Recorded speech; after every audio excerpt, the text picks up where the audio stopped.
Hey there, gorgeous gays! Version 2 here with Final Fantasy XIV Dawntrail! The slowest Dawntrail playthrough of all time!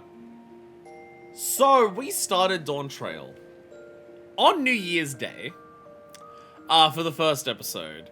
And then we had a second episode at some point. I don't remember exactly when. It wasn't later that week. It's now the 15th of February. There has been...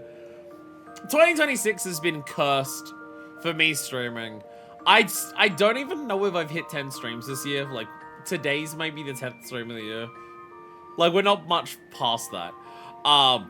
There has just been, between computer not working, internet not working, me being sick, and those things just being in a constant, like, nightmare blunt rotation. Been a while since we've done some trailing of the dawn, but we're finally back to trail more dawn.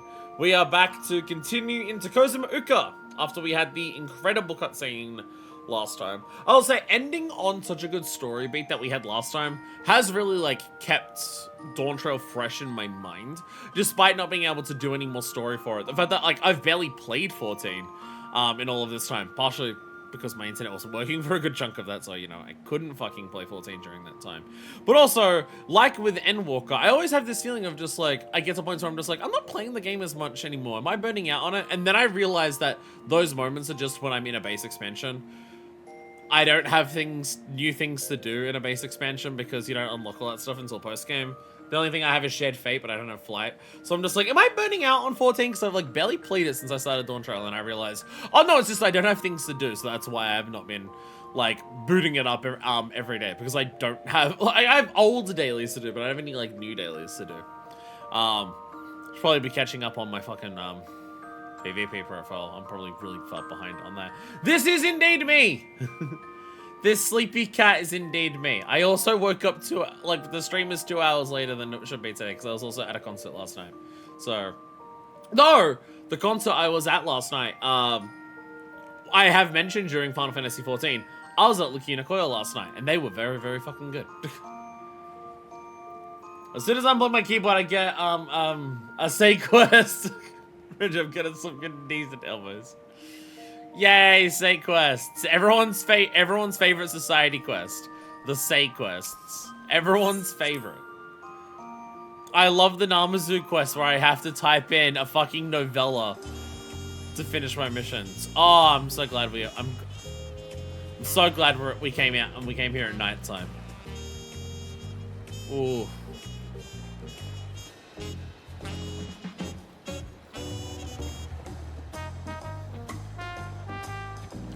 So you're the best starter city. Well, it's running competition with the Crystarium. It's running competition with the Crystarium. But for the music, ooh. Ooh, it wins on music. Ooh. Are we doing Valentine first, last, or between zones? Last. Seasonal events are like so like I like doing them and I haven't missed any since I've started playing the game. But they're unimportant enough to happen in the end. How are these eye patches still in the millions? It's been weeks since it came out. People really like eye patches. Manifest's not wearing an eye patch at the moment, but her hat only shows off one eye, so you know, it's basically the same. It's basically the same thing. Anyways, we teleport back to Kozama'uka, right? I can just do this, right? Yeah. We were just hanging out here. We were just hanging out at Minifires. But yeah, the really good cutscene that we had at the end of the last episode has really kept, like, Dawntrail ideas and themes and everything strung in my head. It's a cutscene that I've thought about quite a lot. Again, it's that idea, again, something that I really like, just because, I'm scrolling through crafters every time I have to do, crafter side, because it's such a weird system. Yes, you have to choose between the 8 recipes for the exact same things. You need to choose the one that's for the correct crafter that you're using. It is a little odd. Oh, by the way, I don't know what this even is. I have a Lando Norris flavored monster. It's like a Formula 1 driver, I think. Yeah. It tastes like a Formula 1 driver, I guess.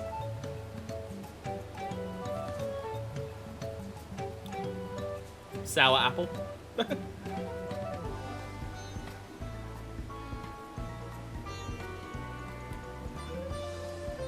Sour apple with something else in there. Lando Norris, I don't know. Monster was the only energy drink that was on a discount special of buy two for cheaper. I thought Nando's was a British fast food chain. We have Nando's in Australia. That doesn't preclude it from being a British food, fast food chain, but we do have Nando's in Australia. There's not many Nando's near where I am, so I don't eat Nando's very frequently. Even though I do like it just because I like peri-peri flavor. Melon and yuzu. Oh, that's probably what I'm tasting. Because I'm very much getting the sourness. And it's the same, and the sourness is similar to a green apple. But if it's melon and yuzu, that would make sense. That, like, my taste buds are just, like, identifying it as that. But, yeah, I don't have Nando's, like, as, like, a fast food thing very often here. But they sell a lot of Nando's products in supermarkets. Like, you can get the peri-peri salt for, like, chips in supermarkets. The peri-naise, where it's peri-peri sauce with mayonnaise. They sell that in the supermarkets, and I love that shit. I am a spicy mayo slut. I will freely admit to that. I am a big fan of the spicy mayonnaise. Spicy mayonnaise is awesome. Have you been sour on taste of apple? I fucking love green apple. I love sour apple. Not a massive fan of red apples, but I love sour apple. But yeah. In terms of like the cutscene that we had last time, it's one of those things where, because of the more unique situation we're in for Dawntrail, now that we're in a post-Endwalker world, where, like, you know, not necessarily, like, I don't necessarily think the Warrior of Light's character development in terms of, like, how the story tries to develop the character, I don't think that's strictly done forever. But, like, the majority of the development for the Warrior of Light has happened at this point where super seasoned, we are the mentor, we are the person who has done all of this shit before, we are the seasoned adventurer that, like, we would run into in previous expansions now. And it's very much now our position. So, something that I really like about what Dawntrail has done with its writing so far, we are the world, we are the children. Something that I really like about what Dawntrail's done with its writing so far is that the themes of, like, what Uroqpacha's journey is actually going to be, and, like, what they're doing and everything like that. What I appreciate about it is the fact that, like, because we've done this, both just in terms of our character has been an adventurer for all this time, but also because we've played multiple expansions and we know how this story shit goes for characters, and we know what Final Fantasy XIV's themes are, we know the types of things that Final Fantasy XIV considers important for its characters to learn and everything like that. How quick it is for us as, like, both the Warrior of Light as a character and us as a player, how quick it is for us to recognize what the Rider Succession is so funny. Like, we get to the point where it's just like, oh, this is what the Rider Succession is. The Rider Succession is to try and get these people to understand these lessons that they're going to learn, and make these people learn this so they can become a ruler. The Rider Succession is less about finding who the best ruler is, and it's more so about turning these people into good rulers. Like, all of the tests that we've already done. It's about getting these people to care about the communities, to care about the cultures that they are trying to become the leader of, so they can take care of them properly. Like, we already can see that. And none of the claimants so far are able to, like, quite grasp that yet, because this is their first time doing something like this. And so you have a cutscene like last time, where all of our characters, like, both us specifically, we can say to Uroqpacha, why are you doing this? We are basically asking her to realize what her own answer is. And then you have all of the other characters who are just, like, given the little tidbits of just, like, yeah, we've seen this journey before. This is what you're going to do. We'll nudge you in the right direction. But also, you need to realize that this is the point of the journey yourself. Otherwise, it's pointless. Like, it's so fun. Like, I know people may not find it, some people may not find it interesting because they're just like, it is repeating prior things that we've done. But when you repeat prior things that you've done from a completely different perspective, that's why I think it works so well. Like, just being in that position of just being so aware of like where the story is already going and what we're already doing with it, and that being an in-character thing, it's so fun. Octolift has been taken. The shame. Doesn't matter if Claimant's scared of alpacas. They'll get sick on boats. Doesn't change who she is or what she means to people. Hey, Artesia. How are you today? Your bird is looking very dapper. I have some small experience with the pressures of leadership, and crumbling beneath its weight, as you well know. If anything good can be said to have come of my failures, I hope it's my capacity to help others avoid similar mistakes. I'm glad we could take a moment to talk things through. But Claimant seems much happier for it. I'm ready to move on. A leaking work pot. Ervil's concerned about dangers on the road. That's the worst emote that I have. I've got to hire someone to draw that concept better. The Boblin settlement of Earthenshire is not far from here. But do we step into Middle Earth? But be warned, the road we'll be taking is favoured hunting ground for bandits. With the stairs currently impassable, there'll be fewer travelers, meaning the brigands will be desperate for victims to ambush. Although, considering present company, I suppose my concern is unwarranted. Bandits on the road? What have the Roja and the Landscape been doing? Seems up to me to restore order to the area. It's because when I do Ace Attorney, I give Edgeworth Shadow the Hedgehog voice. Because he's edgy. And off she goes again. For now we'll head west, aim for the bank of the second river.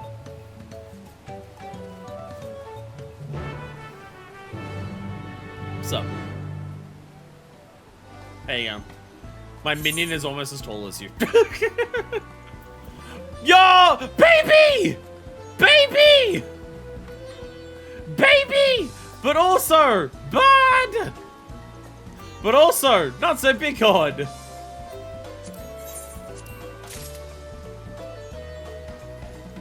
I gotta play this game so I can watch other people do so. And Crazy Fire, but word tries on a tokenism, it's just British. No, but they were talking about hobbits in Earthenshire. Okay, they said moblins, but to me that means hobbit. And they're in Earthenshire. Yo! So many minions.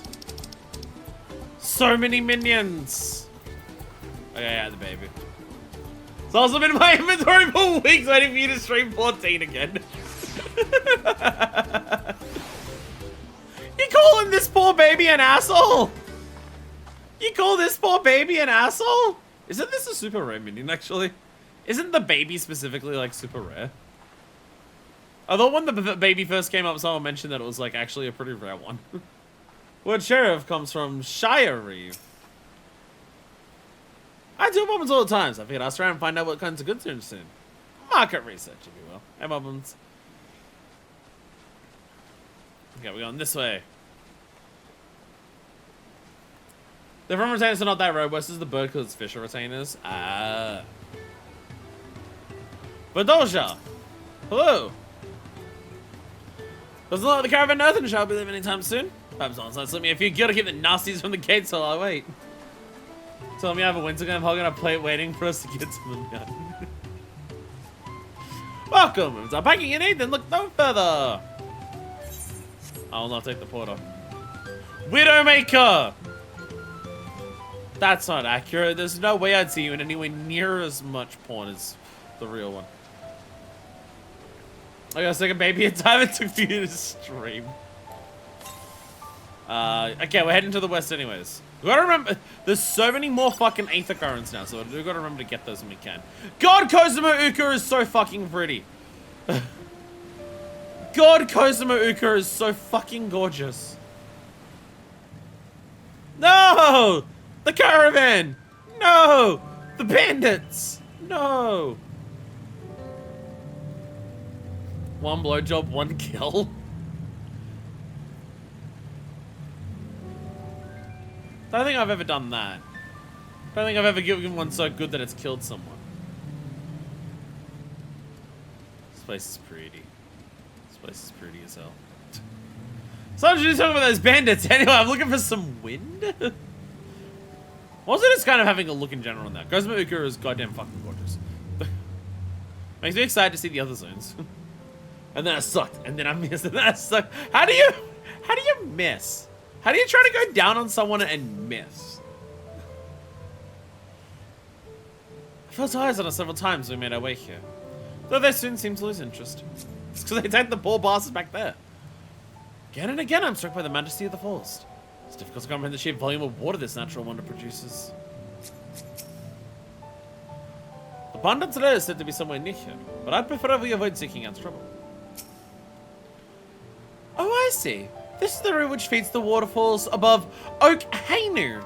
Sorry, I have to we have to very much emphasize Kral's white womanness whenever I do have a voice ending from now on. Suck on the fingers and said by accident. First I was texting this, the type of question if you know what a blowjob is. Well, where are these bandits? Apparently they're not foolish enough to attack a party of this size. Other than just a little farther ahead, on the opposite bank of Maya Quebec Zuma. But let's remain vigilant all the same. Look, it's that bird that you gave me.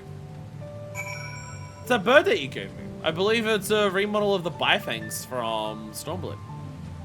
I think I remember because they're called Bifangs. Yo, what are these birds? Swamp monks? Yo! You look cool as shit. These things are cool as shit, oh my god! Look at that! Yo! The remodel of a cool ass bird. Me saying goodbye to my non-binary friend Fang. Bye, Fang. That's bi as in bisexual, because it's bi. Swunk. These things are cool. This shit reminds me of like Monster Hunter-esque design. Of like turning a fish into a wyvern. Plesioth ass motherfuckers. Modified falcon bones. Oh, that's what it is. I was looking at these trying to be like, what on earth model are these? I don't recognize these models on an enemy. They're the fucking, the Lanas. The, extreme mounts from Heavenswood. You're so fucking right. Absolutely. Absolutely, yeah. I wonder what these are a remodel of over here. What do you reckon these ones are a remodel of? Trali Marbles. I'm not sure for those ones. There's a big ass fucking lake here. God, this place is gorgeous. Who can ever be sure? I think some monks are more fish than they are bird. Well, again, that's the thing with Monster Hunter design, especially like World era, because damn near everything in World was a fucking wyvern. So everything was just like combining an animal with like the wyvern shape.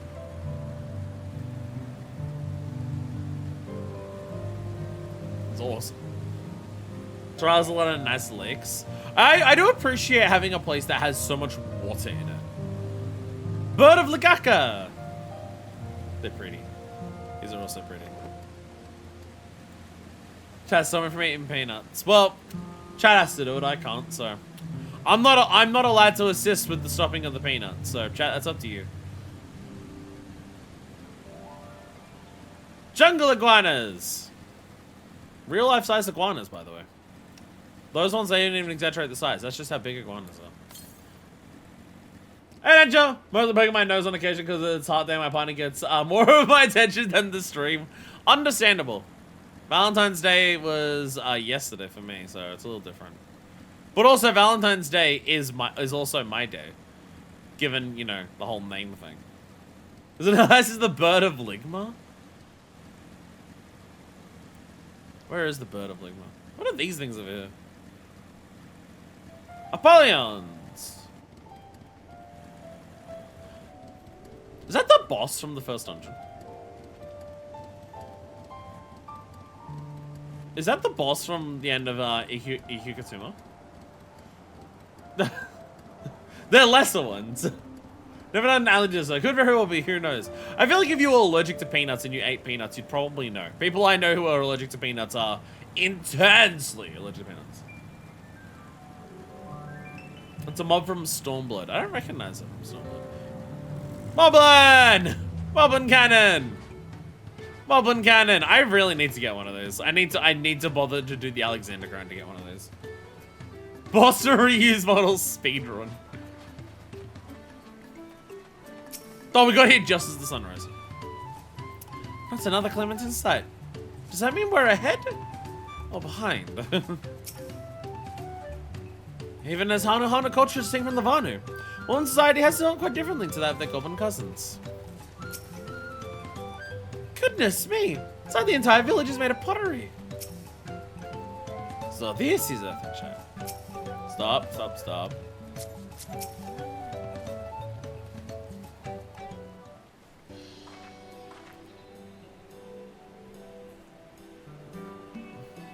I was noticing that it's moblins instead of goblins, but they've still like put the word Shire into a place of this. This is it. The village where the lay of pots and the Tullio saga took place. Earthenshire, Irshire. Might somewhere to be a cultural inclination, I wonder. The settlements themselves couldn't be more different, though. This Shire appears custom to resemble pots, while the others are repurposed town.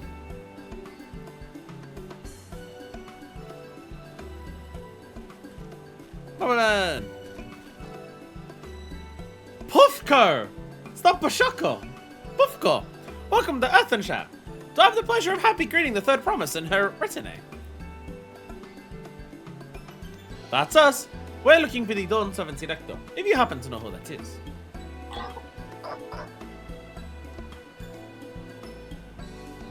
Actual goblin sound! Actual goblin sounds! I know they're meant to sound like Darth Vader-esque because of the mask, but I still like the idea of goblins being cute sounding, so I'm going to continue doing that. You are exchanging tongue flaps with her right now. Rhetoric is the elector you seek. Oh, that's helpful. We can get straight to performing the feat.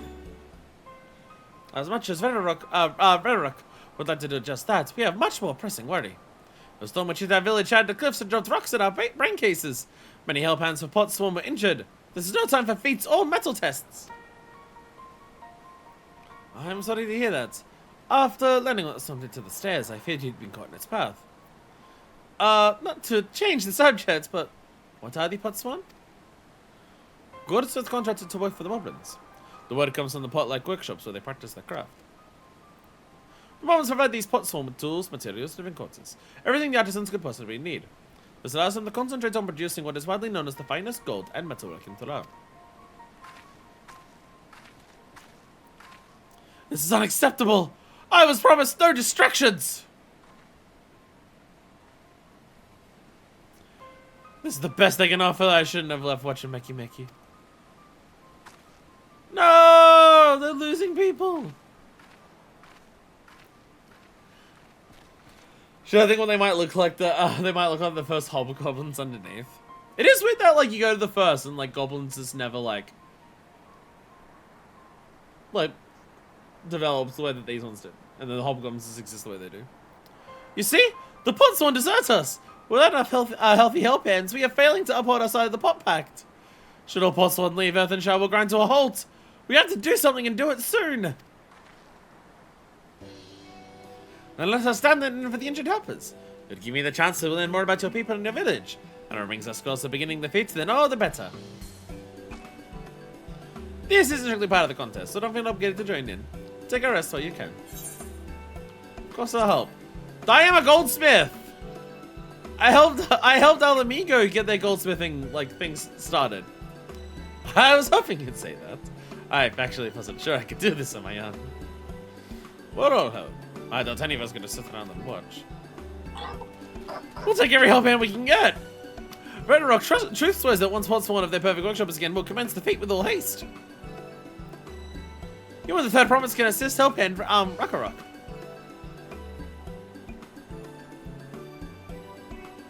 Sure, let's learn the moment see your poor work instead of the fact that you all have level 60 shoes on. You're the four, follow Red Rock. There are other help hands in need of help lending.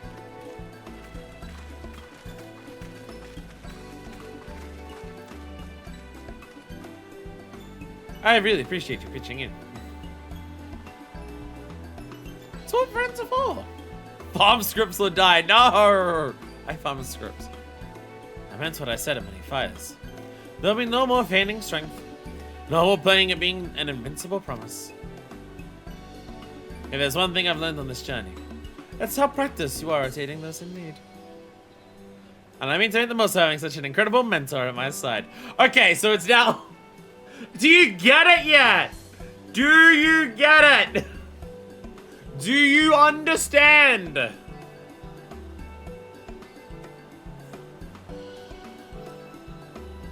For the people out there who don't get why they're not the main character of Dawntrail, do you understand now?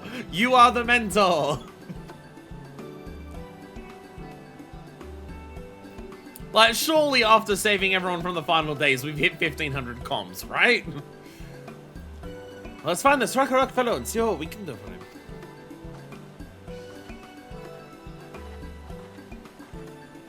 It's weird to think would fit me, like, if I was actually able to keep up my stream schedule the way that I was able to for so long in the past year, that we'd have finished base Dawntrail by now. We're probably on to the patches by this point. Alpacas! Alright, I wanna look around town. Hello, Presti Pick. Puffco! So many pots went smash shards. Absolutely powder smash these smash shards and mix the pot powder with craft clay. We make fresh pots from the smash pots. You can do that with pottery. Does clay work that way? If you have pottery made out of clay and you just break it down into a powder and re-wet it, can you clay it up again? Or does the kiln process, I forget the actual word that, like, the kiln's what you put the clay into to heat it up. I forget the actual name of what the heating up clay is to, like, solidify it. I don't know if that process, because that would, like, likely chemically change, like, heat often chemically changes things. So I don't know if that would allow it to, like, become, like, wet clay again. I don't know. They grind up clay as an aggregate material to strengthen the new clay. Okay, okay. So they have new raw clay, but then old clay is just to make it stronger. Okay. So it's not completely recyclical in terms of just, like, old clay is just becomes entirely the new clay. Old clay just helps strengthen the new clay. Okay. This is a very pretty village. I should probably attune to here. I should probably attune to this here. This is a very pretty village. This is a very pretty village. Just everything actually resembling, like, various types of clay pots is very cool.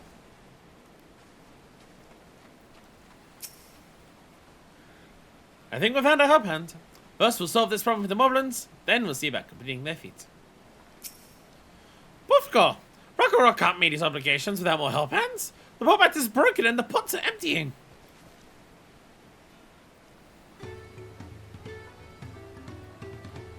You've come to aid Rock. Rock accepts your hand lending with joyous field smiles. If we can offer the pots one that promise good living, we might save the day yet. Whatever you need.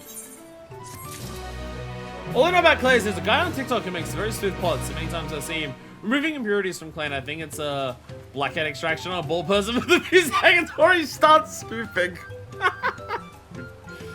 Jesus. First, we'll solve this problem. Oh, that's that dialogue. Ow. Lending a help hand. Rock needs help learning about the pot swan Kahi. Puffco. What Rock needs is for new help hands to create good living for Potswan Kahi.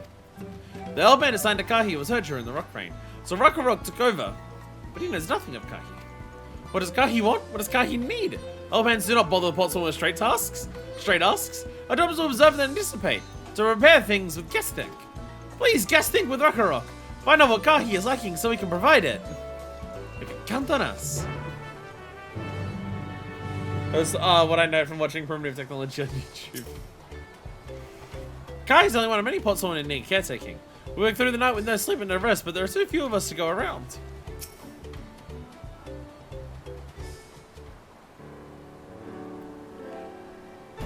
This is where Kahi works, isn't it?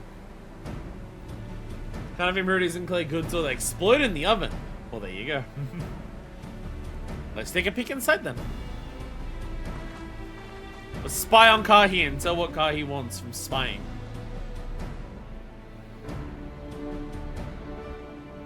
Kahi need an air conditioner. That must be Kahi. Be a lot quicker if we could just talk to him, but that's not the way they do things around here, apparently. We'll have to leave him be and try our hand at some guessing. It's at the workshop. Maybe if the cameras all zoom in and out. So I got a point of interest. Oh my goodness.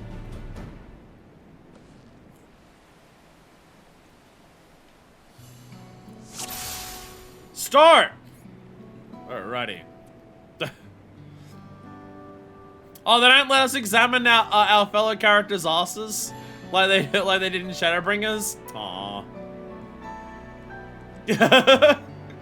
I can't hear you guys, you know. I don't mind telling you. No, we must guess things. You need light. No. Untouched meal. That looks delicious.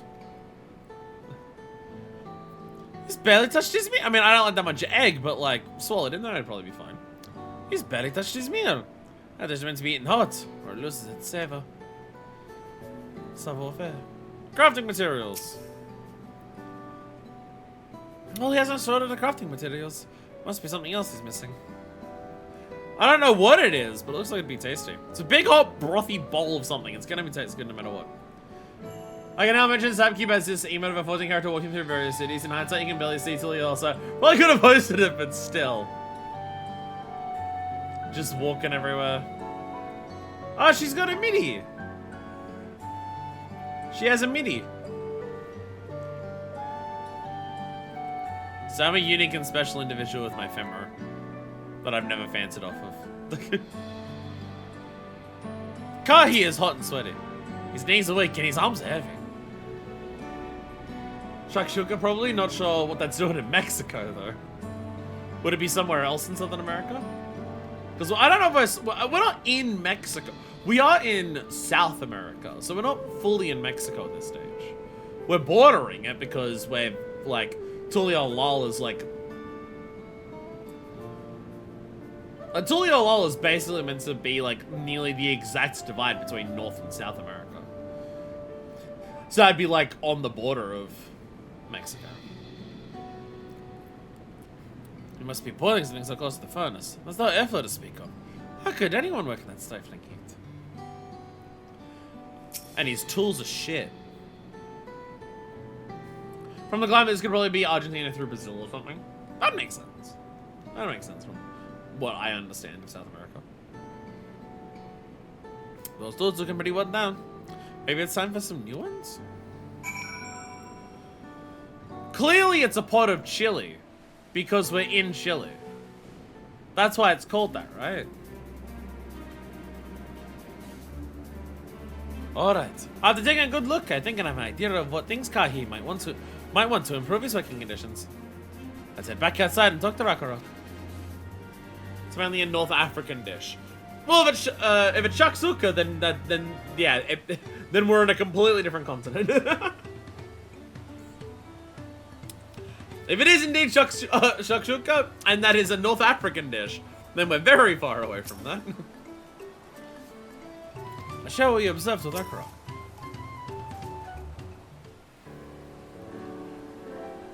Bufka, you made your observations? What did your guest think?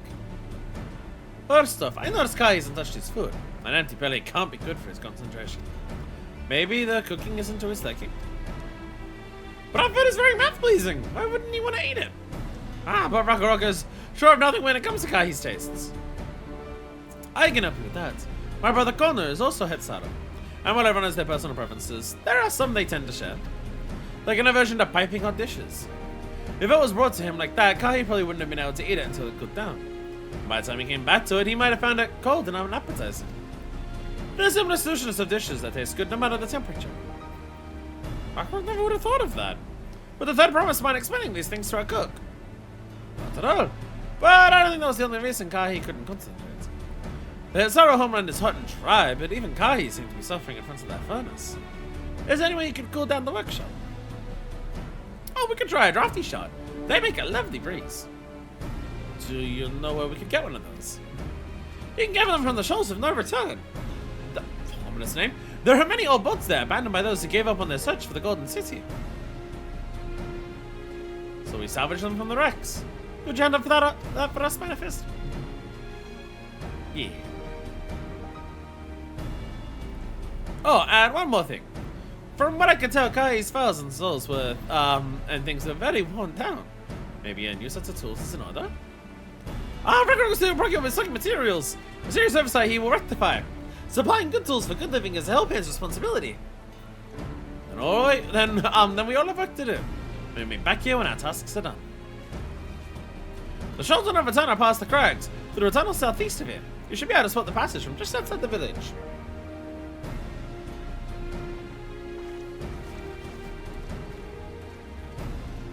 First time I've checked in my inventory. I think it's Emerald Starbringer's dish. I had to buy it for turn-ins. Can't take hot food. Write that down. Oh! Where's your help hand? Where's your help hand? Oh. Are you making me some shakshuka? Yo, steak! Yo! Yo, you got mine of his favorite kind of food. Just some grilled fucking meat. Let's go. I already have a couple of these. She's a culinarian. She's the imposter. But I will eat one of these. Nom nom nom nom nom. Nom nom nom nom nom nom. You can have a rice bowl. I'm gonna have the game meat. Sounds like be the shoals of many returns.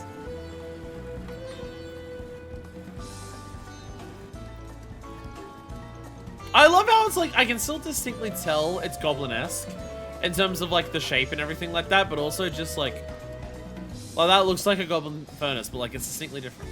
I appreciate it. Oh my god. That's the mid-boss from fucking Don Meg. A whole stack and a half yesterday. I don't know if it's best in slot for crafting food for Dawntrail, but it's decently high up there. I bought a bunch on the market board for when I was doing the crystalline tools. You're manifest, aren't you? What brings you out here? Yo! The issue of caring for the pot swan. When they approached me with the same problem, I suggested they commission artisans in Charlian instead. The quality of craftsmanship would be guaranteed after all. However, the moblins did not care for the idea. My Charlian weeb friend has one solution to everything. Sometimes just use shit from Charlian, Fivehead. Does work, like the alchemical solution for the harvest, though that didn't help with the community aspect. And now he's here where he's just like, just buy shit from Charlian.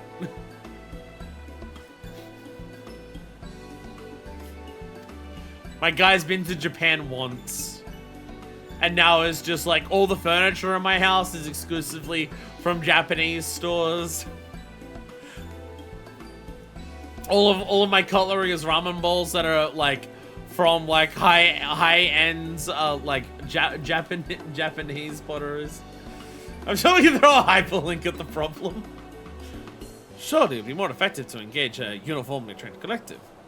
I cannot understand the fixation on individual contracts.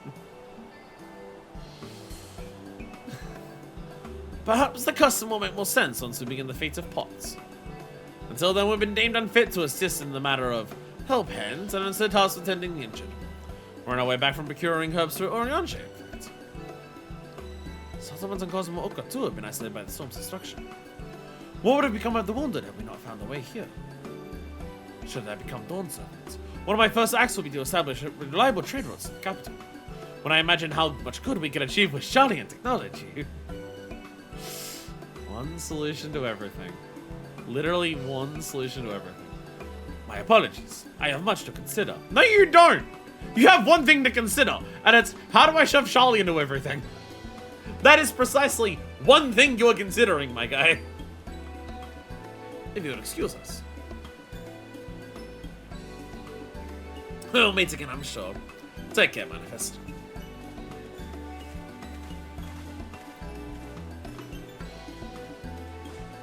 Again, it's like, unlike Baku, Jar Jar, and Zoralja, Kona's mind is in the right place, well, his heart's in the right place. Like, the other two don't want to, like, the other two are assholes. Kona does seem to actively want to help. It's just... it's a bit of, like, self-importance and, like, excellency of just, like, well, my solution's just gonna fix everything. Why would you reject it? Why would you have any reason to not just want to do the technologically superior thing? So, a tunnel opening. Through the passage to the shoals of no return and recover the drafty shot. Grok, where can I find a crafter? So, no, this animal over here. Once again, a boss has become an open world mob. Torali Netzak. This is just the second boss from Don Meg. I'm pretty sure this is just the second boss from Don Meg. The one that, I think the one in Don Meg looks a bit more a bit more Torterra-y. I think it does have more of a turtle shell, but it's the thing that just like grows in size and you gotta like tether the lines to get some growth to yourself. Torali Nutsack. It's more leafy. Yeah, it's less Torterra. It's less Torterra than the one in Don Meg. But there we go. And Aquinas.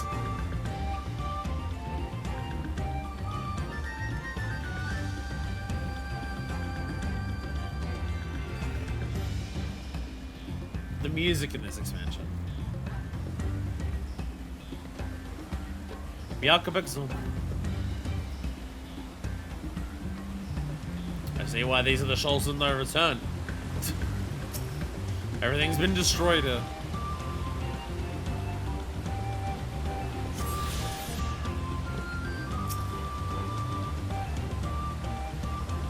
Oh, it's the rings off the side. I was like, what are these? Oh, the rings off the side of the road. Music is universally beloved. Very understandable. It's very, very good. You break it, you buy it. This won't be drafty shot. It's orange. Fairly warm to the touch. It's not the wind crystal you seek. Well, it should be green. If we're after a drafty shot, it should be the green one. So let's fuck with the blue one first. Oh, can I dive under the... Can I stand under one of those? Can I get under the waterfall? Can we take a break to go under one of the waterfalls? I want to do that. I want to take a break and dive under one and go under one of the waterfalls. That's Uncle Jojo's cock ring. Please give it back. Okay, which one of the heads has the smaller head? Because if that's a cock ring, one of them was noticeably bigger than the other.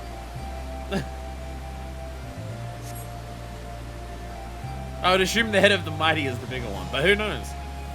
Crystalline Shardon is a soothing whisper of wind. Since found the crystal, Rakarok sent you to Savage. One is girthier, one is longer.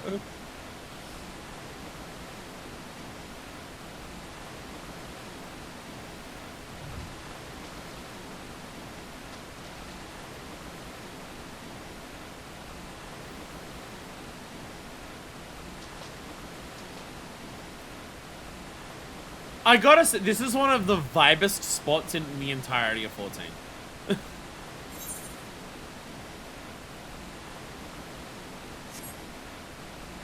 Oh, I can't go in the water. I can't swim into the water and hang on under the waterfall. I'm not even allowed to enter this waterfall. Outside of the shipwrecks. But just like the mist of the water that's like around there that you can like see coming out, the sound of the waterfall, the prettiness of all of these cliffs, the waterfalls coming off the side of them. It's so good. It's so good.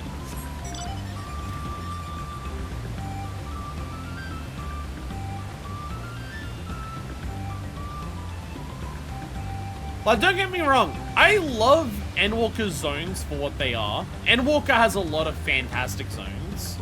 Endwalker zones are, like, lean very heavily into, like, you know, the types of themes and the stories that are going on in there. Like, Labyrinthos being, like, this giant artificial underground cave thing. Obviously, you've got the moon. Garlemald being, like, this destroyed, ruinous capital with this ominous overshadow. Ultimathul and its everything. Like, the sheer, like, I don't even know the words to describe, like, for what Elpis is in terms of, like, you know, this old paradise, like, Utopia-esque, because it wasn't actually Utopia and stuff like that. Like, Farthen is, like, the only, like, natural place in all of Endwalker. And I love Farthen. I also love Farthen. Farthen really stands out as a zone in Endwalker because of how much everything else is something that's, like, super specifically, like a settlement or, like, something, like, otherworldly. Garden of Eden vibes, yeah. So, like, the vibe that I'm very much getting from Dawntrail's areas so far is just that super alive nature vibes that we really didn't get outside of Farthen for all of Endwalker. And you get those alive natural vibes as well in parts of Shadowbringers. But then there's also parts of Shadowbringers, not all the zones, but there's parts of Shadowbringers where it's like you think of Kalusha. Kalusha specifically looks dying because because the nature has been destroyed, because the tide is gone. Like, it just doesn't have tides anymore, so therefore it is dying. You have Lakeland, which is very pretty and gorgeous, but it's purple for a horrifying reason. You have Amarang, and Amarang's a desert. It's always meant to be like that. But you can't avoid the giant wall that you see in Amarang. So it's just like, just coming to an area like this, where it is just like all of this, like, alive nature. It's something that the game hasn't, like, embodied for, like, all of its zones for quite some time. Yeah, Rak'tika's fine. Rak'tika managed to be fine. Because I even think, you even think back to Stormblood. And Stormblood has a lot more of that. Stormblood does focus a lot more of the nature of the lands for a lot of its stuff.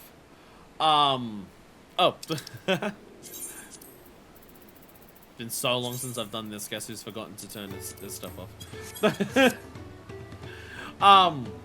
Stormblood does have a lot more focus on, like, the natural environment compared to Shadowbringers and Endwalker. But in Stormblood, it's always marred by oppression. Not always, but frequently is. Like, you can't go through Yanksha without seeing the impact of Garlean occupation. You can't go through the fringes or the peaks or the locks without also seeing that. Like, it's really only the Azim Steppe and the Ruby Sea, because those parts weren't occupied by Garleans. So just, like, the heavy, intense focus on it here is really nice. Rock. Puffcar! Is that a cool breeze Rock feels? The brisk breeze emanating from this wind crystal can be used to fill sails or cool stuffy workshops.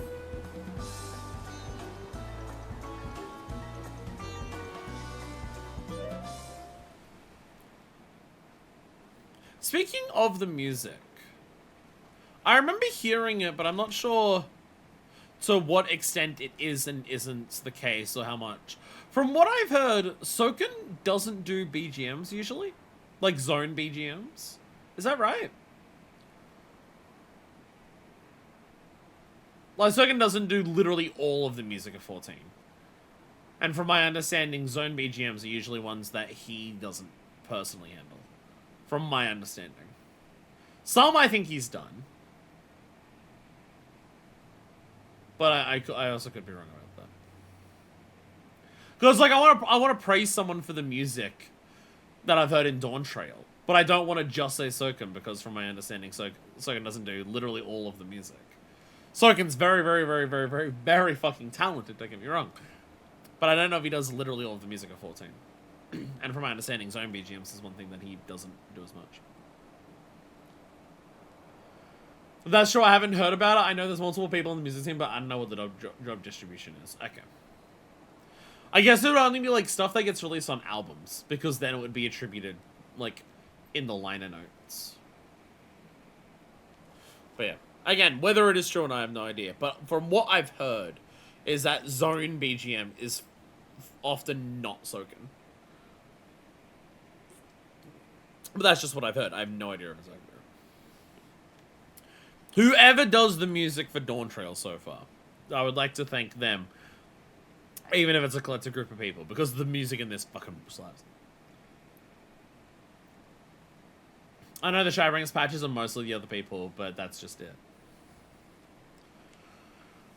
Well, wasn't it during Shadowbringers patches where Soken had cancer? Wasn't it during Shadowbringers patches that Soken had cancer?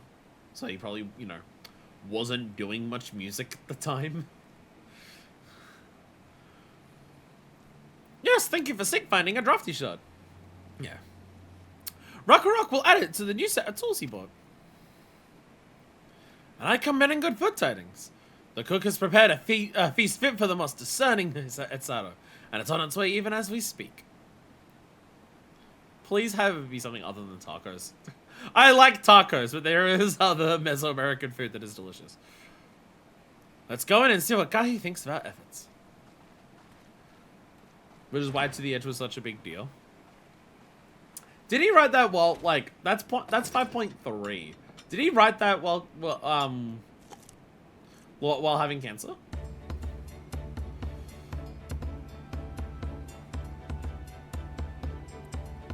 He likes the food! I was wondering what occasion called me to receive so many visitors. He did that in the hospital? Fucking Christ. Bro, what the fuck? Okay, that I didn't... I had heard that Soken had cancer, and I heard it was like after Shadowbringers. Because it was like... From what I heard, it was like, as COVID hit, Soken had cancer. So it was like a double whammy of just like, he has cancer, and also like, it's COVID, so you can't exactly visit him. To the Edge was literally written as if it might be the last thing he ever wrote. Fucking hell. I mean, he nailed it. I mean, he fucking nailed it. Because holy shit.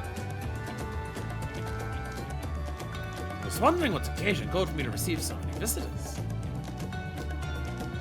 A fine meal, new tools, and a welcome source of cool air. Now I remember why I signed a pot pact.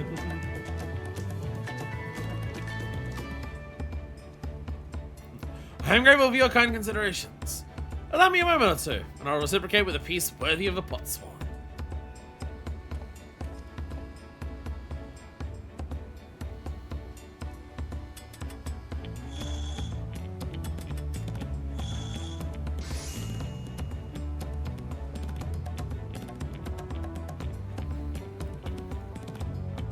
Yo! An oil lamp to brighten the halls of Orkshunta. Craftsmanship satisfies Earthenshire's reputation for quality, I trust. Wolfgar, such luster, such brilliance, truly a gift fit for the Dawn Servant. Glad you like it. Considering the time I've wasted till now, maybe continue crafting at this improved pace. I have a contract to fulfill, after all. So this is why I always imagine the goblins and moblins here having cute voices, because the way they do their little dance, they're cute to me. Well, good for my interruption. Namachi, I am told the Elector has deemed the crisis past and is prepared to task us with defeat. That's great news. Thank you for letting me know. So this is the craft of a potswan. It is indeed a masterful piece. Thank you for your words of praise, Second Promise. I drew inspiration from Kozama'uka's natural beauty and sought to capture it in my work. You mean places other than Charlie and Good? I had not considered this possibility. I wondered why the Moblins did not simply build a workshop in the city. And now I have my answer. Charlie and Goldsmiths could not easily replicate such exquisite artistry. One cannot create great things and one less creative impetus. Studio Lal, fortunately, does not want for inspiration. And original in the basics of a craft would do well to study it there. I was raised among Hatsara, more traditional than most. And the shared ingenuity of Terrell's various peoples was eye-opening. You lived as a traditional Hatsara. I have few fond memories of nomadic life.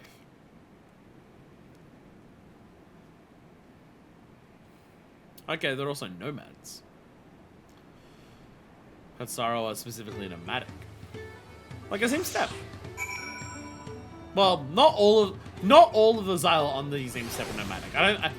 A lot of them are, not all of them. Not all of them. Now my workspace is just the way I like it. I have inspiration oozing from every pore. And that lent was nice, so it's on my next masterpiece. I thought I could forget that time. I thought I was having the dish we had for Kahi. It was so good I had a second helping. What dish was it? I want to see it. Puffco! Rock is very grateful to you.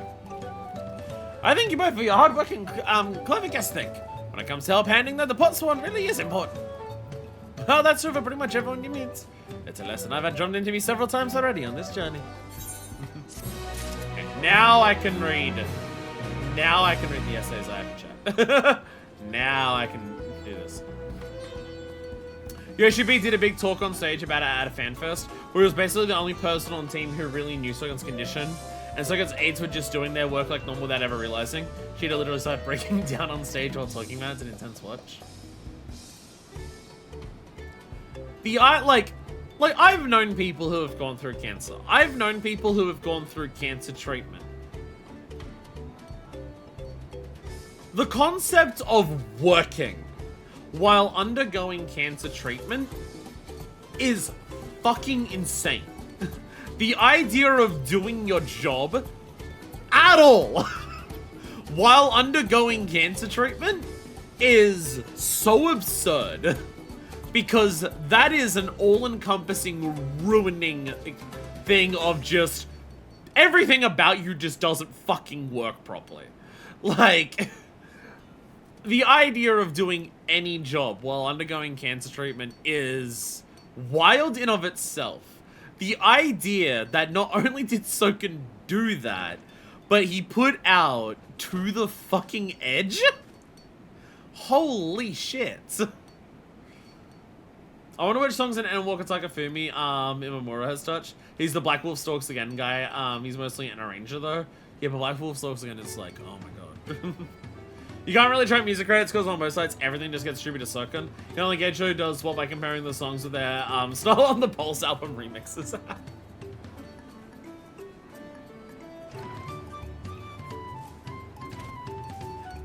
That's why I don't want to just say Soken. Soken does a lot of music.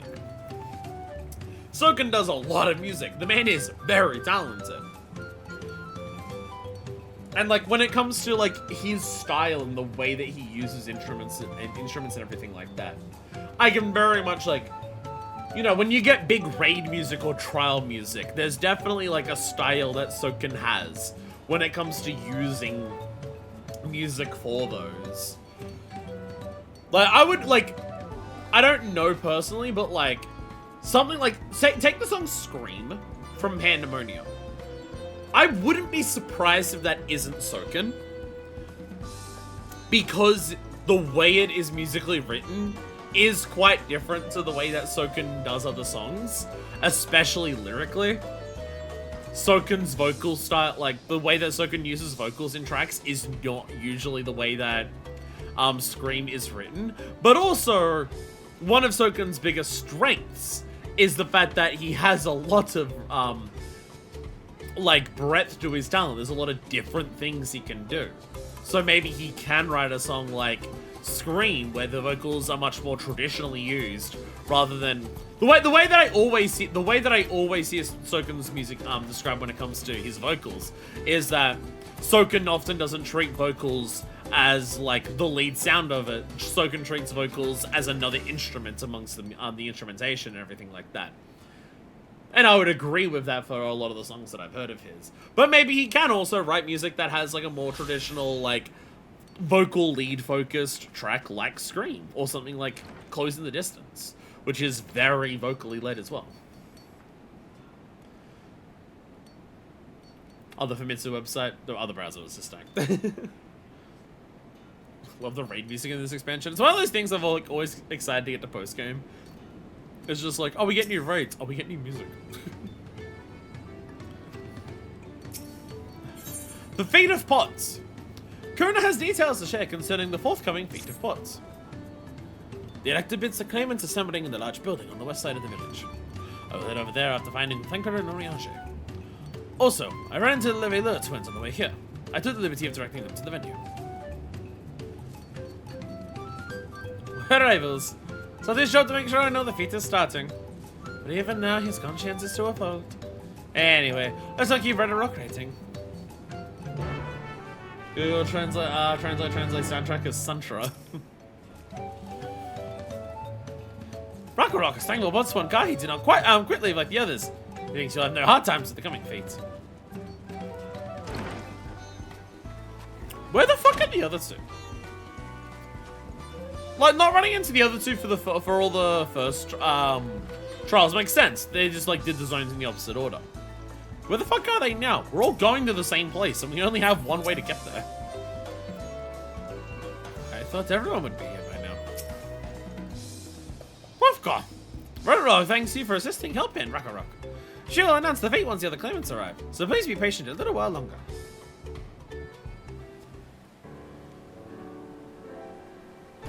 Oof. Big neck sores.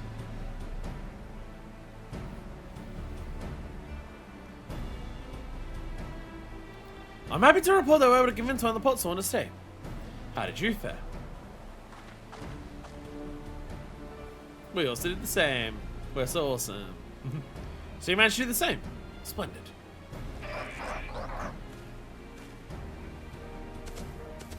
Ah, here we go.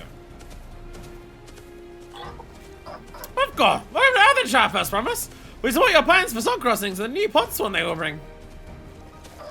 Hail the mighty Zaralja! He cleared many piles of rockfall as if they were pebblestones. The resilient sun for Dawn 7. Zaralja was clearing pollen rocks. Surprised you didn't volunteer to sign for anything unrelated to the contest.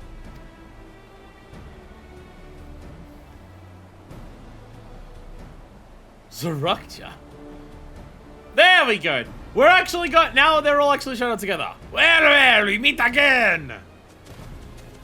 Gotta get my Saturday morning cartoon villain voice on whenever Baku Jar Jar shows up. Just in time for the feat to begin. I bet he was already here laying low while the rest of us did all the work.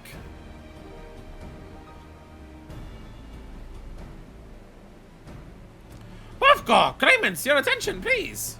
I challenge you all to make a friend. Zaralja, Baku Jar Jar. They're lost already. It's gonna happen. One of them is gonna be make a single friend, and Zaralja's is gonna start killing people. It's gonna happen.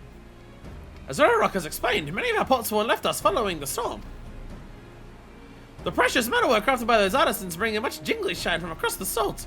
Should our stream of trade goods dry up, Earthenshire will suffer. Till your Lalal merchants will suffer. So Urarok sets you this feat. Each of you are to find one clever hand goldsmith to bring back here to us. We've already started this journey.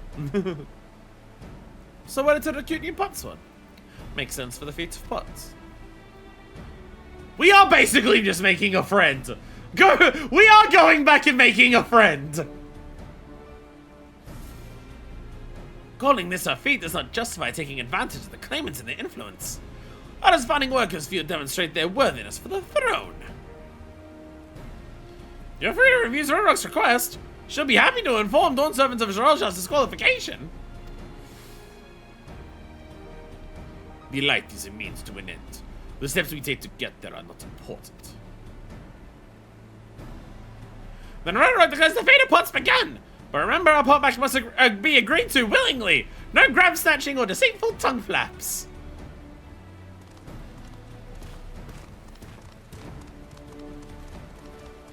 That's bullshit! The elector said nothing of taking a winning arson from a rival. Which is exactly what we should do. You can say no, you're free to fuck off. That's not on my back. I don't give a shit.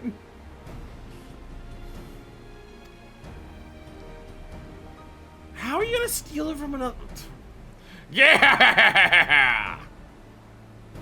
A fine suggestion, brother. I'm glad to think so, brother. Come, let us lay our plans. They said in front of everyone. That nasty brute is up to something. Yes, we openly heard what he said. He was evil. He was Saturday morning cartoon villain laughing at the middle of the village. We heard him. Aye. He may see to the list again as he did on the river. We cannot remain vigilant while we plot our course. What do you think, Uroqpacha? Have you any candidates in mind to satisfy this feat? I know some artisans among my supporters, but they're all in their twilight years. I couldn't ask them to give up the comforts of totally allowed to live in this remote village, no matter how beautiful the scenery. Meanwhile, Kona probably has 100 young craftspeople to choose from. Not that I'm comparing us, you understand. That's just a statement of fact.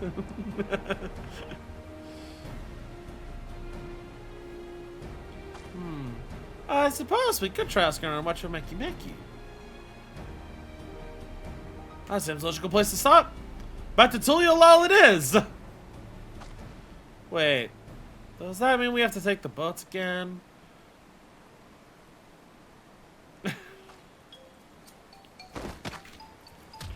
No, I can't do it! I can't stomach another boat ride! Did you not attune to the Aetherites? Then I didn't share my burden, so I'll speak plainly. The truth is, I get really, really sick on boats. Did you think we didn't know this?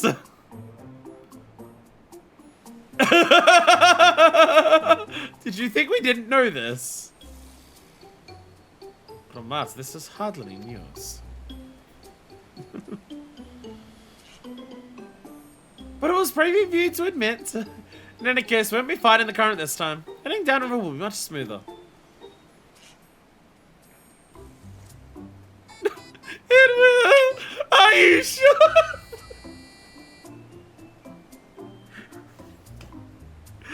This sopping wet cat! I fucking love it so much.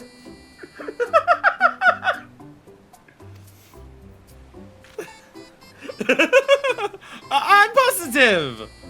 Mostly.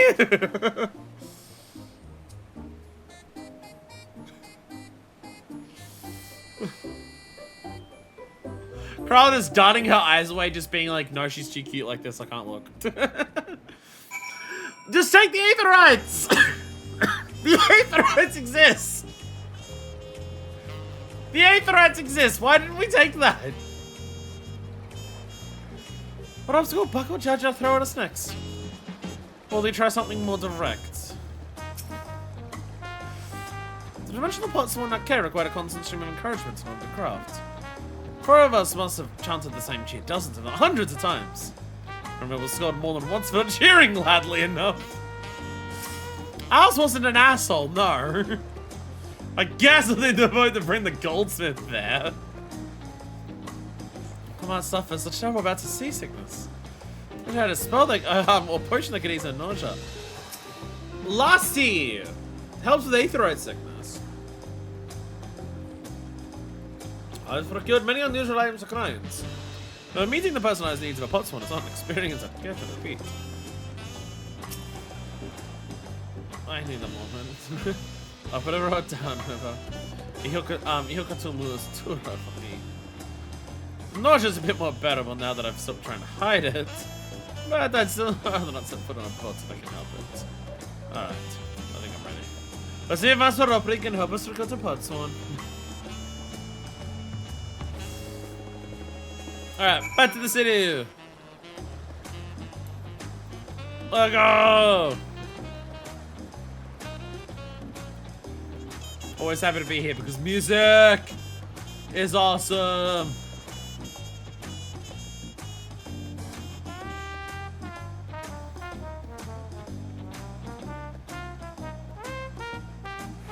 It's such an inspired fucking choice. It's such an inspired choice, the music here. Like, just the combination of big band and bossa nova for, like, oh, it's so good. It's such an inspired fucking choice. Like, it's one of those things where it's just like, it's so different from what I would expect from, like, the music to be here, but it's still very fitting because culturally this is also where this music comes from, but also just, like, what the music represents with just the sheer, like, way that this style of music is written and how that represents Tulia Lal. It's, absolute genius. It's not in the same way, but despite how loud it is every time we go there, it's also why I appreciate the night theme of the Crystarium so much. Because the night theme for the Crystarium stands out compared to other night themes in other cities because of what the night represents for the Crystarium. Like, there's one of those elements of just where the music is part of the storytelling, and but you get that, like, the music being part of the storytelling happens all the fucking time in 14, but for BGM music, like, it's more than just this is a music that suits the vibe and sells the atmosphere of the place you're in, but the music itself is part of the core of the storytelling. So all the best main city so far, many are saying this. It edges out Crystarium to me because of how confusing the Crystarium map is.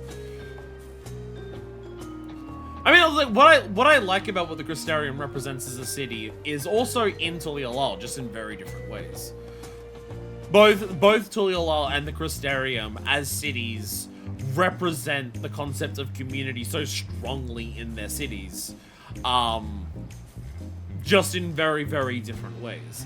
The Crystarium is much more of a utilitarian surviving under intense hardship, but still with a strong focus on community in the Crystarium, whereas Tulia Lal represents its community by the sheer diversity of all of these people coming together and making Tulia Lal flourish because of it. Both of them are fantastic. Both of them are fantastic because of it.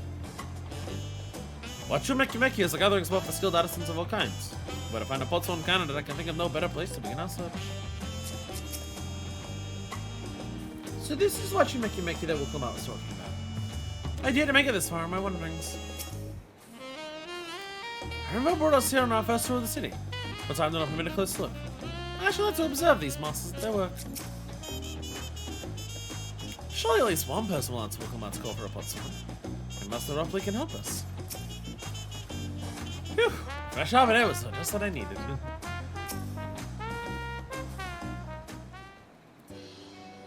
Lady. Her name is Lady. She's awesome.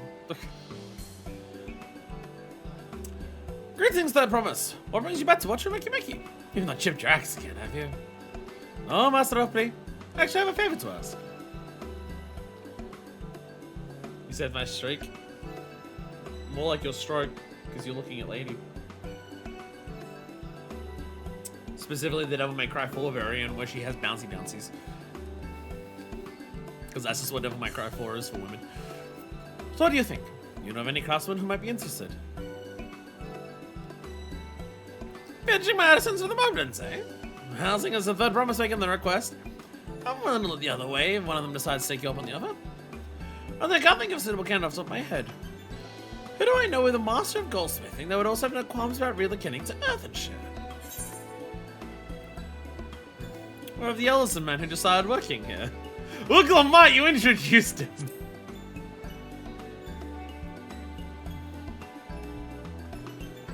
You mean Valentine? He did say he was employed at some fancy jewelry store across the store. And considering this, since he's already come, I'd like to think he wouldn't mind moving a little up the road.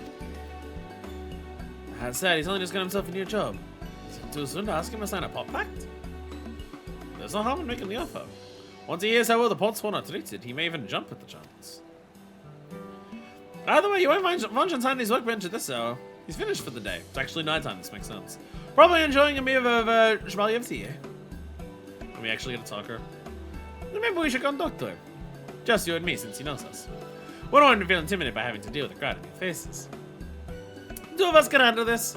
Taking us to the cabins if you like. We're gonna sneak off and eat tacos without you! Right. Let's go see a man about a pot. I will say, since the last episode, I did have some more Mexican food from the very white Mexican place near my work. I had chorizo tacos. They were actually really nice. They're actually really nice.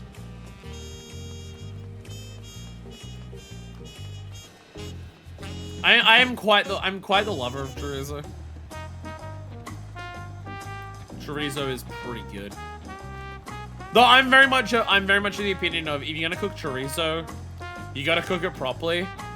And my definition of properly is you gotta char the shit out of that. Cook it up in the fry pan, but I don't want it to just be like, oh, it's I want that shit to be like at least a third charred black. I love me some charred chorizo. That's why they call it chorizo. Hey, you know that new worker we helped you with? Can we have him back? So the cleaner outfit looks ill-fitting and restricted at the same time. A true achievement. I'm still not sure about this. Oh, Manifest is here too. That Roma said she wanted to have a chat. I just finished eating, so we have a quiet spot outside.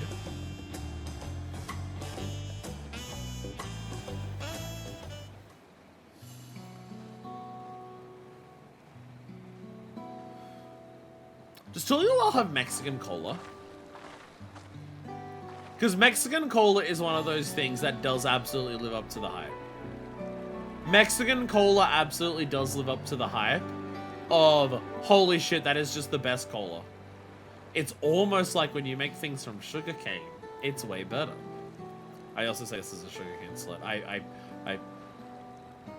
I can taste the sugarcane in good rums, at least. In good rums, I can taste the sugarcane. But I'm also a person where it's just like, I love sugarcane, like freshly pressed sugarcane juice. Oh. If you've never had that, which to be fair, it's not easy to have because, you know, sugarcane's a fucking stick of wood. It's not the easiest thing to juice, but there are a couple around that I've seen. There's these night markets that me and one of my friends have gone to a couple of times. Well, they have like all the stores open for food, but just inside the shopping center that they do it in. So it's the permanent store that just does, like the only thing they do is sugarcane juice, and they will flavor it with different things. Because to juice sugarcane, it's basically a roller, like two rollers. Like, it's just two giant like steel drums that just roll together like that. So you put the trunk in there, and it goes in, and it will just flatten it like that. And you see that when the people put it in there, they need these big ass gloves on there. Because it is also wood and it's being crushed down like that, it does splinter and break as it goes in. So they put these giant gloves on as they feed it into the rolling machine. So it's not the easiest thing to juice sugarcane, but fresh sugarcane juice, one of my favorite fucking drinks. Oh, fucking love it so much. Food rant? We're until you're lull. I'm allowed to food rant.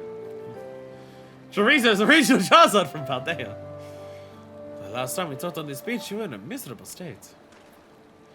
Yes, I was, wasn't I? A lost soul, until two of you came along and helped me to rediscover my purpose. My new place of employment has been the most welcoming, and for the first time in a long time, I feel content with my lot in life. Oh, so I've had a drink that had like a sugarcane stick in it, like a small one maybe. Because like the sugarcanes that I'm talking about when they freshly juice it, they're like this round. Like they're big round trunks. But I think you can get little ones. That's wonderful! Do you want to move? So, what is it you wish to discuss? chewing on one. Not sure exactly off the top of my head in terms of like, is that like baby sugar cane? Like that's chewable? I have no idea. I have no idea. I don't live in Brisbane. I don't live in Queensland. So I should get in Australia. I live in New South Wales. Well, it's hard to ask this right after you've settled in, but I'm looking for someone to become a putswan. Ah, I remember your colleagues mentioned the term. That's an artisan's under contract to work for the moblins, isn't it? But you're not a moblin. I'm sure I understand. It's for a feat in the rite of succession. I need to bring a new putswan to Earthenshire. So that is the way of it. We've barely met, and after pushing you to work a watch for Meki. I'm not demanding you throw away that and sign a pot pact instead. It's a selfish request, I know. I have something to tell you, Third Promise. The other day, I completed the necessary procedures for immigration. I'm pleased to say I'm now an official subject of Tulia law. I've since endeavored to learn what I can of my new nation, beginning with the right of succession and its claimants, including you, of course. Now, you will recall it was my father's example which led me to pursue Goldsmith. He was at East End when Garlean forces laid siege to the settlements, and in the ensuing chaos, he was slain. War took him from me in an instant. Man, I loved and admired. I never wished to suffer such a loss again. And so, as so much as indebted for you to turning my life around, it is as a fellow peace-loving Tuligalola that I want you to win the throne. If I can help you achieve that by signing a pot pact, then I shall gladly do so. Hey! Someone is like, I want to help you because fuck Zorolja. Yay! Thank you. I shall return to Master Ropley and inform him of my decision. Allow me. I'm the reason you're leaving, so I should be one to deliver the news. Thank you, John Goldsmith, for your aid.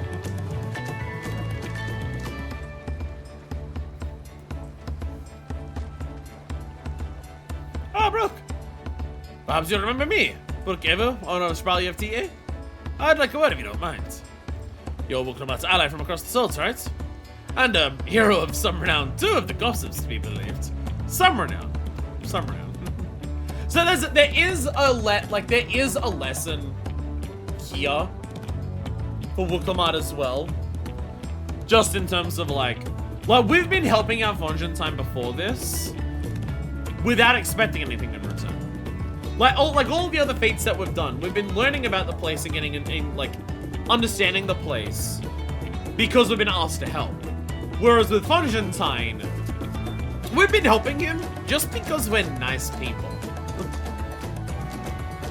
It's the thing of just, you know, you help people, they help you in kind. We succeeded at this feat before it was even asked of us to do this feat. Because we've just always been nice people. The next time we meet, we'll have a third job offer. So how about working for Rowena's House of Splendors? No. We gathered firewood, if you would. Well, as it so happens, I can do some heroic help. Doesn't need to be right now, but could you come by when you have a spare moment? Much appreciated. I'm waiting for you at my shop then. Got some really tough meat to cut here, and I am really struggling to cut into it. No, this is just roll quests. Me when it's time to decorate a cake. Abundant time. Roll quest. Roll quest.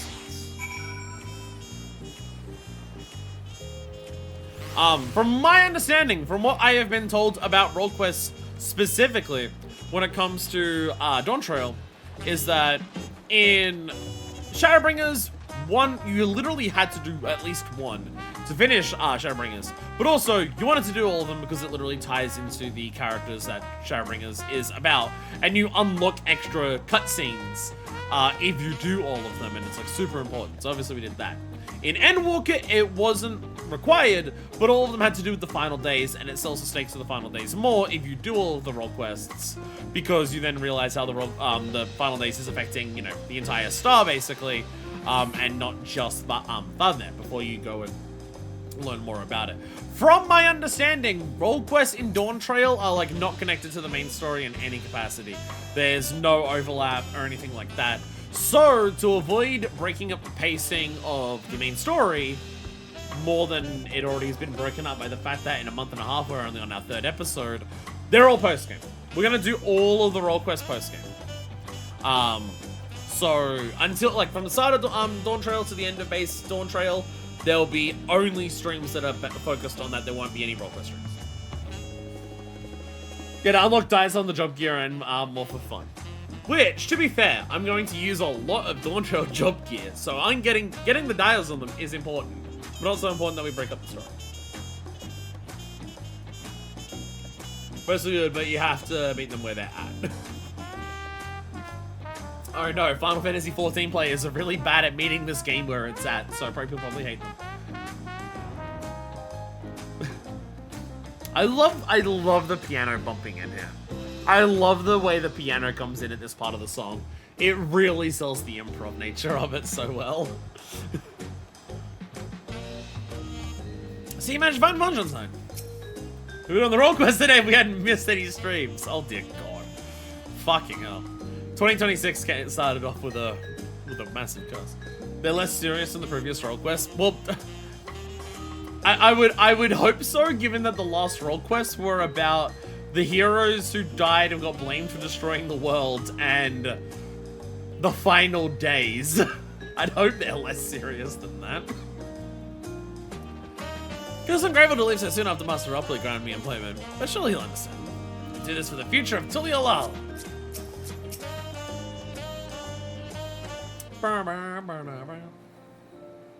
Master Upley, I'm sorry to have to tell you this, but nothing wrong with the shroud. We pinky promise. Got that. Like, fuck that quest for just being like, you had the perfect opportunity to finally address something with Gridania, and then you pussied out of it. You somehow managed to address even more with Limsa, despite it being after the patches. You address shit with fucking Doma and Alamigo, but you pussied out of actually trying to do anything to fix Gridania. What the fuck? Funshantine is agreed to send the pop pipes, yes? Well, it is a shame to lose a capable goldsmith.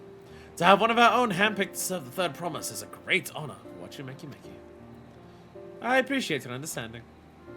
Of course, if you happen to know any other talented artisans, regardless of their expertise, I hope you send them my way. It can even be yourself if you're so inclined. I'll keep that in mind. Does this now unlock scripts here? Though my time here was brief, I'll not forget your kindness, Master Ripley. I am blessed to have these workshops be my first home until you're alone. Come back to us at the moment's cut you loose. You'll always have a job at watching Mickey. Aww. I don't want to leave Earthenshire as soon as possible. I'll go and pack my things. Oh, there's so many birds outside right now. Isn't it approaching midnight for you, Deku? Which is probably like 9 p.m. Every time I have to go to Granada for season, I feel like walking into the killer's den. What became of Honshantine? Were you able to find him? We did, and he's agreed to become a pot sworn. We'll leave when he's ready, but you still have a little time. Splendid. We shall meet you in on. I have many reasons to win the contest, but now I have one more.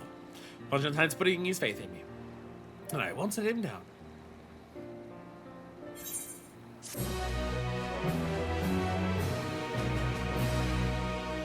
Yay! Deliveries!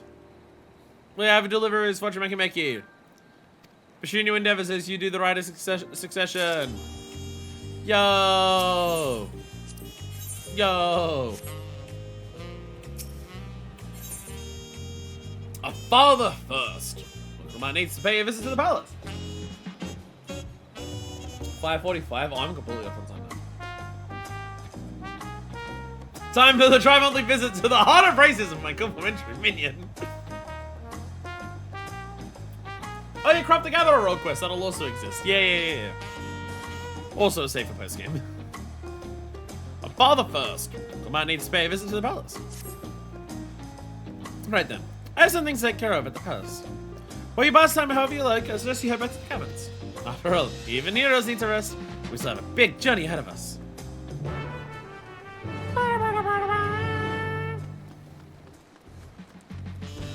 So there is one thing that I'm thinking, right?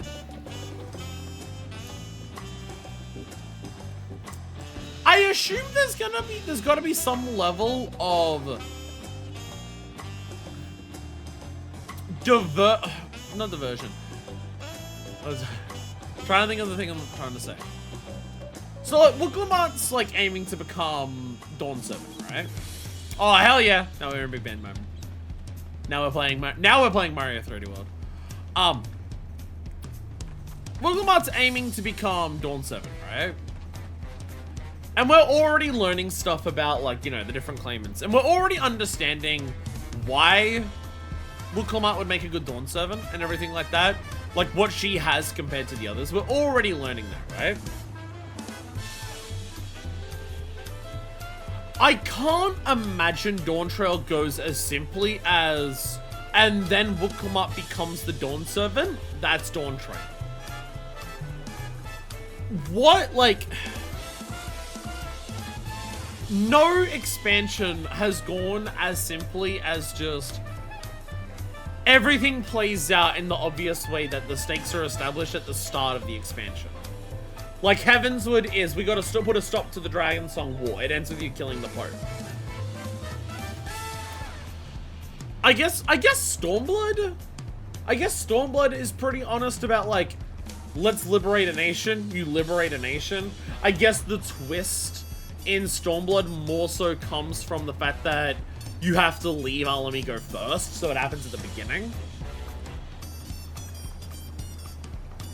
And then there's Shadowbringers where it's like, we gotta save the first. Oh, we get all the light ones and it saves. Oh, surprise, Emmett's the final boss. It's not a surprise, but, you know. And then Endwalker, like, completely throws a wrench in the works where it's just like, you get to level 83 and then you realize you have no idea what the fuck the expansion's even gonna be about. And everything like that. Yeah, we liberate 2 nations instead of 1, and that's like that. But it's like, I can't imagine this goes as simple as the Rider Succession happens, Uroqpacha just becomes Dawn Servant, and then expansion over.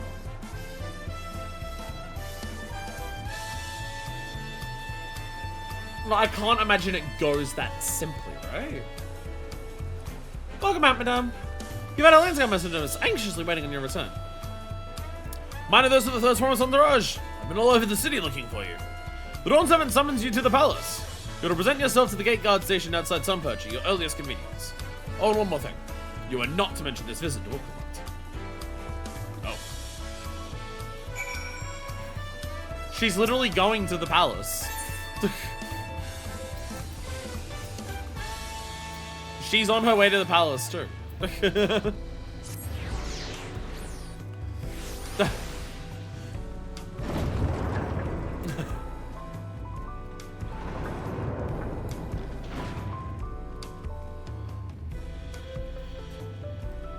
I see you've been hanging out with my daughter a lot. Yes, you can marry her if you want. Whoa! Whoa! Okay, no, never mind. Jeez, I wonder why we're here.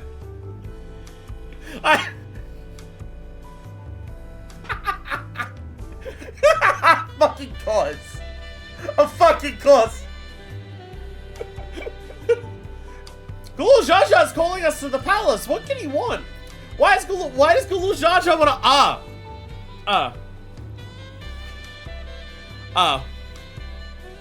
Oh, okay. That's why Gulu Jaja's calling us to the palace. So are we fighting for the right for the daughter's hand in marriage? Or are we fighting because fighting's fucking fun? This is Justinian's fault. The Dawn Servant awaits you within. Was not informed of the reason for your audience in terms of attire. I would suggest full battle regalia. Of fucking course. Of fucking course. I know a few times they've hidden them have made him a strong story moments, but it's always funny when no fight has been telegraphed and suddenly that aura appears every single time. This is way funnier having it, like, be very obvious. Like, okay, we're called up for a meeting. Here's a fire aura, and it's just like, oh, of fucking course. Of course, that's why we're here.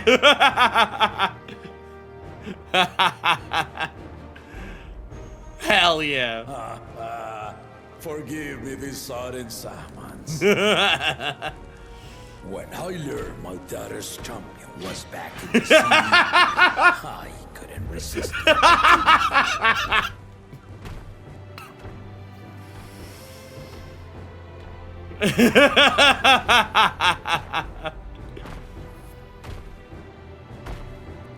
I'm really curious where this is gonna like power scale this guy. Cause he gave Estinian a run for his money. And that kind of yo! Yo!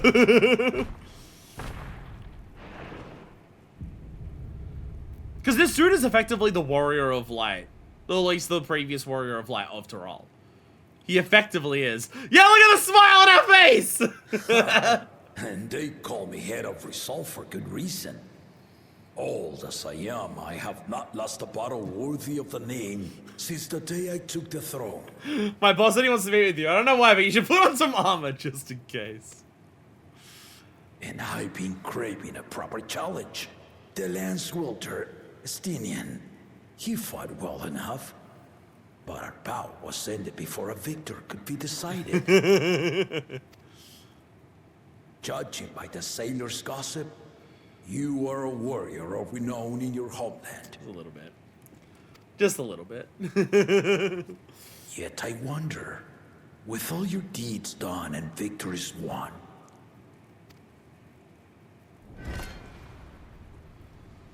are you warrior enough to stand against me? We're deliberately skewering whether or not Estinian could have won that fight. Why don't we find out? We're given the same smirk that we gave Xenos. That is explicitly the same face we made with Xenos.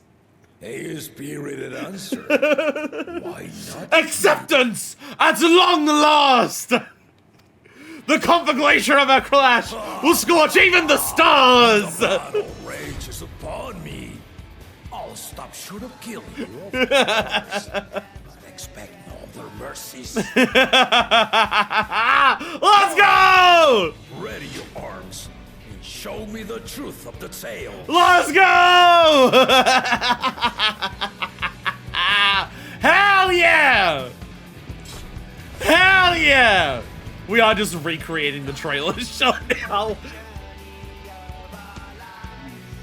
Yeah! Defeat the Dawn Summon! Galushaja! Whee! Push me to your limit! Send me to mine! What a fight to remember! Fancy blade work! Woo! Good damage! Let's test the waters.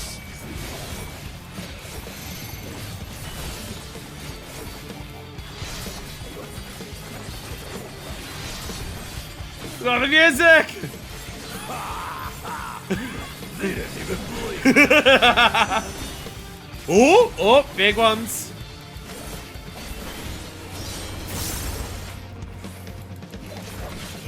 Let's go! I see you now, the Viper style. Yo! Viper style! Let's see how you handle this. Whoa, that's okay. I'm glad I got as far over as I did for that. Coiled strike. Okay, so color doesn't, yeah. Cool out for the Viper style. I love it. The spearman did not lie. Very well then. Battle breaker. Hey, I'm talking about. Oh Jesus! Come! Let all creation be consumed by our ravenous fervor. All right. Oh. Wake up! I need your help.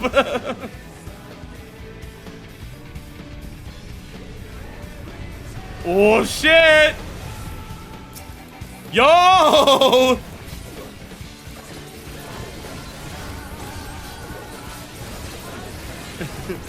Get him!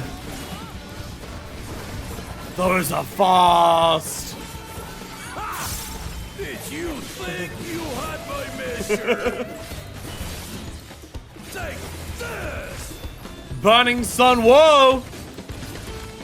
Oh shit! Memory game. Oh god, some of them stay burning. Still holding up?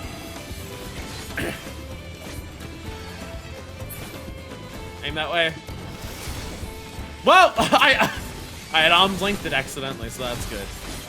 We're far from finished.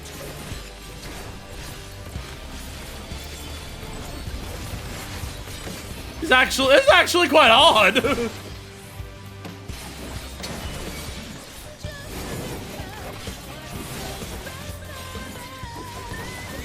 gonna bloodbath some of this. Gonna get over there fast enough. Give a second. Okay, we're good. We're good. We're good.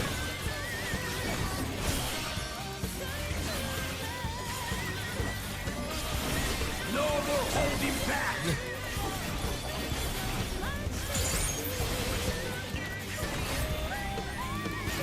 Towers? All right. Stay alert. The thrill.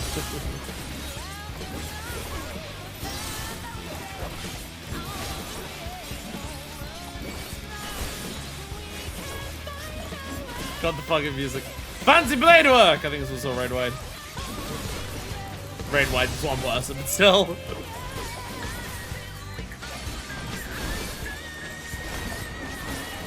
Man, doing one of these is like not a tank. And I've got to like actually be careful of like how much damage I take because I can't just tank min it the whole time.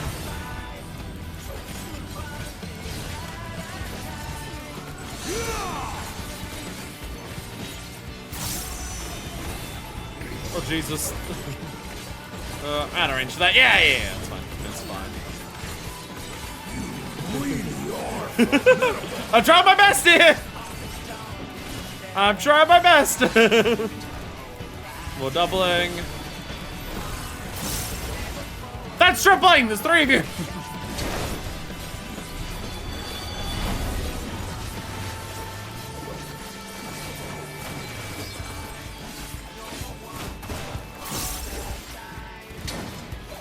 Now we'll see what you're truly made of.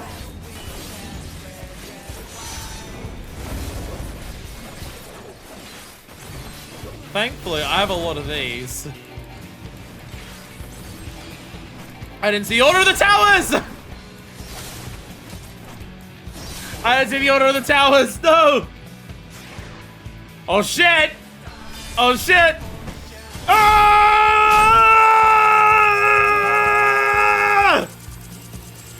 Ah!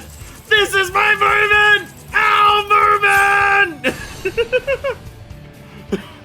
Woo! That will do. You've shown me more than enough. Holy shit! God damn! Holy fuck, that was awesome! I brought my full strength to bear against opponents before, but you are the first to withstand it. Ooh. Ooh. Oh, damn. You had me run for my strength. Even with my head of reason asleep, I never expected you to give me so much trouble. Holy shit.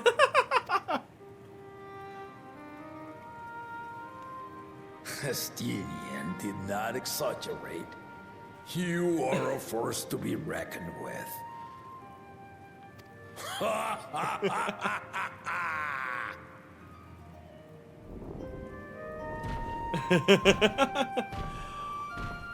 God damn. Fighting is so fucking fun. Fighting is so fucking fun.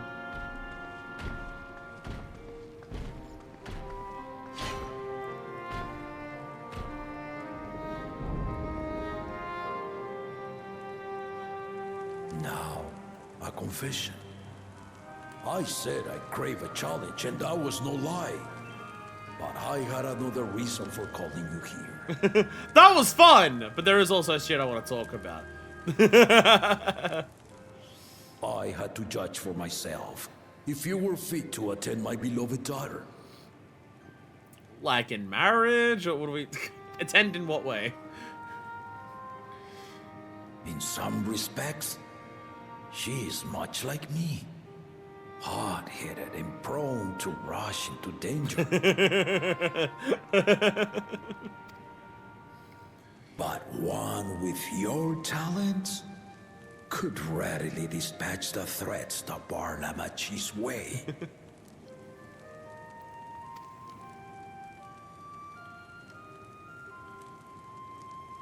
Will you hear my question and answer me plainly?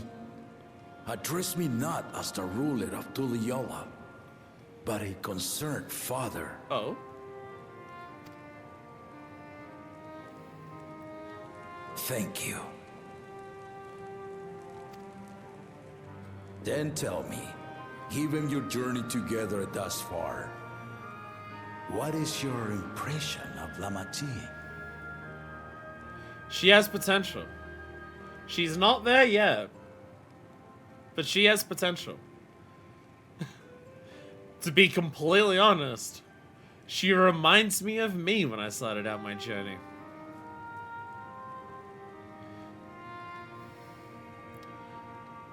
With enough resolve in her heart to carry through on what she wants to, and the people around her to lift her up when she can't, she can do it. Whether it be as their promise or just a companion on the road. Speak your mind.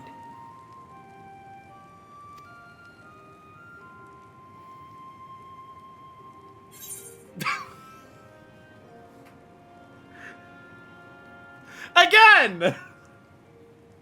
Again! It's like, what we're doing here is very obvious because we've done this before. We know what we're doing. She's young, but she has potential.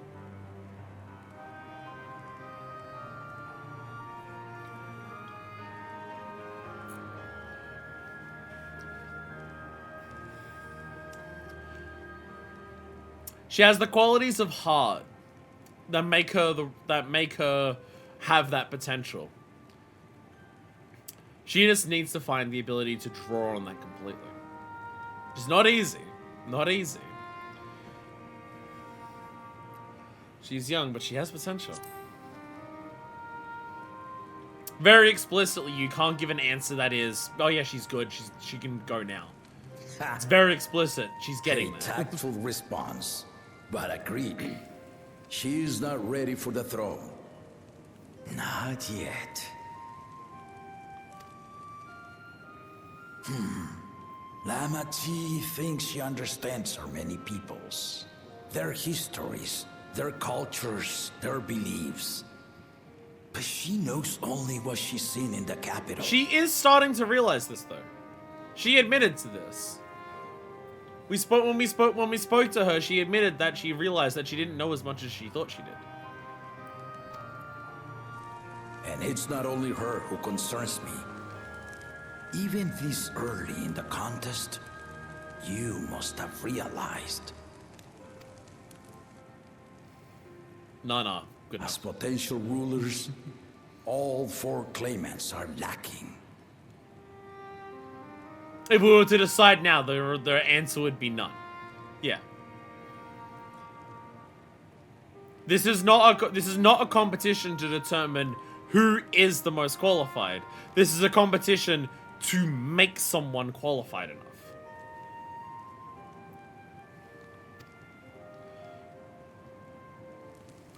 This is why I elected to hold the right of succession. Not to choose a fitting candidate, but to cultivate one. I appreciate, like, it's one of those things where it's like, all the stuff that we've been explained, like, in these moments and seeing everything like that, this is very obvious to the player that's what's going on. And I think it, like, again, because of our position of where we're coming into Dawntrail, as someone who has been through all of this before, as someone who has seen as much shit as we've seen, I'm glad that it's so easy to tell that this is what's going on.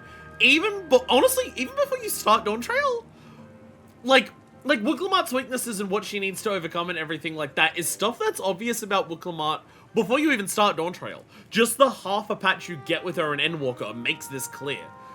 And it's one of those things where it's like the writing making this so obvious to the player before the game admits it, like, leans into the story element, because yeah, it should be obvious to us. Because we've seen this before. We've lived this before. And if no one has impressed me by the end of it, then to no one will I yield my throne.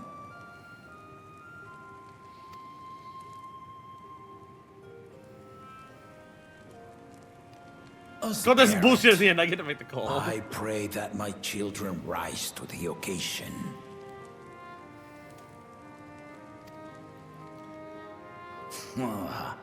With outsiders dragged into my game, I am also hopeful that the different perspectives you and your companions have to offer will inspire them to grow.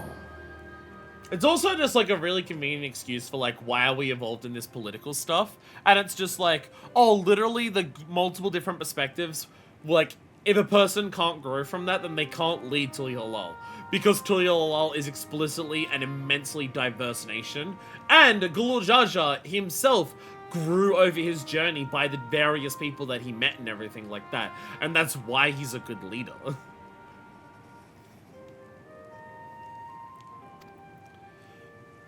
I imagine you in particular have traveled many lands, know many peoples and cultures, loved them and being loved in turn. Guide Lamachi as you think best. Walk at her side and, when needed, push her to walk ahead. If you need a push, I'll be right behind you.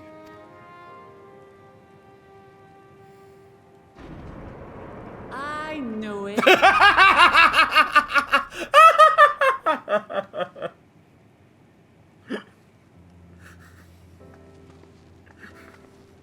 Busted! There I was about to sit down for some of Namika's cooking when I heard that Papa had sent for you. Busted!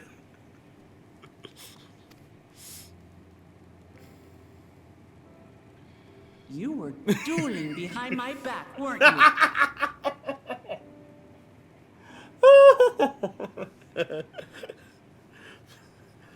That's you fighting Endor fucking my new friends.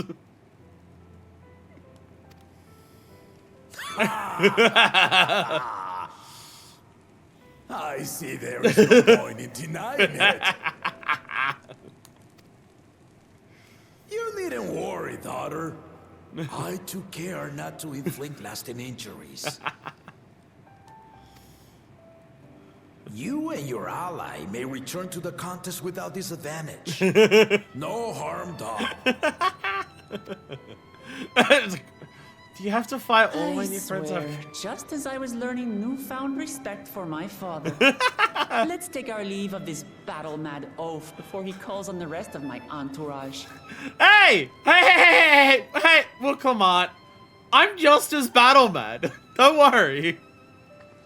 I was quoting Xenos the entire time.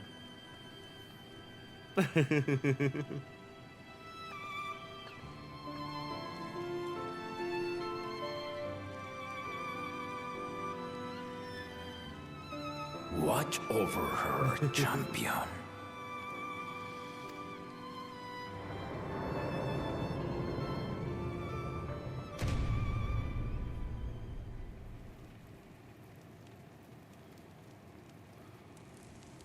Kona's recruits are no less sharp, as one might expect of Galof's countrymen.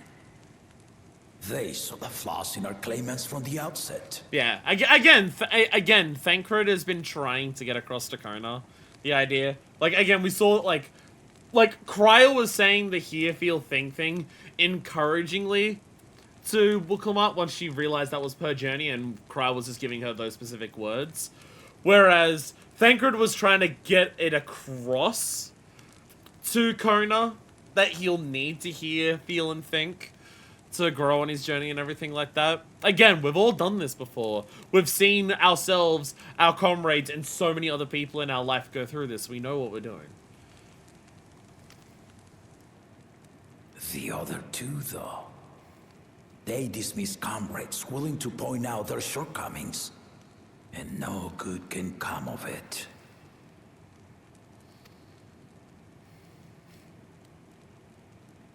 He was hoping that by forcing the, like, Zoraljar into the competition, that maybe Zoraljar would actually, like, listen, but nope.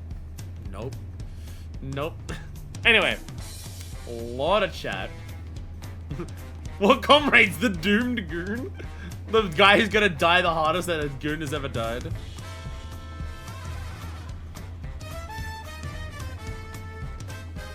What is it? If you hadn't already decided to do it, this is where I would have said, and then Minifus decided to switch to Viper. Yeah, understandable. Might have been that was Call of Duty that gave me a modicum of trouble besides In From the Colds, recently at least. The burn! Like, I stood in one of the, like, I stood in the burn patch, and the dot that did was fucking brutal. Whoops, need both heads to do LB. Teleport behind you, knockback. I wonder if Amanda's actually hitting the whistles or if it's post-production. Welcome to our DPS Life of Dying. Turns out the Dawn Servant isn't all talk. Once again, because again, Gulul Jaja is effectively either, you can either view him as the Warrior of Light of Toral or the Louis Soir of Toral. Kind of works both ways. Again, I like to view Gulul Jaja as the Louis Soir specifically. I view Gulul Jaja as the Louis Soir of Toral. Like, the equivalent, in terms of, like, the person who came through and helped do a bunch of the uniting originally, because that is what, like, the Eosian Alliance came from Louis Soir, not the Warrior of Light. Whereas we're more so the new Heidelin. And so Wooklemat is looking towards, looking at a Louis Soir and a Heidelin for her journey and stuff like that. But, yeah, Gulul Jaja is now up there on the scale of just, like, people who can actually, honestly, earnestly give the Warrior of Light a run for their money. Not win, but they can give him a run for their money. Like, it puts Gulul Jaja into the, like, echelons of Estinian and Xenos. In terms of, there is an actual, like, yeah. Shout out to the fanfic where through a series of extraneous circumstances, Xenos end up with Amnesia and Toral, and then up switching to Viper and becoming a beach bomb who just fights Gulul Jaja for cash and puts into everything he did in canon. I did have a legit reason to call you here, but like, was I supposed to not fight you? If there was a really big bug, you could handle that for Wooklemat. Tell me, given your journey together thus far, has it been good? Has it been worthwhile? God knows this bullshit in the end, I make the call. Absolutely. Now someone said that foppish one, I want to fight him next. Same, because I doubt Warrior of Light would ever willing to take on a position of power. Yeah. So yeah. Gulul Jaja is much more is like the Louis Soir for Wooklemat, whereas we're the Heidelin for Wooklemat. Again, the comparisons to this is just Wooklemat's A Realm Reborn. Very obvious and very deliberate. And I'm personally all the fuck here for it. I'm glad. Again, I appreciate that so many of the things of like how the story is set up and like, oh, this is actually what's going on. I like how obvious it is because it should be obvious to us because we've seen this shit before. I like that I can be like, oh, this is A Realm Reborn for Wooklemat, and then we get like the straight up saying the hear, feel, think lines and like and she's collecting the rocks, the colored rocks the way that we did. I like that I can see the contest and see what the contest is and be like, oh, I get what this is. This is meant to be cultivating someone who is good at this by making them for someone to become like worthy to be the leader, they need to change as a person to become the type of person who can do all of these rights and everything like that. Which is also why Gul Jaja's not the one who's deciding what the rights are of every area. It's the people of the area who decide what the right is. Because it's not the leader to tell all of the people what's good for them. It's for the leader to listen to the people and learn what they need and help give them, and help them achieve that. If he had his way, Papa would keep building until the day he dies. Even now, I only know 3 people who didn't need to be carried away after their bouts. Zorosha, your lance-wielding friend Destinian, and yourself. Interesting that Zorolja's, like, at that level, too. I mean, I guess he's the head of the Lands God. You really do live up to your fearsome reputation. I'm curious, though. Did Papa want anything else of you? Just a sparring partner. That's all it was.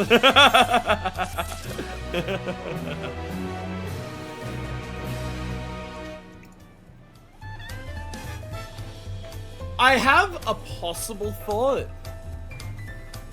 I'm having a possible thought of what might happen with the Dawn Servant stuff. But I'm about to pick up Dragoon for the first time at this point. The further you get into the game, the funnier that gets. You know that image where it's put on serious vegetables with the caption, I just made some bullshit? That's how I feel whenever I start cooking during these streams, and I'm making miscellaneous pasta. But is it miscellaneously good? I say every expansion it's funnier.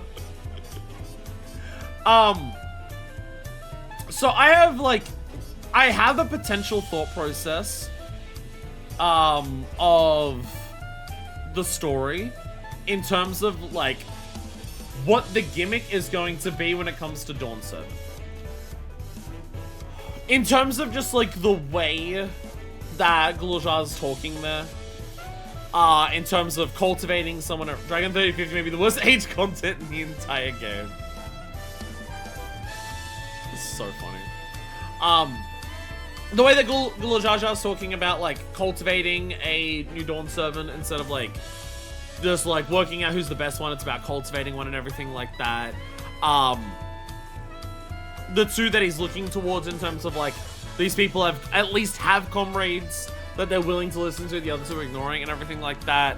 And just thinking of some stuff like that.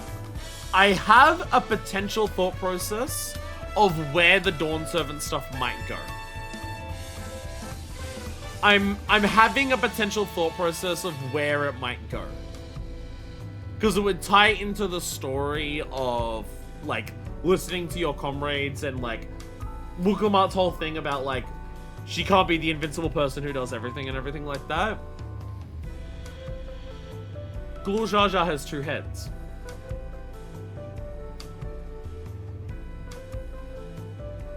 I think the Dawn Servant's gonna be I think the Dawn Servant's gonna actually be Wukumat and Kern. After that cutscene and just the way that Gul'Ja talks about it, that's what I'm thinking. That's what I'm thinking. Gul'Ja has helped be a good Dawn Servant for so long because he's effectively 2 people who can balance each other out. But now that one is asleep so fucking frequently, that balance is a bit harder to do. It's just it's the way that he said, it's the way that the head of Resolve turned around and said, my daughter's a lot like me, hot-headed and rushes into shit. It's the way that he says, one of my children is a lot like this head that's currently awake. That it's like, oh, if we really want to push the idea that it's just like, you're not meant to be the invincible hero who does everything on your own and everything like that. And so much of what makes Tuliala work is its diversity, then the next Dawn Servant also being 2 people, just they don't share the one body, would make a lot of sense. And this is the very much the way that the one awake head at the moment called out one of the children being like that head. What's the name of the other head? I forget. We have the head of Resolve. Because Michael Jaja's like mystic and mighty. reason, then that's absolutely Kona. yeah, then it's absolutely Kona. Then yeah, okay, yeah. If the head that's sleeping at the moment is the head of reason, then yes, that's absolutely Kona. That's what it's gonna be. That's what it's gonna be. How we get there is gonna be how we get there. I don't know. How do we get to a point where it becomes both? That's a bit up in the air. Like, does Gulu Jaja make that decision? Does one of them win and say the other one join me? Or anything like that? Is there like one final challenge and they like both succeed at it at the same time by working together so they both technically qualify? Or anything like that? Like, how that'll play out is gonna be a little, like, how we do that storytelling, but especially with the second head being called the head of reason. Yeah, I think that's what we're gonna do. I think that's what we're gonna do. We're gonna have a head of resolve and we're gonna have a head of reason, and it's gonna be Wilco Garner. The shape of peace. Wilco thinks it's time to gather her allies for the road ahead. Miscellaneous pass is passable. Would you say it's passable? Conan Wilco gets stuck in a teleporter and not with 2 heads in 1 body. I am sorry, my children, but this is required for you to become joint stone servants. I still haven't had 1 bite of Namika's food thanks to Papa's nonsense. So I'm going to finish my plate before I head out. If otherwise, ask everyone to meet up for Horde Caverns. Come and join us after you've had a moment of recovery. Tell me, Papa. One of the heads voiced by Jeff Goldblum.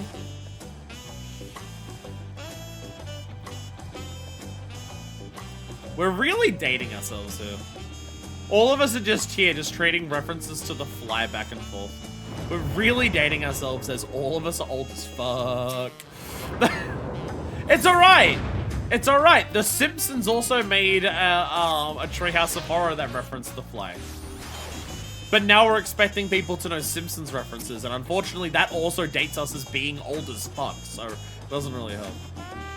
I'm not old, I just like body horror. Await your companions and continue with the rite of succession.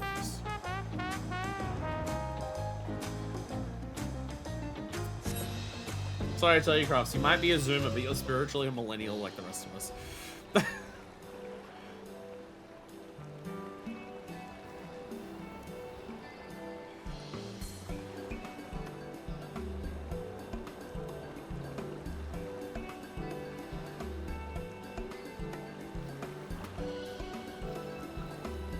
Sorry to keep everyone waiting. It's alright. I had a fight with yet another leader of a nation, so like it's fine. Is that it? We're all set to go. They also prepared for travel in search of work, so I had few belongings to begin with. Bidding farewell to my fellow artisans took rather a lot of time, however. Again, I appreciate making this commitment for a short time. If you wanna, I can start making references to old Hollywood movies. Somebody said, as heard of.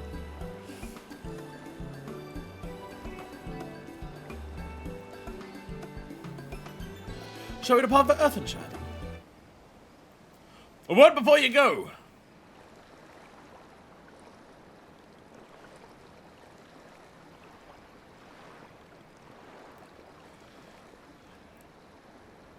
Well, Kevu, what are you doing here? Ah! I spent my days correcting manners, and here I'm perpetuating grave events of dwelling the third promise's departure! No. Darn. No! God damn it! Please take off your axe and rid my flesh of the taco meat! Most of your demands be so gruesome. Besides, I told you that kind of thing doesn't bother me. Alright then, I won't let it bother me either. What was all that about? Don't worry about it. You don't want to know. I come to the city, bro. I purchased supplies when I spotted your entourage getting ready to leave. You seek the city of gold, if I'm not mistaken? Eventually. That's right. It's the final step of the rite of succession. If you know anything about the subject, I'd love to hear it. Then allow me to be of service. As you know, legends of the Golden City have been passed down in Taral for 1,000 years. Yet when it comes to describing the place itself, the stories do not always agree. Some portray it as one might expect, a glittering metropolis of golden towers. Others suggest it is more unassuming and owes the name to a fabulous treasure hidden at its heart. telling whoever has a common thread. Those who go in search of the Golden City do not return. Have they considered we're built differently? The lesson to be learned from this third promise is that to seek the legend is to court death. I must implore you proceed with the utmost care. That is all I wish to say. I shall pray for your safe journey. Thank you, Lukiva.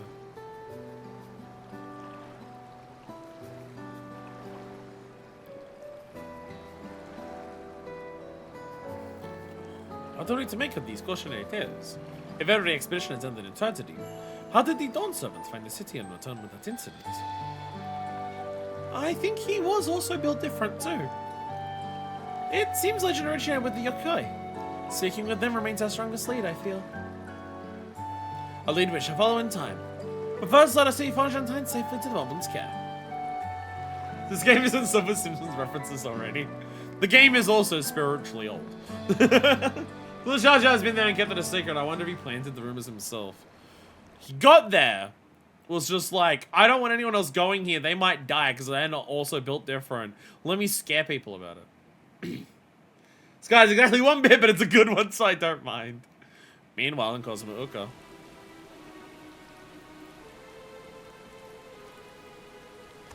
Finding a willing artisan was even easier than expected. Many indeed are eager to curry favor with the Resilian Sun. That's how. Especially if it means sharing the promise of new territories. So that's how Zoralja got someone. Do this and my imperialism will help you. Those who prove useful will have all the land they desire.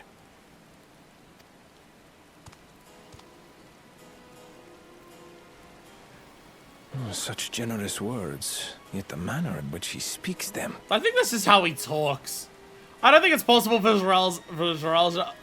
Zoralja to say anything without sounding incredibly fucking ominous. If neither wealth nor territory are of value, wherefore does he seek to bring the world to heel?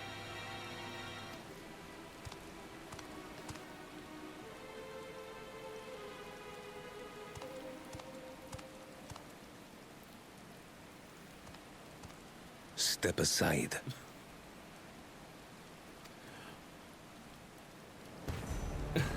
Remind me. There was no rule against poaching craftsmen from other claimants. Was there? I mean, you're not allowed to forcefully bring them. So...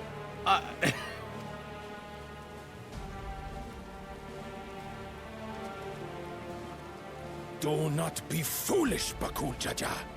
Alright, time to power scale these two. Foolish would be carrying on with these dull feats when all I need to win are the keystones. It's technically it's the spirit of the rules at least. And besides, it's long past time I humble this arrogant one-head. Two dumb bitches telling each other exactly. Streams are all about them being unwilling to means they have to be want to be a pot spawn, not they want they have to be a pot spawn for you. The Dawn servant may have sired you against all odds, but there is nothing blessed about your birth. I'm the special one. I have two heads. You've only got one head, you fucking loser. Only a two-head is fit to rule. Only we are worthy. Draw your weapon. Face me in battle and learn your place.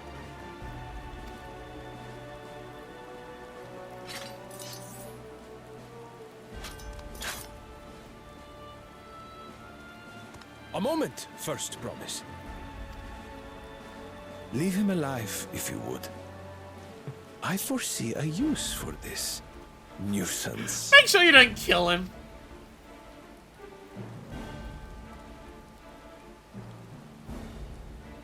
Too scared to make the first move?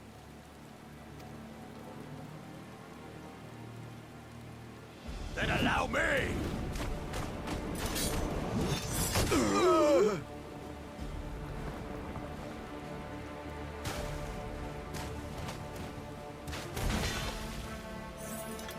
Oh, like with no effort.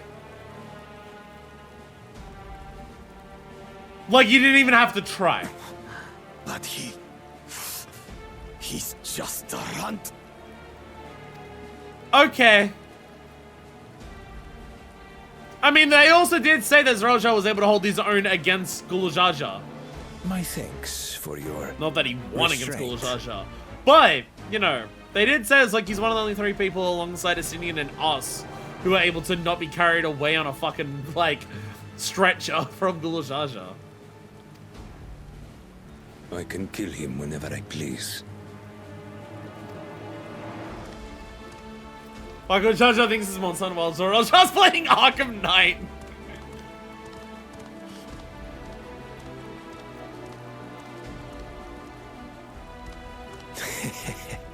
Your part in this is far from over.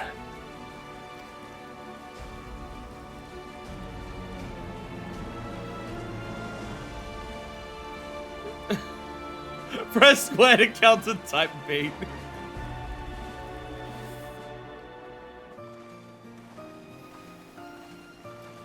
Okay, it's one of those moments. We like to call those establishing moments. We're back, and we're brought with us a winning pot swan. This is Vonshantine, a talented goldsmith who once worked at S Times Aesthetics of Ulta. Wonderful! Impressive! You are first to return, third promise. And with an artisan from across the salt, no less. We welcome you and your unique skills to Earthenshire. Helphand will show you to the work pot.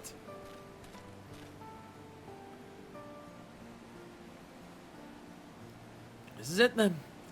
I look forward to hearing you proclaim Dawn Servant. Thank you, Vonshantine. I'll be sure not to disappoint you.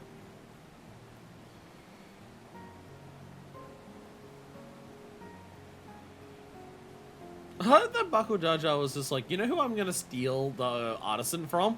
Zoralja. Because that is one excuse to try and fight Zoralja, and then oops. You have met the requirements for the Vita Pots. Red Rock presents your keystone with joy, smiles, and well-wishing.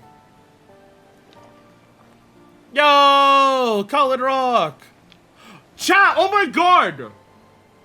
She's collecting colored rocks! Just like we were in A Realm Reborn! Oh my god! Oh, she's even collecting the colored rocks! Oh my god! A reverse of the previous feats. We just go over and talk to a guy and come back. The rest have shit to deal with. Yeah, it's the one that we've done the best out of all of them. Now we're beating it into the ground. You know I'm gonna do this every single time we get a rock though, right? I wonder if you can find Fondu in the overworld. What if you call him Fondu?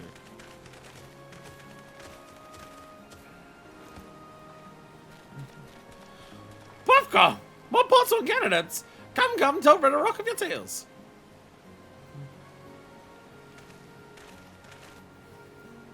I found a guy, and I found a girl. Well, girl, I think. Fondon will have to deal.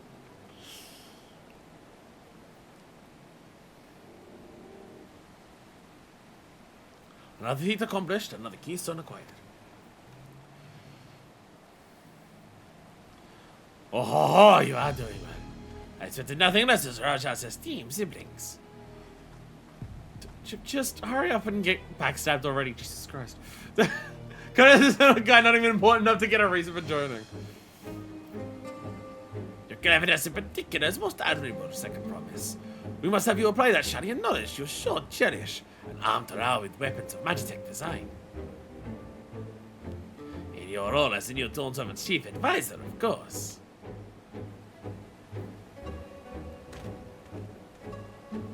The tools of war hold no interest for me. I wish only to improve our nation through practical innovations. Foreign powers will think twice about testing our strength when Suriala is known for its advanced technology. Just as the Guardian Empire was deterred from invading Shadian. That may well be true, but how long would it take Suriala to progress this advanced state? How many years? With a collective commitment to education and hard work, it should not take so very.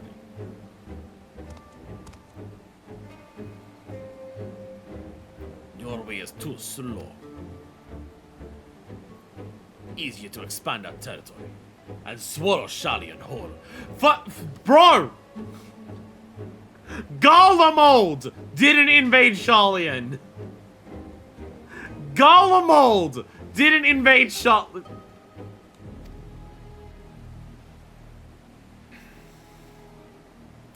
Conquer other nations through force of arms, and you're looking at a future of uprisings and bloodshed.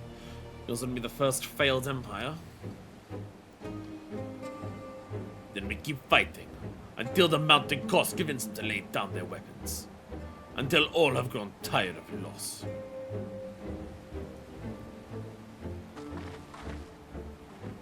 How would such an outcome bring anyone joy? What you propose is a mockery of peace.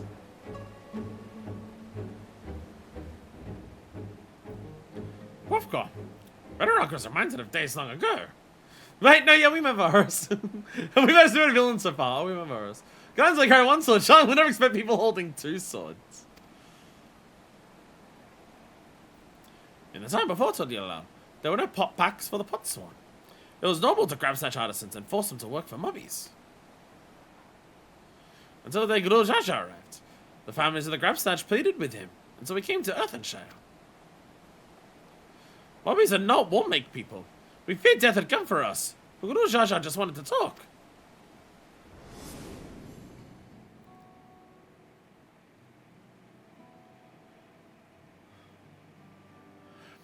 Be at ease. We are here to trade words, not blows. The goldwork craft of this village is superb. One can tell at a glance the quality of materials used, the mastery of technique employed.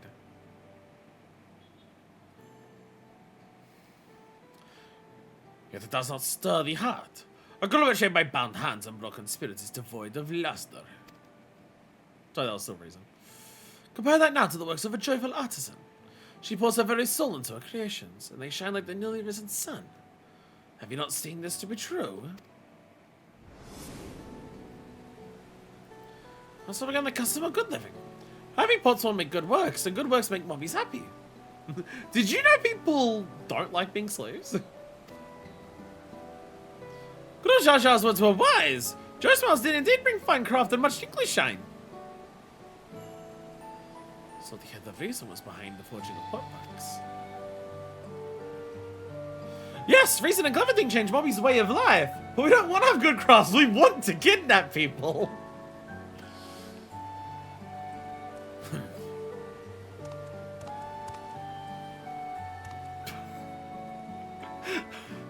Zoralja just had an entire fucking group of people just tell him, dumb cunt, you're wrong.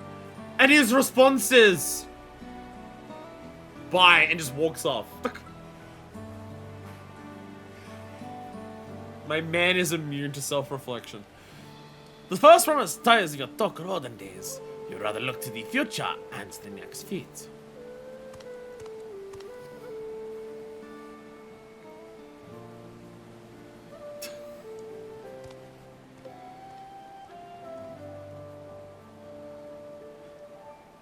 Zoralja just shows up. I have this plan. And everyone just takes turns to tell him how fucking stupid he is.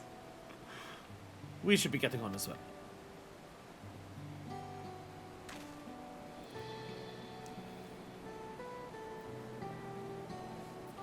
Again, I swear I never know how to dose chili flakes. If they're completely intangible and turn themselves into a chemical burn victim. I agree though with chili flakes. It's like if you're making a big batch of something, how much is right is hard. Like if you're just putting it on top of a dish, it's fine. But like if you're making a big batch of something, it can be hard to work out. So the thing is, like Zoralja here is making Zoralja is doing exactly what Gulujaja said. Gulujaja, the exact thing that he said was, Kona and Wukilma have people that they're willing to listen to about why they might be wrong about something. Zoralja is just straight up wrong here. Zoralja is just flat out wrong. His plan won't work. And here is a bunch of people trying to tell him that your plan is stupid. It will not work. And he just ignores it. He's too important. He's too much the important, like, resilient son and shit like that. He's the most specialist boy ever. How could he ever be wrong about something? But good Jar Jar never did come back, did he?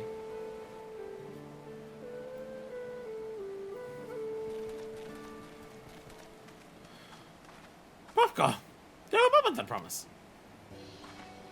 Rafka would repay you for hand helping with Kahi. He brings the tale of the Golden City. Really? I'd love to hear it. The towers, the streets, all fashioned from gold. Everywhere you look, every splendor you can imagine. Towers and streets and everything? The young, the old, and everyone in between, they live in golden happiness. A city of eternal bliss, forever perched above the clouds. Above the clouds? Imagine a city, but it's made of gold. So Roshan's the ultimate right-wing chud, absolutely deaf to any and all arguments.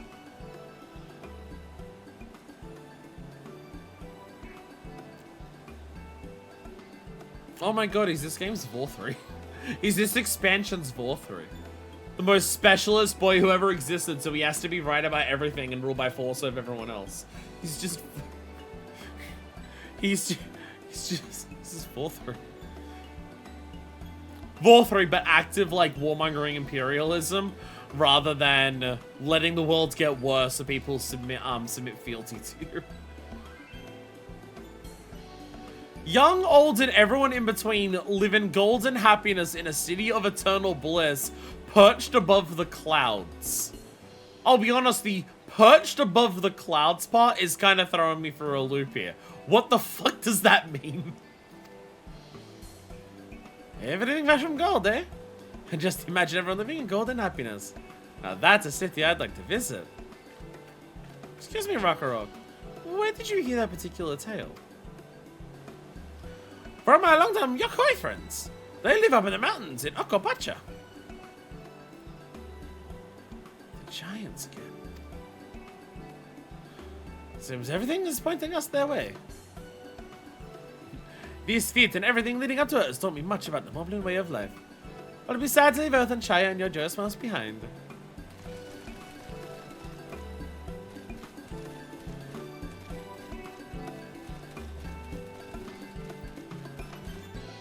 Like, just with the way this game does things. With the way that this game does things. We will see the City of Gold in Dawntrail. We will. That's just Final Fantasy storytelling. Final Fantasy storytelling does not build up something like that so explicitly, so consistently, without it being something that you'll see, right? But they are, like, so deliberately giving so many possibilities of what it is that I have no fucking clue what to expect. Means on a real tall mountain, Olympus style. It could be that. What if it's a metaphor? We've already been to the literal heavens.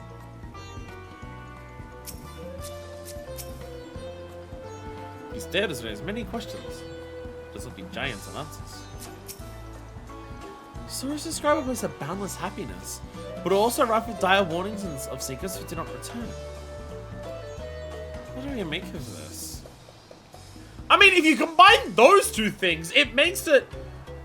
I'm getting Final Fantasy VII vibes of they keep talking about wanting to get to the Promised Land. How the Promised Land is awesome and how there's going to be so much great shit once you get to the Promised Land. Where all of the metaphors that is building up that the Promised Land is where you go when you die. A place that's boundless happiness, but if you go there, you never come back. That just sounds like FF7 Promised Land. Yeah, it's gonna be awesome once you get there. You get there by fucking eating it. Like...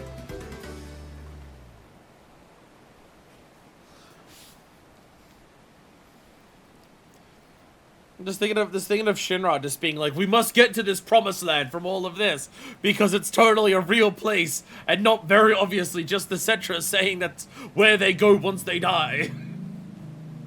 Right there, Gulu is making shit up, holds more and more water. We know that the real afterlife live stream is blue, so it doesn't even make sense for it to be the afterlife. The head of Reason and Red Rock's story sounds so different from the head of Resolve. They share the same body, yet their personalities are wholly distinct. Yes, it's probably why it's going to be Corona who become Dawntrail. I don't understand as Raja is even a claimant in the first place. Surely his father cannot condone his violent ambitions. I think his father was hoping that this journey might fix him. No. But it's just evangelicalism. That is true. Right, we should go and see the giants next. Agreed. Golden mysteries notwithstanding, their village is featured prominently in the saga and is not to be ignored. The Uroqpacha Highlands should be easy enough to reach from here. If we leave Ethanshire from the west, there's the road which leads up into the mountains. Let's find that first. The real Golden City with the friends you've made along the way. There is like... I'm putting it down as like a 40% chance that's the answer. Or enough a possible budget in time. He's in good health hands. So here's what my main thought process is. Here's the main thing in terms of like what I have to currently do. In terms of anything to do with like not spoiling myself. I have to make sure I don't learn the names of any of the future dungeons. Because I'm half expecting the name of the level 100 dungeon to be the Golden City. And that's when you see it. So like that's the main thing where I'm just like, I have to make sure I don't accidentally learn any dungeon names. I mean, if it's a level 100 dungeon, then it means it won't have gear at least. Because they don't ever put fucking gear in the cap dungeon unless it's Alamigo. But I'm just half expecting to get to the final... Oh, okay. Oh, no, I can go around the corner. I'm half expecting to get to the final dungeon, and it will just zoom in saying, the Golden City. Someone's final dungeon being Alamigo. Yeah, that's kind of my thought process. Do not look at people's accessories.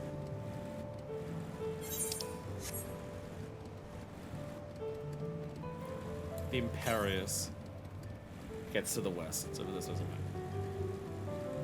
Then we can't explore because it'll be a dungeon instead of a real city. Oh, Alamigo. Oh, Alamigo. Is it inside of this fucking cave? It's inside this fucking cave. Right, we're in the expansion that's current, so it means that there's as many of these as possible, which means that we have the situation where they start putting them in obnoxious places. I distinctly remember, I remember people telling me about how bad some Aether Currents were in old expansions. And then I forgot that they removed them from the old ones. Oh, I'm serious, remember how the Dead Ends gave out accessories? Oh, yeah. Well, the Dead Ends gave out accessories. But the Dead Ends never gave out, like... The accessories from the Dead Ends is just the last. So, at least that doesn't get, like, that doesn't give it away. Like, the last Ring of Healing doesn't tell me that, oh, the final dungeon of, Endwalker is the memory of Dead World. Like, it doesn't do that, at least. The weird bullshit areas you don't have to, bother with. No, I have to bother with them. Accessories on Armorer straight up say Armorer team. That is true. But also, to be fair, you don't learn the word Armorer until, second half of Kalusha. The first time the word Armorer is said to use the second half of Kalusha. Because you're at the bottom of the ladder. And that's when Emmett tells you about Armorer. Last Ring of Healing, actually more Rings of Healing came after that. I can't believe 14 is such a liar. Unplayable game. Unplayable game.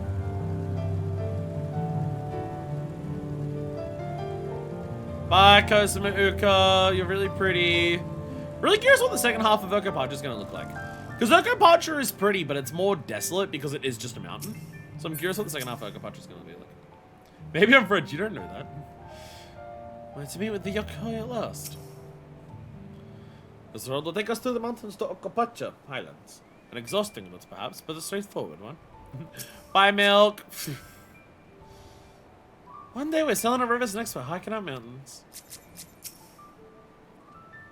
Highlands where the Lay of Proof took place, there being Lord Jar Jar's encounters with the Yokoi. But it is also the stage of the Lay of Ice, where heroes fought the monstrous Valley Garmanda. was curious to know what the right will demand of us there. So they removed the worst current from the lock. Stormers in the far northwest corner, but you had to reach it by going through the far northeast corner, going through the big underground crypt to the north of the map. So evil. That's so fucking evil. You straight up are able to go through this gate at any time, Lamau.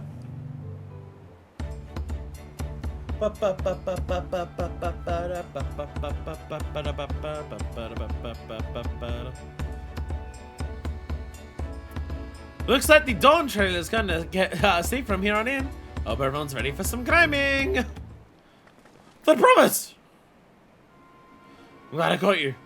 Uroq asked me to bring you back to the village. We were just about to go. She said something she forgot to give you. Huh? Something other than the keystone. Yes, not a great importance or so I was told. Shouldn't take long if you'd please follow me. Why does this feel like a trap? Oh, what is it all about? Well, no need for everyone to come. I'll be back in a little while.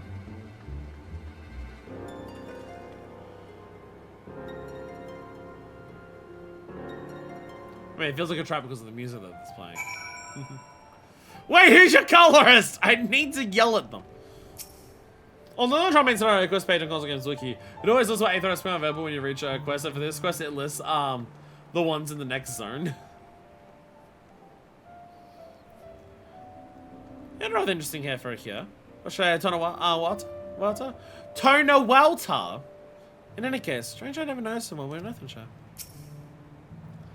Knowing Kozama'uka was probably eating sweets by now. Bax and forgot to pay the shopkeeper or something equally careless. It doesn't seem familiar somehow. But I just can't place him. Not for this quest, I mean the quest where you reach the you'll first reach this zone, but still. Oh I'm eager to continue to the Highlands to meet the Yokoi face to face. I heard much about them, but I'm not entirely sure what to expect. Grass should have white woman voice on random non-Sorali words. So every now and again, what's a hire? This is taking quite a while. Just keep waiting for now, I suppose.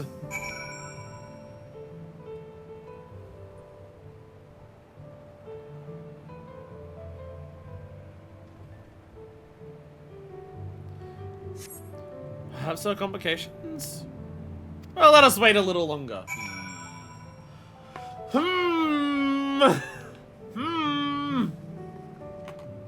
Being yelled at about low battery. Something bad might be happening. Why didn't everyone else, like, not trust when they heard the ominous music in the cutscene? Or of like just turning around to the rest of them just being like, did you not hear the music that showed up when that guy showed up? It clearly means that he can't be trusted. What music? The cutscene music! What's a cutscene?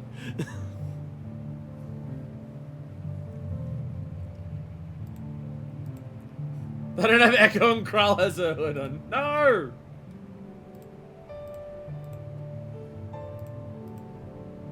The batteries in these headphones are getting worse and worse and worse. Like, even the good pair now last for like 2.5 hours and that's it. It's really bad. It's really bad that they're both like on their deathbed already.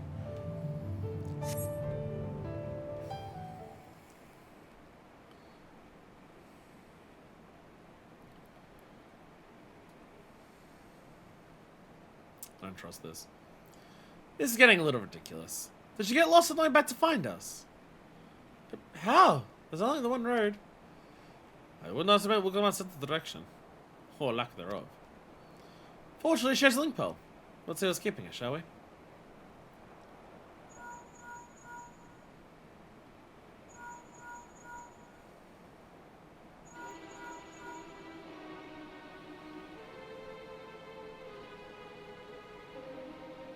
She's not responding. Perhaps we should all return to Earthenshire. Towards Ragnarok who had business with her, yes?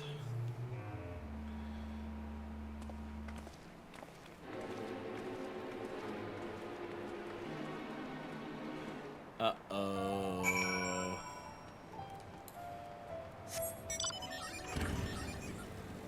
Problems bad. What if the next trial some words Xbox, especially highlighted in pink?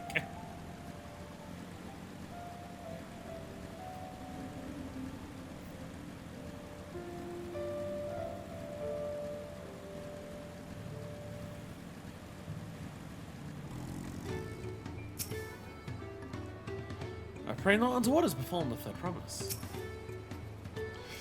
Someone's not right. I can feel it. She doesn't seem to be here. I thought Uroqpacha was just being a usual impulsive self, but now I'm not so certain.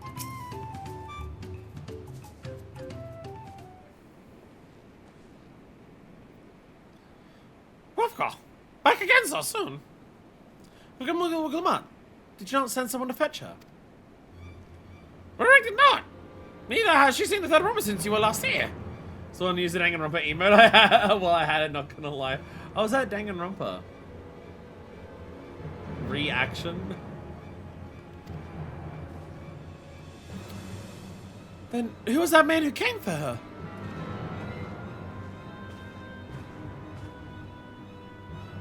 Oh? I thought you left already.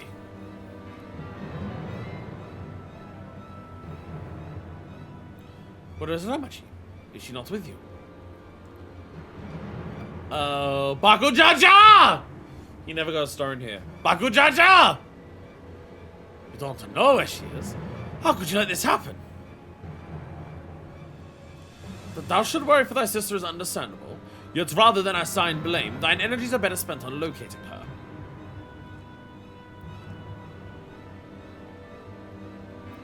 We'll help you search. Is not how I wish a fellow claimant to lose the contest. My sister least of all. In that case, dividing our force allows us to cover more ground. My defense and I should work together at least. To better facilitate communication between our groups.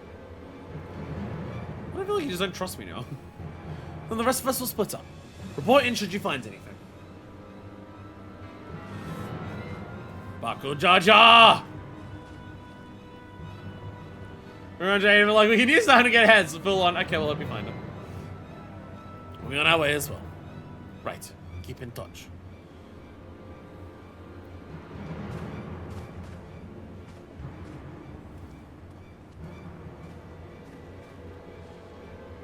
Come, we should begin our search. Motherfucker!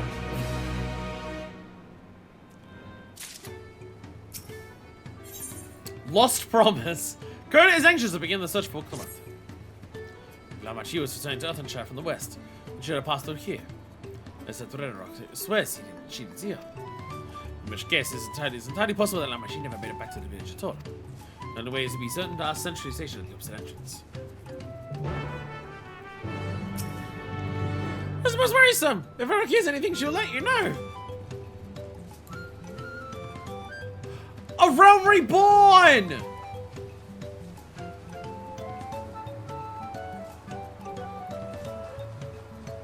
I know what moment of A Realm Reborn this is!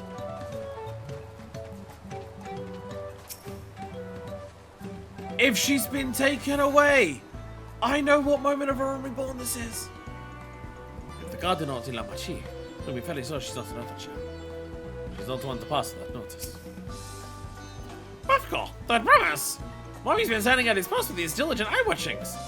He has seen no claimants pass this way. No, way earlier. What a Tonawata with body-colored hair. When we know someone of this man, his tongue claims about a pellet peddler and many fires who was hurt by a crazy-haired bandit on the road. Bandits, you say? Thank you, you've been most helpful. My sister's clearly not here. Though we're sure to otherwise, we must consider the possibility that Tonawata sent messenger and the brigand, described by the century, one and the same. And Lamachi is in very real danger. Come, let us hurry to many fires. Like with this peddler should they still be around.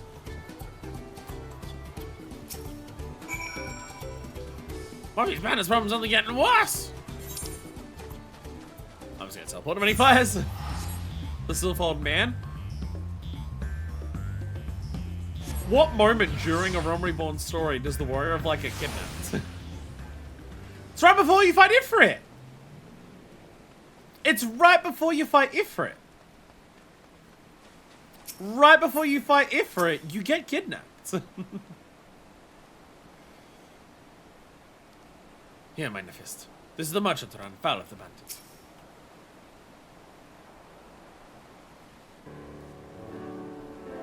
It's a moment where the Warrior of Light story would have absolutely fucking ended if they didn't have the Echo.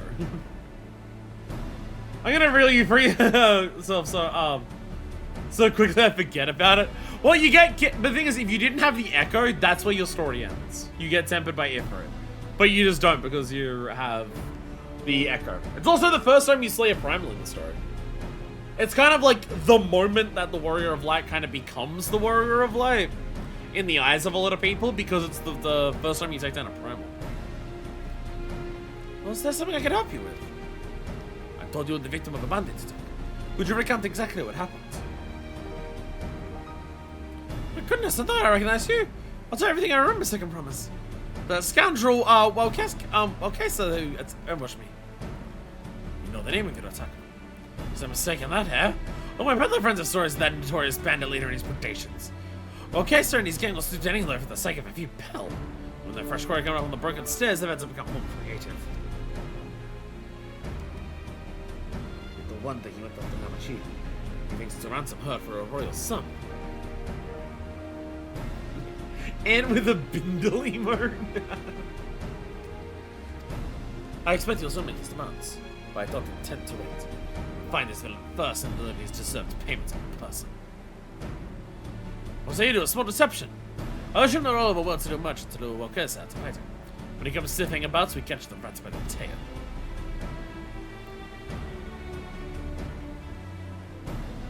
An excellent plan. I have just the right comments for your disguise. Especially discounted price, of course. Brush with bandits hasn't dampened your mercantile spirit, I see. Very well, accept a generous deal. Side item of the bundle is the greatest look of our last decade. I'm so serious. Well, this is a bit better garments than what we had to wear during the Ifrit section, where we put on like the ragged shepherd's clothes to look like a beggar. Remember how that also happened at the same time as when you got captured by Ifrit? How that was like the dude you were dealing with there to decept him? You were also wearing like the ragged shepherd's clothes, so you had to wear a disguise. Now we lay the bait. I'll proceed you into many fires to make my presence known. You follow on behind, boasting to those along the way how you paid me a hefty purse in exchange for a gemstone of such. For real, why does Eorzean across the board have negative drip? Because every single calamity primarily affects Eorzean. So everywhere else in the world actually gets to like have some form of like cultural advancement over time, whereas Eorzean is reset to 0 every like couple centuries. Flattering cuts of a peons.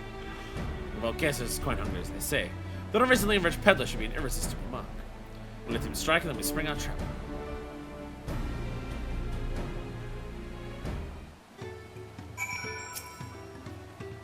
Apparently your scheme's successful. Time to play our part. Follow me. Not too closely, because you're meant to be captured.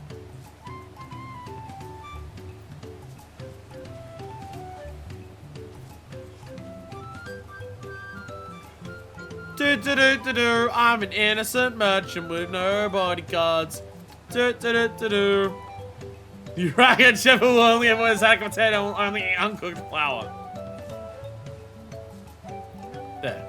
That's your bad fellow. This is the Eorzean mindset. Show them how happy your imaginary deal with me has made you. When you put on appropriate display, we continue to our next performance. Hello there, kind-hearted Jabral. Oh, you would not believe how exciting it was that I just made a deal with that man. I'm literally jumping for joy about it. You're overselling it a little bit there, Minifest. Jesus. The red gemstone from that historical merchant, you say? I envy the profit he must have made from such a sale. Since Desert has straight up let me know how to peddle goods at my usual haunts.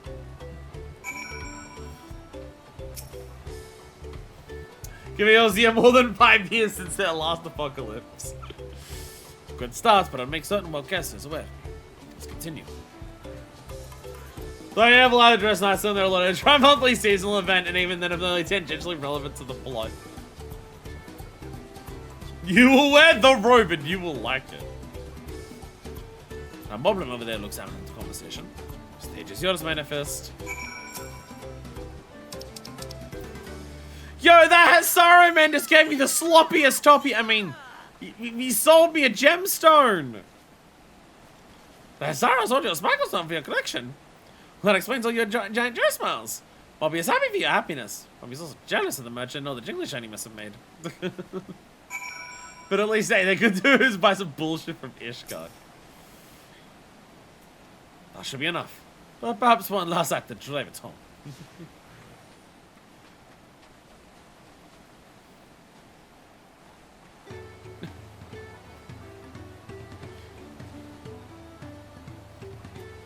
What are that? Is it the Cheery Pellu?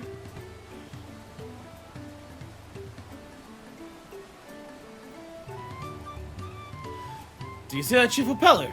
Someone tell your precious gemstone and then we'll be done with this part of the charade. Yo, that man over there, he sold me this baby that I have with me. I'm finally a parent. Let's go. A passing pet like the very gemstone you use of your collection. That is a stroke of luck. And I'll wait till the merchant was just as pleased to fill his pockets with your grateful coin, eh? Was there from the limbs or restaurants forever to wear amidst by some capricious god? Though I remember the name of Bismarck. First ARR Heavenstone event now being canonically 7 years before 1.0. Look, we ignore the time span of this game. It never makes any sense. I'm just about to go and earn some pell on my own. Who knows? Maybe your tune will find me even as it had found you. Maybe I can also find somewhere I can buy a baby from.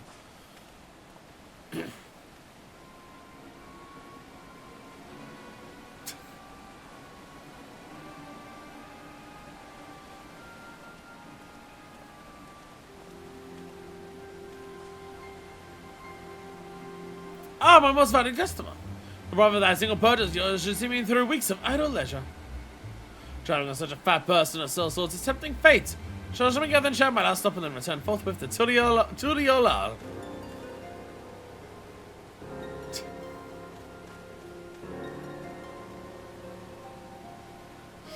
Did you see?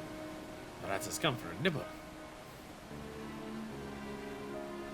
On a spearheading home with my wallet full of cash.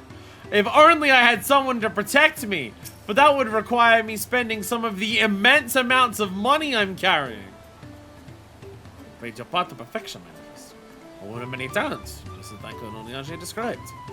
And let us make what cases out and spring on track. A brother's duty. Colonel wishes to execute the final stage of his plan. Let us execute the final stage of the plan! This is the part where we execute the final stage of the plan. Trophy unlocked. The part where you execute the final stage of the plan. I'll set out towards Earthenshire alone and unarmed. But to sell the act of a defenseless merchant. Assuming all cases watching, he will likely wait for some quiet stretch of the road before accosting me. I'm relying on you to closely follow close behind. Meaning hidden until the time it comes to swing a chop on a bandit king. Just remember, you need him alive. Revolver Russell! Revolver Russell. See, but we say Happy New Year to each other as being symbolic and metaphorical. It's not actually a new year. Okay, so Will tell us what he's done with Pilawachi.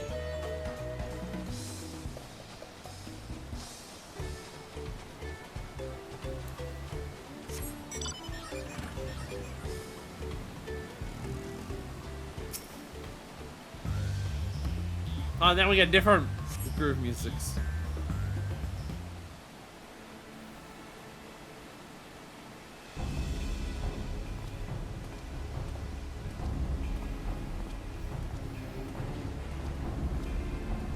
Canonical timeline in this game is absolute nonsense. It absolutely is.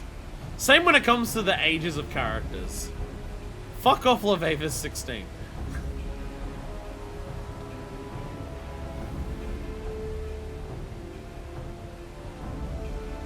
Thordon's meant to be like 60.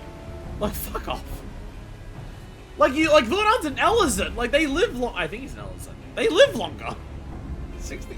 Although he might be a hero. Is he Ellison or Hugh? I can't remember. But still. But either way. Either way. That's a rough 60. I know, right? Oh, no! A weathered axe! As we could make it worth it, someone is fucking up everything with travel times. With how long it canonically takes to get from, like, Eorzea to fucking, Hingashi. I hope business has been good to you, Master Merchant. How about you share some of the profits? And by some, I mean every coin you have.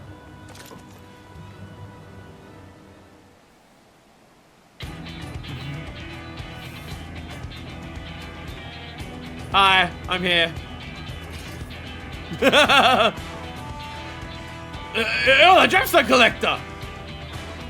Hold on, 74. It's still a rough 74. That is still a rough 74. You're the gemstone collector. Oh, I see what this is. We've been tricked. Spit in your eye. Men, kill these fish raw.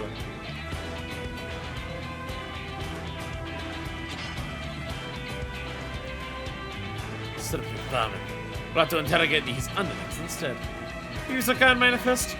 Trailing capable of speech.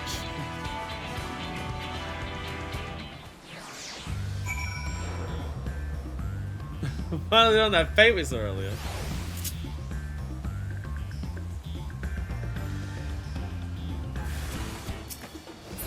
Really?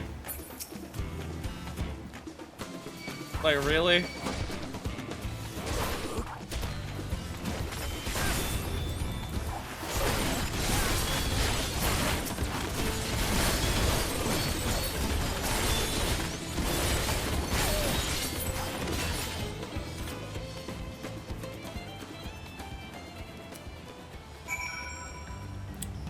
What do you think was gonna happen? What do you think was gonna happen? I was hoping to talk with your boss, but I suppose you three would have to do. Wait, that's the second promise! What do you want with us? I'm scared of a bandit title. I'll tell you all this is a trophy. As soon as I get free of these ropes. Manifest, why do you know so much about tying ropes that well? Don't worry about it. I know your gang is by my sister's abduction. Tell me where she is. You pack of shit, salt lover! You'll not get answers from us. That's right, we don't serve you. Do not play games with me. Where is Uroqpacha?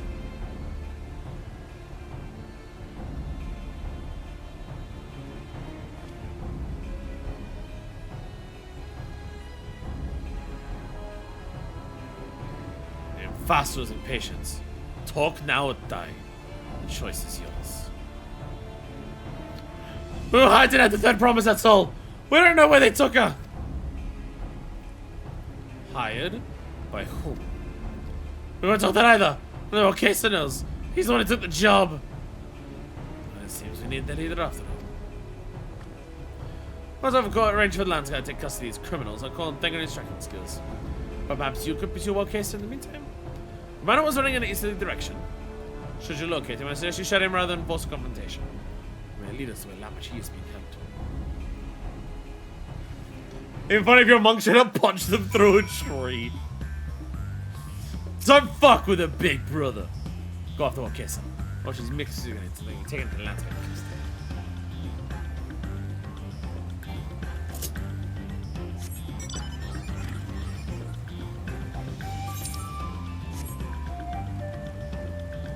Again, we're at a level of strength with that character where it's just anything tries to, like, even slightly fuck with us. LOL, side note, Lamau. Anything even tries to vaguely look in our direction and it's a you fucking thought. Just look at me how terrifying a monk wall is.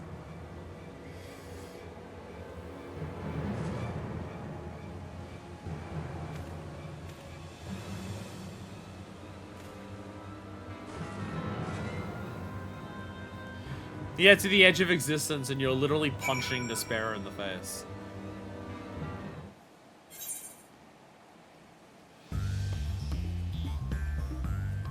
We're actually given the description on this. Hi, Bert. I guess this tutorial was not around when we did the one in Endwalker.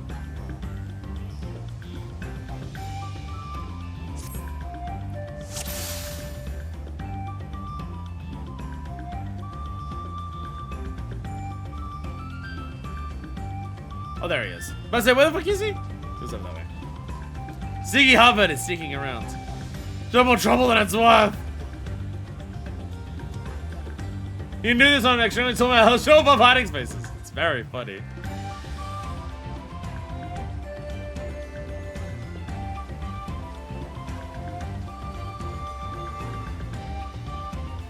What was that?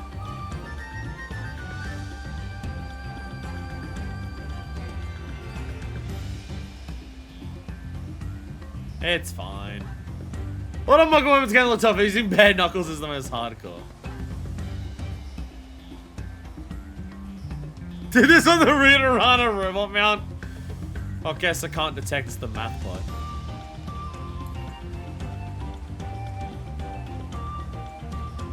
This was meant to be easy!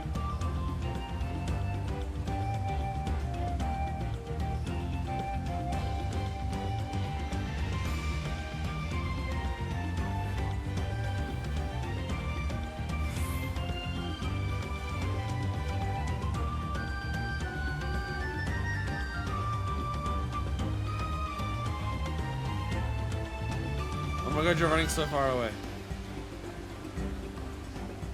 It was nothing, don't worry about it. You can't put down the yokai watch Rocket Bunny gloves.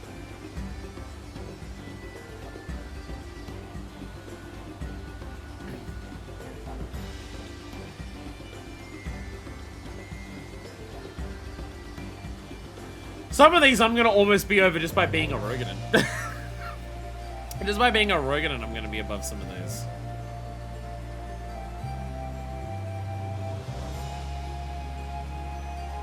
Damn nerves.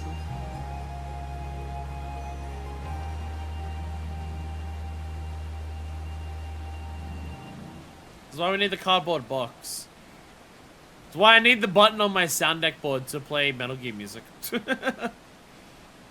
I need to play the sneaking music of Metal Gear. I need that button on my soundboard so badly. Well, I'll get bonuses for stealth missions.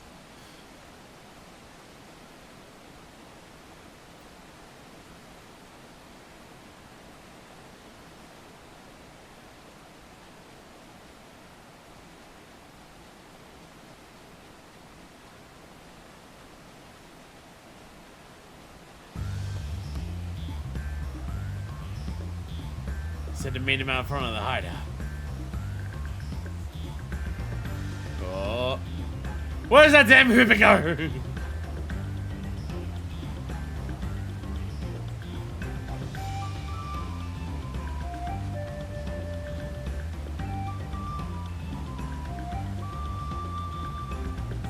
Hey! I don't watch anything good lately. Entrance.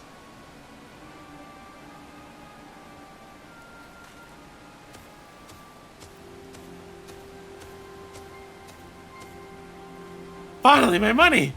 Give it to me now. Landscape might be hunting us already. Calm yourself. We got our own troubles finding a suitable hideaway. Right. We're finished. Take your prize and leave me out of the rest.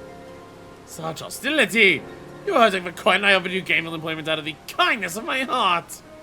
Kindness? You brought a black tempest upon us. One look and I can tell that woman was a killer. A butcher. Assaulted devil in the flesh. Oh, spare me your fearful bleating. Go on, scamper away now before the scary mercenary comes to claim your head.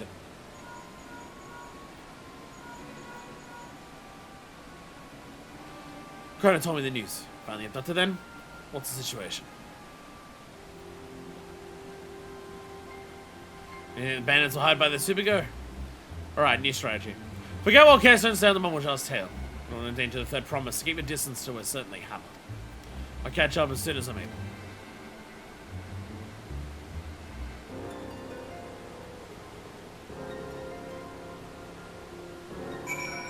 I think it's immediately all business.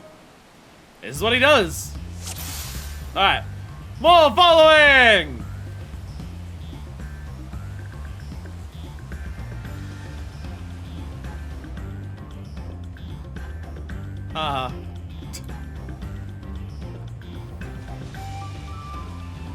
Oh, that's shady. Here we go. What's part of watching old movies? Isn't the other politics, slow pace, and crunchy audio. What's part of watching old movies? I'm having jump scared by Ronald Reagan.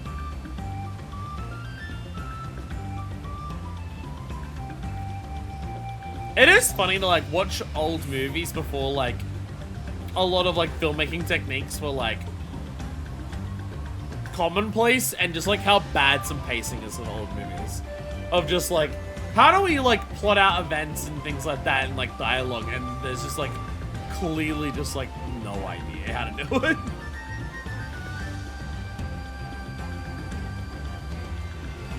It's very funny.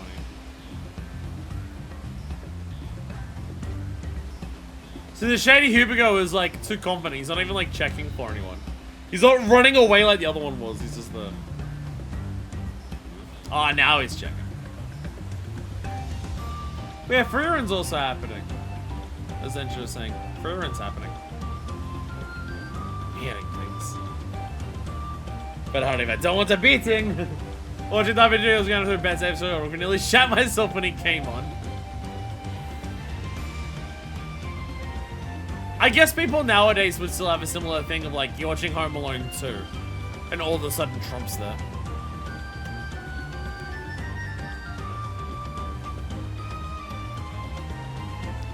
So I've not seen Free Run.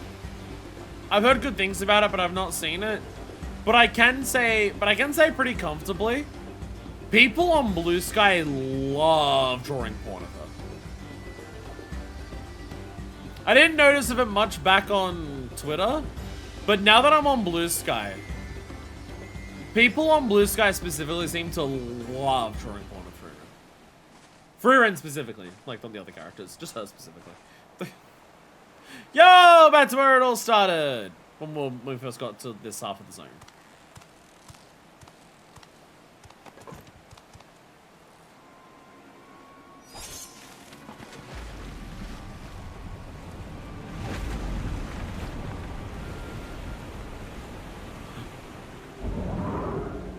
The manatee's free of the boat!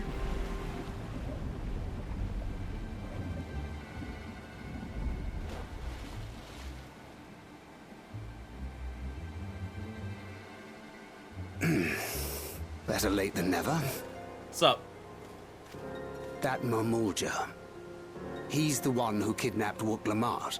Possibly. What new idea? So we're still unsure. If we can follow him a bit longer, confirm his connection to the abductors.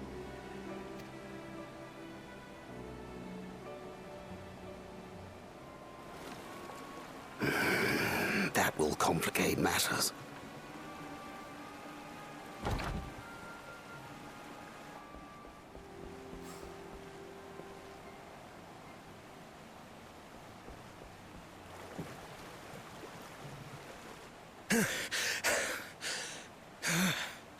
Confound it!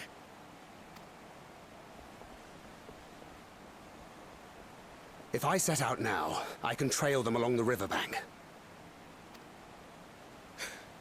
Do it! Even if it costs you the contest. What worth is the throne if I lose my sister to win it? Man is misguided, but Very well then. I'll send good word man when I locate confirmed. her. Till then, I suggest you save your strength. A rescue attempt could turn ugly.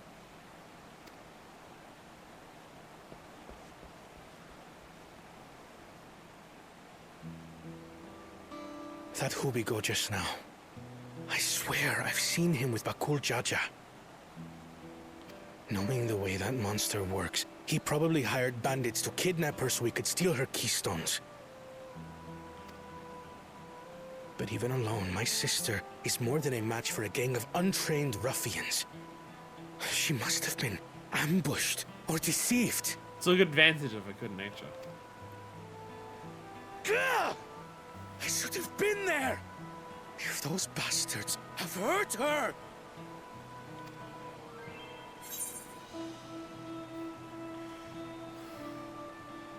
Thought you were the cool-headed one.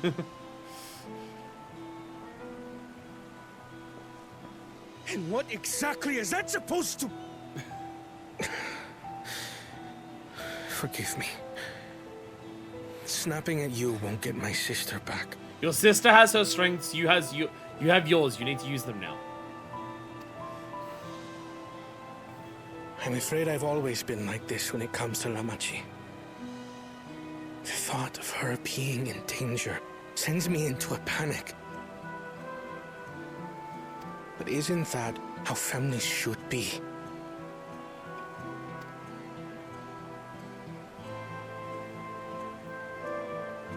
These days, Turali Mikote live however they please. But the clan into which I was born kept to the nomadic traditions of our ancestors. They herded their own neck across the plains, always moving with the seasons. During one such migration, my birth parents left me behind. A child. All alone. Without a single word of explanation.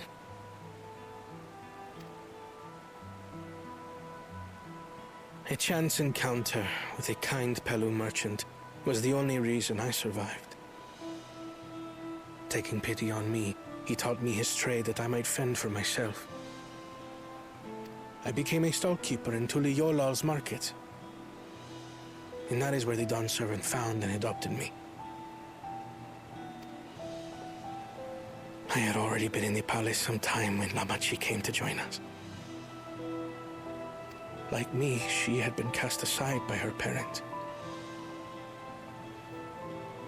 I knew the pain of solitude and wanted to spare her that suffering. As this tiny child's new brother, I swore I would always be there for her.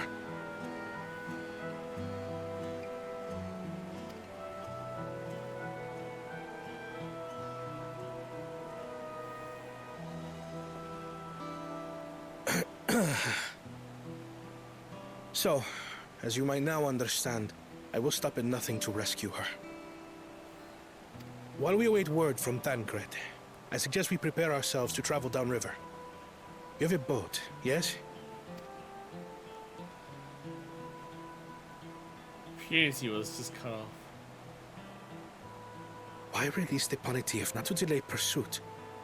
If we were unsure of their guilt before, then this surely proves it. Before we act, however, let us regroup with your comrades. Would you mind making the call? Look at that tiny kid confirmed. By reason Kona is so ready and willing to go all in on advancement, yeah. And in terms of like the Turali tradition. Understood. We'll meet you. He's at not many the fires. biggest fan of Turali tradition because the nomadic aspect of the Hetsaro is possibly what led to them just abandoning him.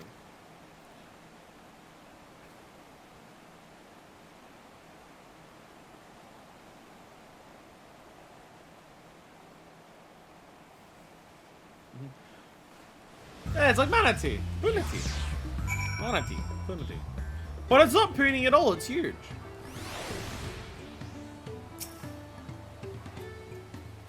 So I've been holding poor employees on the claimants. Ages ago and got jump scared by a YouTuber. I follow his character. I have put rescuing Namachi ahead of my own progress. But do not take that I mean to give up the contest. Understand how bond she is to me. It regards how close we were. But they made the same choice. After all, if I am incapable of saving my sister while also winning the throne, then I am not fit to inherit her father's heavy mantle. Is the netting on the forearm part of the gloves or the top? The top. The top. The top. Comes off the sleeves as they fall down. It's a little long. Never noticed that. I think a lot of gloves are probably longer than it, long enough to cover it. Feeding the river! Kona wishes to gather your companions to the upcoming rescue mission! We need to gather our forces.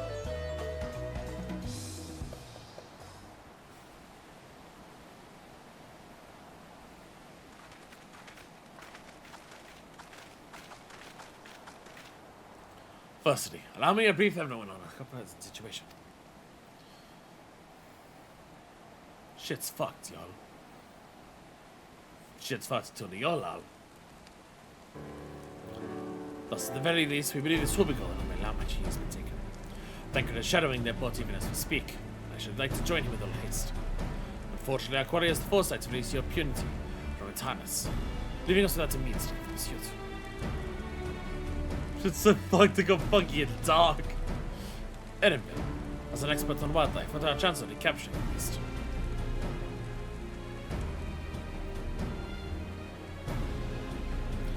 With the right mix of feed that can be done, I should like an extra hand to help scatter the Tabasco.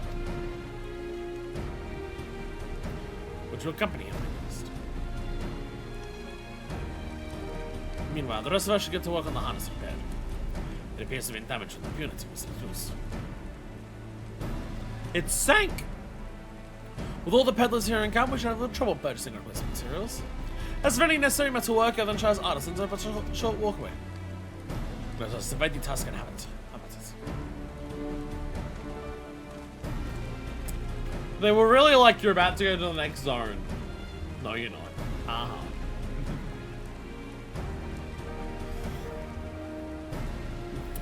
There was an unusually aggressive herd of wild punitors down the river, so I'd go with a fled in the opposite direction. Come, we'll try the waters up there.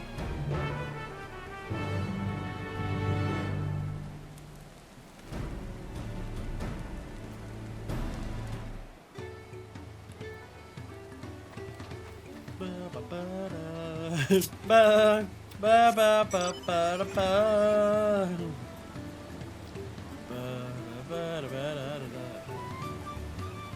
So let's start modeling the open Kozama'uka and you're gonna enjoy it.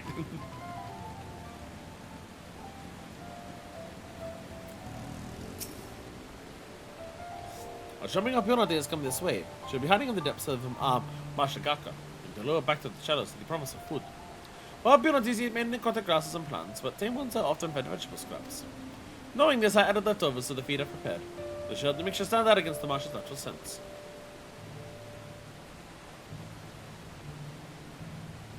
Deutsche came out and I missed it. Damn, guys keep winning.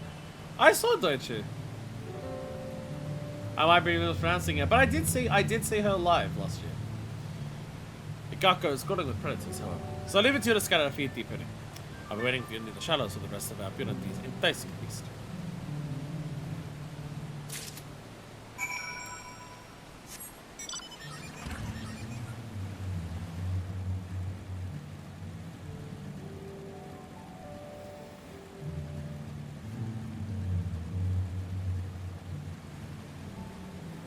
Thinking about the performance that I saw, and now her being gay, and how much of that performance was her alongside this woman.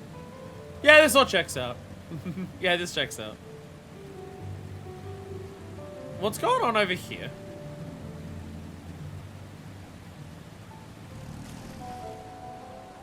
Why?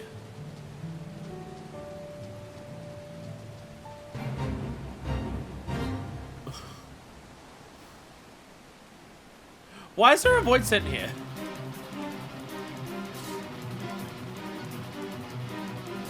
Why is there a void sent here? Somehow Lady Almadine returned.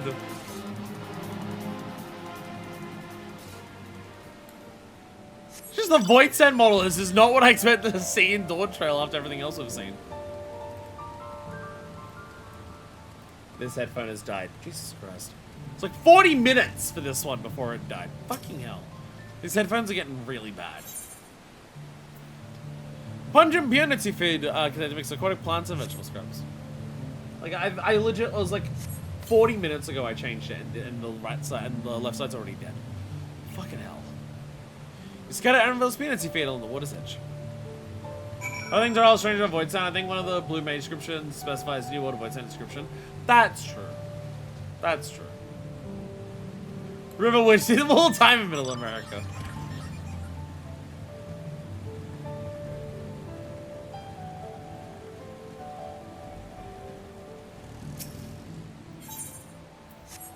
Punity feed.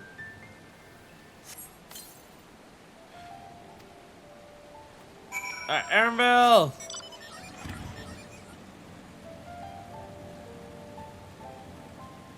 I have scattered the feed. The feed has been scat. All set? I just finished laying out the last of the bits. Step back out of sight and leave the rest to me. Sorry, Mr. Animal Expert.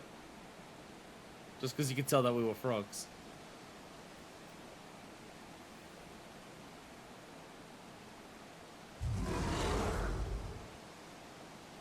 Here she is. I would have chosen a different way. Yo! Shh, there's nothing to be afraid of. Just need your help one last time. You're hungry, aren't you? Come on, come with me.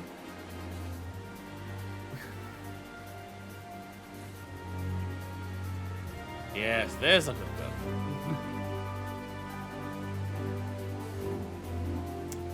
Love the idea that it's just like, oh right, in the Final Fantasy XIV universe, fish can just leave water and go swim in the air. We'll be fine here, I think. I'll give a few more treats and lead her over to the boat. And let's go and know we have our purity back.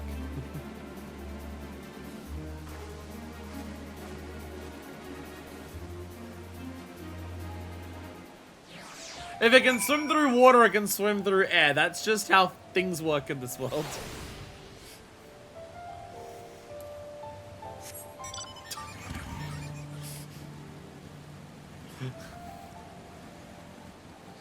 Do you have the sea fishing mount or whatever it's called? I have, like, I think the shark one. Everything's alright now. You know, so sure it must have been frightening for you. Meow. It's come by Aaronville's scent.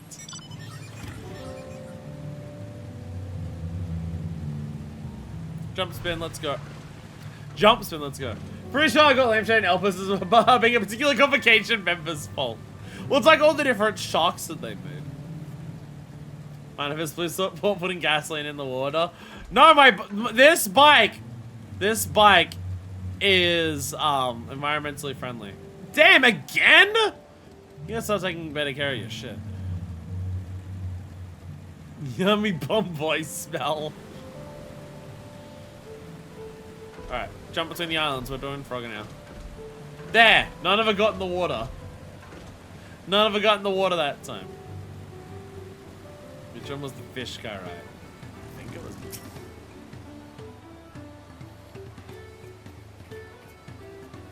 I didn't realize the purity in Honda. Good. I expected nothing less from a certified cleaner. As for the harness, we're able to purchase all the parts we need. The Evila twins are over in Earthshire right now, having the pots one make the repairs. Told it shouldn't take long. We're ready to embark on our rescue mission as soon as we hear from Frank.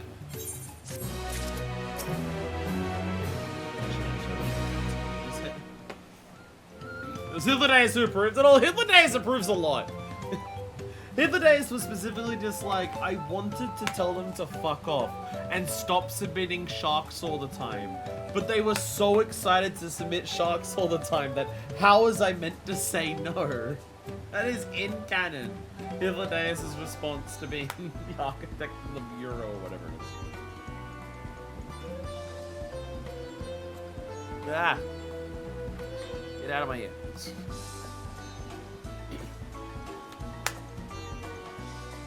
How little these headphones last is so fucking frustrating.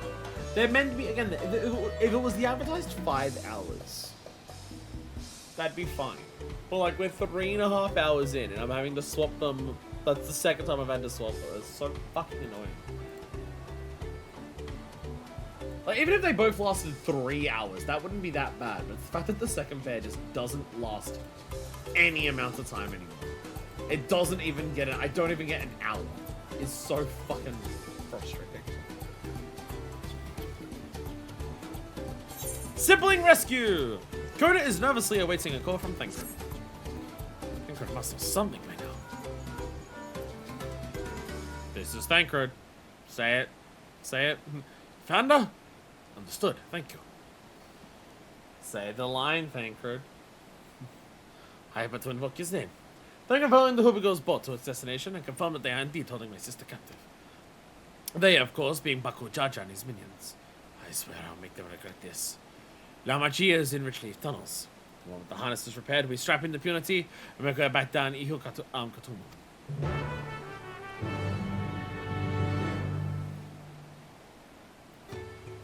Here we go.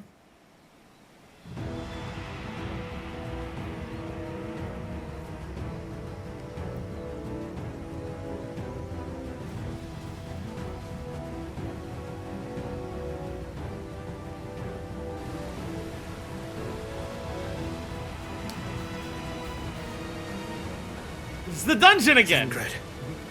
Are they going to be in the same cave that we saw them last time they were in this dungeon in the cutscene? The third promise is up ahead. She's unharmed, but we best not dally.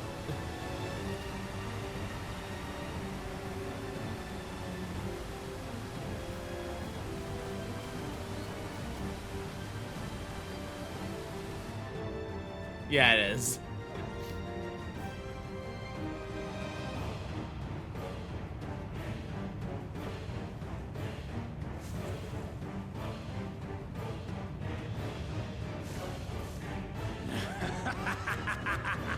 Asshole! I spit on these pathetic feats. Far more satisfying to claim their baubles by force. Give it back! Fosuntan poured his everything into that stone. You've no right to touch it. Oh, was that the name of your artisan? How could you allow something so precious to be stolen? God, you're an asshole! You thieving cheat! You're no true claimant! What does that make the foolish kitty who fell into my trap? If pitiful roars were all it took to claim the throne, you'd be first in line. Now, brother. You shouldn't tease her. Look, the poor thing's on the verge of tears. Such an asshole! Meow. Someone save me.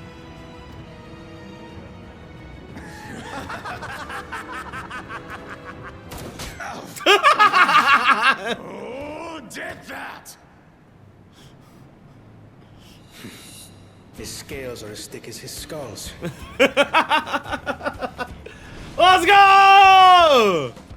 Coward! You dare ambush me? Bitch, please! Bitch, please! How do you think you go, Uroqpacha? Come on! 'Tis the blessed sibling's favorite tactic. Exactly! That useless Buddha was sycophant. He was supposed to keep the lackeys running in circles. One of these bullets will pierce him and actually kill him.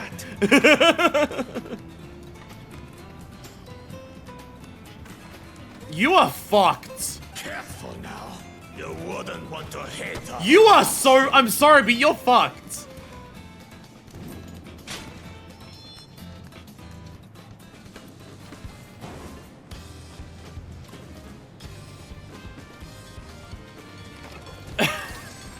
We're not even drawing a fucking weapon. We're not even drawing a weapon! It's just like, you're gonna die. Not to be underestimated. You're gonna die. Keep walking this path, you're fucked. They can do nothing while we have. You fucking idiot. Dumbass! You fucking stupid piece of shit! Oh, Jesus. That's right. Keep your eyes on me.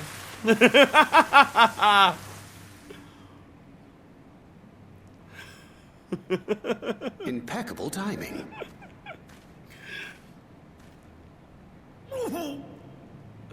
Amachi, are you alright? You're heavy. Like, a lot taller than I am. That was like, you know what'd be really cool for both of us? You straight up aura farm and intimidate them with your sheer presence, and I'm just gonna blow them up. Aye, thanks to you. Dumbass.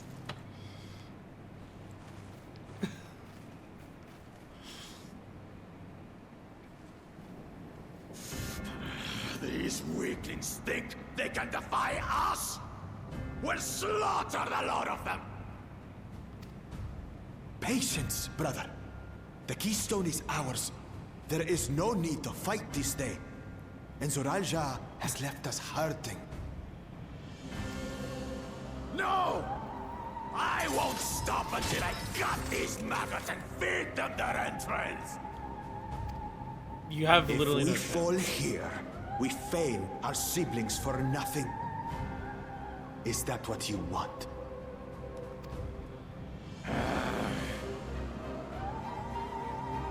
No, brother. Break off! We retreat! Pussy! Wait! Damn you, Bakul Jaja! Pussy! Pussy. Do we give chase? We head back. Hamachi is safe. And that is what matters.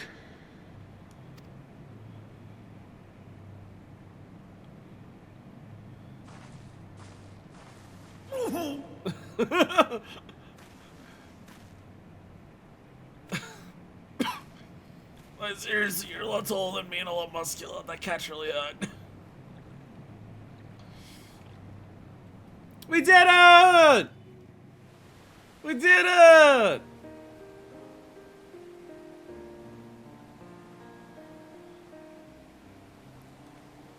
I'm glad to see you unharmed, Hamachi. Thanks again for coming to my rescue, Connor. To all of you, too.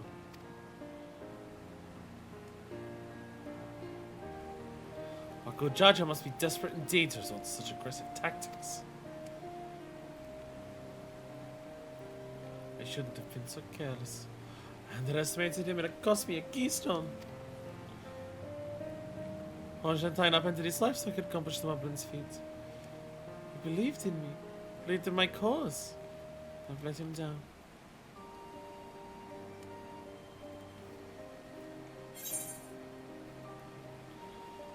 So we take back what was stolen. Let's take it back. With that dirty tricks to kidnap you, you can beat the shit out of him. Yes, we'll do exactly that. Next time I see that brute, I'll knock him straight on his scary behind and take back my keystone. Can we just go back to Earth to try and get another keystone? They have an extra one. They'd probably want another gold, like another artisan though. Speaking of vengeance, didn't Bakul Jaja curse some useless Bono as sycophant when he caught sight of us? No reference to Sarioja, I would assume. He is devoted to our brother, and is the only Bono I know of participating in the rite of succession. If Zarosha was somehow involved in this, I will never forgive him for putting our sister in danger. He'll have forfeited his right to be called brother.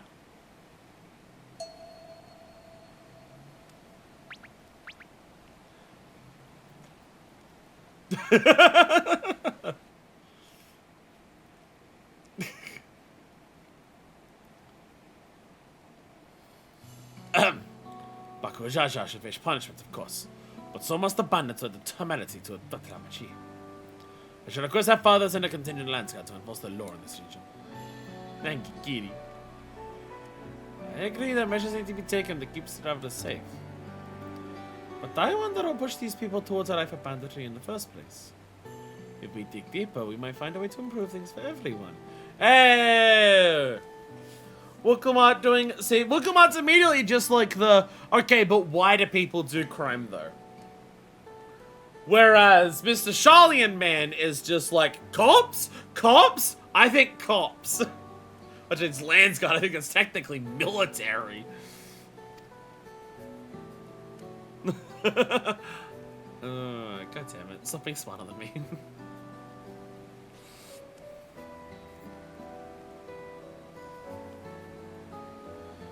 There's something to think about. But now, however, the right continues. I thank you all for your help.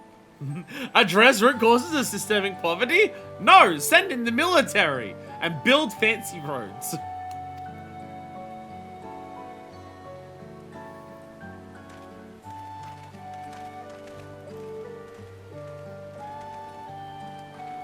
We should be moving on as well. Are you feeling fit to travel? You bet I am.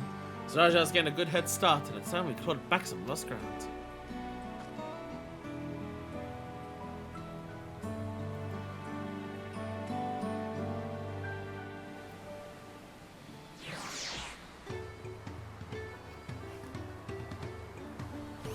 Yay! Yay! Yeah, I want to rent a cart. If they share a single body, it's obvious Buckle Jar Jar has 2 minds when you see one head calm and the other head down. These personalities are as distinct as 2 individuals could be. Let me take that keystone back from Buckle Jar Jar before we arrive at the City of Gold. You will not relinquish it without a fight, though. He seems to be too pussy to do that. Fight part, I mean. Curse the picture of composure and rationality. Except when it comes to matters concerning about safety. Far be it from me to fault a brother for being protective, but still. Kuramatai once would have been inconsolable at the loss of a keystone. This journey, companionship, is doing her a world of good. I am really sorry this happened. Now I want to hold my guard down on unsuspicious strangers. And again, I do appreciate you all coming to save me. Yay! End of Kozama'uka, because we actually got the fucking Aether Current. Now there's only 5 more to find on the ground. I'm missing 5 on the ground. Fucking hell. And 4 to get my quest. Fuck me. I'm missing that many walking around. I guess a lot of them are in area. Like, there's a lot of the map I haven't explored, I guess. There is, like, I've not been over there, or here, or to this one over here. There's actually quite a lot of areas that I've not been to. So, with that being the end of the Kozama'uka section of this, we didn't get an achievement. I have been told about this ahead of time. Kozama'uka and Uroqpacha, the second half of both, are technically in the one section. If you go by achievements, which is how we normally would do this. I told you to show, but you're like, they were the MSQers. Not anymore. Not when you have to do all of them. Not when you have to do all of them. Okay, so here is my question. Here is the question that I ask. Are we looking at roughly the same length of time for the Uroqpacha section as we are the Kozama'uka section that we just did? And given that I started late today by like 2 hours, are you all willing to stick around for that long? There's also Valentine's that we have to do afterwards, but I don't expect people to stick around for that. I'm more than happy to do it. I'll need to go to a bathroom break now before I go on to Uroqpacha. But if you're all willing to stick around or like are willing to do Uroqpacha today, then I'm more than willing to do that. It's been less than 4 hours. I think it's fine. But I won't make it to the end myself if we keep going. That is understandable because you're like one of the you're far ahead in time. I don't think it'll be as long, but either way, I'm around. It's only 8. I have made my peace with the energy drink itch. Okay, well then, for Craft's sake, if Crafts has already had the energy drink, then we can't waste the energy drink by not doing it. All right, I'm gonna go to the bathroom, and I'm also gonna get my second energy drink while I do that. And we shall be back, and we shall head on to Uroqpacha. Yeah. And we are back. Say hello to the Axolotl. We have an Axolotl friend. Axolotl is joining us. I wish the Axolotl had like a mount action so you could like make it wave. But that'd be a very, very specific mount action that I don't think a mount in this game would have. But hello, Axolotl. Ambistoma. Sorry, Ambistoma. Hi, Ambistoma. Wait. How close to Ambistoma can I zoom in? But, I can zoom in close enough that Artesia disappears. Can dogs eat cheese? Because my dog eats cheese all the time. That I don't know. I don't know what dogs can and can't eat. Well, I think the dog that lives in this house has like snuck pieces of pizza before and it's been fine. but I'm not certain. I'm not certain. Anyways, Uroqpacha! History's Keepers. Yo! Is that a Yokoi? I think in general, yes, depending on their tolerance to dairy, can give them terrible gas. Just kidding, whatever they put their mind to. Uroqpacha has a set sights on Yokoi village. The road beckons, friends. Let's be on our way to the Yokoi. And it's back the way the path through the mountains began. You remember, the spots where you were addicted to walking off Okesa? Just gonna rub it in my face like that, eh? I wonder if he's raising my hackles on purpose, though. You know, trying to get my anger directed at him instead of myself. Either way, we can't be standing around here all day. We have a lot of lost time to make up for. The cool thing is, because it gives him calcium and stuff, but because of fat, it's more a nice trait than a common food. Well, there you go. Well, there you go.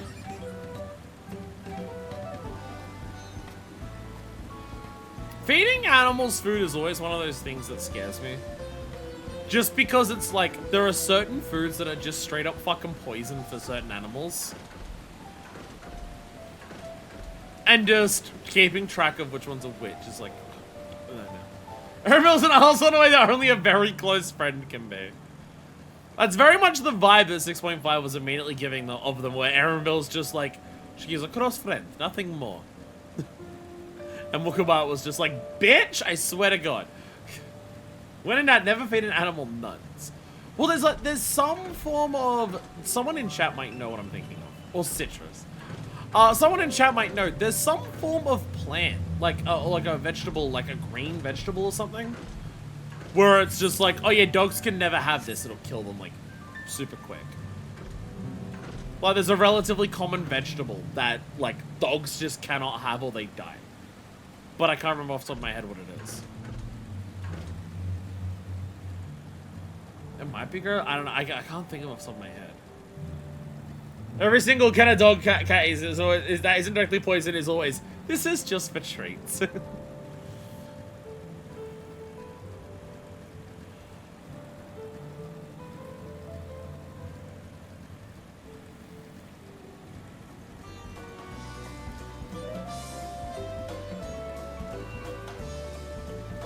Insert a little salami.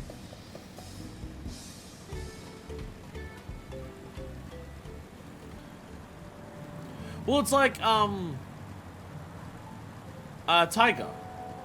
Cat, you know, I used to live with, because I used to live with my parents, like, long enough ago, when Tiger was around. Tiger's still alive, just, you know. Tiger's old enough now that, like, even when I lived with my parents, like, before they moved out of my place, like, ages ago. Tiger's been on stream. Like, Tiger loves raw chicken. Tiger absolutely loves raw chicken. And it's the type of thing where it's just like, shouldn't. Try and stop him, though. So it's like, every now and then, tiniest little bit. Jar Jar not been wasting time while we were busy tussling with Buck with Jar Jar. Need to hurry. Remember, said this path will take us to the Uroqpacha Highlands, didn't it? Avocados, tomatoes, rhubarb, allium stuff like onions and garlic. Might be tomatoes. Might be tomatoes. The Spaniards must have been watching us from the moment we stepped off the riverbank. I knew I felt ourselves. I couldn't live without letting Red Rock know what happened, so I stopped it out and tried to say a few words before moving on.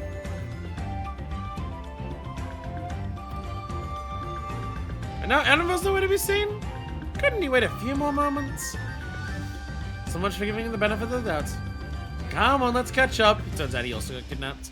I want to give that smug cleaner a piece of my mind. Alright, we'll come up with Arcanines over the loss of a keystone.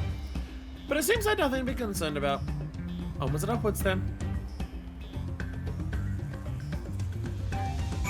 She's learning it's okay to make mistakes.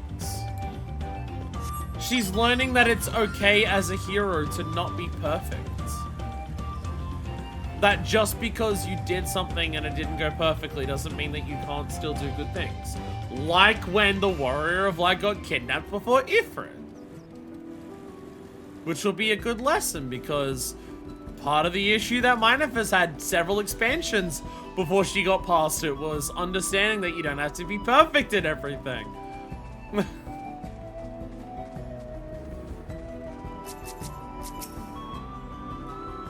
Seems there's building up ahead of the village we're headed for.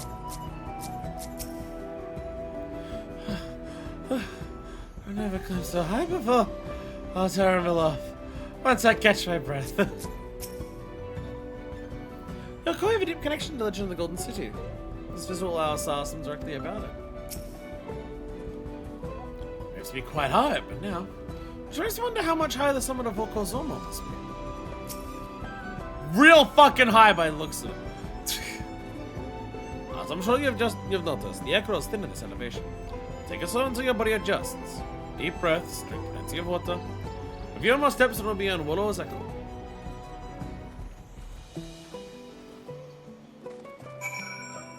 Uroqpacha 2! Uroqpacha 2! Is that the staircase that starts going up towards the mountain? We've got bloodsuckers over here. More mountains to go up. Far to the north, which is that way. Willow's Echo! Okay, so yeah. But yeah, Yokoi just, like, live here and chill here. Chupacabra mentioned. Uroqpacha! Perfect. Yeah, they're right. Chupacabra found. Now we're really Latin America.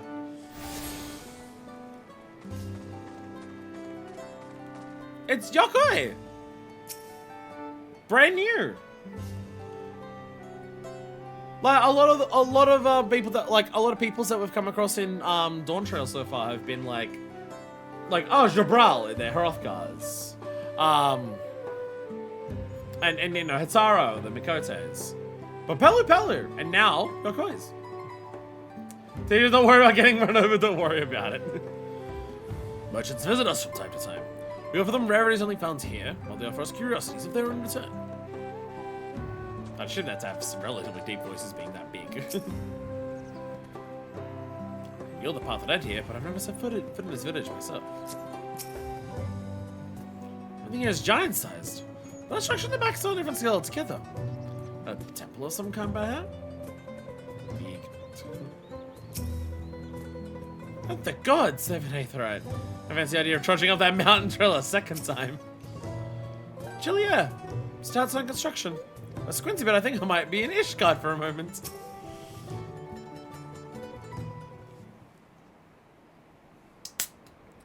Time for second energy drink. Time for an old classic. It's pipeline punch time. Love me some pipeline punch. Whew. I think I'm getting used to the air up here.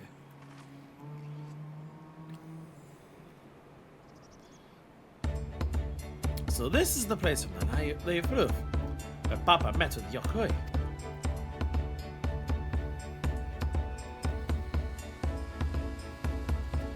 And that must be them. I don't think I've actually seen one outside the picture. So this was Torari. The giants rarely visit the lowlands. Here in the mountain fastness, they tend to solemn duty they pledged to undertake in their path to the Dawntrails. To watch over the Tola Vijal Valia Amanda, and maintain its prison within their temple. Yes, Uroqpacha told us about the Tural Betrayal, creatures that live far longer than normal and awaken to strange powers. Auspices.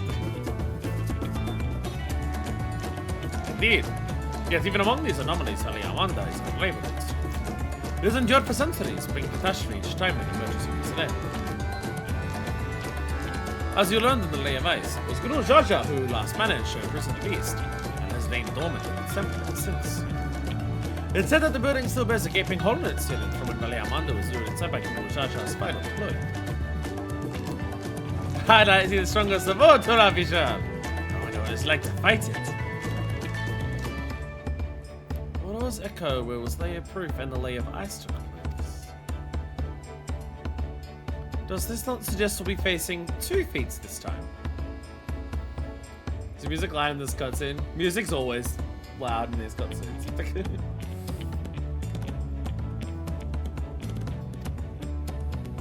That's a question we can ask Electo once we find him. Or maybe we should finish up back with Jaja first so I can beat my keystone out of him. We should find the Elector first. Well, we're accomplishing whatever feat that Baku Jaja is also trying to do. Then we can beat him up. I suppose we do still have 4 keystones to learn. And no matter what we do, the contest will put us against him sooner or later. Alright, let's seek out the Elector. But as soon as we visit the Karayos the Gracious, or so their temple is called, the Barbarian told me that High Luminary Gofala is to be found there. We got to ask someone for information. He seems a wise choice.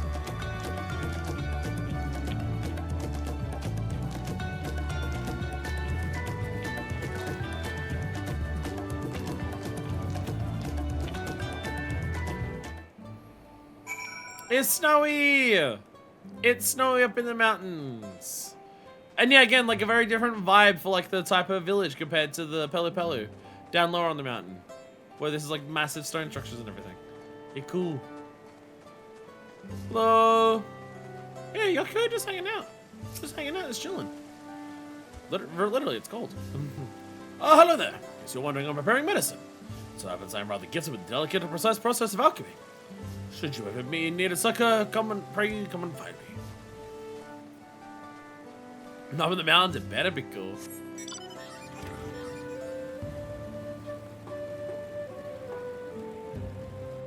feel like we just got like brand new peoples. I'm impressed you can drink. I'm utterly exhausted. There's no better time after a hard day's work. Can I just say, being giants, having like very large facial features, like their eyes are huge and everything like that. Can I just say how immediately grateful I am? Turns out giants are just like dudes. Can I say how immediately grateful I am that they are not speaking in stilted English? I was really half expecting. Okay, when you look at Uroqpacha from up here like this with the snow going over, Uroqpacha is its own type of pretty. It's a very different type of pretty to Kozama'uka because it is very barren, but just like the way like the nature is like carved out the mountain and everything like that over time. Very cool. So its own type of beauty. I'm just like, well, when I heard about getting to giants, I'm going to talk to giants. I was so half expecting the giants to speak in stilted English because that's so frequently what giants do. And they're not! They're not doing that! They're not doing that! So the right of succession is upon us. I wonder which of the claimants will be the next Dawn servant. Besides expansion by discarding the Mamu Jaja broken English, I think it would really be a step on a rate to immediately bring it back. Yeah. We live in houses of stone, spacious and sturdy enough even a group of us reside in. I fear the doors may be rather too heavy to open for anyone beside us. You can't enter their houses because the doors are too fucking heavy. Mountain giant boos must be pretty cool. What's up? Farlada and their brother, Neroila.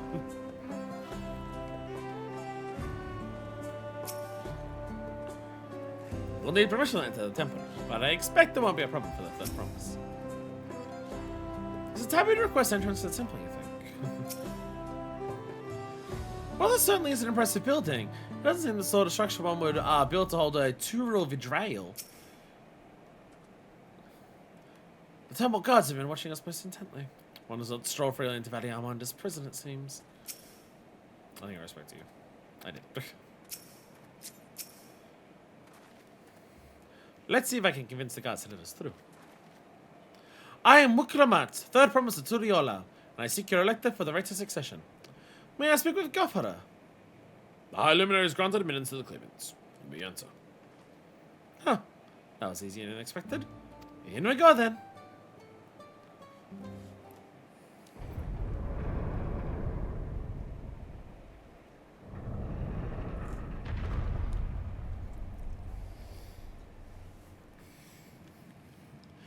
In hindsight, the idea of Mamorja faked speaking bad English because they assumed Eorzeans were racist and they could take advantage of it and were super right is very funny.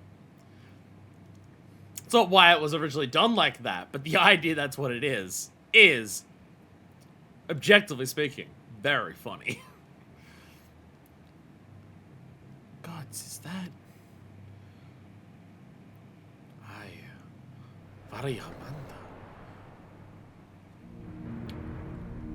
Okay, so we have fought Taral Vishral because of the Viper Quest.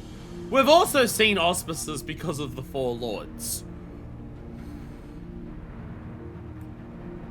I'll be honest, even that seems like a step above. This seems like a step above the other ones. Alternate universe, everyone in Dawntrail uses British English and it sucks.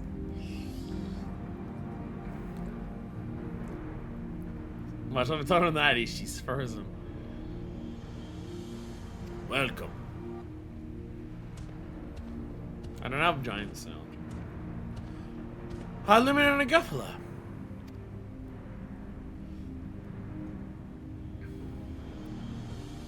He is not here at present. I am Luminary Zamoa. This is the Skyrim, Variamanda.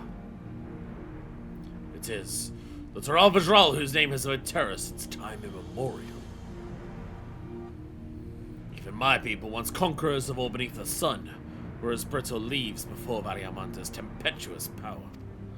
When the Skyrim descended upon Uroqpacha 8 decades ago, the casualties were staggering. Had Kozama'uka and his companions not intervened, we would have been slaughtered to the last.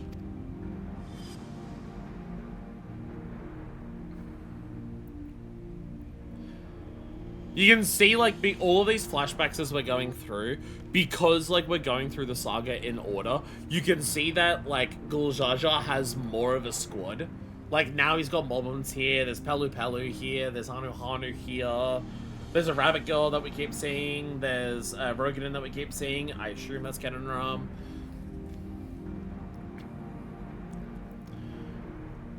The titanic battle with Variamanda raged for 10 days and 10 nights. As their foe fought on, tireless and relentless, the heroes were pushed beyond the limits of their endurance. Thus, the head of reason concocted a desperate plan. Kozama'uka tricked the Skyrim into losing control of his own ice magics, causing the unwitting Taral Vishral to encase itself in frozen aether.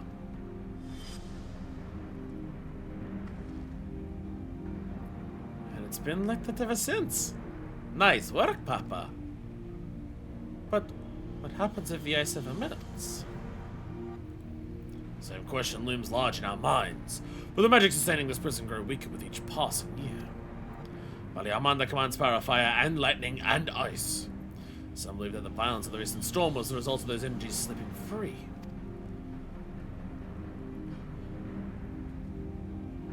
That raging tempest from Variamanda.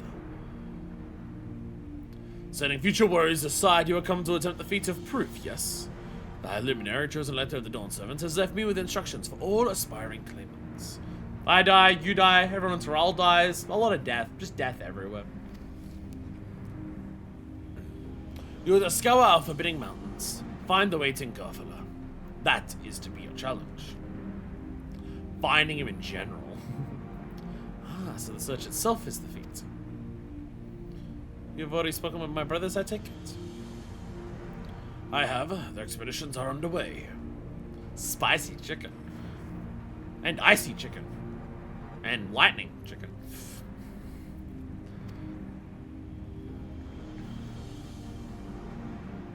And we better pick up the pace. Aye. But we'll need direction to search in first. Let's see what hints we can gather from the villagers.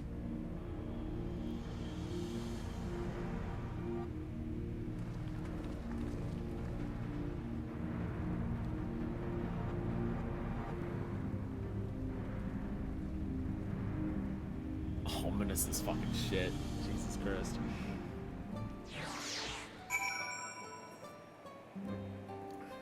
Again, that seems to put the Four Lords... Like, that seems bigger than the Four Lords did. I sense there is an expulsion of a great deal of Aether from Elementus prison. That's will hold but for a few years more, I fear.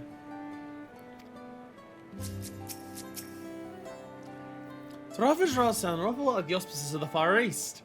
Are they the same thing under a different name, do you think? Hey! Explicit identification. As large as the Yokoi are, seeking blindly for one in the expanse of these mountains would be an excessive utility. I need more information. I have encountered many extraordinary creatures in the hills and elsewhere, but long has it been since I felt such an overwhelming presence. Like 1,000 daggers point speculating my skin. No, I'm not updating my stream deck. Go away. Not now. God's Valley Hamanda is enormous. I know Papa had friends with him, but it's incredible he could hold his own against that thing. Should its prison ever fail, though, you can't expect the Gold God to come running. It'll be up to us to save the day. Urko Trouts! Royal Toast! Thin sliced bread soaked in a batter of whisked egg and milk pan fried into a fluffy and served with a generous drizzle of royal maple syrup. Dear God. Banana Ponce cake! And maple teriyaki. Juicy white meat sliced and strips and stir-fried in sweet maple glaze. All of these foods sound delicious. But I have to take the Night World Silver piece because they're rare.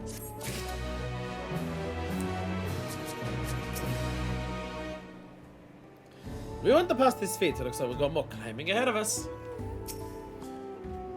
Knock her out. The Feat of Proof. Alphino would share his strategy for information gathering. As we've just been informed, the Feat of Proof requires us to seek the High Luminary Gurfula somewhere upon these mountains. However, barely a feats are any indication, we must assume the challenge precludes the Yokoi from answering our questions in a straightforward manner. Thus, I'd ask that you pay close attention while attempting to divine Gurfula's whereabouts. Though the giants may not give us a precise location, there may be clues hidden within their words. Such is my theory, anyway. Let us see what we can discover. We must speak with them and see what we can hear and feel and think.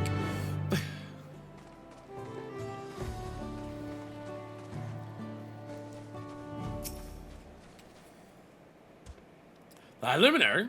No, I've not seen him today. I'll ask you a question. That Jabral who came out of the temple earlier, is that really the third promise? She seems rather unimposing. How should we just say the mighty Gulu Jaja? Okay. Okay.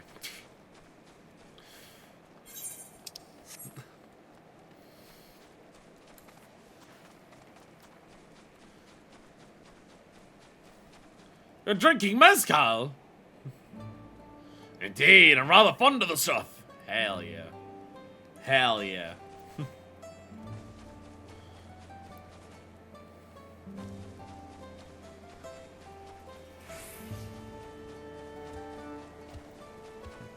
Zerbalor! To Leolan? No, you're from further away than that, I think. As for the Illuminary, I can only guess where he might be. He is warder of the Sky Ruin, but also keeper of the Sepulchres. And he often takes him outside the village. Okay, Sepulchres. Let's look for the Sepulchres. We gotta look for the Sebulbas. If we find the Sebulbas, then we find our man.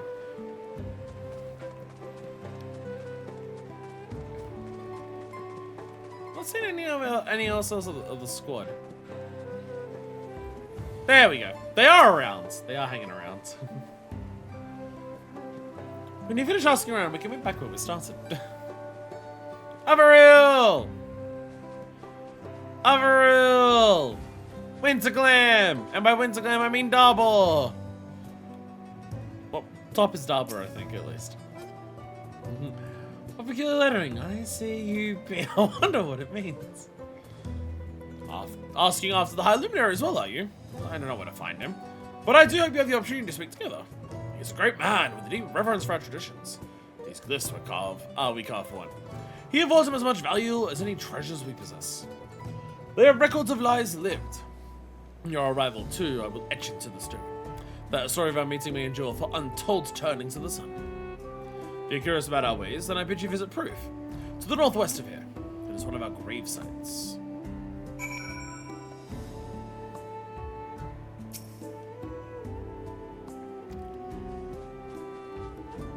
Gravesite.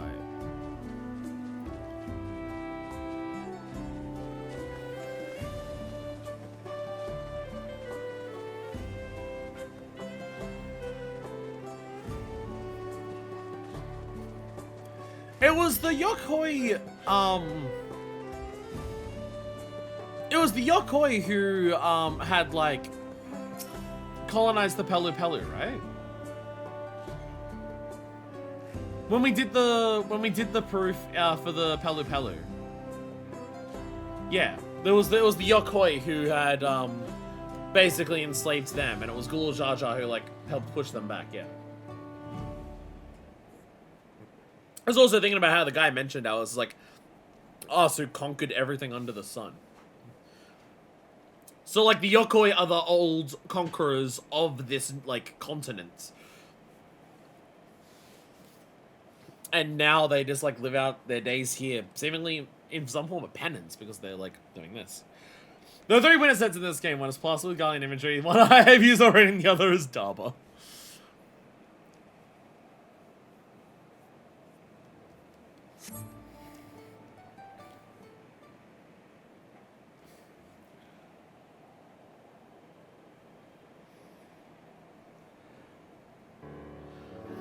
First things first. Was I able to coax forth a definite location for the High Luminary? Fuck, I forgot about the Buzzy Coat. As expected. What then of the clues or other hints that might point us in the right direction? I heard that in addition to his usual duties, Godfellow is also charged with keeping the graves. As did I. Because poachers appear to hold a special significance in their culture. But would it be appropriate for us outsiders to enter into their burial grounds? I was literally told to understand about their culture to go there. Proof, you say? And he encouraged you to visit this place yourself. Then let us go and take a look. Even if we don't find Godfellow there, it gives us a chance to learn more about the Yokoi. Graveside is somewhere northwest of here. Or we can leave that from the side of the village for a start. Shall we?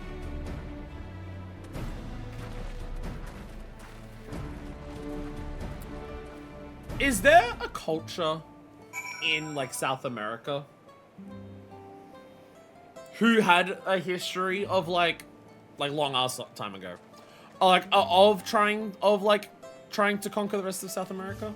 Because, like, you got something like Spaniards, but they come from overseas, so, like, that's a different thing. I'm thinking, like, cultures within South America that try to just, like, take over the rest of South America. Because my brain is jumping to, like, Mayans and Aztecs, but I can't remember if Mayans are in South America or not. But 2, I have no idea if, like, either of those have a history, have, like, a conquering history of just, like, oh yeah, like, the Aztecs, like, took over, like, half of South America or something, which I have no idea.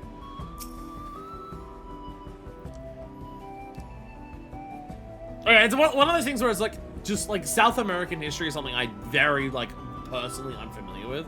It's the type of thing where I see a game like this that's so obviously inspired by Mesoamerica, where it's a case of, like, to what extent are they, like, creating a new fantasy world here and using it as inspiration, and what parts are, like, more direct parallels with, like, real life things. Because Final Fantasy, like, in terms, like, there's, like, say there's, like, a scale of just, like, this is just straight up how it is in the, like, in life, and they've adapted it one-to-one to complete creative liberty. The bare bones are there, and they've changed everything else about it.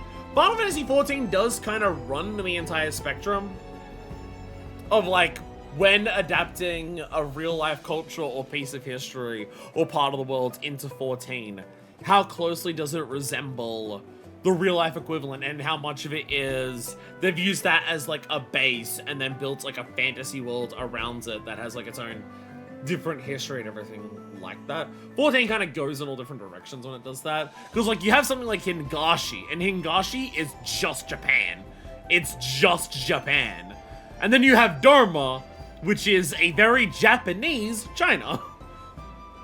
And then you have Ishgard, which obviously has its basis in terms of, like, medieval Europe and Britain and everything like that. But it's like this big floating thing in the middle of the clouds and a snowy thing that's going to war with dragons for a millennia. So it's, like, obviously something very, very different. The others have gone ahead to, on ahead to proof, following the trail west. There are sharp drops everywhere, so we're all moving at our own pace. Some of us are not built for craggy terrain. I'd love to get my bearings from up here first so I don't stumble off a cliff. I'm gonna try catching on Terranville. Should be able to point you in the right direction.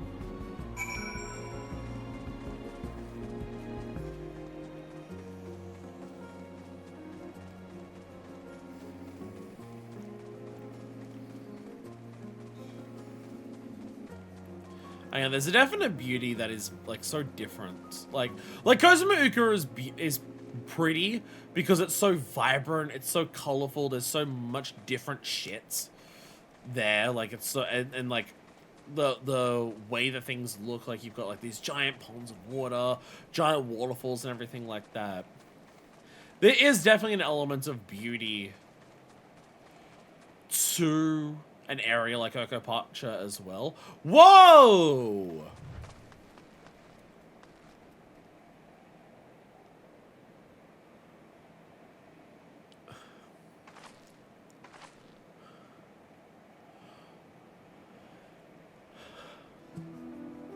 Something within the mountain? Or are these like scars from Aliamanda?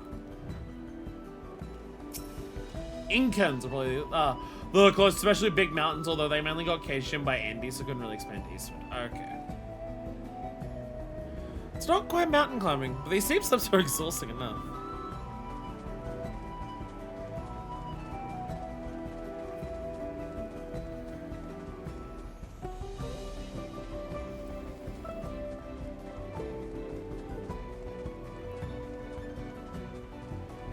There you go, doors. We got 3 enemies. 3 on the back.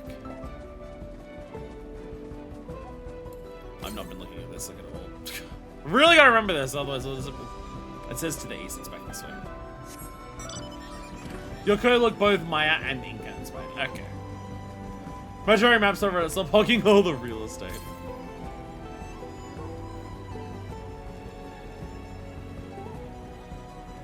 Is it gonna be up there?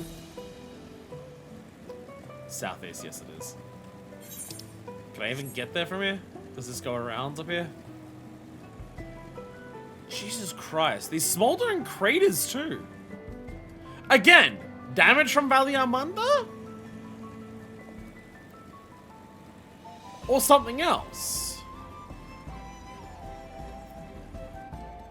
Has this mountain been a volcano in the past? But like, these are still smoldering. Oh, these are still smoldering.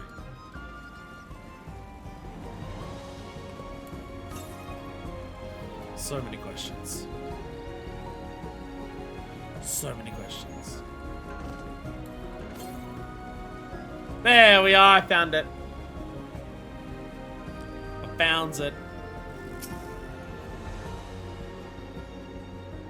Looks like basalt pillar, which is volcanic rock. Okay.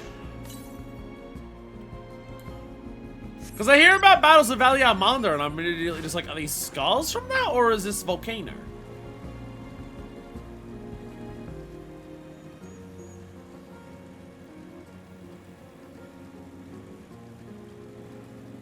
How fucking far the mountains go, like up that way, and then just that massively standing out in the middle of it. It's like, god damn.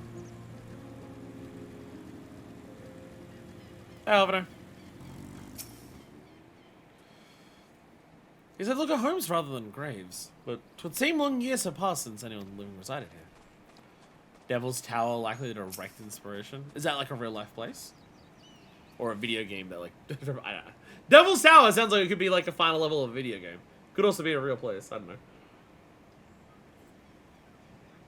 Take a look at this crater. There is no wood, no trees, not even dead grass. It's in Utah. Oh, okay. Yet the ground still burns. Must be one of the scars left by Aliamanda's rampage, as told by the saga. The Skyfire's ruins are described as eternal, flames that can be quenched by neither storm nor time. And here I thought the literary embellishments. Ah, but now I've lost sight of Uroqpacha. But there's no west on the main road, so hopefully she's still heading the right way. Okay, no, this is Aliamanda. This is indeed Aliamanda damage. It went on one rampage, and that is actually the amount of damage that it does. Fucking hell. Shades of grief.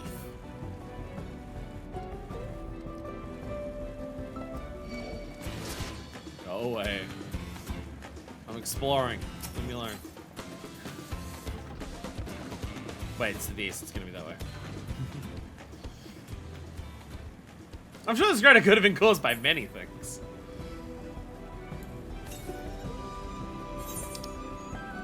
Northeast. Oh, I'm on the wrong side.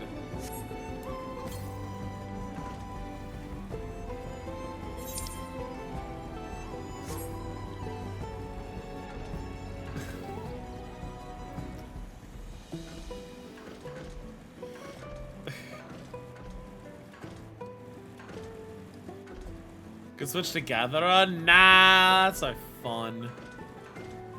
That's no fun. I must get the Aether Currents legit. My viewers care about that part of the experience. My viewers are just like, if you ever cheat at Aether Currents, I will stop watching. Oh shit! Okay, let me steer clear of you. Let's steer clear of that guy. No, don't let it be known that we do not. Too late, you do. Yay, I got it. Fucking hell, more damage. I didn't realize that damage was right above the town down there. I want it on record. Okay, very far to the west.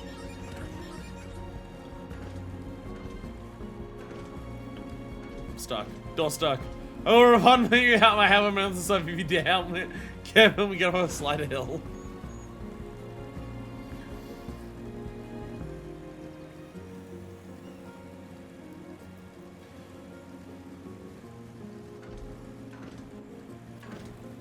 Whee.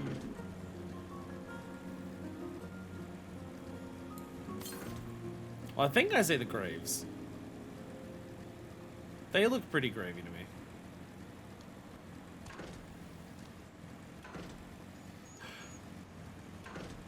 But like for real this time! Why am I rolling Aether Currents if we went to Blue Quest still after the X-Pack?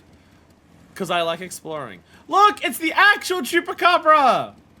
Actual Chupacabra! Let's go! Let's go!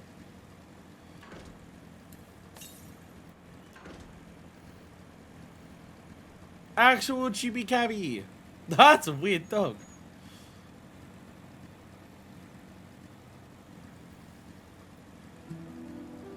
Proof. It's amazing how, like, from down there, you look up here and it was just mountains. Couldn't see, like, the details up here. And then, like, the reverse, like, damn. I remember when I was, like, walking around all those places. Pokemon! Ah, you go.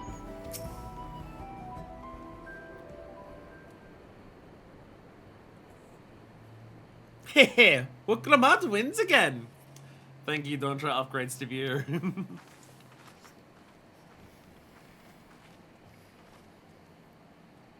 Looks like everyone's here now, so... Greetings, friend. Are you Garfala? No, I am not. The High Luminary did, however, task me with providing a lesson on sepulchres to those who came in search of it. Oh, someone to find out we're here after all. Are you to tell us who is buried here? No one is buried here in the sense you mean.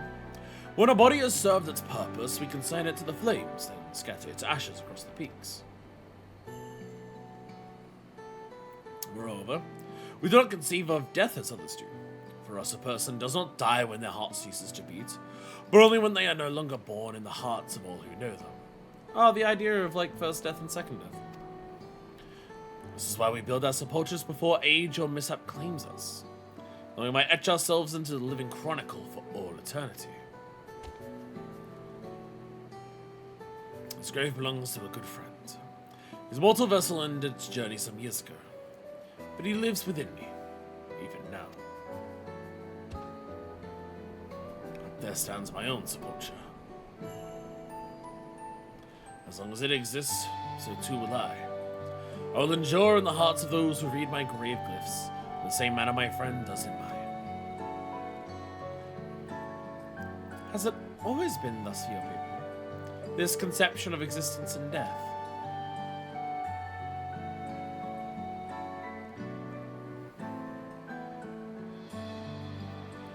Continue along this path to the indelible passage. Behold the history upon its walls. You may find the answers to your questions. And that's what we'll do. Your traditions are fascinating, and I'd love to know more. I thank you for allowing me to share them. For in doing so, will I remain in your hearts also.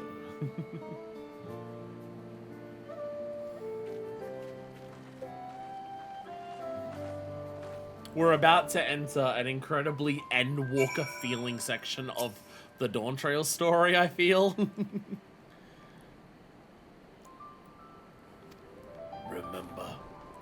Remember us. Remember that we once pogged.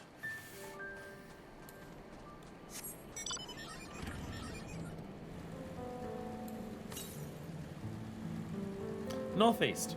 It's always so many of these are just like go slightly off the beaten path of where you actually are meant to go.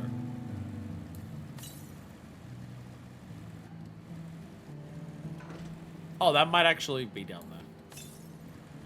Oh no, never mind, it's there.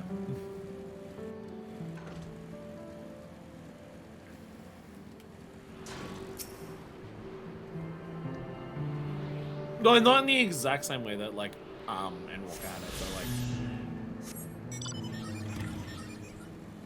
you know, it's the song Flow. Because you're focused on stupid stuff like the MSQ. It's the song Flow. That's the whole point of the song Flow, is like how your life is shaped by all of the people that you meet along it. The flow of your river is shaped by all of the people that you meet along it. And then, in turn, does your impact help shape the river of all of the people that you meet and everything like that.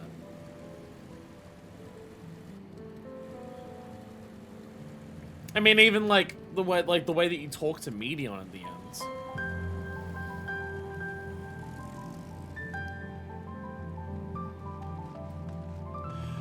I mean, if we want to talk about having vibes from Shadowbringers and Endwalker, if we want to talk about having Shadowbringers and Endwalker vibes, then yeah. Here's the cave painting of stories. It's an indelible passage. So do you safeguard the murals left behind by our ancestors. And we take many measures to ensure the beasts of the wilds cannot draw near them.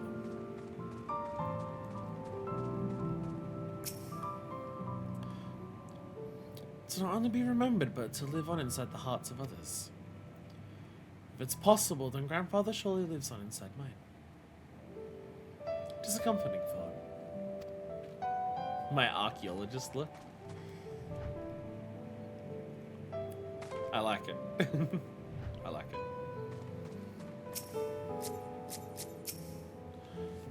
Would that line change if you do or don't do Eureka?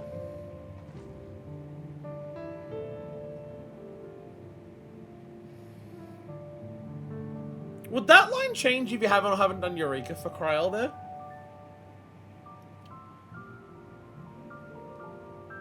Because like the Isle of Val disappears in MSQ. So it could just be because the Isles disappeared, she's assuming it. But it's throughout Eureka that it's confirmed that Garloff died. I've never put together just how ever-present the concept of remembrance is in 14 before this MSQ segment.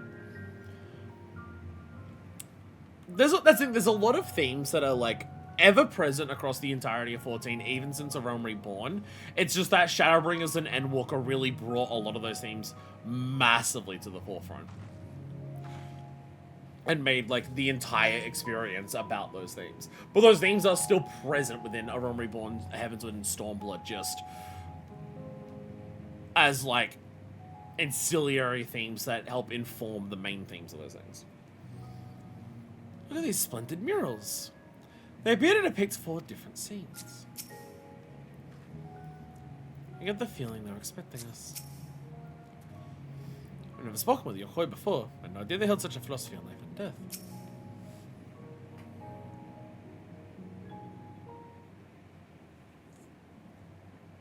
Hello. A fellow we met approved suggested that we come here. Yes, the High Luminary commanded that I watch for your arrival. As the chroniclers of our people, it has ever been my family's duty to pass on the teachings of the murals from generation to generation. They're all so big, and here I am on my second one. One of my roommates is cooking something that smells delicious. These really are magnificent. And together they tell the tale of your people's history. He's being peacekeeper stuff for my machinist, but this one looks more cowboy. They are the events which shaped us. I would share them with you as you continue on your way. Please, we would love to hear all about it. Then I will begin. First mural depicts a time more than 1100 years ago. An age of great prosperity for the Yokoi.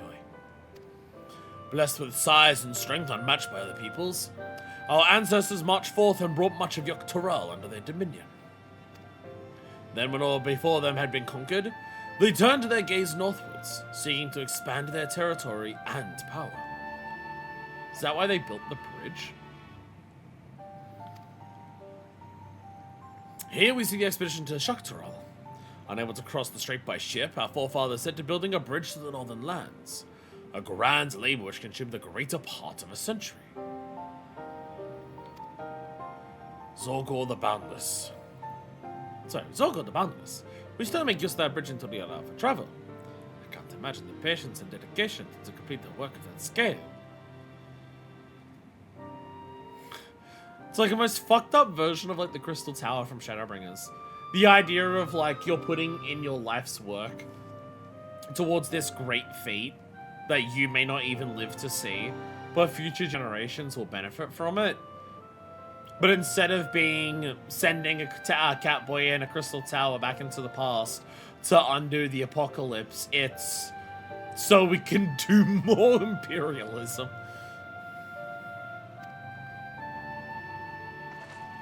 But I've never heard of any Yokoi living in Dawntrail.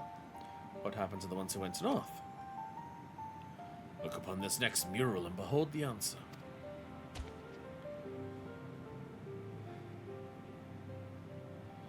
The scene suggests that many giants perish all at once. What manner of enemy could have repelled their invasion?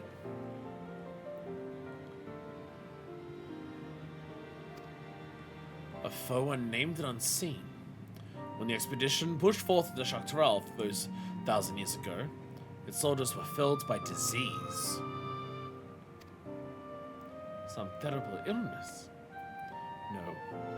Not virulent plague or newly arisen blight. For local Tonawalta and Shatona, it was but a mild affliction of the sort that comes with the turning of the seasons. What manifested for them as slight fevers and coughs, however, proved deadly to our people. Okay, this does have... Okay, in terms of, like, biological warfare being used in the Americas, in terms of this illness, because we're so used to it, doesn't affect us much, but it fucking kills people who have never been exposed to it. That history exists. Out of every 10 Yokoi who joined that northern campaign, 9 succumbed to the infection. Those who survived continued to suffer, finding it difficult to sire offspring. I've heard of this before. Lacking an inherited resistance, visitors to distant lands can fall deathly ill to diseases a local might shrug off. These events might also have given rise to the practice of cremation, rather than the burial of mortal remains. The final mural depicts the return of our grieving brethren to Uroqpacha. The reason they first left, why they had fought so long and pushed so far, was to ensure peace for our homeland. This undertaking began in ancient times, when our forebears learned they shared the continent with people unlike us in appearance or custom. They feared invasion was inevitable. Rather than meekly await their fates, they decided to strike the first blow.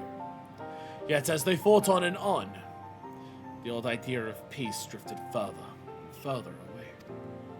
Only after the disaster in Dawntrail and their withdrawal to the mountains did they come to understand. The peace we envisioned had been ours for the taking all along. It was here, in the place which birthed us. Here, in the stones upon which we recorded our days. Here, in this tranquil life we had traded for conquest and conflict. When you do nothing but fight, it can blind you to what's right before your eyes. And so we return to the present. I trust you found this brief history of our people enlightening. I think this is more War of the Worlds and less Plague Blankets. I mean, yeah, the idea is like, yeah. Well, I feel like they're taking the inspiration of Plague Blankets and being like, this is what happened to the invaders instead. I feel like... I feel like they're deliberately twisting that. But yeah, it is very War of the Worlds in terms of you invade somewhere, oh shit, the common cold there kills you. When 90% of the population dies, you generally can't go bury people. Yeah.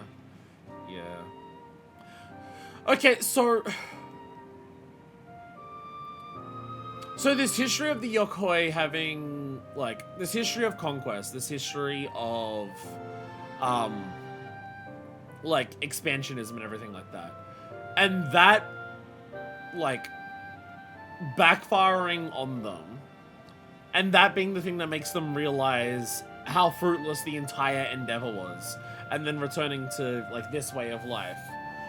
And why the importance of remembering is so important for these people, because they don't want to forget the lessons of the past. I understand all of that. It was less than a century ago that they enslaved the Pelu Pelu, though. Like, they say it's said that the campaign to Shaktaral was a millennia ago. They say it was a millennia ago that the Shaktaral campaign happened. So why was the enslavement of the Pelu Pelu less than a century ago? Because Gulu Jaja did, like, stopped that from happening. So why did that happen?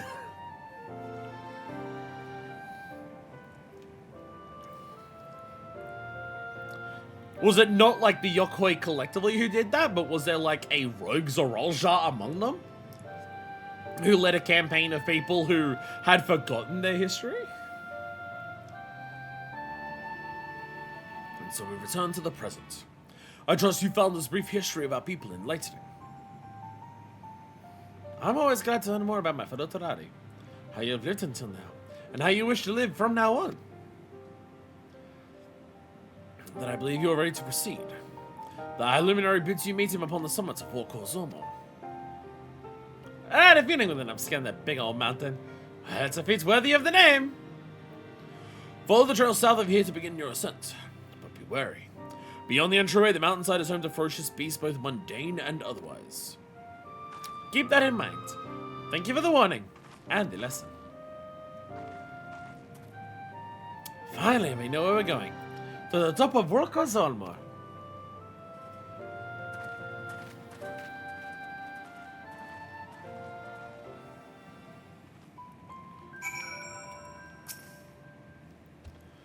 Genuine interest in our history is refreshing.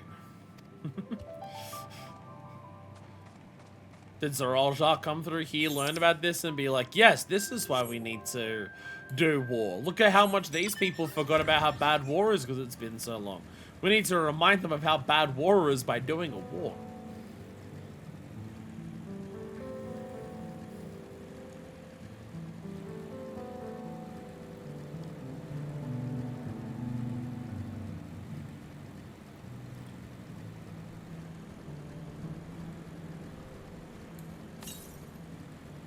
Northwest, it's very far from here. I'll probably be in here.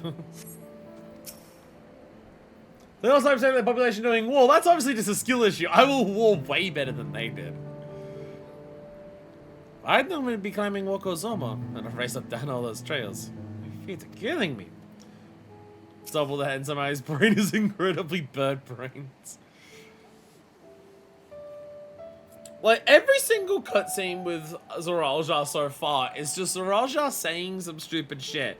And people saying, you're a fucking idiot. Stand mounted.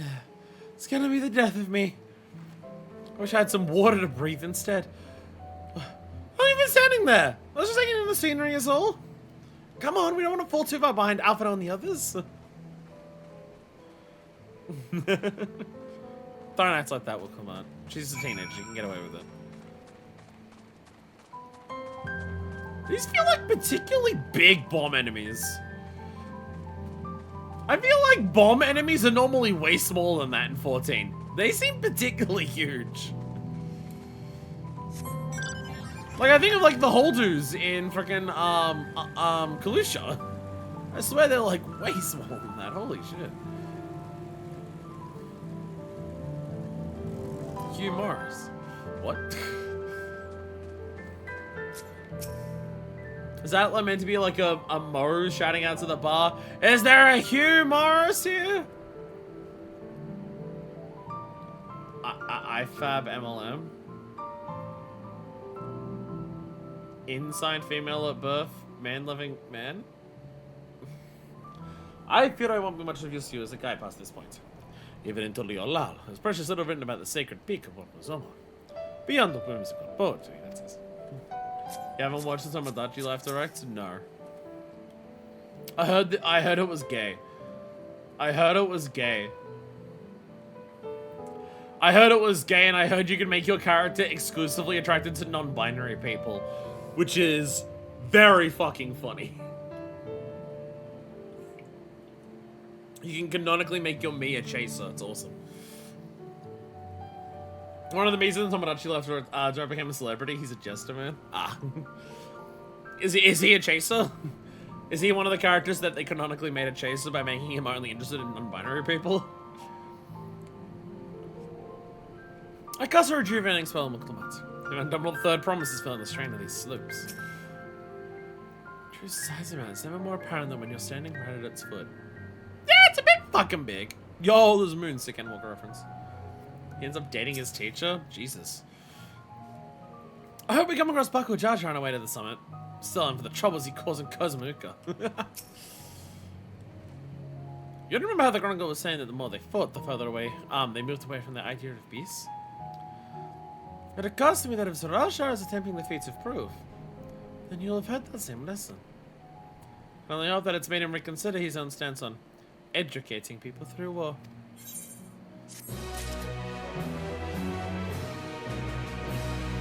So the question that I have, like,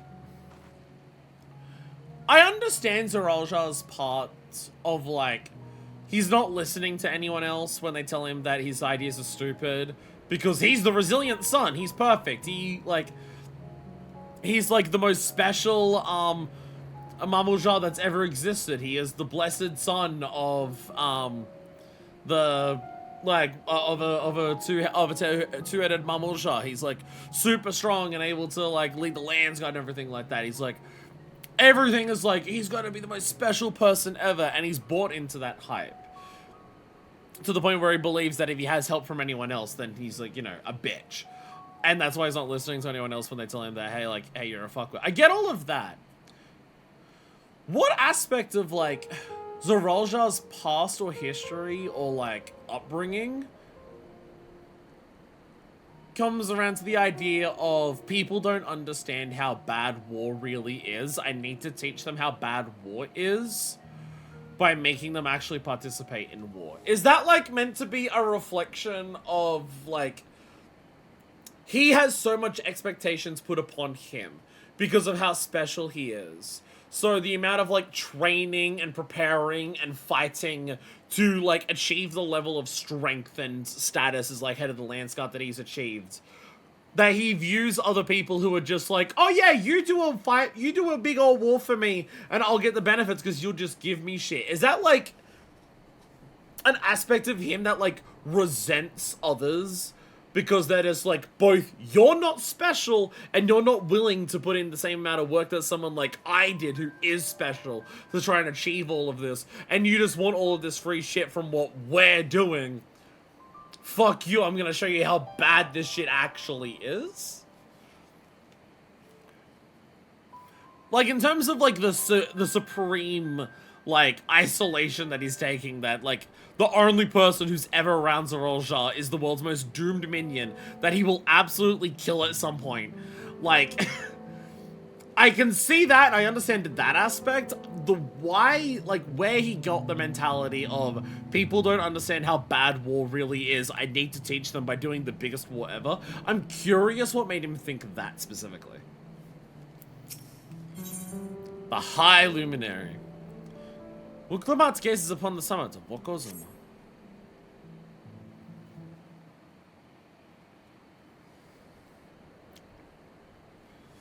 Big fucking mountain. God, that is one tall mountain. And we're supposed to climb it?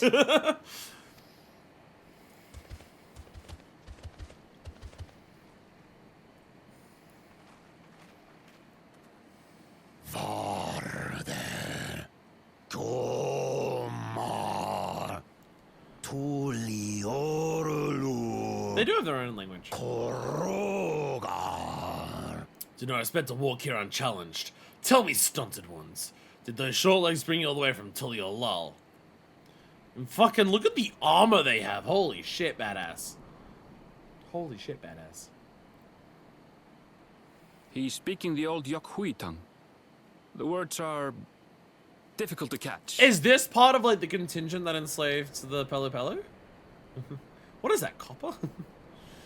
Though your words are crude and cumbersome, I use them for your benefit. My apologies, we shall speak the universal language. English. You are a claimant in this right of succession. That's right. Yes. Then, if you die, Tuliyola loses a potential ruler. That's a dark thing to say, friend. I get the feeling you don't share the opinions of the other Yokhui we've met.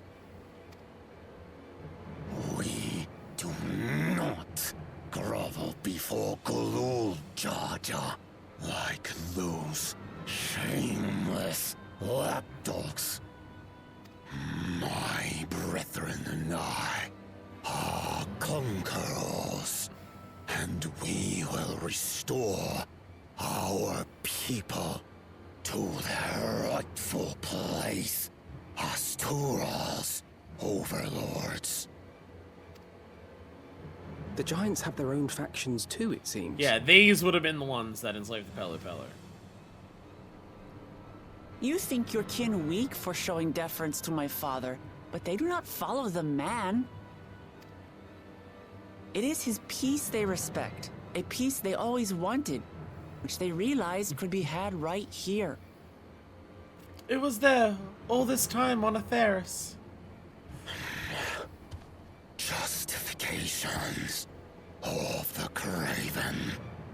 They turn their gaze from our ancestors, from the dream we kept alive for 1,000 years and more. They are unworthy of bearing our legacy. I will reclaim the glory of our people. So Raljad is saying these guys being like, they sound pretty based. Too bad that they are not middle. Come on, why slow us? We're just little guys. You want to hit us? We're all just little guys. And our ascension begins with the death of the third promise. Stop! I don't want to fight you. Then die on your knees. Bud! Bud! Opportunistic vermin seek to feast on us, do you? Get down here. Your neck will be the first I snap this day.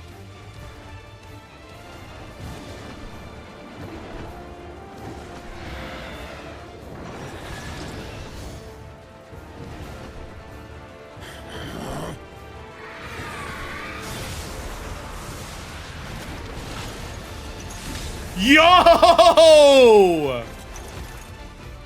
That's right. Yo!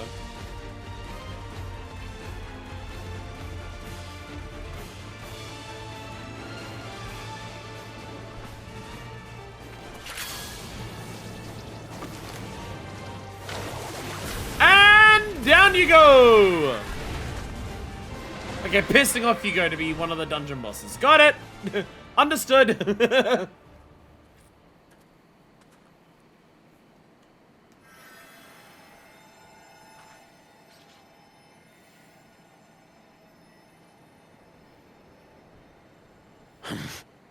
Why do you help us?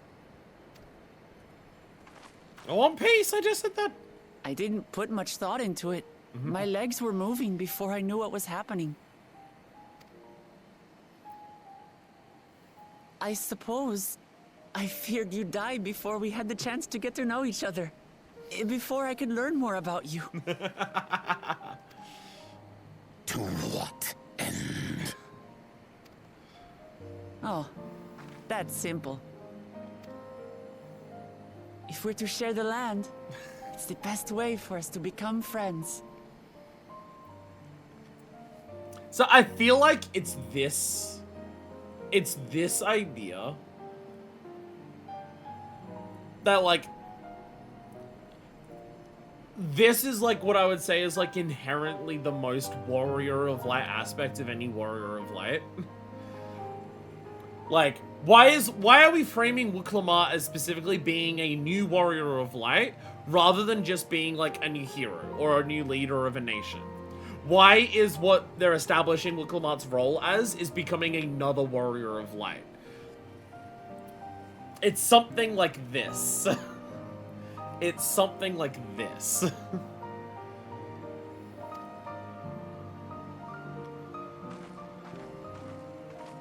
How is he? Like, I mean, outside of just like how that ended up happening with Emmett Selk and everything like that, like that point of like the Warrior of Light trying to understand their enemies is reiterated like the entire time we're about to fight a Linibus throughout all of Shadowbringers and everything like that.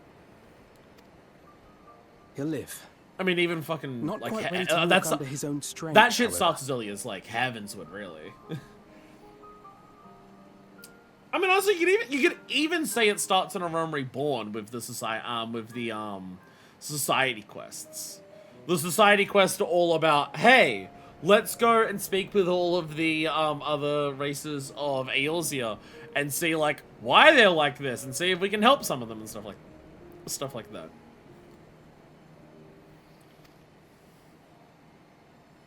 If you could stay and tend to him, the rest of us will continue on to Wokor. Understood. Be careful up there. This changes nothing. We will not forsake our conquest. As you like. You want to kill me, you're welcome to try. But right now, you might want to worry about your comrade.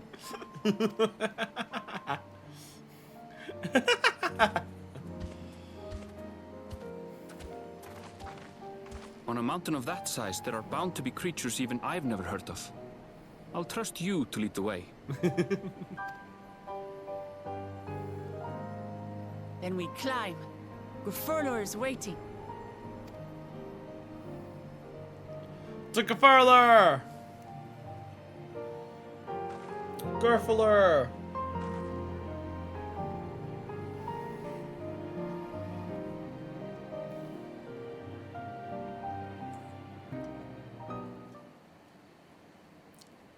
Iron drinks always upset my stomach. Probably because they're poison. Probably because they're poison. Wokozama! Now accessible! Wokozama! Wanna see something super fucking cursed? Check the duty support. Oh no. Yeah, for now. I'll tend to this one's wounds. Go on ahead with the others. I set out to kill Turiola's favorite daughter this day. To be aided by her instead was unexpected. I will not harm you or yours until this debt is repaid.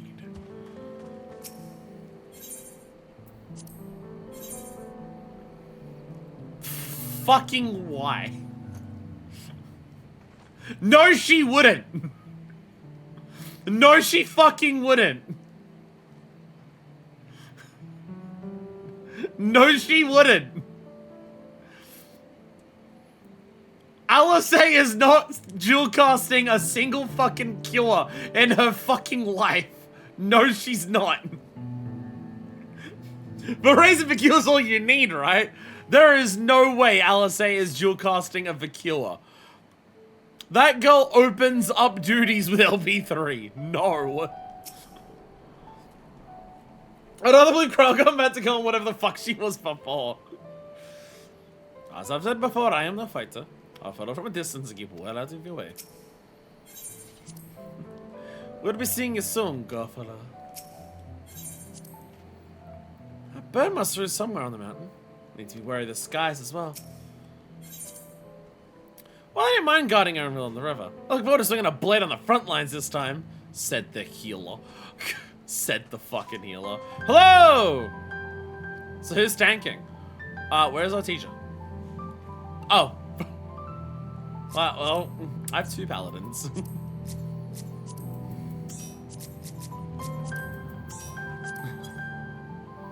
Paladin fight, let's go!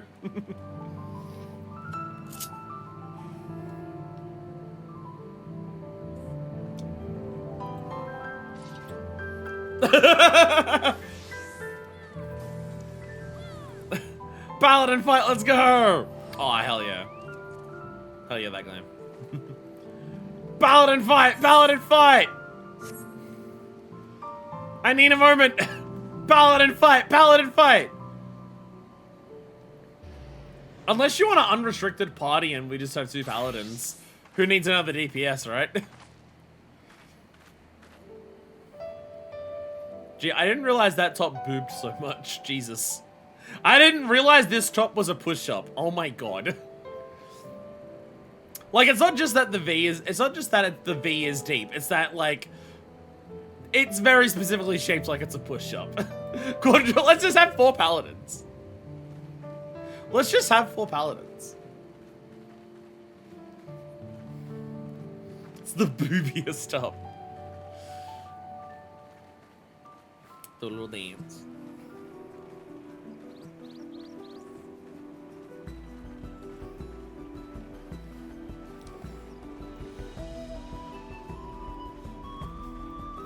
I just reset my plate.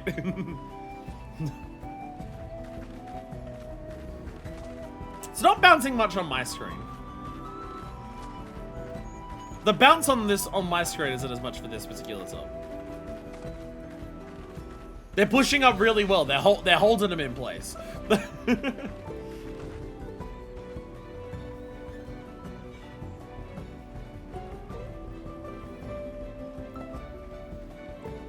What about the baby? What if we let the baby tank?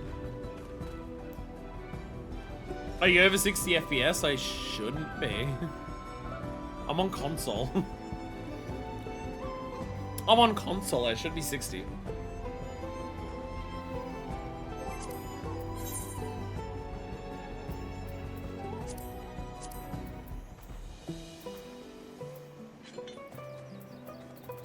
I was actually say here what my frame rate is. There's only locked to 30 or... Yeah. Ah, you got the cold armor! Yo, you got the Tumfers! Yeah! The Tumfers! As the thing is, like, this is absolutely one of the best monk weapons that isn't just punching with your hands. These Tumfers are really good. These Tumfers are absolutely sick. Hi, Harmon. Hi, Harmon, how are you?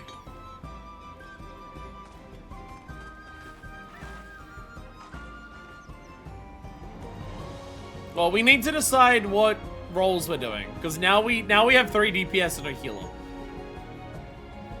Ah, Mon.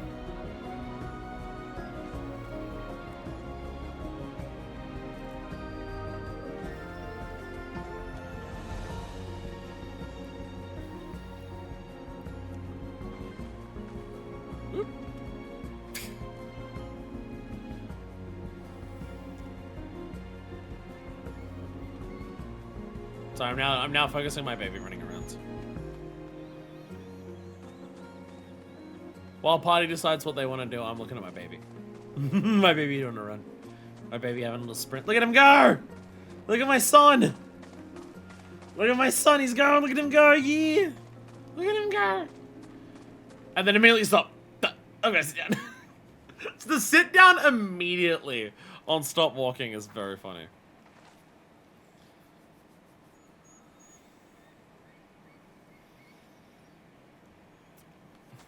Okay, okay. Varumba is now healer.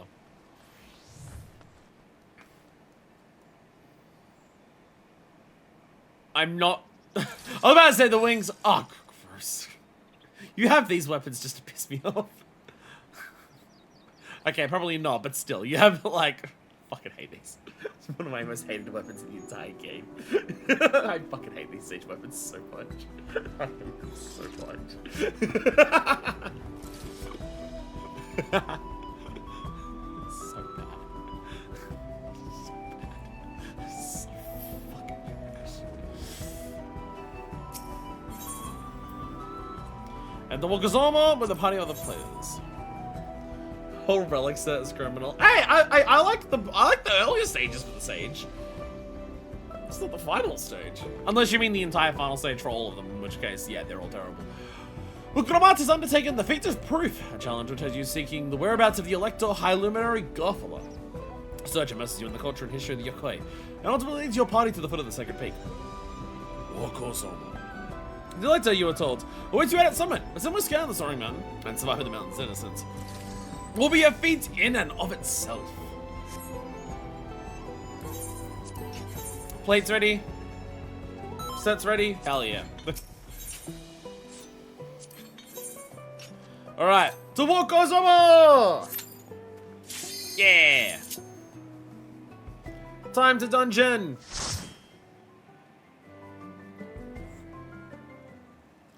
She done on my gin till I walk Kozama. Whoa! Not what I was expecting the mountain to look like when we got up here.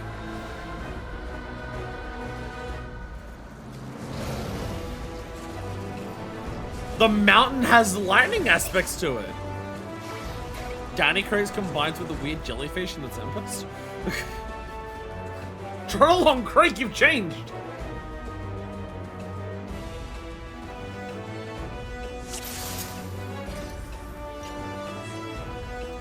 Yo, badass pictures.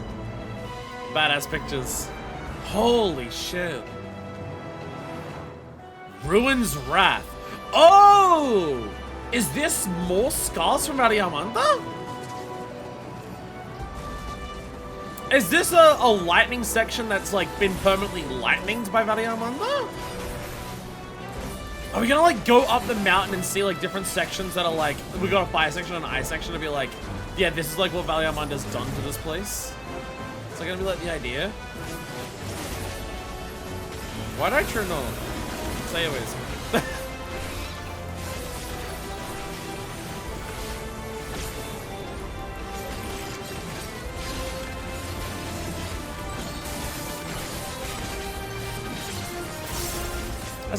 There's still so much of my Awakening combo that I don't have at this point.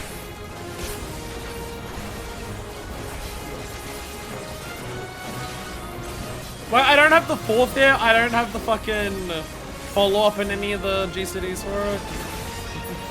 Takes so long to get.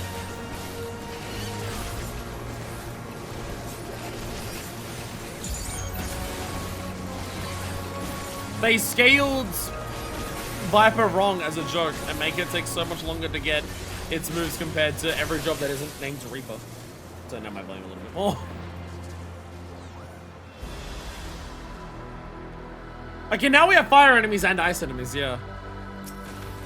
Does feel like some element of that is happening here.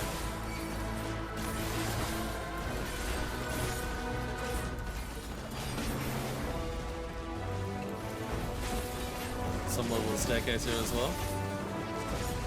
Oh god. Get out of the way.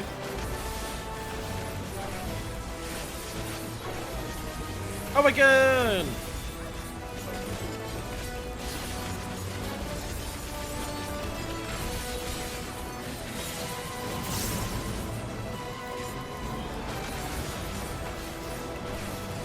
stabbies.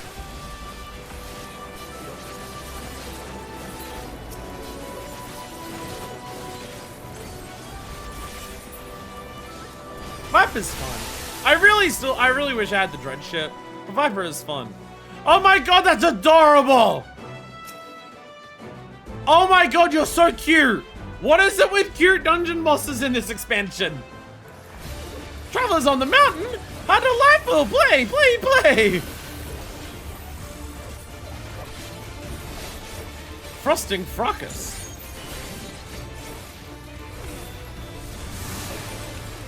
Okay, that was just a painful raid, right? Full up! Oh, we didn't mean eye level this. I forgot to set min eye level stuff for the dungeon.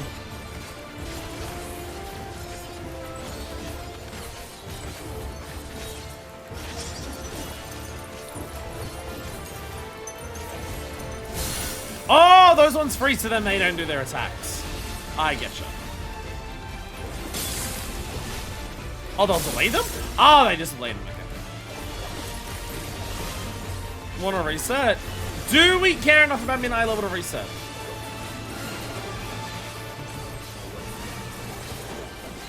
I completely forgot.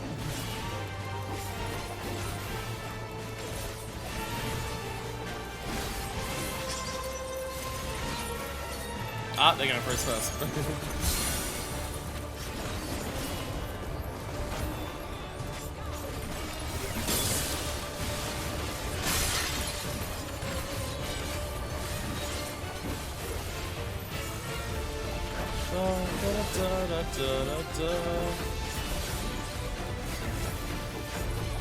Snowballs!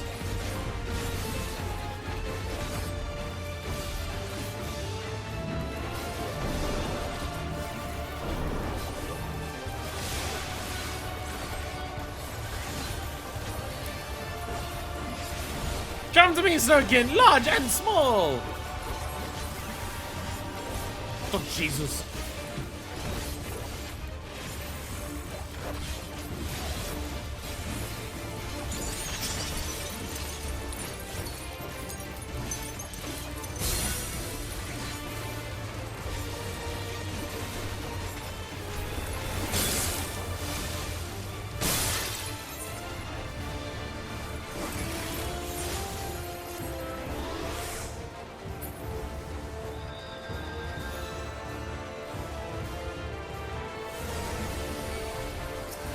I don't know how I died though.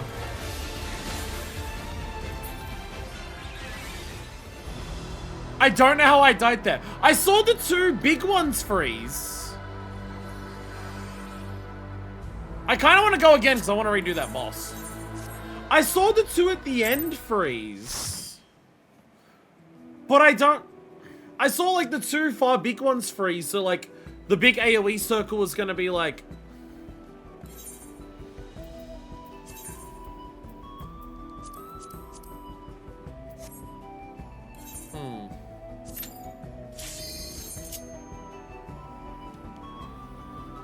The little ones are gonna watch out for. I did not notice. Do I even want to? I don't even want to see what the striking sword is. There's no way it's gonna be useful.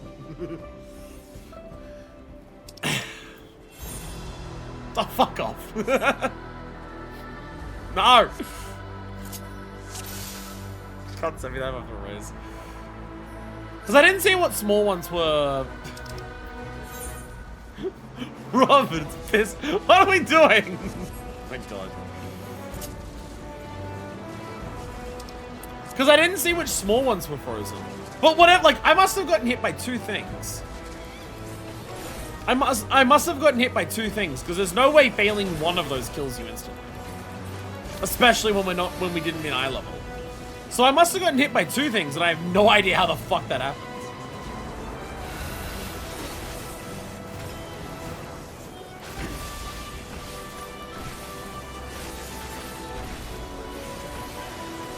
Because I only noticed the freeze happening to the big ones. I didn't notice the freeze happening to any of the small ones.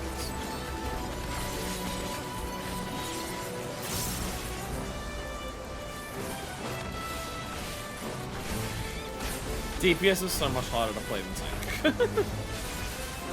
I think because I'm paying so much attention to the rotation, that's why I like miss the tells of like what shit's gonna happen. I'm having to pay so much attention to my rotation that I miss like, oh, which one got tethered? If I had to guess, that's what happened. If I had to guess, it's exactly the sequence of events.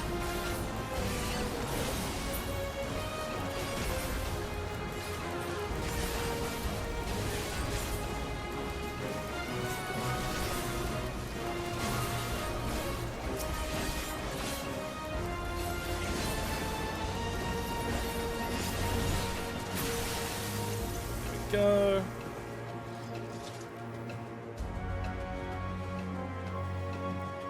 These are much bigger archies now. I am noticing that your health pool is actually going down. I love you, Book. I love you.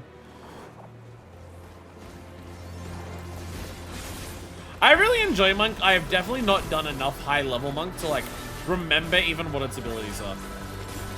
Especially with like the Dawntrail changes. Like, which of the replies now actually give extra shit? I don't know. I'm gonna go.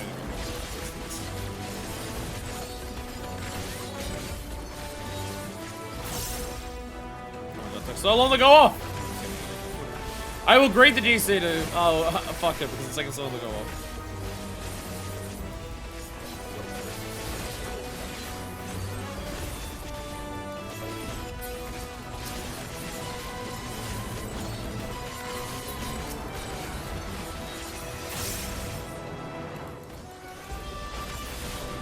Itchy face. I can itch it at the same time, it's fine.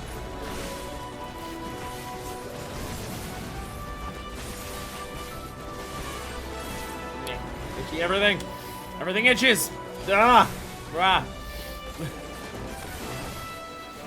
Eagle Falcon, welcome! We are dungeoning.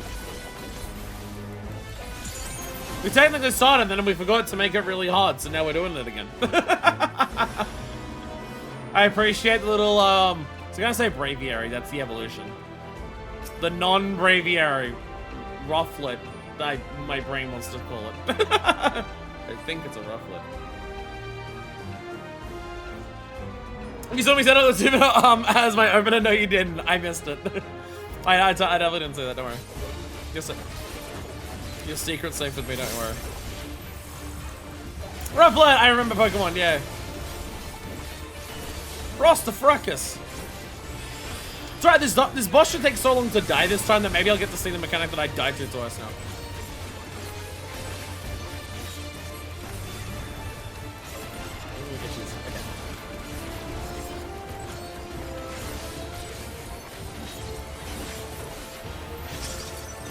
Alright, I'm safe where I am.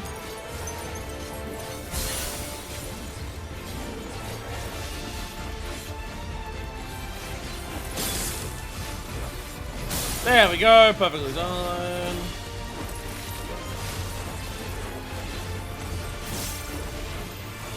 Level up!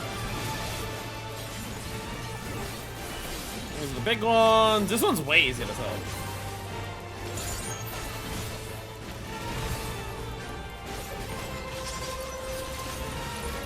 Not raising those ones first.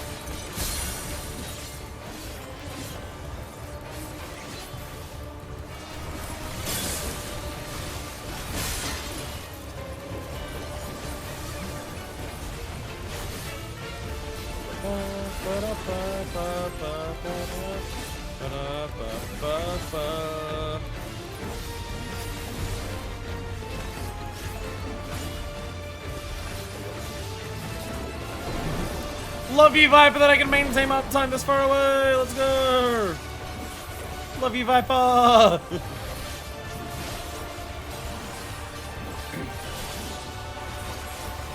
Okay.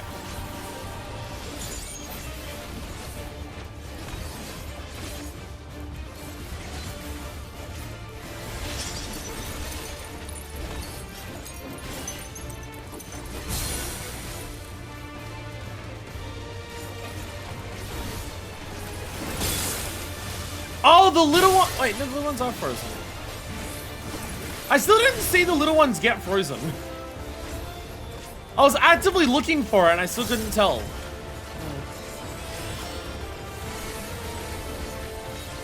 I was actively looking for the little ones to be frozen and I still couldn't see it.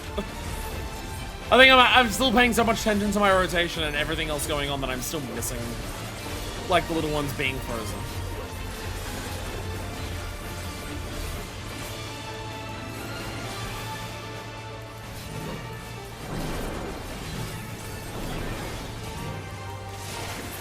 There we go.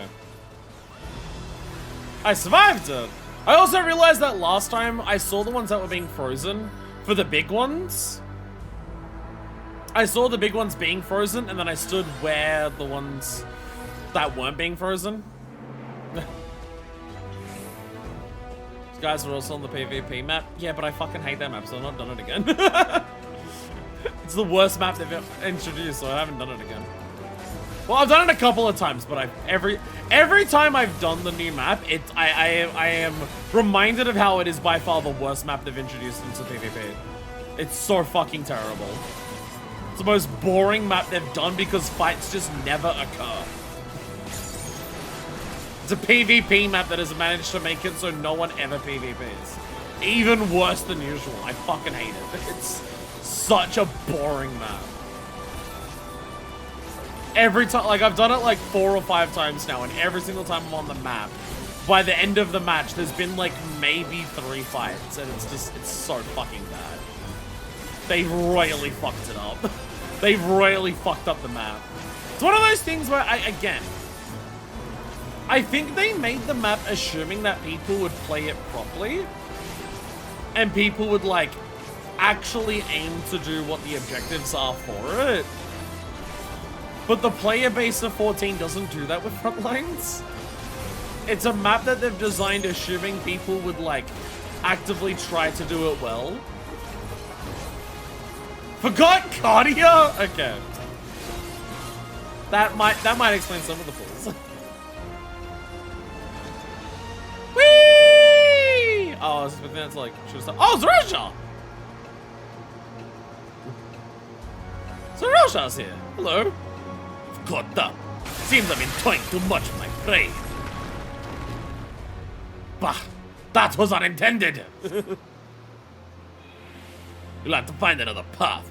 Think of it as another test of your resourcefulness. Just jump there, just jump. I've updated the map so more things spawn on the center. I don't know if I've done it since then. Unfortunately, we can't jump that high. What if we're a dragoon? What if we came here as a dragoon? It is cool to have a mountain that we're climbing where, like, we can look down and see the earlier parts of the mountain that we're on. Like, this whole thing just being scaling up here is really cool. Whee! Whee!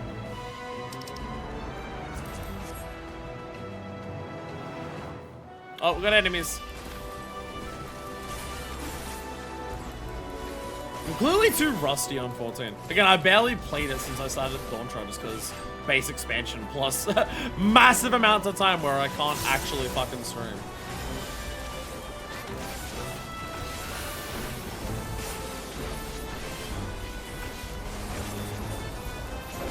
Attack!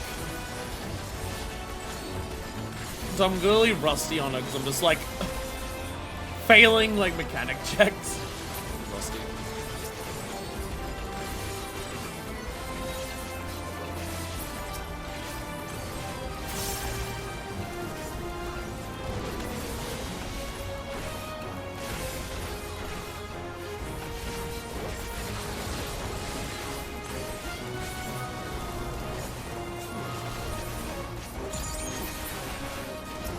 And I was about to say, because some things are taking a while to die. We are below level. Of course, it's going to take longer than like the average normal dungeon run. Whee! Now that's some jumps. Whoa! Whoa! Shortcut! Shortcut discovered. Yo! And that's like where the path where everyone else is going to go along. And we just skipped it all. Ha ha. Ha ha, we took a shortcut. Oh my god, it's the bird! Hit the bird. Forgot about the AoE. To be fair, you only get that at like you only have that at like plus 90. But out of fluid transition from AoE single target combos is why Monk is the GOAT. Does help a lot, yeah. But damage, I am fluidity. Hello there, Burb. So I assume then the final boss is going to be Garfilos. Oh, possibly? Wind Unbound!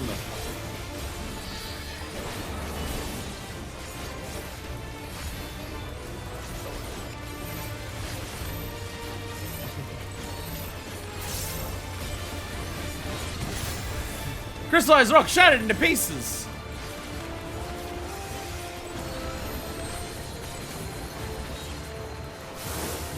Oh, and then it's okay.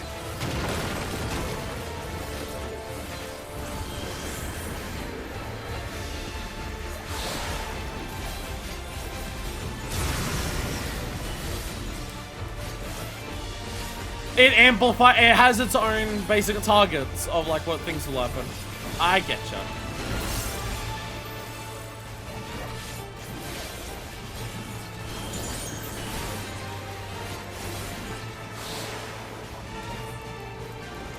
Okay. How did we survive? How did we get away with that? Oh, Jesus. Thank you, Viper!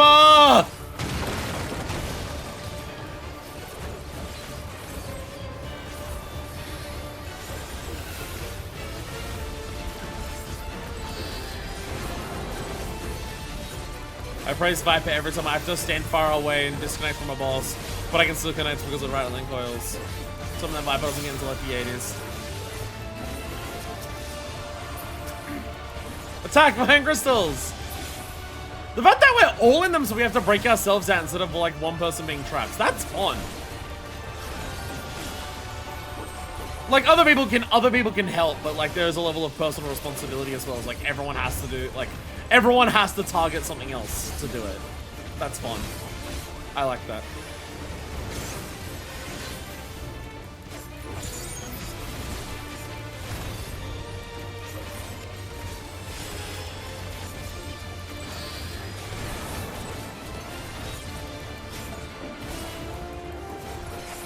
Bound.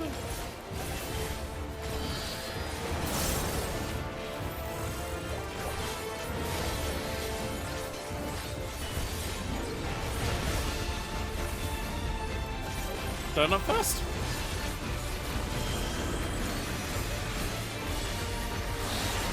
Oh, perfect. There we go. Ah, standing there is melee up time. That you stand in that spot because it's melee up time. Oh, there is a melee uptime spot near the boss for that one as well.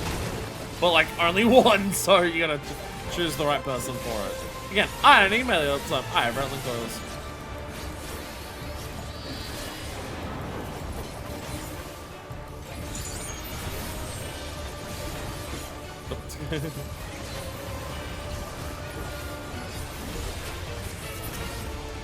Definitely enjoying dungeon bosses in Dawntrail. Definitely enjoying dungeon bosses in Dawntrail. They've definitely been good so far. A little bit of personal responsibility mechanics there. The idea of just like the weird shape that is. It's like it's not as normally predictable. A boss that makes you actually do mechanics right, which feeds hell with other players. Putting on a shelf like a geode.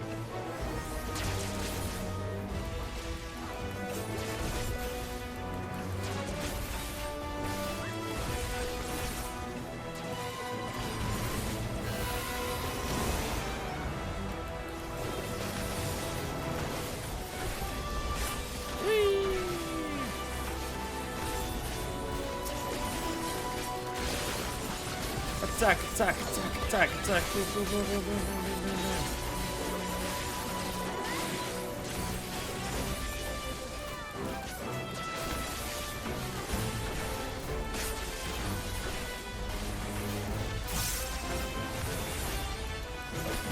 Reawaken! Reawaken!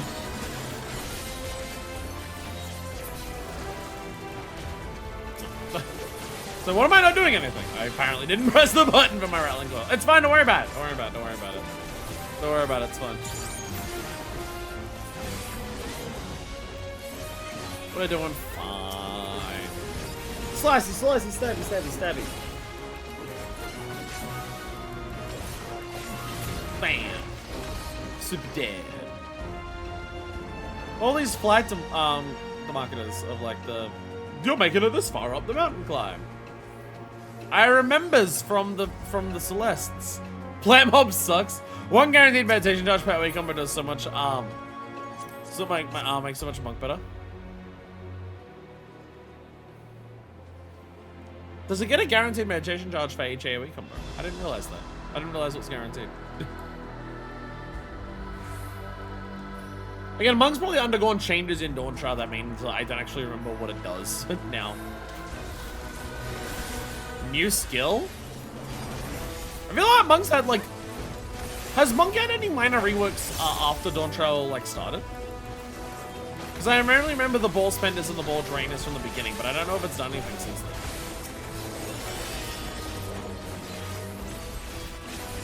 Oh, I'm actually about to overcut on my awakening. Target something with awakening. There's a bunch of shit around you. Something is the closest. Why is it not? Oh, it's probably left onto the fucking plant that comes.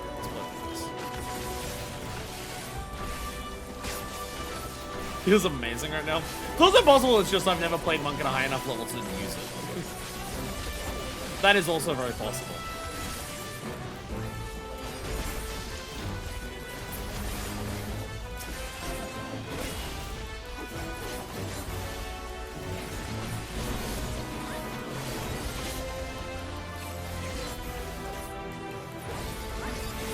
Stab. Die.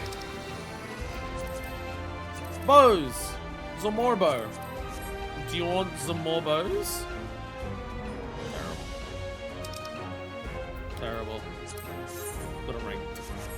Lots of got Goffler, I assume. Yeah, Dawn's Elector! Goffler! I am Gulfulur, Elector of the Dawn Servant. Prepare to be tested. In most other situations, attacking the Elector is explicitly forbidden. But this Elector wants to throw hands, so you have to fight this one. This one you have to fight. Prepare to be tasted. So there's a Jade Rika color Ratika scythe that's really beautiful. Goffalo. Carry all the resting. Big statue there. I wonder if that's like one of the massive glyphs of like the past.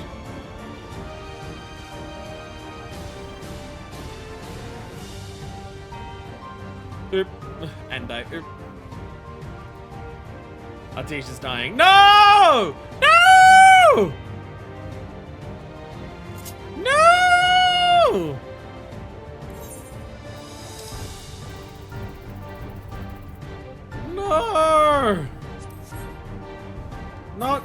Not to you.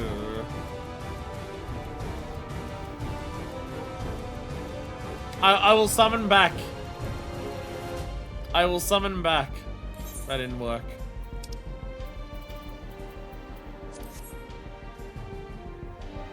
I must summon back.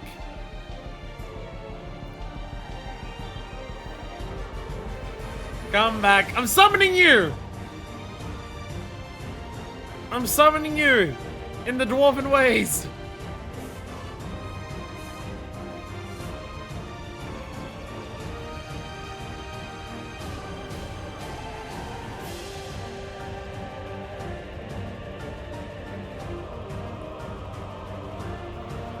Do a little dance, do a little dance.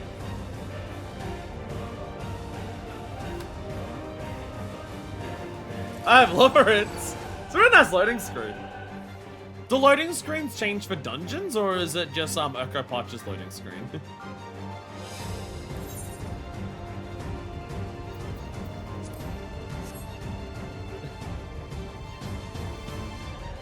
I'll twerk to bring you back. Uroqpacha. 10105. That's a new one. A new type of error? Uh-oh. Uh-oh. We'll be with you in a second, Gaffala. Yay! Welcome back! Depends on London, some out of the way, ones on the unworld outside of there, it's straight up the world map. Ah. It worked!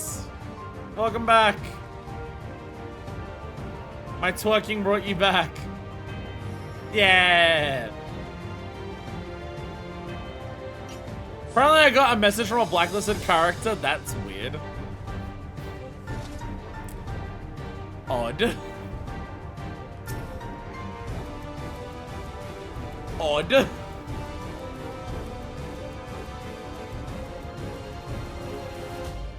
Can you read? Oh yeah, Cardia's gone. Bye, Cardia.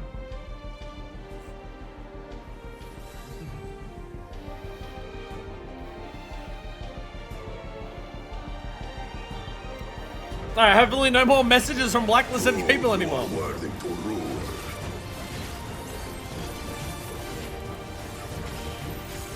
Heaving Haymaker! That sounds like a tank buster. Somehow a raid wide. Stonework. I sure hope it does. Chronicles of it. Return the hunger of roiling water. Okay, so where, okay, stones you bring back will determine like what element you're doing.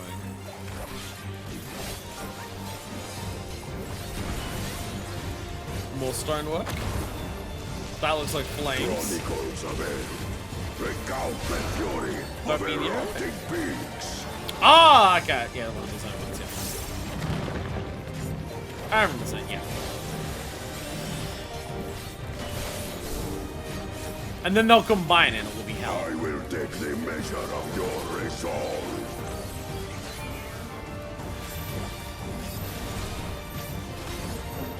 Faint! My one party one utility I can do. Yeah. Implacable strength of the mountain, be mine.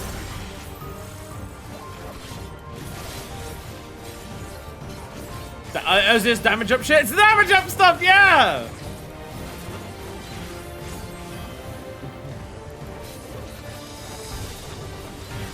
Fucking welcome back, Yvonne Coldfist!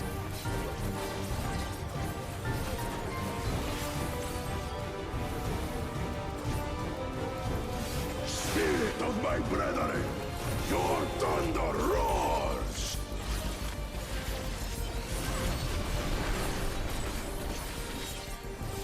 That you should endure my fury. Yeah, I know, I'm pretty sick, eh?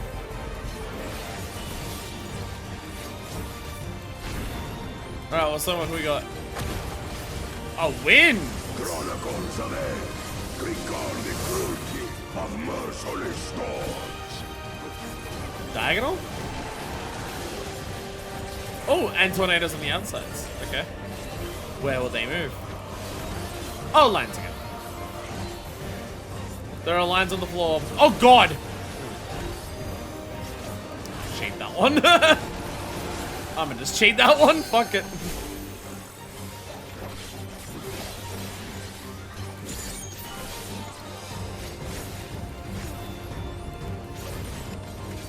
Now we're combining them.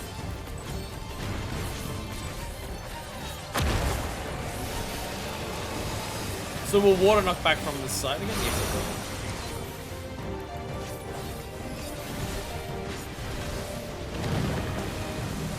Oh, Jesus. We're overlapping!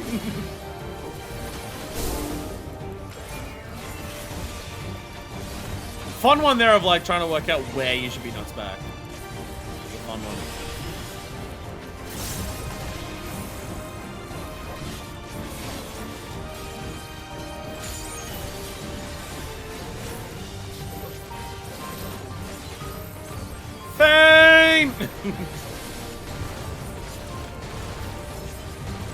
Yeah, I'm contributing.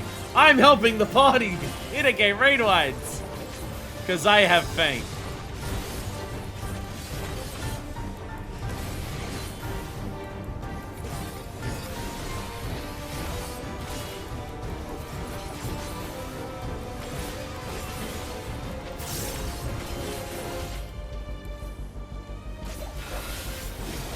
Almost did the wrong thing, don't worry about it, it's fine.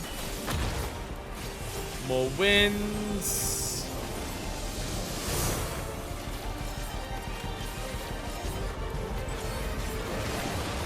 Apparently I pressed one of the buttons.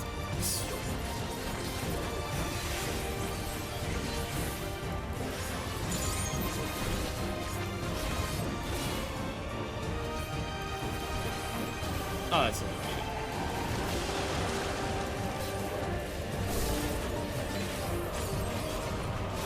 You can totally be knocked back in the middle and it's fine. You don't have to go to the edges for that, so it actually makes that way easier than I thought it would be. It's actually fine. I thought you'd have to get knocked back diagonally to knock eat shit on that, but it turns out it's fine. We did it! Hey!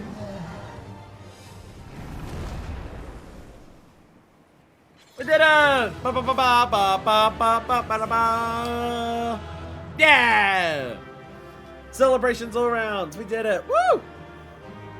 Another dungeon down. Fuck my Phoenix down, I guess. Zormor Twin Fangs? Jesus.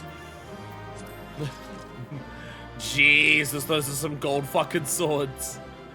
God damn. God damn. Find a spotty, get the keys by NPC's gear. Well fought. Oh. Carved histories recurred through magic. Missing fighting style. That was some fight. Papa sure knows how to pick him. I think I did well considering our opponent. Yo. Yo. Fun dungeon. Fun dungeon. First boss the hardest, actually. First boss definitely had the hardest things to keep track of in terms of like what was safe. The next two were much simpler.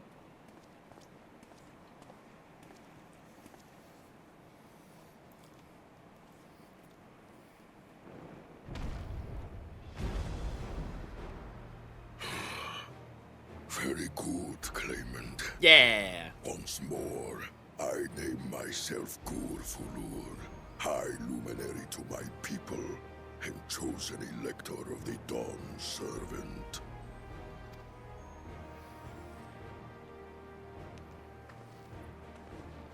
You are much bigger than the others in the village. I am the High Luminary. Third boss on the backs made me spiral, trying to stay within melee range. Yeah, a melee uptime with knockbacks is frustrating to just be like, how the fuck do I do it? That's why I'm grateful for Viper, where you just have rattling coils. Oh, I have to disconnect from the boss? Rattling coil! And you get so fucking many rattling coils that you end up having to burn rattling coils when you don't even need to disconnect from the boss. So you don't overstack. Oh, Viper. All Yokui were once my equal in size, but ever since we were decimated by disease, it is rare to see a child reach our former stature. Oh.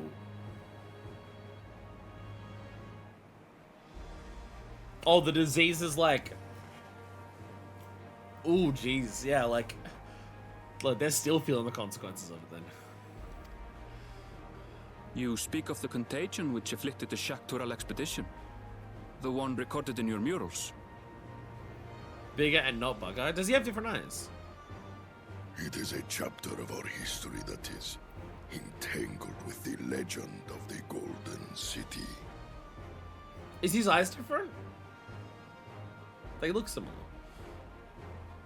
They're less pronounced. Oh, okay. Chapter history entangled with the legend of the Golden City. I've heard that legend originated with the Yokui. Is this true?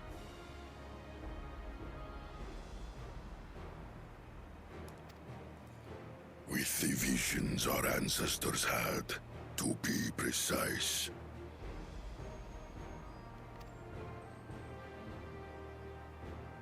Preceding the campaign into Shaktural, many were visited by dreams of glittering splendor. They described a paradise that knew neither war nor famine, where people lived lives of eternal happiness. A single dreamer might have been dismissed, but when dozens, if not hundreds, spoke the same, the luminaries became convinced it was divine revelation. Then the expedition. Its purpose was to find the City of Gold. Yes, help was marshaled from all the territories under our control. Lands were scoured on a massive scale. Ah, little wonder the legend is so similar across Tural. Those involved with the search would have passed the stories down to their children.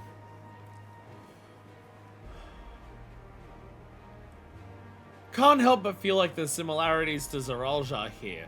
We are going to do a shitload of war and take over a lot of places so we can find a future where there is no war and everyone lives in peace.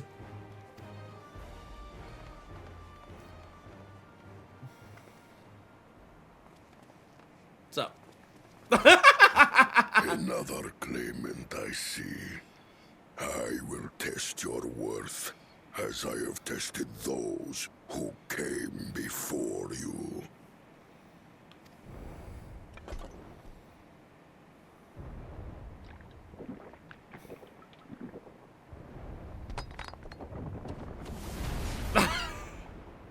He popped an elixir!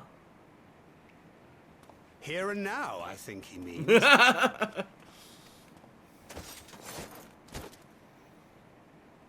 No, alright, you have fun.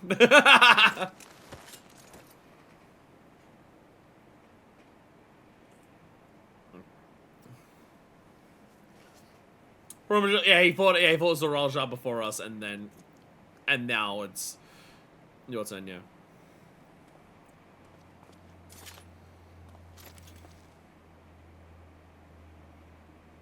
Putting her a dungeon boss? Oh, honey.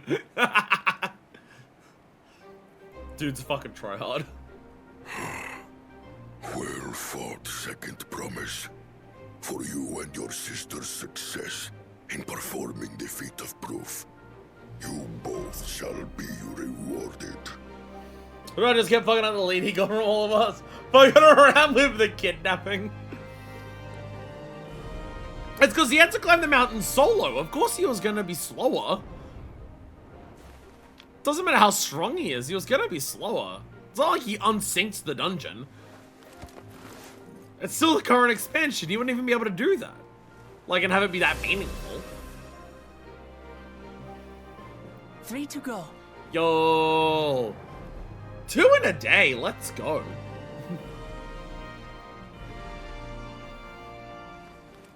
How glorious it would have been. It's Colin rocks that she's collecting? It's like a robbery book. They had not whilst being hounded by Bakul Jaja and his minions. It's like a Rome Reborn. Colin rocks.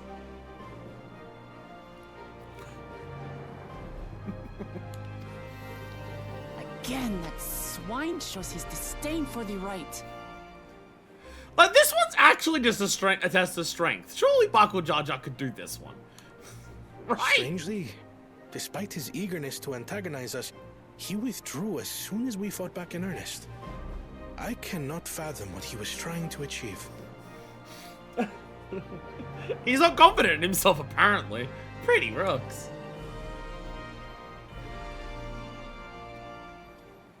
On a similar note, I'm also curious as to why you chose the peak of Warkor Zormor for the conclusion of this feat. The earlier stages saw us learn the history of the Yokui.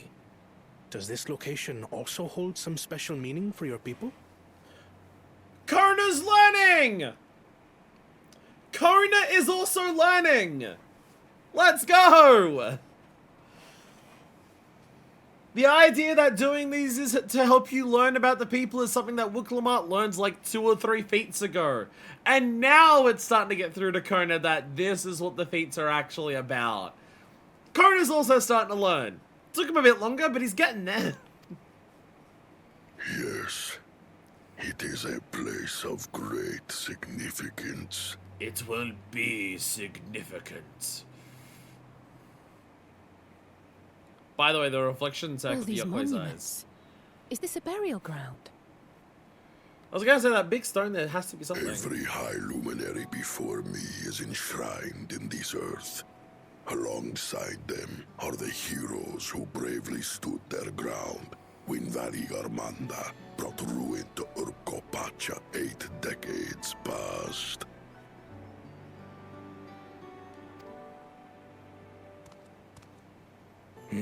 That explains why there are so many. Zorolja, I should have known you'd arrive here first. We did see him on the mountain ahead of us.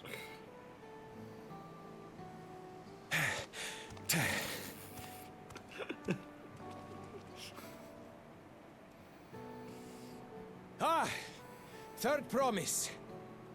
How relieved I am to find you in good health. Fucking can it, asshole. Shut up. Zorolja, you bastard! I should end you here and now! I'm just gonna kick you off the fucking mountain. Just kick him off the mountain. Kill him before Zorolja gets the chance, like, for fuck's sakes. Remember where you are. You will mind your conduct, or you will leave. Right. Sorry.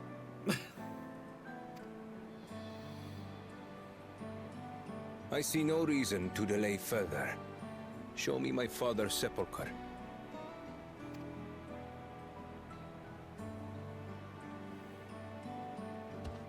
Papa has a grave?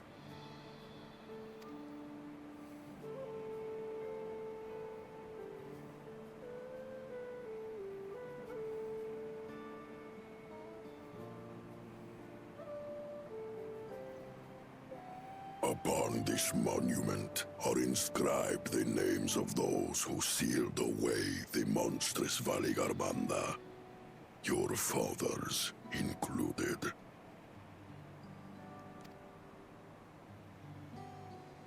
Gulul Jaja, Master of Resolve and Reason, Champion of Peace. Look at this one. Kettenram, Navigator of Uncharted Oceans. There's that name again. Kettenrun, the Laminsan explorer. Does this mean he joined Gulul Jaja Yeah. on his travels? The Rogan that we've seen in all those cutscenes has been Kettenram, yeah. Or as it seems to be so far, Kavkiwa, Christopher Columbus. Seeker of the Unknown. How Is mi- strange to see your name here. There's Mr. Baldessian on it.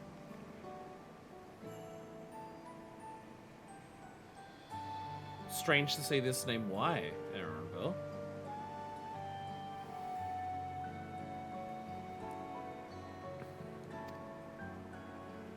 It was unheard of to build living sepulchres for those who were not Yokui. But their great deed demanded recognition. Master of Resolve and Reason, Champion of Peace? Papa really did some amazing things. He carved his path with martial skill. You so just don't get it! Yet it was clever thinking which allowed him to trap Valigarmanda within its own ice magics. Martial skill and clever thinking. Just every time Zorolja says something, he's just wrong. Peace is literally written down in stone. I can't compete with Zoralja's mastery of the Head of Resolve's techniques. And when it comes to knowledge, Kona's the one who most takes after the Head of Reason. Is there anything that I've gotten from Papa? Something I do better than the others? Again, it's just this adorable moment of us as the experiences adventurers, us as the people who have gone around and done so many of these things. That, like, of course for us, it's so obvious. But we're watching these characters grow.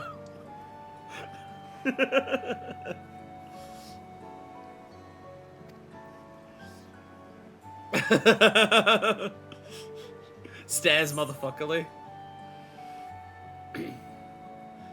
Once again, we can straight up say it, or we ask a leading question, so she realizes it herself. What else defines your father aside from strength and knowledge? What else defines him?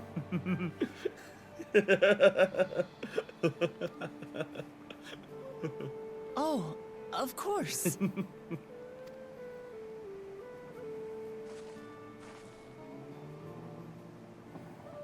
Papa's love for peace, for his people. That is what he's given me. And I'm fighting to preserve the peaceful Tural he built. Yeah. So the thing that the other two, like Kona and Zoralja, don't realize is how this is actually the most important one. Neither Kona or Zoralja realize that this is by far the most important one. Not just because, you know, peace is good and everything like that. But it's because of this one that he is so good at the others. It's because of this element of Gulul Jaja that he is so good at the martial prowess and the skillful thinking. Because he has something that he immensely strongly cares about. Again, it's Final Fantasy XIV.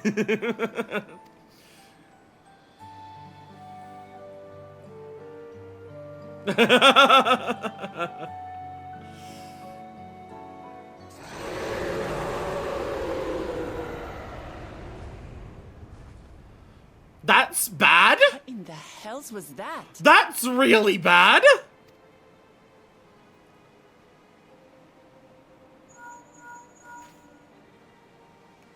You must return to Warlar's Echo immediately. Valigarmanda has broken free. I presume that was about the unholy sound?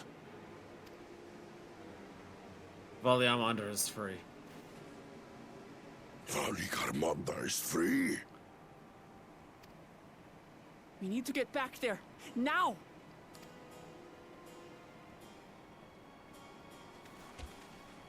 I guess that's our 93 trial.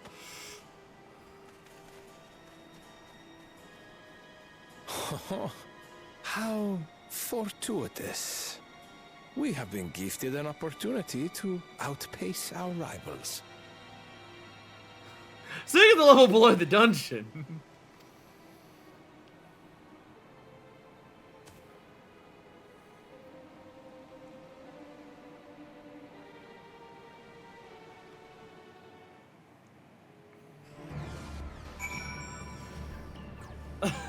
I got this really cool idea for a new rite.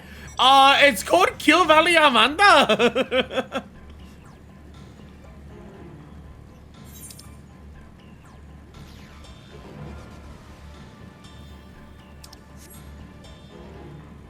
How's all this not unexplored? Southeast. That's somewhere down there then.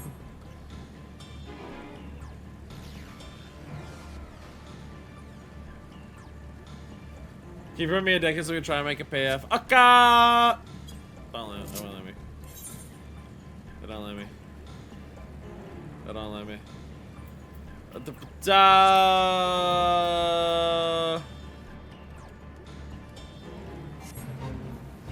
He's gonna the pot. I don't remember how to do it. I don't remember how to do it.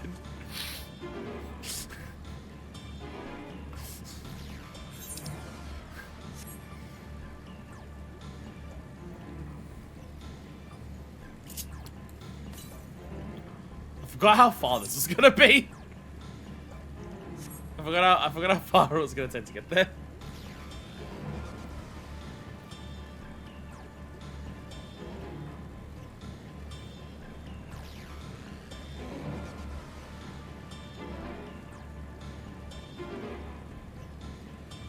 Drive to the city.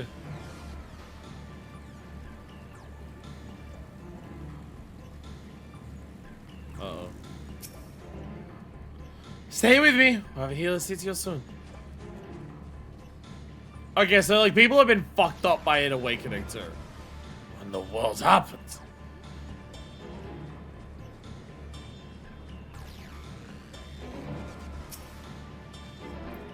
Good, you're back. As much I would explain by the time I arrived to investigate underneath her, there were already fallen giants everywhere. When I was preoccupied with treating the wounded, pray catch your breath and then handle what you can.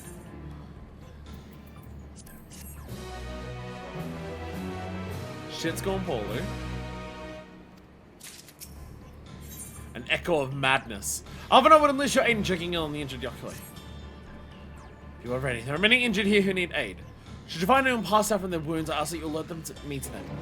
Although I shall be sending to whomever requires the most urgent healing. But you can gather here once I've seen these people's hurts.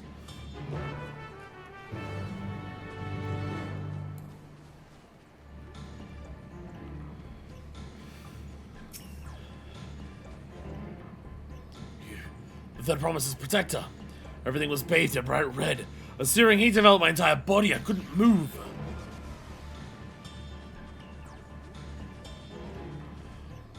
Okay, so just like the sheer intense heat of it waking up is what fucked up a lot of people. Holy shit.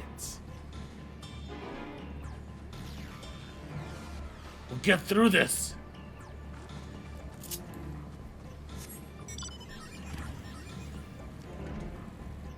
It's all the people that we spoke to before, I think. Everything burns. The touch of cloth is agony. Yet I will live.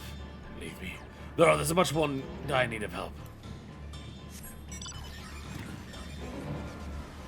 Again, the problem is that like the flames are supposed to be eternal once they hit you. Like it's gonna burn. Will it stop? It's true. The wind will have everyone made it spot what we're talking about.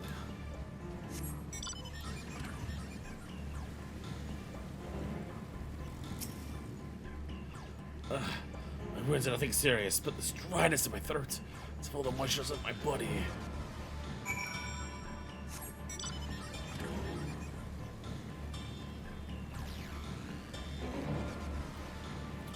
Fucking hell.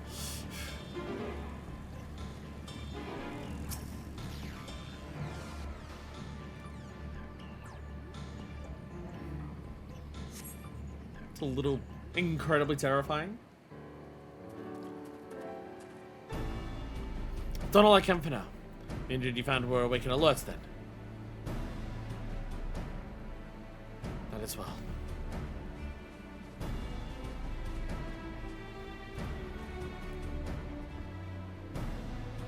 We let the injured as comfortable as we could.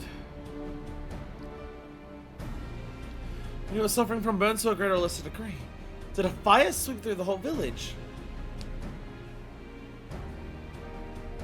The details are unclear. Once I heard the giant attacked by a mountain bird, the group's leader, Popola, I believe they call him, bade me depart. It was then that I felt an intense wave of ether, and returned to find Warlord's echo in this state. I rushed over to the first giant I saw. The delirious pain you appeared the same morning. My dear mind was broken free. Thus I contacted you with all haste. Well, we need more information before we can deal with the situation. Yeah, should we speak with the Temple Guns? It was becoming the Sky Ruins prison.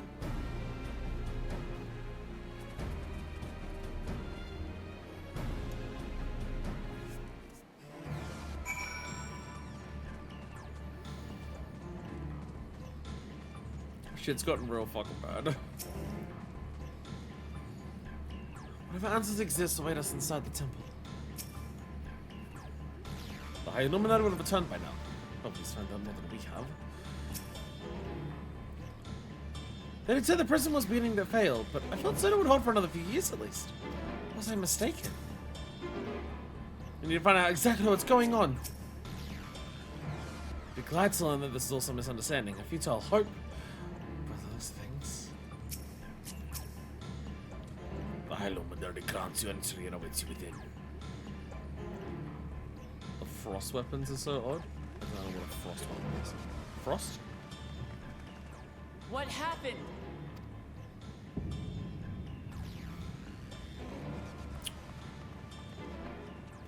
Well, we're definitely short one. So it's true. Giant fucking bird. The ice has failed. Surmurwar, tell them what you told me.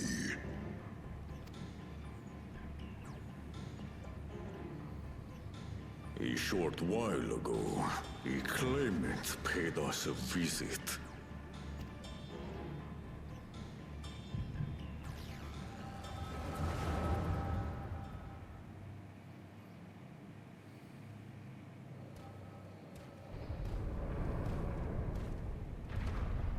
Who enters this hollowed hall?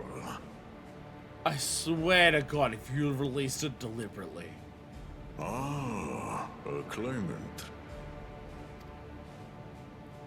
Oh. And here we have the mighty Valigarmata. A terrifying Vitral. With every awakening, it has seared its ruinous name into the memories of a new generation.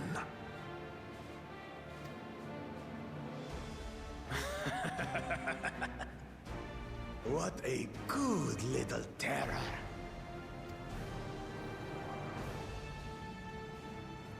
You've stayed napping right up until the day What the fuck is your plan, bro?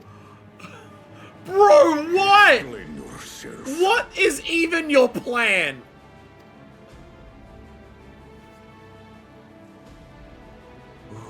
It is as they say. Kulul Jaja caused its magic to run rampant, trapping it in a frozen prison of its own creation. He's honestly just fucking about, I feel. Clever. To unmake it, it would be quite tricky. 2 spells must be cast at the exact same moment. A conflagration intense enough to melt the ice, and awakening flame to rekindle the slumbering Vitral's soul. The only ones capable of such harmonious execution would be the heads of reason and resolve. And the blessed siblings, Bakul Jaja.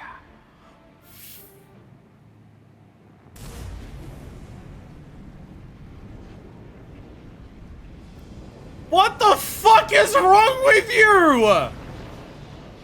You mustn't! What the fuck is wrong with you? But I already have. Rise and rage, little terror.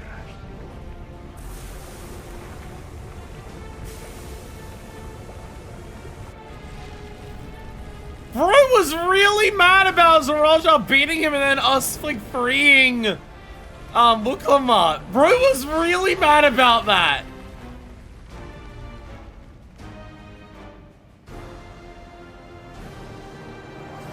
Bro is just doing shit.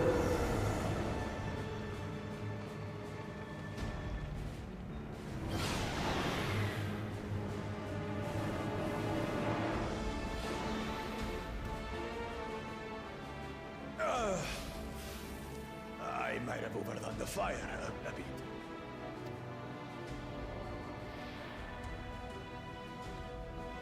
Utter madness.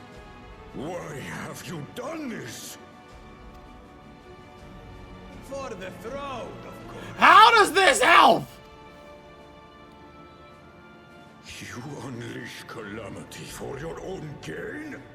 Have you any idea how many may die? Wreak havoc, Valigarmanda. Live up to your... How does this help you?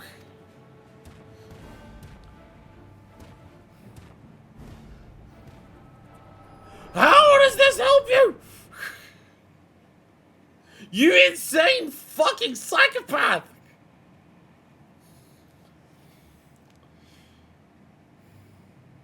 A messenger to Tuli Yolol has been dispatched. The Landsguard will send a contingent, I am sure. But there is no telling when they will arrive. Idiot! This monstrous act is a step too far, even for him. So, what's the plan? What do you mean, what's the plan? Plan's kill it. If we leave the Vidral to others, it will be a massacre. We find where it is, and we kill it. Some might call it the wiser choice, if I don't want to fall behind the competition. But I could never live with myself. And my supporters deserve a better ruler. So that's that.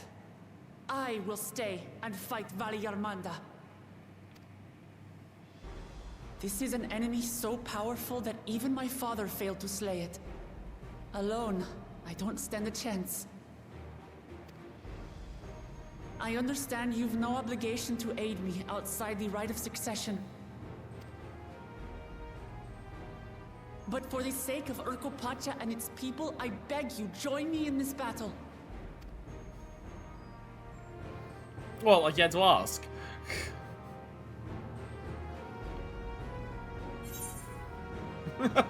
As if you had to ask.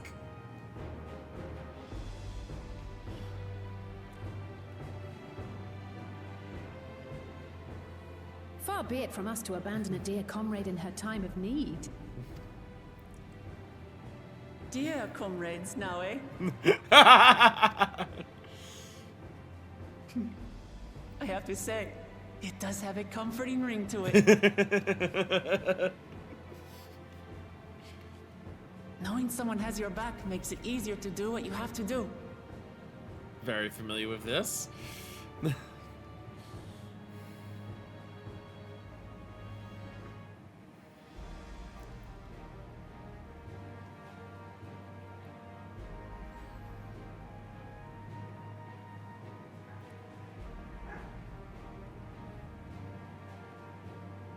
And what will we do?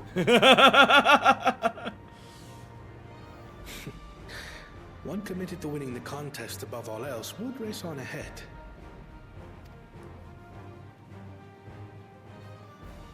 Which we've already seen that. That's not Kona's exact... number one priority.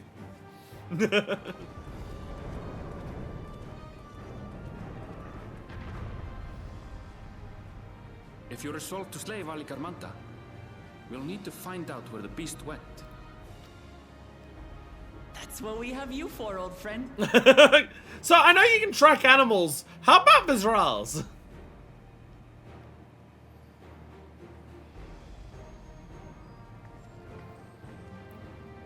Also, they talk about, like, racing on ahead to the next, like, thing. Like, to the next stone.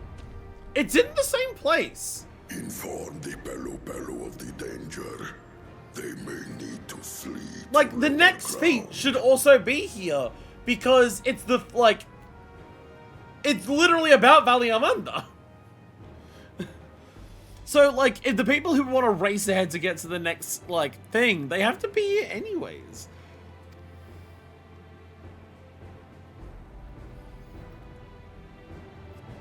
Actually, if it can fly, it means it, and it's huge, we'll just look at it and be like, oh, there it is, let's go there.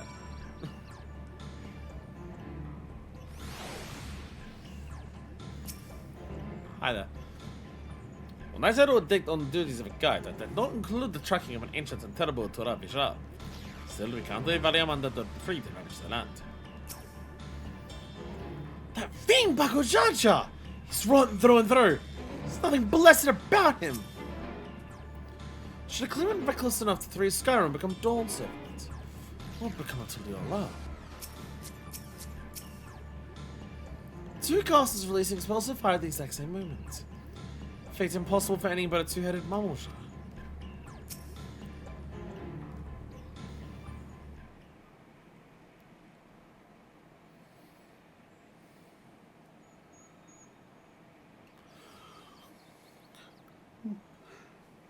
So, Envil, any ideas how we can try to vary Amanda? The trying through method of combining sightings of the science's of passage is the most reliable, but also the most time-consuming. There is a second option. Not as reliable as the first, but if we're lucky, it'll let us ascertain the Skydown's whereabouts far more quickly. Though a visual of extraordinary nature, Amanda is still a creature of this world. Like you and me, it is thus sustained by corporeal energy and possesses a unique ethereal balance, which means this device should come in handy.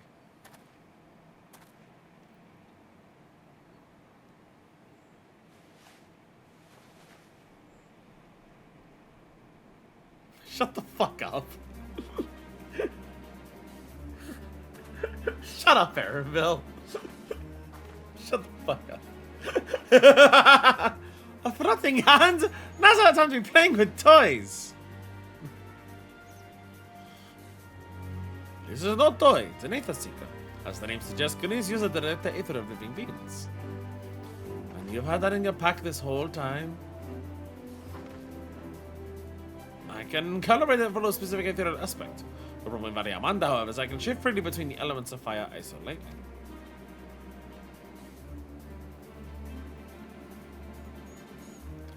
Well, we know that in order to awaken Amanda from its icy imprisonment, Bakujaja cast spells with quickened its fire aspect today, though. And the residents here were uniformly afflicted by burns.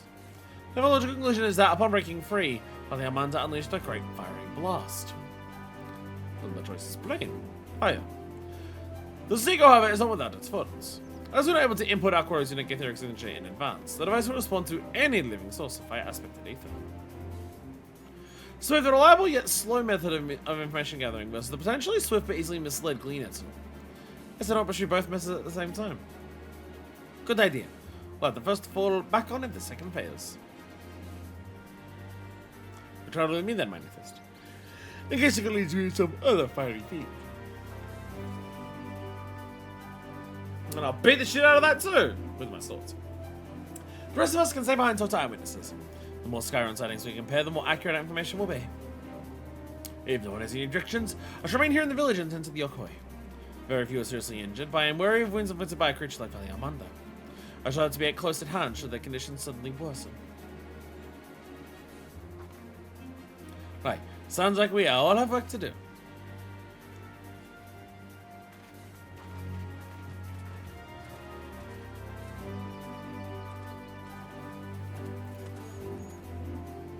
Follow the hand!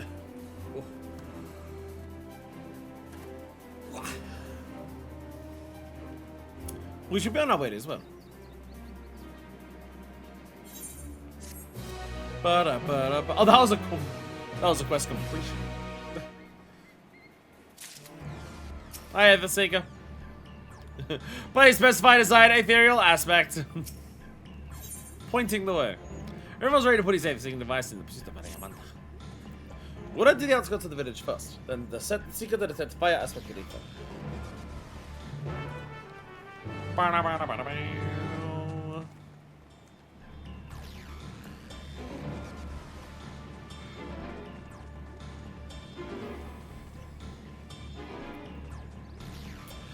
Again, like, what the fuck is your plan? What is even your plan, bro? Like, what the fuck? Then just had the ethereal aspect. Bar. Right, the Seeker doesn't need to go. Woko's echo still fused with Skydown's residual ether, so exclude her from the search area to prevent her from swapping the sensors. Let's begin tracking, shall we? Follow it!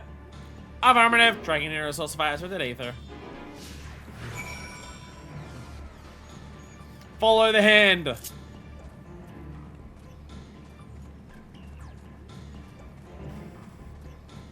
Follow the hand, look at it go!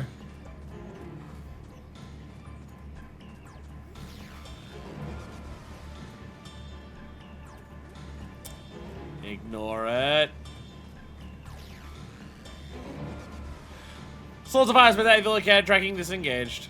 No, it's just a fire sprite. Well, quite the legendary creature we were after. Just a fire sprite. What you about dealing with that fire sprite? Because then you can feel secret if you like leave it be.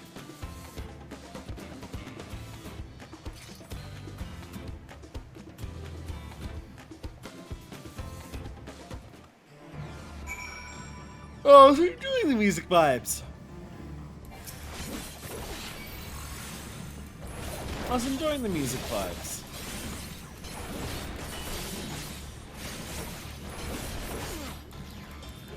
Die, fire sprite, die! Valigamini!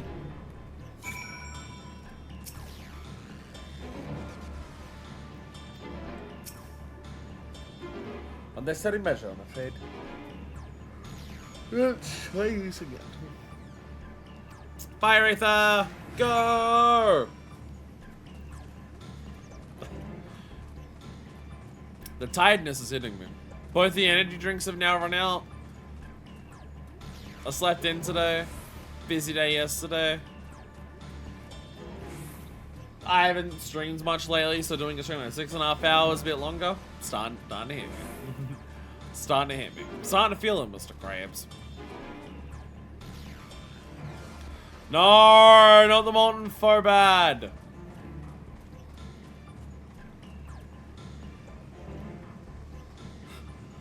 Not the molten Phobad. It's Phobad for you to be distracted by the molten Phobad.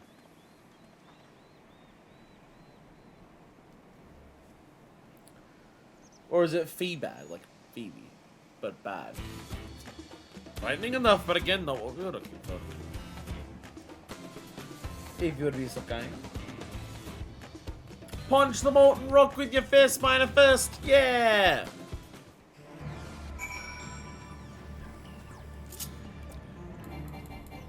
Or hit it with swords.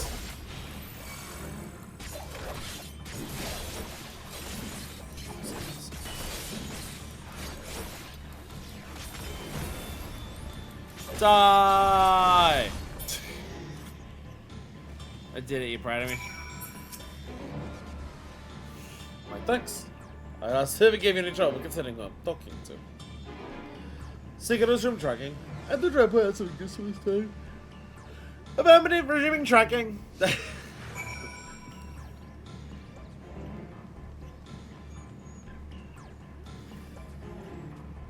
No, there's just more molten fubbids up there.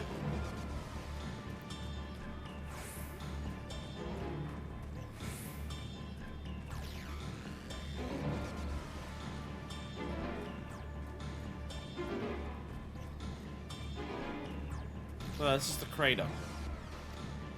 That's just a crater.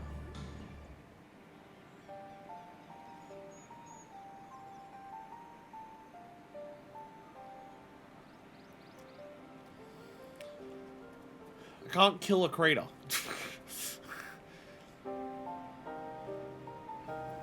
Another element of my disaster rampage.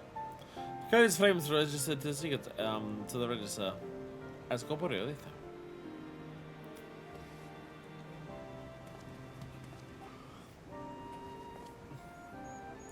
In the words of the Turia saga, when Variamanda rages out of control, its fire burns forever. Its ice is on a thorn, and its lightning crackles without cease. Thus was the Dawn Seventh ever turned the Skyrim's potential magic against itself, trapping it within an unmelting prison of ice. This is no mundane fire, but some kind of everlasting sorcery. Once again, a strange feeling to see so fancy through and through. Important thing is that the fire was classified as living aether.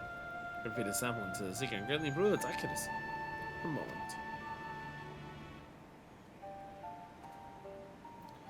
So now we can track this specific fire because it is created by Valiamanda rather than being distracted by everything. Calibrating sensors. There. Now the secret should ignore any etheric signature by Valiamanda's. Had I realized this was possible from the start, then you needn't have fought all those creatures at all. My apologies. Seems I set much to learn from this journey. As a cleaner and as a guide. What are we getting? Oh, the Maple Teriyaki. Let's go. The cigar. Aaronville's ready to resume tracking Valley Amanda. This sounds like it should be a threatened story to Valley Amanda, see. Resuming tracking based on the latest sample. Affirmative, resuming tracking. Several ethereals intercepted, engaging accelerated pursuit mode.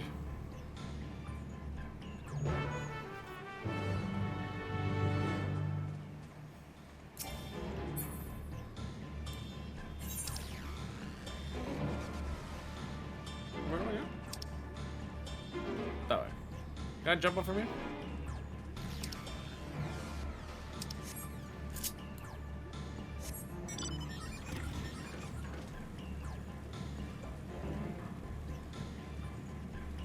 Whee! Yes, again. Whee!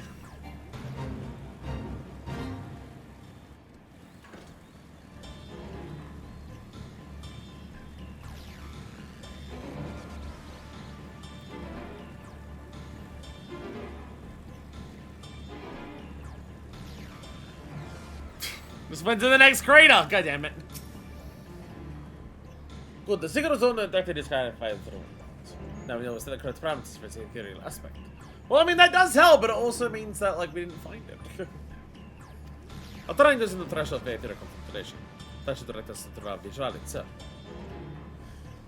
Resuming tracking.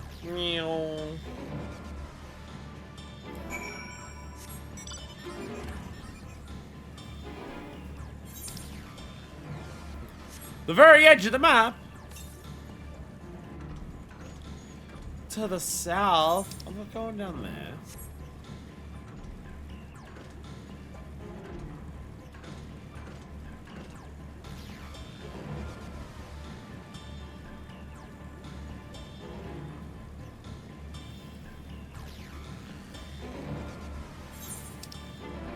Groove into the ominous music.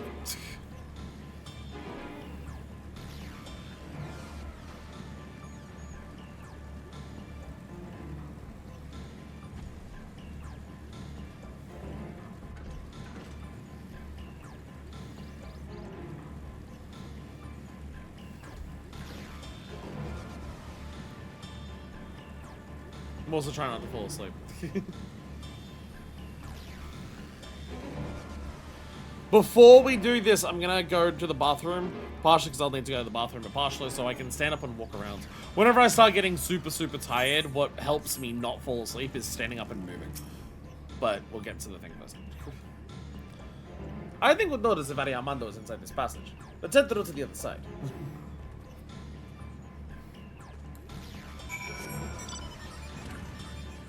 Oh, we're back to the indelible passage before. Yeah, we didn't go through to this side. We didn't go through to this side. Ooh!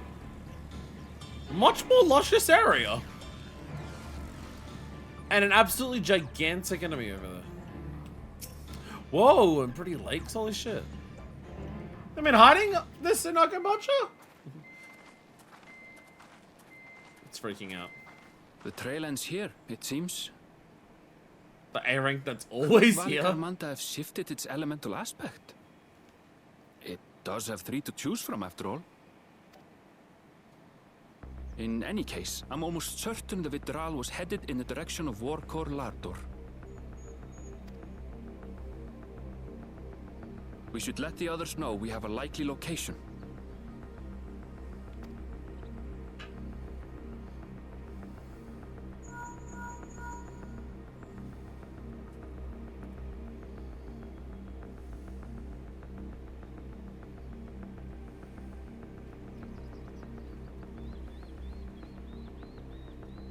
Alphino is assisting the Yokhui with their evacuation. He thought they could use a healing hand with the injured. Understandable. So where is Valley Armanda? Warkor Lardor. Its stratified layers contain a wealth of crystals, said to be the source of its many-colored glow. After 80 years of imprisonment, the Vitral will be in dire need of sustenance. It would have been drawn to the mountain's energies. So Valley Garmanda seeks to replenish its ether. Just woke up from a massive nap. It needs to fucking snack. Then we'd better not give it the chance. Stop!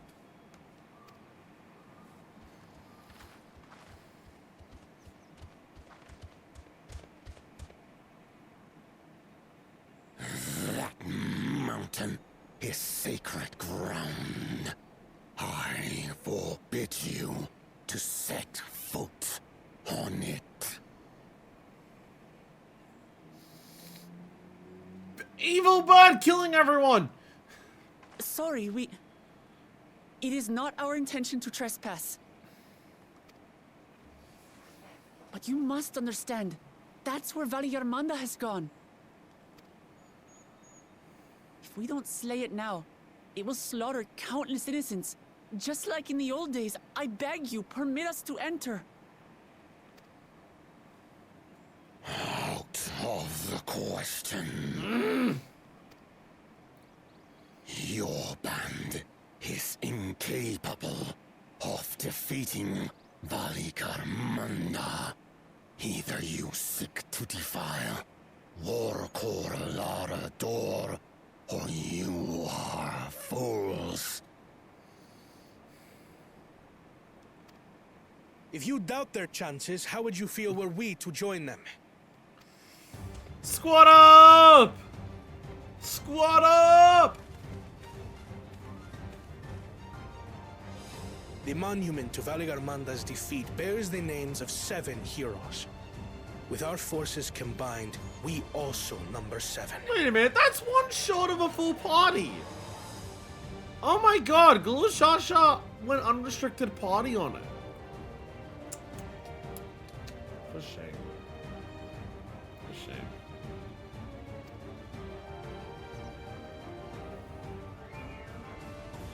Seven weaklings are no less doomed than 4.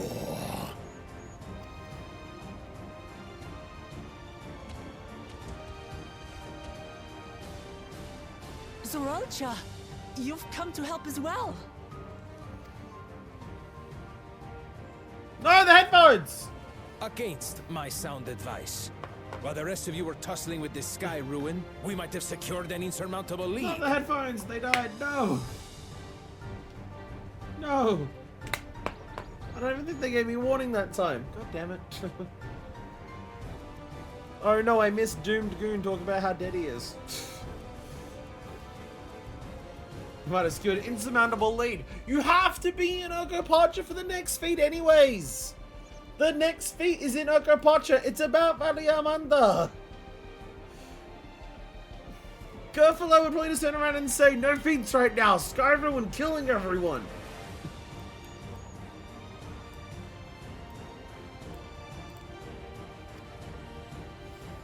A minor delay. It will not change the contest's outcome.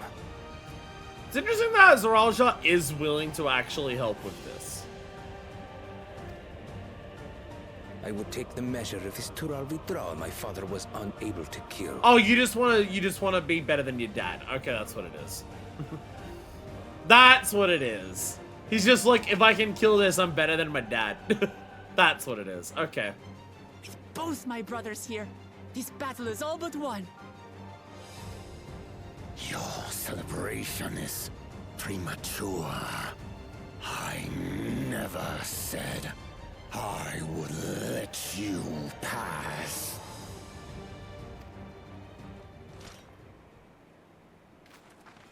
Brother, no! We do not bear arms against our own people.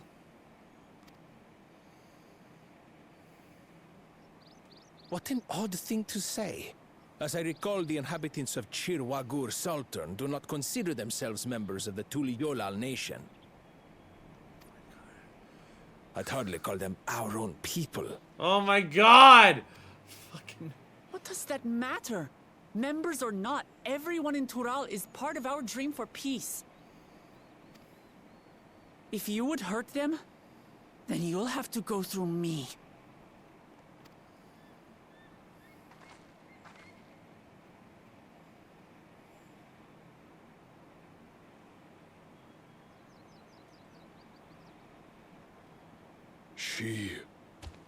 She saved me.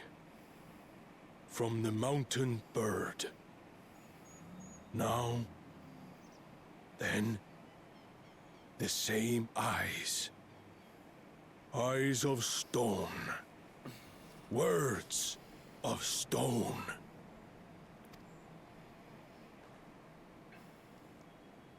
We are still in her debt.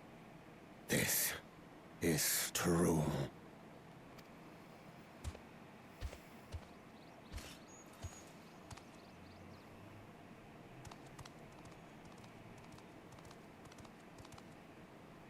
Consider the debt repaid. We owe you a debt. To repay that debt, we will let you kill the thing that is trying to kill us. Good plan. Do not misunderstand. We do not submit to Tuliolan rule. Aye, you've made your point. We can talk more once the contest is over. I ask your name.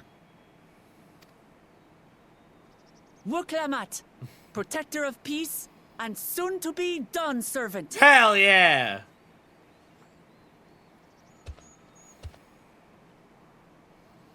Hell yeah!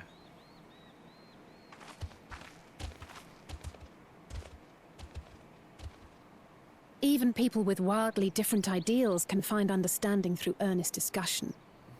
I believe that, wholeheartedly. Except for Zaraja. As do I. You sure can't get I won't give up until we reach a compromise.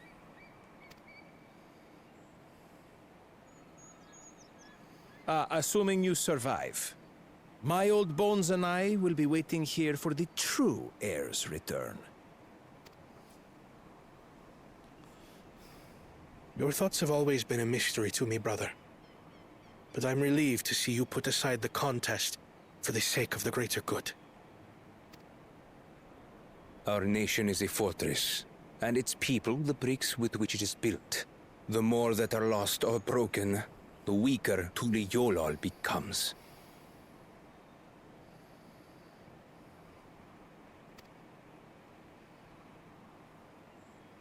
Even the crudest rock has value as a stepping stone.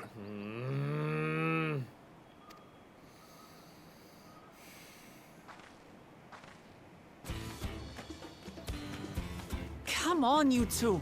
Forget about the right of succession for now, and help me fight this overgrown snake bird. Shut up and fight it!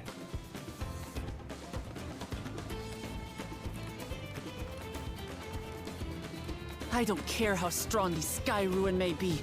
We're going to put this menace down for good. Let go! Let go!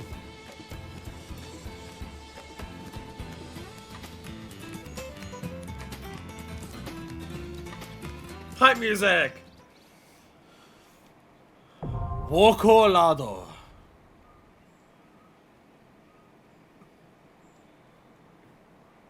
Oh! They're serious about those NPCs. You can actually do this in trust. Or duty support. Huh. I wouldn't expect that for a level 93.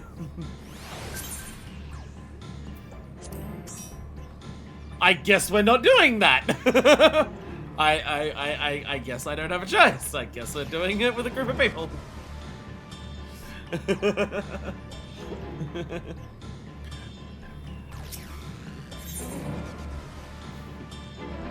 Some level of discussion about what would have been better, but okay.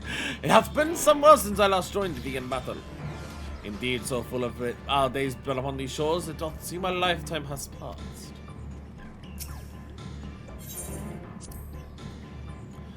I knew Kona wouldn't be one to rush off and leave the others to deal with a creature like Variamanda.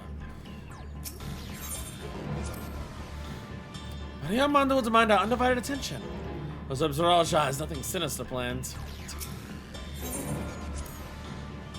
I don't know if I've said anything this powerful before, but I swear I won't hold you back. You and yours have journeyed to the edge of existence and back. I'm sure defeating this overgrown snake bird is well within your capabilities. Yet I bid you to be cautious all the same. Just on your mind, brother. But the future dawns and I shall ignore my counsel and indulge in a whim is vexing. We need to speak. Fuck Christ, okay. Even Papa may not be able to save Variamanda. But Dawn's promise and our allies who are fighting together, I believe we can do just that. I need to go to the bathroom before we do this though. I am gonna do that. I'm gonna quickly go to the bathroom. It'll get me a chance to walk up, but also I just need to go to the bathroom. I will do that, we come back, and then we go into it. I'll be quick. We'll be back though. Yeah. And we're back! Whenever you're ready to send it, you can send it. Make sure, set the min eye stuff. Make sure that we have the minimum amount of eyes in this. There must be a total of 0 eyes. This is how I think it works.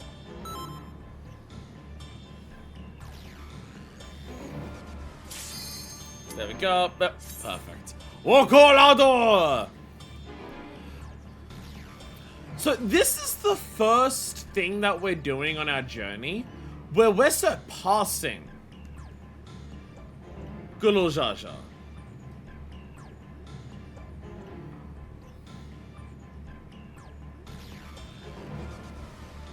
Gotta kickstart Casio and Karen, Nix and Artesia. Too many eyes.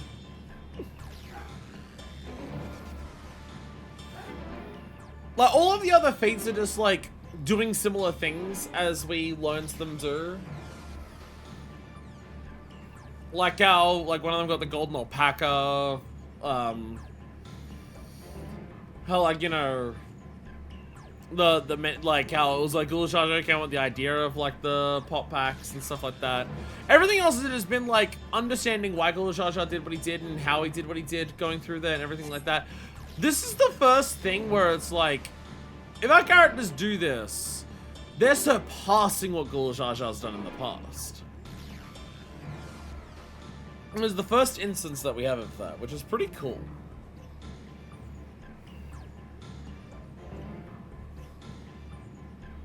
But having people Pokeball. Connections are bad. Connections do be the not good, apparently.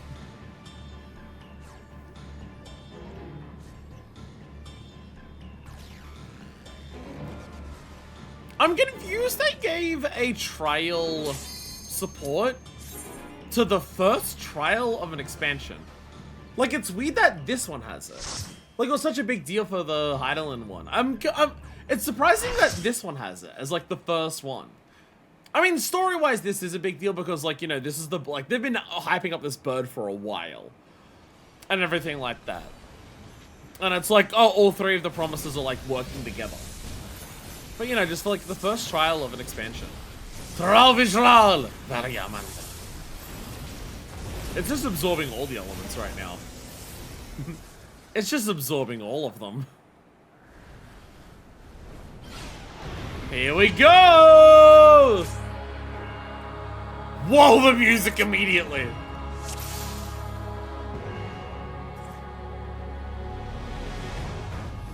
I need to lower down the volume even more. Wait. Ta-da!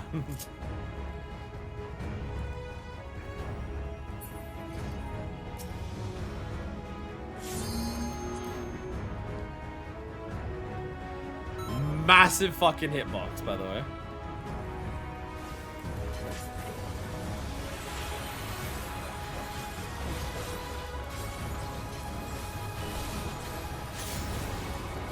Tempestuous wind surrounds Valiamanda. Donut? Okay, yeah. Wind is usually a donut.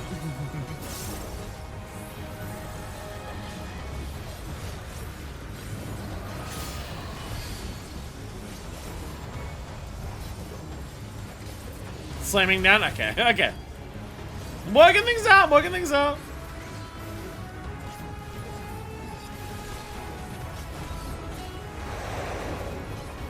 Wins again.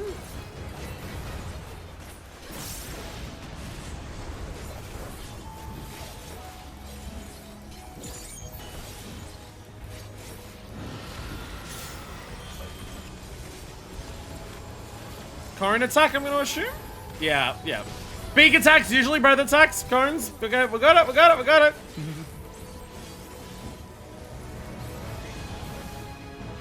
Sky Ruin, that seems, okay.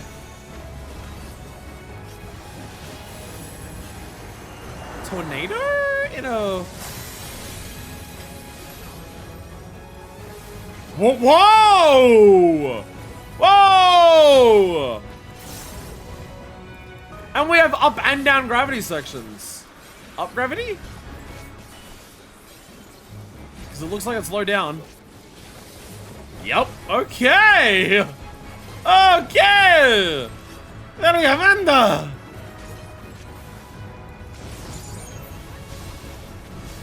Yeah, the feathers. Okay, it's stabbing down in places.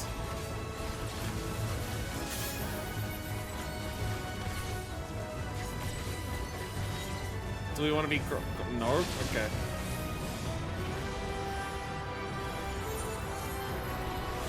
No idea of the mechanic there. I'm too rusty.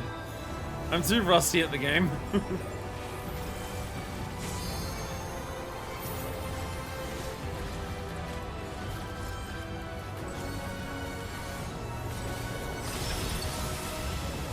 Oh, there's our senses eraser, okay. Tankbuster Tower! I'm gonna get out of that!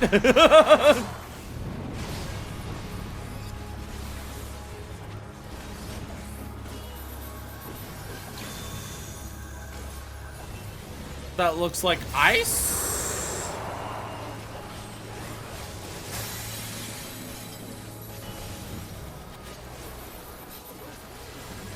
The giant hill that it made?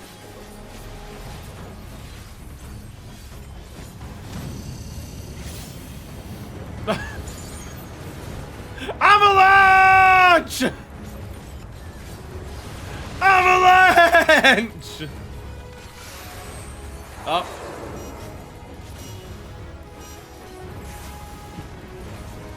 I've done Say to Sacrifice, don't you worry.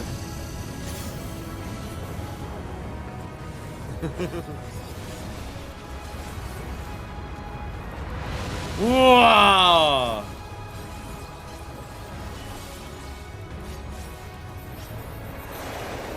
Oh, wins in the middle. And I was like, yeah, it's been so long since we've done this mechanic. Do you remember what it is?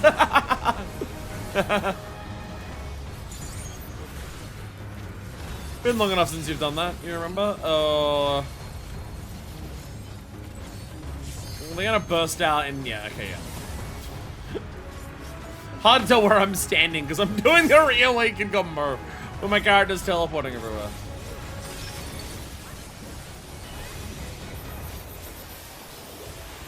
Ruin foretold.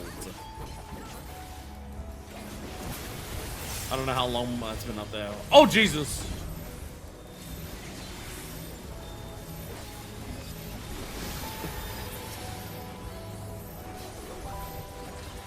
I don't know which one's which. I don't know, I can't remember which one spawned first. See, this is what see, when you have a stack, you first stand out of the AoE, and then second, stand near the thing that you're we gotta kill.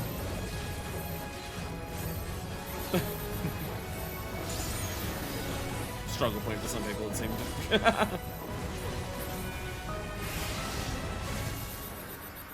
Come on, so it's like, okay, we can take you. Truly disaster!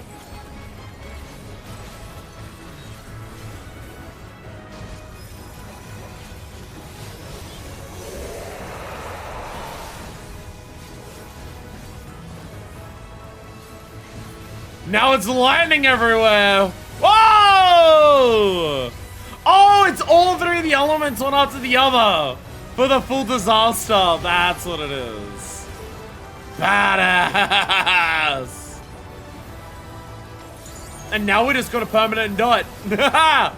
Now we just have a permanent dot. Eternal Flames. Eruption. Are these play evaded? They play evaded on some.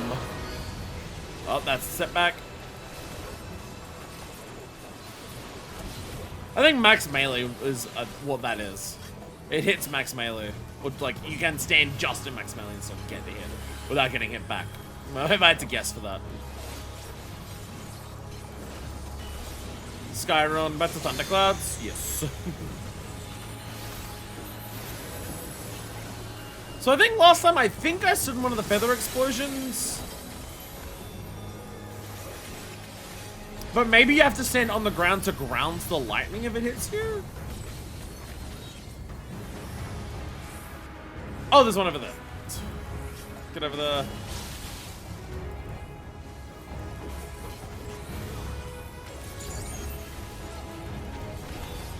Roll the feathers. I'm gonna go secure a spot over here.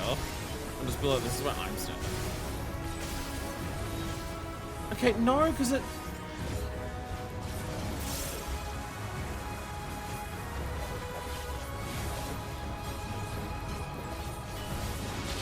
Okay, yeah, if you're hovering, it hits you. Okay. So you can stack with other people because if you're on the ground, you don't have any AoE on you. I was worried about stacking with other people, so I tried to stand away from them. But yeah, it seems to be the case. If there's no other, if you're on the ground, you don't even have it on.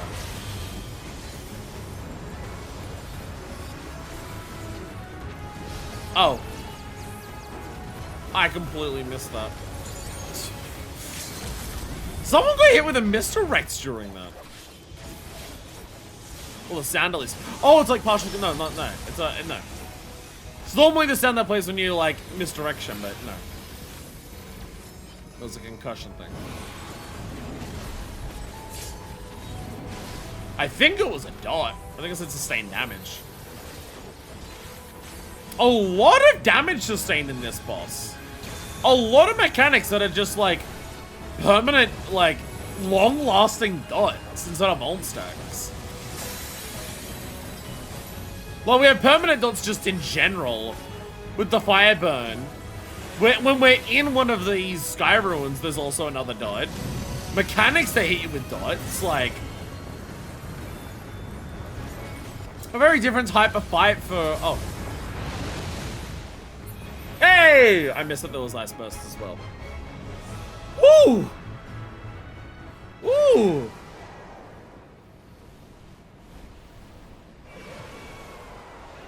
Trials are still bringing it. Trials are definitely still bringing it. Not like the hardest things to work out, but just a lot of things to work out. Ooh. Hey everyone! I expected more. You fought well, Amachi. Without hesitation. We won? We won! Small wonder they call it the Sky Ruin. Additional content for the Extreme. That fight would be really fucking fun on Extreme. The types of mechanics that is, combining like a lot of that shit together in Stricto, that'd be really fun. I'm curious to see Zarajar in action. It was an ordeal indeed. Thank you. So it's always a mess in roulette, especially the stack marker thing. Yeah, I noticed the stack marker there was just like half of the time stack marker was just like you're standing in an AoE that's not gonna work. Well, that was grueling. Yeah, again, it's one of those things. It's the type of stuff that I find fun to repeat when you get good at it, where none of the individual mechanics themselves are strictly like super difficult to deal with. It's the fact that you are frequently dealing with multiple mechanics at once. Like, this fight didn't feel like it pussied around to start combining mechanics. Mechanics were being combined pretty quickly. And I appreciate that. One specific mechanic in Extreme I know I'll never be using normal concept, but God, I wish they'd use it normal. Part of me wanted to try learning Extreme and farming the mount for this stream, but I decided nah. And then it turns out I probably would have had time to learn and farm it. With how long it's been, yeah. Actually, I have no idea what the extreme mounts are for Dawntrail. They're obviously not available in the Mog Shop or anything, so I've not seen any of them. And I only, like, semi-recently learned what the Endwalker one was. Wings. We did it. I don't know what that means. We slew Vali Armanda. You've seen him around? I don't know what that... No, I don't. Doesn't sound familiar. We slew Valiamanda. We did it! We actually killed it! That even the great Uroqpacha couldn't manage. Not even having to worry about just like it's coming back. It's just fucking dead now. Yeah, even Uroqpacha couldn't do this. For the first time, like, the promises have actually surpassed the father. For you, Papa! Yeah!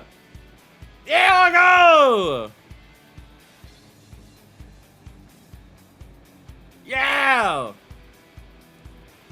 Same with the front line all the time. There's people floating with wings behind them. This does not sound familiar.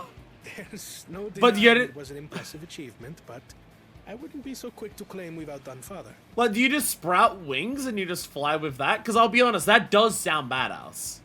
That you don't act, if it's just you have wings, like, on your character, and instead of, like, you actually ride on a mount, you just get wings out of the back of your character. I'll be honest, that sounds fucking sick as hell. I want those. I want those wings. But I don't think I've seen people with them. Don't know what the animation of a mounting is, but yeah, it's wings on your character. That's fucking sick.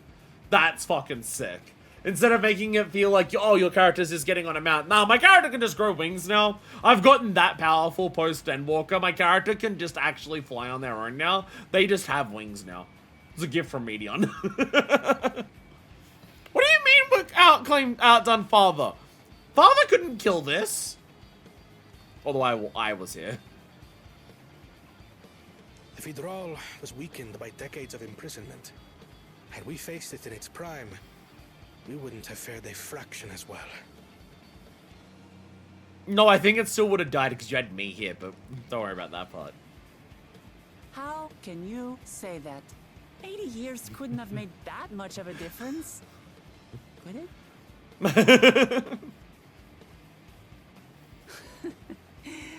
Oh, who am I kidding? Papa's still the best. It's the same thing they do for the Warrior of Light. Yeah, you killed Zodiac. A sundered Zodiac that was just awakened. It's the same thing they do with the Warrior of Light, where it's like, to make sure the Warrior of Light's power scaling, like the Warrior of Light, the power scaling for the Warrior of Light is fucking absurd. But to make it not the most absurd thing in the world, so many of the Warrior of Light's biggest accomplishments have some form of asterisk on them, and it's similar here. And it's similar here.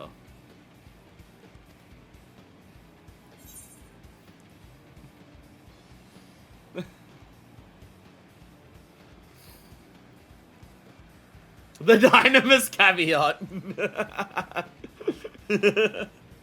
You fought well, though. I don't want to tell her she has a ways to go, because I want her to realize that for herself. I don't want to tell her she's not done yet. I want her to realize that herself. Even if it wasn't at full strength, we defeated a living legend. Part of having Uroqpacha have to be the person who realizes what her answers are for all of this and why she's doing things and what her strengths are. Part of that is also making sure she's the one who realizes that her journey's not done. That her growth isn't done.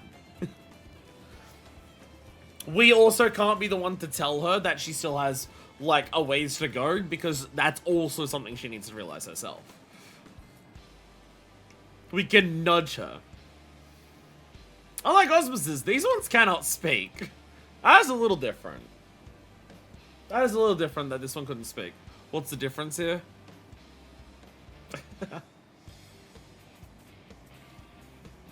The Kami exist in the Far East as gods, so some element of the Kami gives them speech or something like that, or they gain powers from the Kami. Hey, you know, I wasn't just being shy, I just woke up from a nap. I swear, I'll surpass the old man one day. Badass music.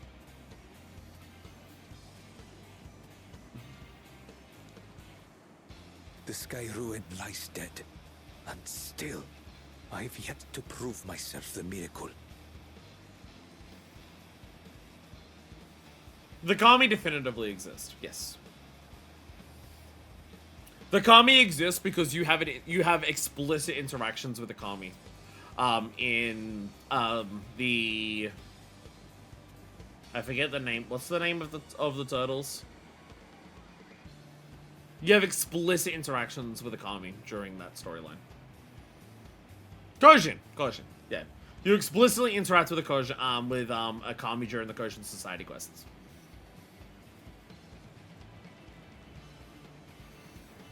Part of Zaraja's deal here. Might have I forgot all about that. That's fine. Game has a lot of shit in it.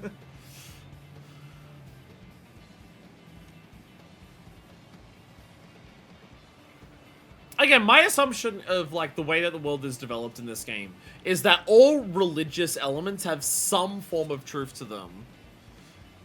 Every religion, every form of like philosophy and belief system in this world is based in some element of truth. How true it is or isn't, and like how that's twisted by people in power or just by time is different. But the game has a pretty consistent through line of all forms of like spirituality do exist in some form in this game. Reincarnation is literally a fact in this world. The 12 did exist to some capacity and stuff like that.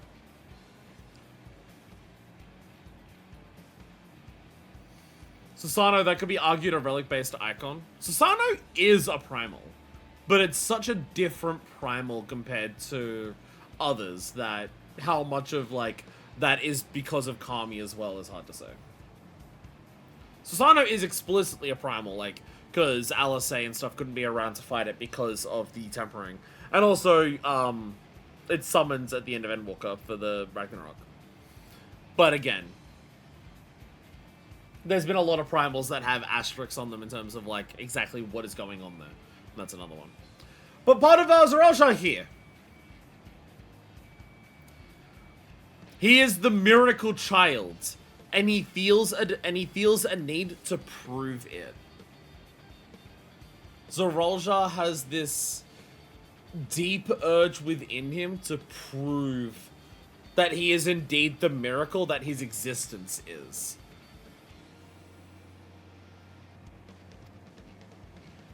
But again, how much of this is like outside pressure on him and how much of it is internal? Well, I suppose we should head back and join Erenville. There is some level of external pressure that Zaraja is feeling because of being the resilient son, because of being the miracle child, and everything like that. But how much of it is internal?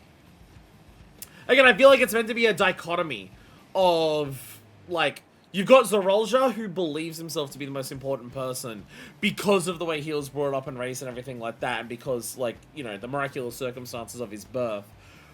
And he seems to be also putting a lot of internal pressure on himself because of that. Because you compare it to Uroqpacha, and Uroqpacha at the start of the journey also had that level of just like, I need to be perfect, I need to be the third promise, I need to be the next Dawn servant, I need to be the invincible person who's able to do everything on my own. And as she has learned, no she doesn't. No she doesn't. Because no one can be that. No one person is invincible. No one person can do absolutely everything all on their own. We have several expansions of hammering that into the Warrior of Light's head and to get that across and everything like that. But at every single possible opportunity that he can, Zaraja rejects anyone else. No, it must be me. I must be the miracle. Like, at every single opportunity, he is rejecting the possibility that he doesn't need to be perfect, and that he can accept help from others. We did leave him with only Sarelja for company. It's gonna be so fucking funny when Sarelja dies. It's gonna be so fucking funny when Sarelja kills Sarelja. Like, it's one of the biggest fucking death flags in existence, and it's gonna be so fucking funny when it happens. I'm so looking forward to it. Michael Jaja seems to have some sort of pressure to perform, but he doesn't seem focused on the contest at all. If Yuri Datus dies off screen, you know what? It might actually be funnier. What's up? It's like Zaraja has like an internal complex of he himself as like the singular lone example of that, whereas Bako Jaja is like supremacist in terms of two-headed siblings are just better than everyone else, and I am a two-headed sibling, so therefore, like for Baku Jar Jar, it becomes way down to like race of like two-headeds are better than one and everything like that, whereas yeah, for Zoral Jar it's yeah. Well, there's a similarity between Zoral Jar and Baku Jar Jar in terms of how they're handling that, but yeah. He has to hang with Surusha. Ah, so that's why he's evil. Matter about doing our father aside, this is the best outcome we could have hoped for. Never again will our people need fear the looming shadow of the Sky Room. I'm so giddy for my victory. Should be. Embrace it. Kinda did well. Hey, oh hey, the current. Our promise is promised too, don't you think? Tis fortunate we vanquished that winged calamity ever could inflict greater suffering upon these lands. So real Jafar. When these things are Raja in battle, Azemwai is considered to be Tulialal's greatest warrior. Didn't I tell you? I fought my own weight in battle now!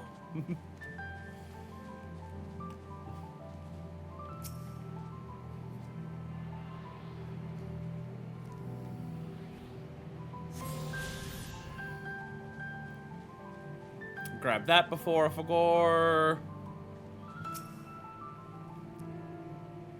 Before I walk or forgore. Come on.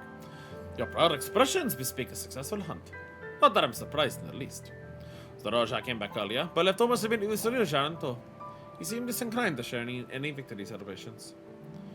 That's nothing unusual for Raja. No, it's Baku Jar Jar that concerns me. He's probably far ahead now, making the most of the mayhem he caused. I still can't believe he did something so evil just to slow us down. We hadn't seen Amanda. It wasn't on Uroqpacha at risk. There would have been deaths across the entire continent. I'm most certain that the Baku Jar Jar cannot be allowed to rule. I have to catch him and take back my keystone. Spending time alone with Surya was akin to torture. Despite my obvious disinterest, he spewed a constant stream of mean-spirited bile. Honestly, I might have preferred facing fire and gloom with you on the battlefield. There's an area with hostile yokoi somewhere around here. It's really neat. It's a whole alternative village. There's mobs sitting on ledges. Is that are they the ones that are working for Vocalo? Are they in the armor like Vocalo? The feet of eyes! Thank would suggest sharing the news of your victory. Yokoi must still be anxious, wondering when and where Variamanda will strike next. I suggest we hurry back and allay their fears. Alpha knows as well, I should think. Yes, you're right. We should let them worry another moment. Sorry, did you have us somewhere you only ever go for an Aethercorn and never again? I can always appreciate that.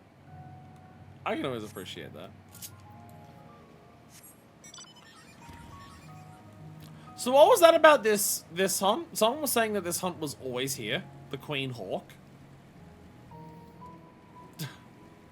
I mean, that's like our second A rank that we've run into today that is still just alive.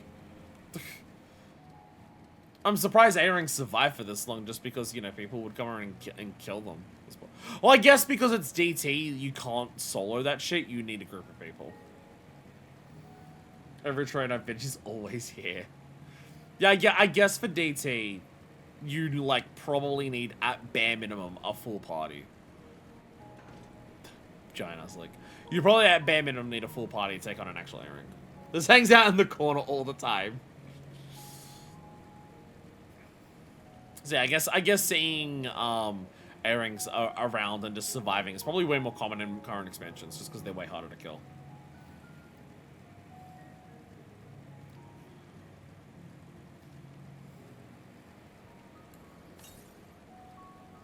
Way far south. Again, it's probably down here.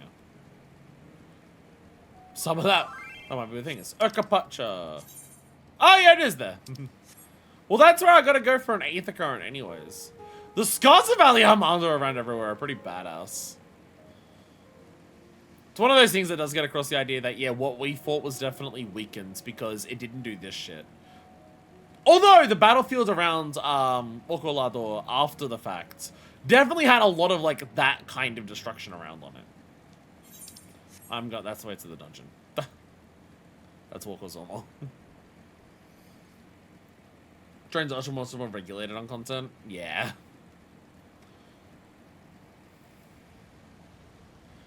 Again, I'll be able to like join different Discords, assuming Discord doesn't implode in on itself because of all its dumb decisions. Once I actually get caught up on Dawntrail, and then I'll actually be able to like join hunts and trains and stuff like that. It'll be nice. It'll be nice to do. There'll actually also be people doing shared fate on content, so it'll be easy to do shared fate because there'll actually be other people doing it. There it is! Look! Yeah! These are the Yokois who are with Vocalo.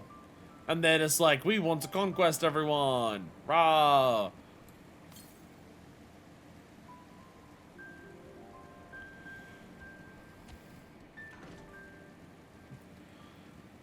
But like, yeah, they're just like, they're hanging around talking. Like, they're just hanging around, like those two, like, they're in conversation. They are hanging around like actual normal NPCs. Yeah, they're chatting it, like, around. That's what I did. It's so quick to fill up weekly when one kept that way. Let's not go that far. Doing Fates together is only a popular around expansion launch. Yeah, but like by the time I catch up to Dawntrail, like the next expansion will come out soon, anyways. So we'll be ready for on content, anyways. The scars like that, like Jesus Christ. Yeah, you're just sitting down, just chilling. They're just sitting down and chilling. Yo, we actually got all the currents here.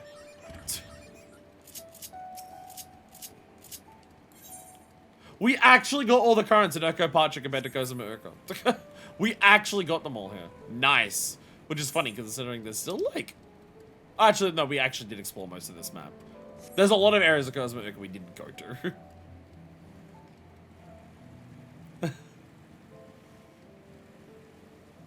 Yeah, little areas like this where it's just like, this exists to make the world feel more alive. Like, they're sitting down at tables. Sometimes I get these guys hot marks and I feel bad. These dudes are chilling out at tables. Like, they're just sitting at tables.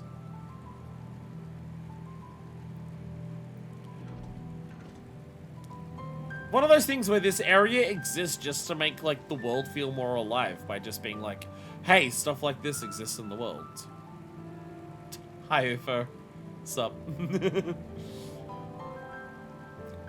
So, chat, I'm gonna hit you with a controversial opinion, right? I'm gonna hit you with a controversial opinion. Based on my experiences so far. Dawntrail good? Dawntrail good?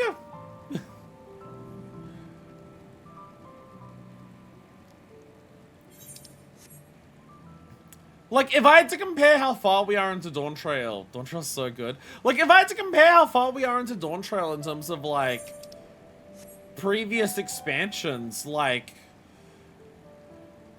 I don't know, I mean, like, again, something like Endwalker is cheating because Endwalker has so much build-up and is so much payoff over so much shit that's happened in the past. But, like... Shadowbringers has more emotional intensity, like, by like level 73 than, like, what this has. Because, you know, but again, but that's also happening because of, like, prior build-up and everything like that. Like, you know, like, you have the horrible cutscenes of, like, Tesleen turning, you have, like, Holman's to switch, and stuff like that. But, like, in terms of, like, okay, here's what I'm gonna say. Like, this is not better than, like, what Endwalker was by this point. But Endwalker is a very, very, very special exception. Because it's, for fuck's sakes, it's fucking Endwalker. It's the Avengers Endgame of Final Fantasy XIV. Like, no, that's an unreasonable comparison. But, like, if I had to compare this to, like, the same level equivalent of Heavensward and Stormblood, obviously this wins. Like, in terms of the quality of the characters, the writing, the story, the themes, and everything like that. If I had to compare this to Heavensward and Stormblood, this is an obvious, like, it's clearing those. Like, because there are clearly moments at the beginning of Heavensward where, like, what they're doing with the story is a bit weird and unclear. This first half of Sea of Clouds is not great. You're having, like, the weird mess arounds with the bad conclusion to the bloody banquet and stuff like that. Siren Song C just kind of appears out of nowhere in Stormblood. Like, what you're doing in the fringes and the peaks that builds up to the attack on Raga's Reach, that's all good and everything like that. And Hingashi feels disconnected from Stormblood because you don't do anything to change it, and like changing the status quo of these areas is like so much the point of that and everything like that. Heavenswood has so many detours. Heavenswood has so many detours.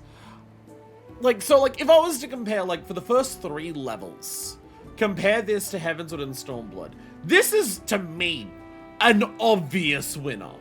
Like, if you're legitimately trying to argue that, like, the story and the themes and the characters are written better in Heavenswood and Stormblood for the first 3 levels compared to this, I just think you're being facetious, like, and anything like that. And then if you compare it to Shadowbringers, if you want to say you think Shadowbringers does its first 3 levels better than this, I wouldn't fight you on that. But it is one of those things of how much of that is because of how intense Shadowbringers is.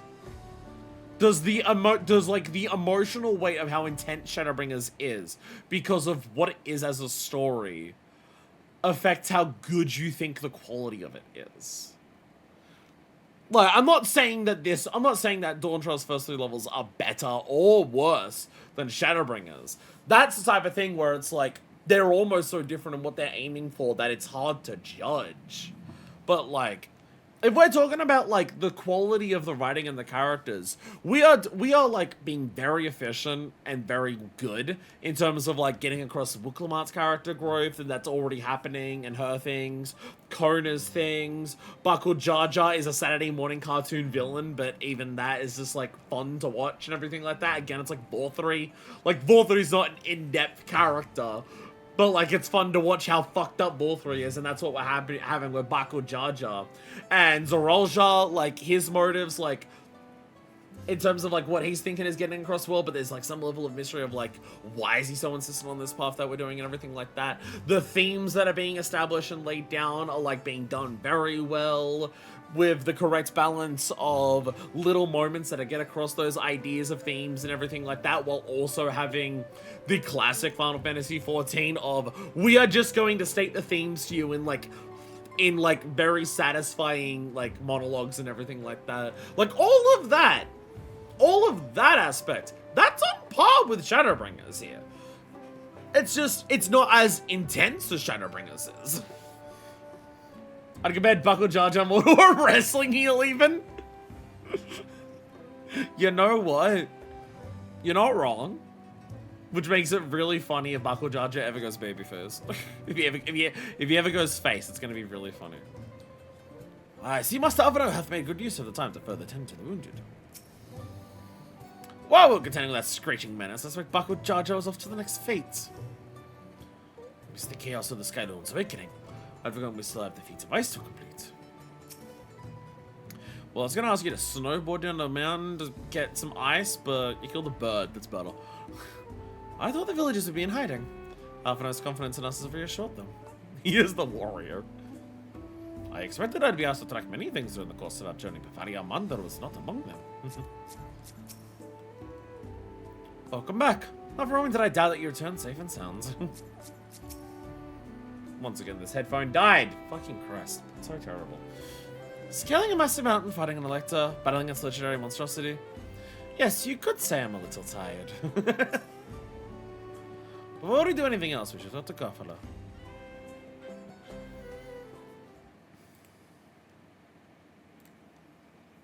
To the temple, then? That won't be necessary. Heroes of the hour. Kafala! Okay, standing side by side, actually, he is fucking massive compared to the Polish. Yours is a victory worthy of song. Yo! We had plans for a second feat to be conducted here in town. But the recklessness of your fellow claimant has rendered them pointless. We had plans and he fucked them up. A second feat? Yeah, Feet of Ice. That's also here. The Feet of Ice. You were to fortify Valley Garmanda's prison. That makes sense. It was waning. So find a way to strengthen it. That would have made sense. That makes a lot of sense. And it is also literally ice. How shall we proceed, High Luminary? What more would we test, Zulmurwar? They have defeated the Sky Ruin and saved the gods know how many lives. If they are not worthy heirs to Kulul Jaja, then no one is. Oh, Baku Jaja fucked up. Baku Jaja's like, I'm going to unleash this giant bird to fuck all of you up. Ah ha ha ha. And then it's like, I'm gonna do this so I can get to the next challenge. Turns out he just gave us the next challenge and we cleared it and he wasn't there for it.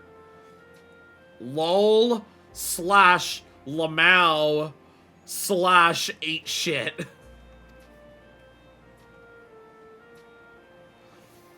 All he did is just guarantee that he can't even attempt this one. Dumbass. Now that our last claimant has arrived, we can proceed with the formalities. For the skill and bravery the three of you have shown, I award you each a second keystone. Let's go! Let's go! Toggle just seems to be doing shit!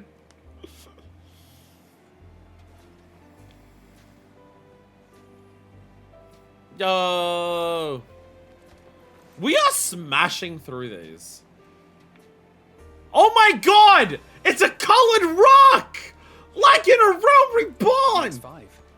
Only 2 left to collect. Our first 2 streams, we got 1 each. Today we got 3.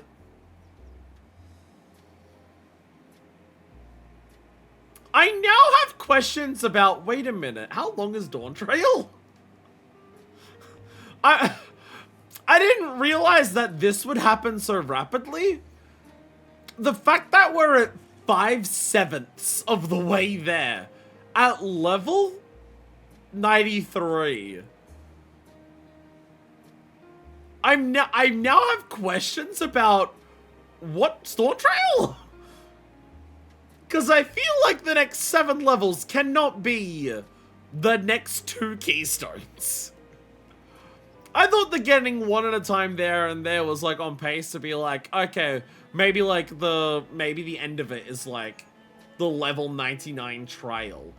And there's like 1 more thing after that to do with the Golden City. Like you go up to 99, like level 99 trial is like the final thing for the 7th keystone. And then level 100 deals with the Golden City. It's too fast for that now. Now it's too fucking fast for that. Be gaslit, be gaslit. Dawntrail's 8 levels long, the cap is currently 98. Except that one of those 5 is in Bakul Jaja's thieving hands. He will answer for that. And for losing Valiarmanda.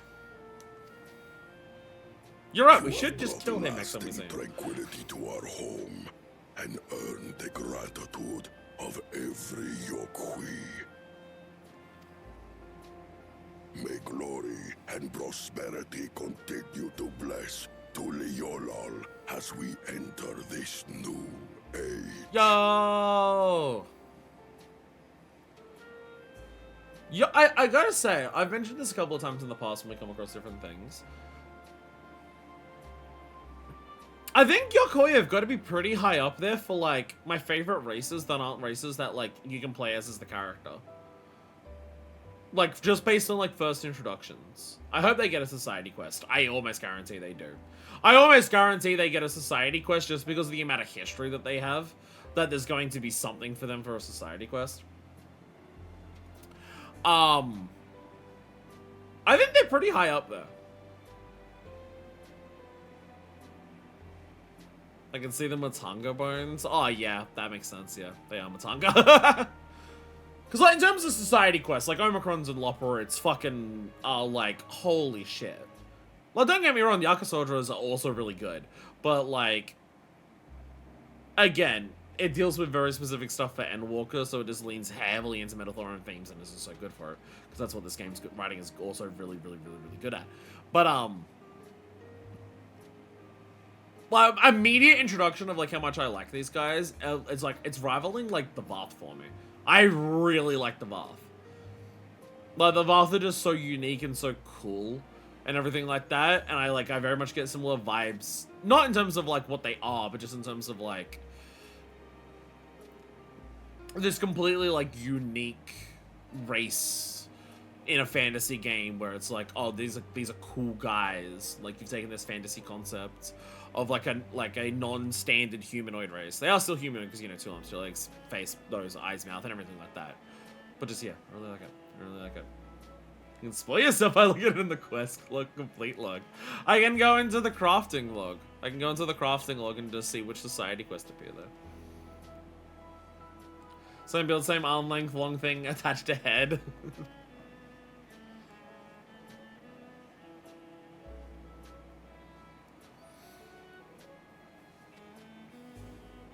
Alright, bye. Fucking Christ.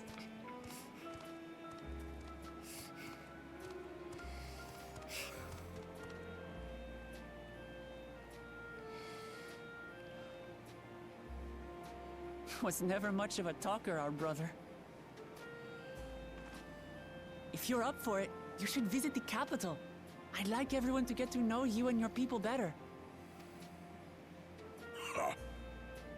I'll consider it. If it's one of you two who claims the throne. I threw my shoulder out healing Valley Amanda. My 30s are staring me down the barrel. Oh no. Oh no. I think they got rid of the crafting gathering log shows society quest spoilers thing. I remember they did for custom deliveries. I think they have. I think at this point they finally fixed that. I think that is true.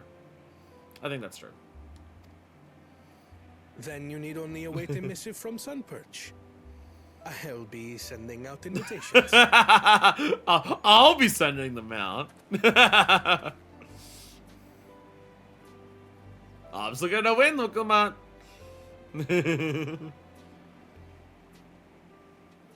Ooh. Today is a day for unusual visitors.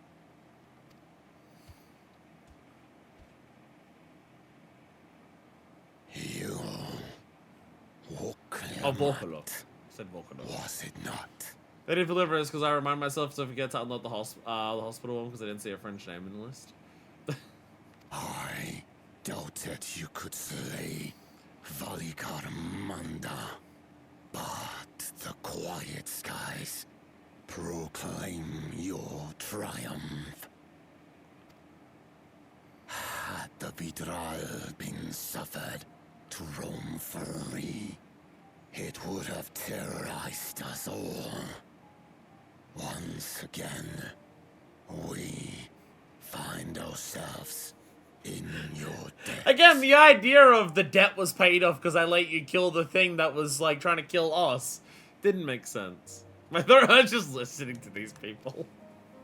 You owe us nothing. We fought because we wanted to. Yet a debt has been incurred. All the same, it will haunt me if I do not repay it. I wouldn't even know what to ask for. Perhaps he can tell us about the dreams of the Golden City. Oh, good idea. That was on my list of questions I wanted to ask. The Golden Dreams. Yes, we have records of our forebears and their visions from the time before the Shaktural expedition.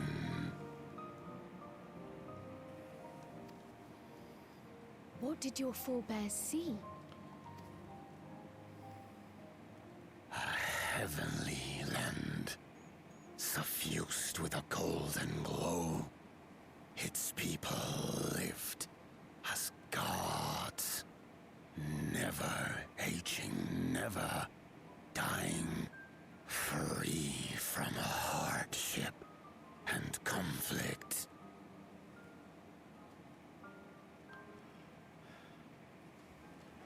Okay, now what this sounds like. Now I know what this sounds like. This sounds like the Nibiruun world.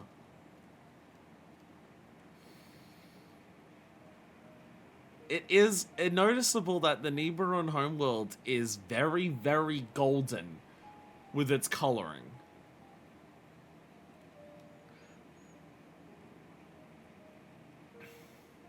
This sounds very distinctly like the Nibiruun world. I mean, I can't imagine that's what the Golden City is. I can't imagine that's what the Golden City is. I can't, like, I'm not saying that the Golden City is going to be, oh, somehow it's like the Nibiruun world and it survived. It's not what I'm saying.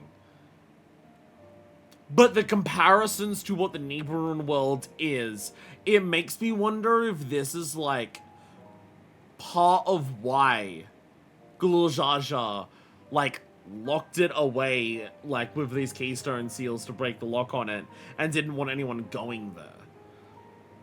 If it has elements that line up with the Nibiruun world, we know how that goes. Elba/Priest Sundering. Amarok was very pointedly not golden, it was very white. I think it's like pyramids, where like the original color of the pyramids is like whites with like gold tops. The gold is the adornments on Priest Sundering Society. Like, you look at Elpis. Elpis isn't gold. Elpis isn't gold. It's white with, like, brown accents to it.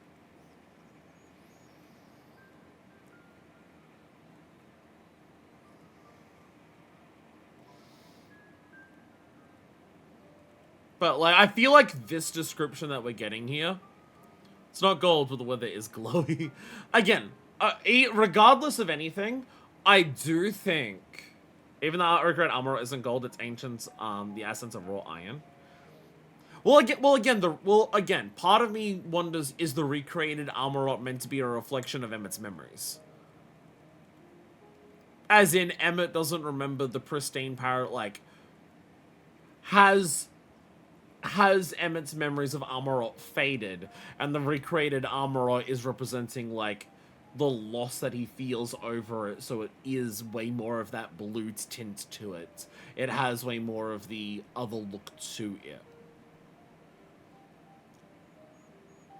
Again, how much of the recreated Amarok is so shaped by Emmett's memories that it's hard to say. Like, again, like, as we learned, yes, the people of Amarok do always wear masks, so the fact that Emmett doesn't have any particular faces for the people of Amarok makes sense, because that's what it was. But also, the difference between the robes that Emmett recreated in the Shades and the masks that are recreated are very, very simple, whereas the masks that they actually wore and the robes that they actually wore were a lot more complicated in design. But like, the detailing of it has left Emmett's memory. He can't remember that specificness to it. You can only remember the general shape of robe, hood, mask here. You couldn't remember the intricacies of it because it's been so long. You reckon just Manhattan and not even the rest of New York City? But like, either way, this description that we're getting of the Golden City, with specifically lived as gods, never aging, never dying, free from hardship and conflict, 100%, I think this is intentionally meant to give you ideas of both the Unsundered world and the Nibiruun homeworlds. Either way, I think this is very intentionally aligned to make you think of the previous expansion in terms of the two closest things that we saw to Utopia in those expansion in Endwalker, and why the fuck they failed. This is absolute, like, regardless of which regardless of whether it's more specifically Neighbor and Homeworld or more specifically Amber or anything like that, I think it's meant to give vibes of both. It's meant to give vibes of pristine, perfect paradise where no suffering exists. And as we learned in Endwalker, the reality of something like that. And their very violent collapse, yeah. Like, either way, I think this is explicitly trying to invoke ideas of the paradises that we saw in that, and how those paradises were false because suffering is unavoidable, and how they both completely imploded. They had Rala, but we have Lalas. Every building was a palace, and in their midst reigned a silent goddess. Well, that's different. A statue so tall, even my kin would need lift their gaze to behold its visage. That's a very distinct detail that doesn't line up with either of those. Now it sounds like New York City. You're just describing Empire State Building. That doesn't like that. There's nothing in Amarok that's like that. There's nothing in Amarok that is a god. Because like they didn't have gods. They didn't have gods in Amarok. The tree in Nibiruun, but I don't think that's quite the same. The massive golden like the thing that's meant to be like a Yggdrasil, like the world tree, in the Nibiruun homeworld. But that's still a very different idea to like a silent goddess. That's a new element. Statue of a goddess. That's new. Giant statue as a put a piss on that. Yeah, statue of a goddess is new. Aye, and compared to the abstract imagery we'd previously heard, this was a detailed Someone description. else, my mum down me asked where his city's at.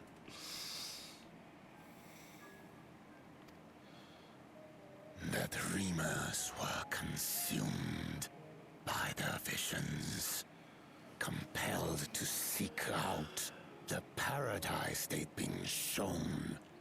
They journeyed to Shak Tural, where they died in droves. So here's the question when it comes to the visions of the dreamers.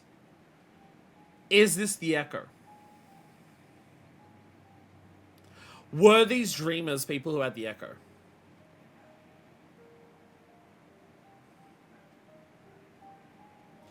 Because again, as we saw with Ronka, I forget her name. I think it begins with T or something. Ronka had someone who was like told to be able to like see these visions and everything like this, who was worshipped for that. I think even specifically, I think didn't it end up being that like the woman who had the echo, giant statue of a woman, these people were compelled to search in North America. I forgot about, okay, when you were talking about a giant statue of a goddess and it being New York City, I'll be honest, I forgot about the Statue of Liberty. I forgot about the Statue of Liberty. That's what you all mean by a statue of a goddess and why you're saying New York City. I forgot about the Statue of Liberty. I don't think about New York that frequently. Okay. Again, there's that one woman, like the one leader of Ronka, who was like a dreamer, who was like a seer for her visions and everything like that. And as we realized, she likely had the echo. And it seemed like, I think she specifically had an echo like, Makoto, where she could see the future specifically. Her echo was future side. Oh, and the message about accepting in immigrants? No, America doesn't know about that. America isn't aware of the message that's on the Statue of Liberty. What are you talking about?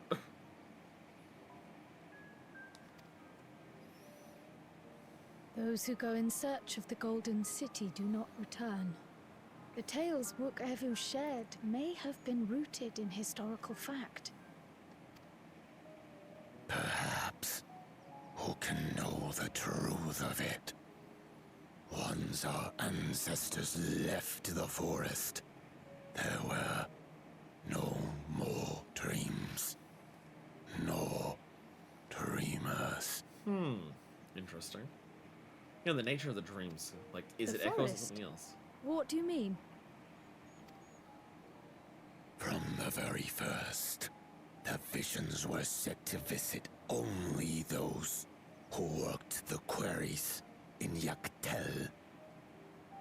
Such a liberty just gets destroyed by aliens and monsters in the movie show how bad they are. It has no literal or symbolic meaning.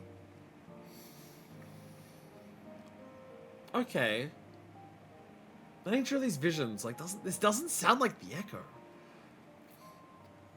Only those who watch the quarries in Yaktel. But after they were ravaged by disease and saw fewer newborns, they were forced to abandon that territory.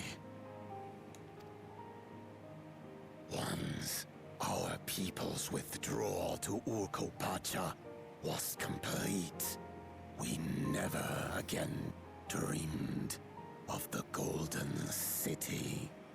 This does not sound like the Echo then. So what the fuck is it? So only Yokhui in that one specific area experienced the visions. Fascinating. You can have location-based Echo. As with like personal experience, but also like Vinar explicitly explains. The Echo can be triggered by areas. Like we've personally experienced that, where we're in an area and we get an echo of that area, rather than a person we're peering into their soul for their memory. Well, we're headed to Yaktel next. Maybe we'll find out more when we get there. The mysteries of the Golden City. This is such a fascinating, like, I can't really think of something we've done like this in Final Fantasy XIV, of just like, we have this like tale that we're chasing. And, like, learning more about it as it goes on. I can't really think of anything that we've really had like this in 14. Of just, like, we have a destination and a goal in mind that we're just, like, learning little tidbits about and trying to, like, understand what we're even looking for, let alone where it is and how to get to it. Ooh. This is fascinating. This is fascinating. Thank you for sharing Trying to, like, your think stories of what with it could us. be and what it is. So, ooh.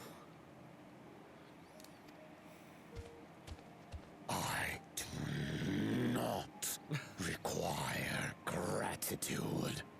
I merely repaid a debt.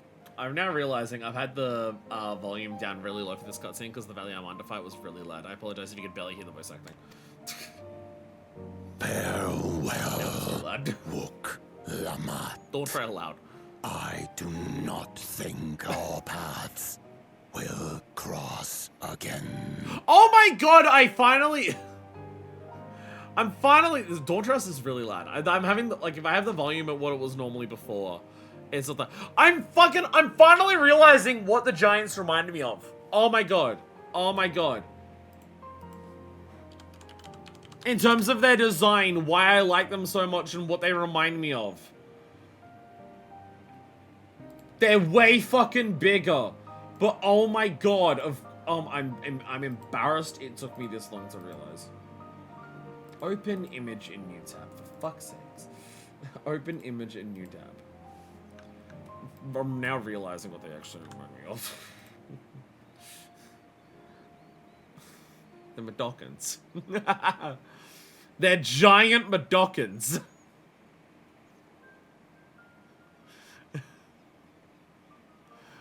The big eyes, the ponytail hair, the giant feet and limbs, the tattoos over them. That's what they're reminding me of. That's what they're reminding me of. They're fucking Madokans. Don't pull his finger. That's what they remind me of.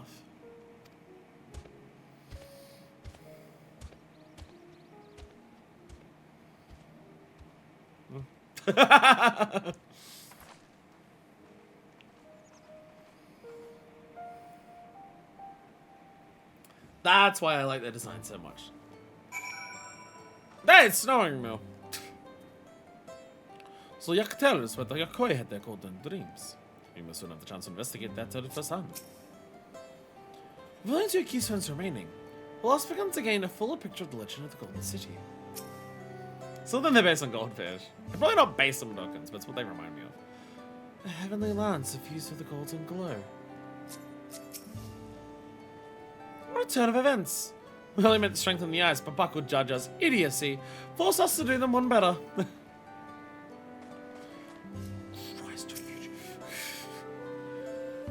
Watching Vorpalo get caught up in Uroqpacha's unstoppable wake reminds me of my younger days. Long has it been since any from Chihuahua Sultan have deigned to enter Warlord's Echo. A day for unusual visitors indeed. You barely get above his foot. So the Yokoi, I thought somebody had the Pelu they're just so small they didn't notice them when they stepped on them. Again, my assumption is that it's Vorpalor's people who are subjugating the Pelu and not these ones. That's my assumption. Every single time I open Discord, it's like 45,000 updates. Every time I like turn on my computer, there's a Discord update. How do you have so many? I don't think Vorpalor is better when I have a sudden change of heart about turning all up. But that doesn't mean they'll never change at all. Today is proof of that. Oh god! Right, time to track down the next elector. The promise of peace. Everyone would propose a course of action. I think it's time to return to Turiola. After scanning Tara's tallest mountain and battling a legendary beast to death, even dauntless heroes like you could probably use a rest. In any case, there are preparations to be made before you can visit the next destination laid out in the saga. Your respite would be most welcome. I believe I hear the board cabins calling our names. Is the course of action peace?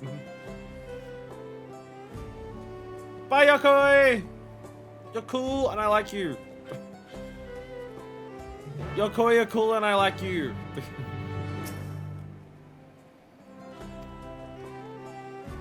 Yo, alright. Back to Tuliolo! 2 ye low lol.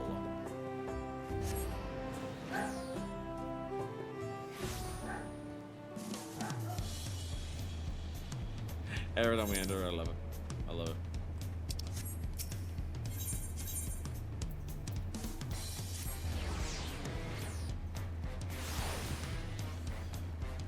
What's up, fashion leader?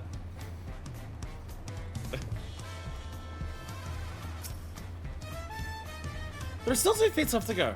I'm gonna face them refreshed and ready for action.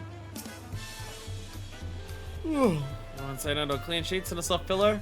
That's what I said to goldfish. Sorry!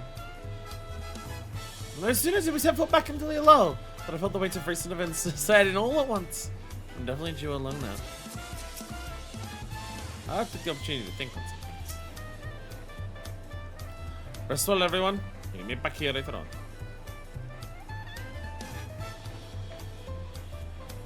I have a small errand around the city, so I'll leave you to recover. Who are you bringing to the palace? Come out, did you hear me? Oh, you're yelling at Discord. Lost around the world, it seems. Well, no matter.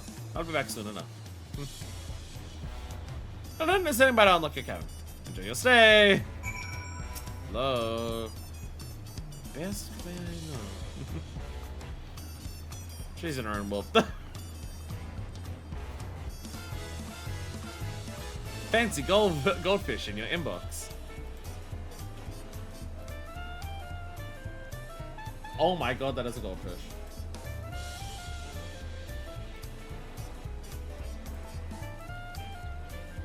That fish is so gold. It's the golden city of goldfish.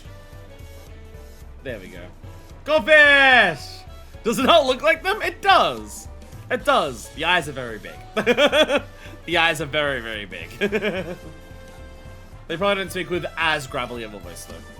It's probably slightly less gravelly their voice specifically. I have to walk to my cabin this time? I've never had to do that before. I only get teleported in. Welcome back, Mr. Kozama'uka. Yeah, it's just as you left it. Man, it's a light layer of dust.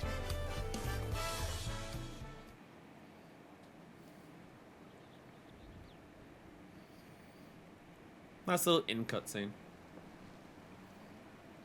I appreciate when we have these little in-cut scenes and try to bring us an Endwalker. Becoming a little more common as time goes on. Giving our character like little focuses and moments of them resting. In Shadowbringers, it was usually a ghost would come and haunt us. Hello! You have a moment? Sure.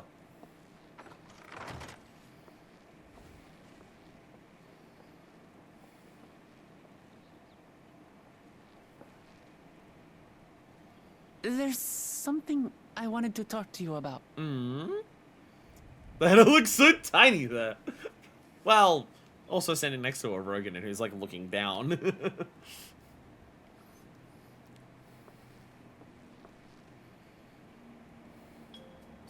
So, She's kicking her feet! Oh my god.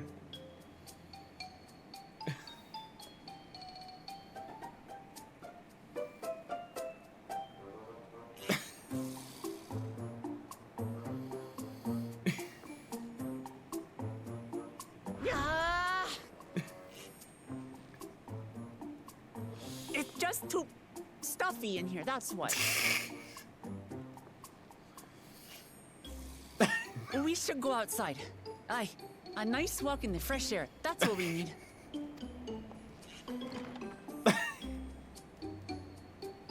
In the room with 3 walls? It's too stuffy! The air in here may as well be outside air.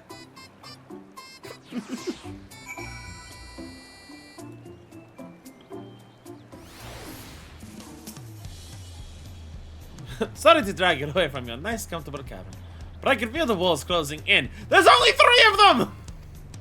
Oh, I know. I'll tell you one of my favorite places until you allow. That should help me get my thoughts in order. We'll go to the running quarter to make your way up from there. Well, it's almost having a nice rest after the action, but no, it's fine.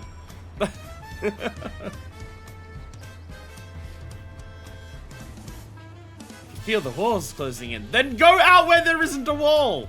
Hope the wall one can close for storms. Considering we're literally on the ocean, I'd fucking hope so too. I'd really hope so. To the resplendent quarter! Better be a couch in the resplendent quarter.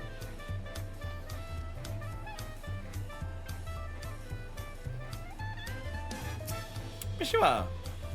Hello there. You wanna welcome my sea friends? What are we doing?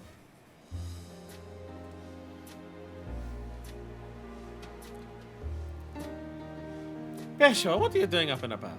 Is your back feeling better? It's much chilled now, so don't make a fuss. Besides, I can't be lounging in bed all day when you're out there fighting your hardest to win the throne. You're the claimant with the greatest love for peace. I love this nation of ours, and lending you my support is the least I can do. When I see you smile like that, how can I not be encouraged? Oh, there's plenty more who believe in your cause. I can look into a whole battalion of smiling faces if you think it'll help. Yours alone is more than enough. Thank you, Peshiva. And thank you, Third Promise. I shall pray for your success in the contest. Although the hair was part of the head wrap. Jotaro's head into hat blending. All of those smiling faces. Hi. What's up? Was no nursemaid at first? No, that was one. Namika. Sorry, Manifest. I'm getting distracted. I'm never to wear that hat. I should have the progress we made in the contest. Even these everyday encounters feel that much more special. Totally it is. Do you think we can take our time and maybe wander around a little first? Then we can enter that spot I was thinking of. Namika's red and a bit younger. Though she is red. She's just blushing all the time.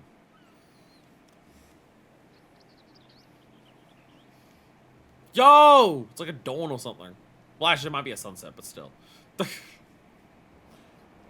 saw Namika once. I don't remember what she looked. I remember seeing her. It was like after like all of the claimants came out after being told about the thing, but I don't remember what she like. I don't remember exactly her details. We saw her then. Me when the Dawntrails. This is much better. Okay.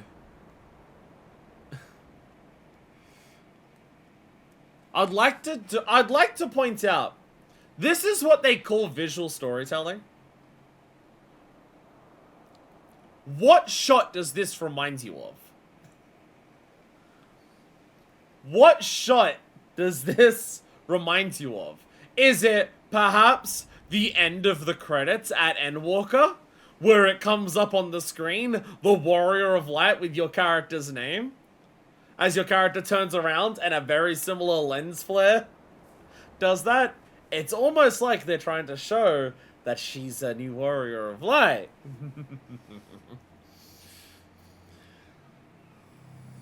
Now look, open your mouth and it'll look like you're eating the sun. It'll be funny. I used to come here all the time when I was little. So, you know, that sun Look goes out down over the and whole together. city, and whatever worries I had would seem so small.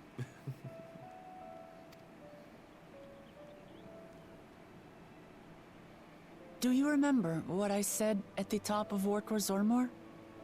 That I would fight to preserve Papa's peaceful Tural? I do.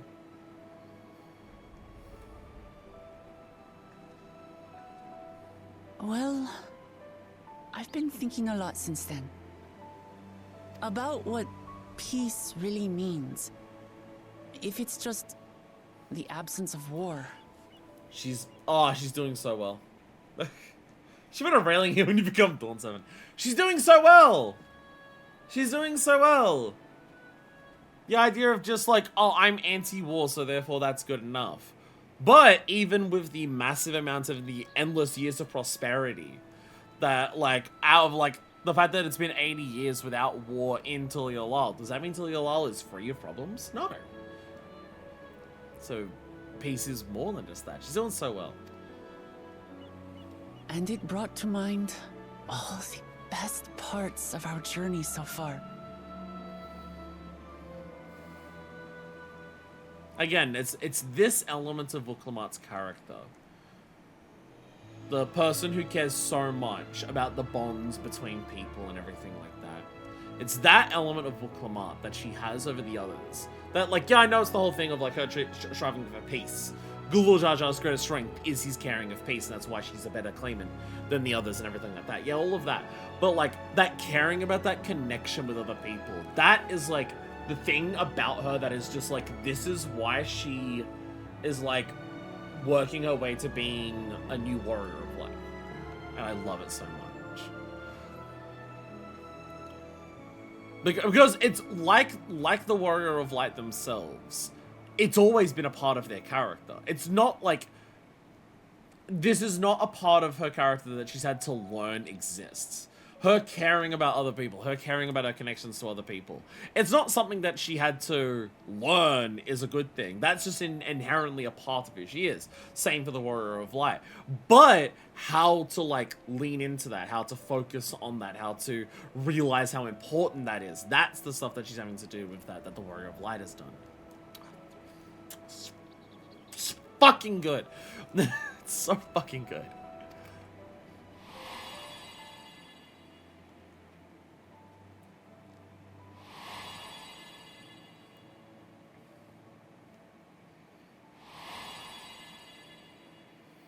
It's all of the bonds that she's forged along the way, all of the people that she's cared about, all of the moments shared with them.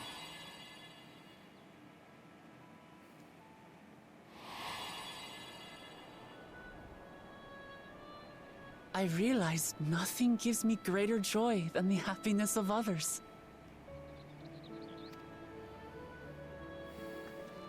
Life has its ups and downs, but the company of family and friends, and the music of their laughter is what makes it worth living. The stuff that she's telling us here is very similar to, like, the message that we got across the median at the end of Endwalker. And as silly as it might sound, I've come to believe that those smiling faces are the best measure of peace.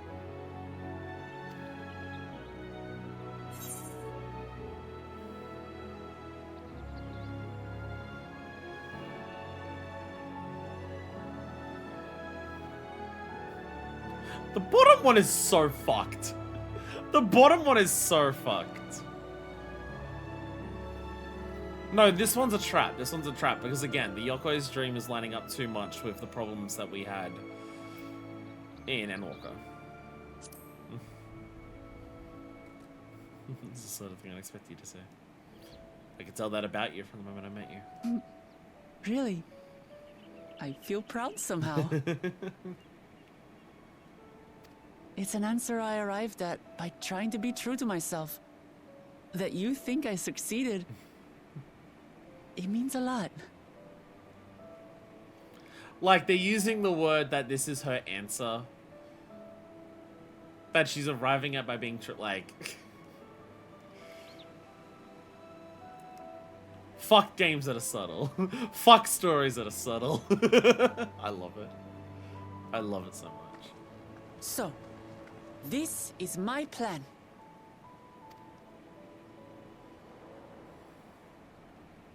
When I become Dawn Servant, I'll build on Papa's peace. Our people will live together in harmony. And just like the Warrior of Light, she's a bit of a dork sometimes. You want to know why Uroqpacha is also, like, one of the closest things that we have to a comic relief character in Dawntrail? You want to know why she has the silliest moments? You want to know why she has the moments that are just, like, the shit like that? That's the elements of the Warrior of Light where you can give silly joke answers in lines of dialogue. That's the part of the Warrior of Light that is surrounded by the Knights Blessed and goes, Cooper? That's the part of the Warrior of Light who is just all in on Hildebrand's bullshit nowadays.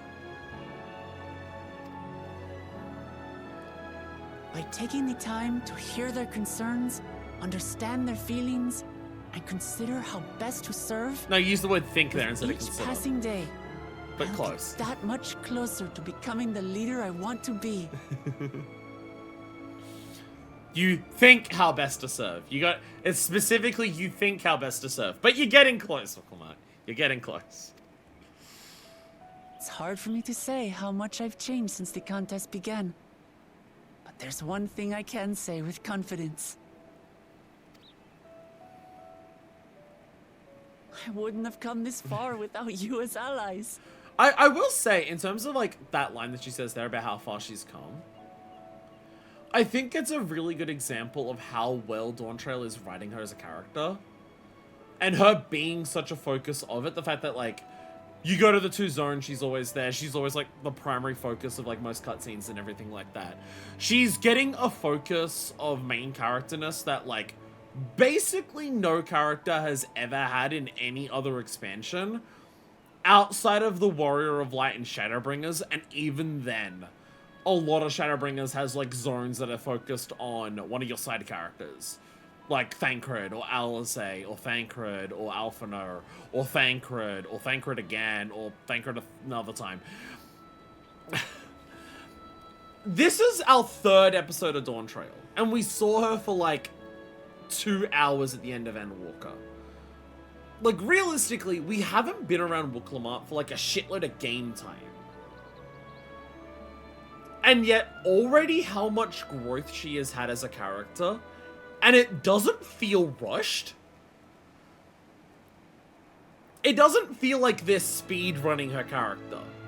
It feels quite earned in terms of the amount of stuff that she's been through, and the amount of conversations that we've had, and the amount of little moments that we've had. Because they've focused so much on her as a character.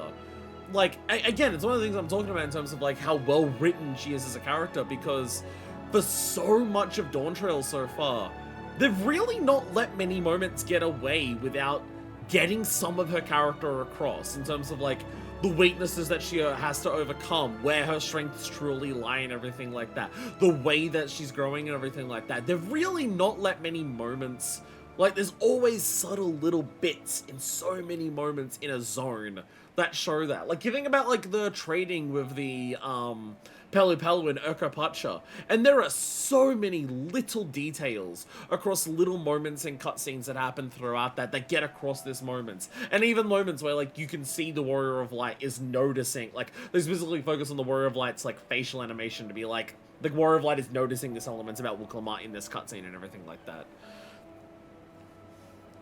Like, they're doing that really well.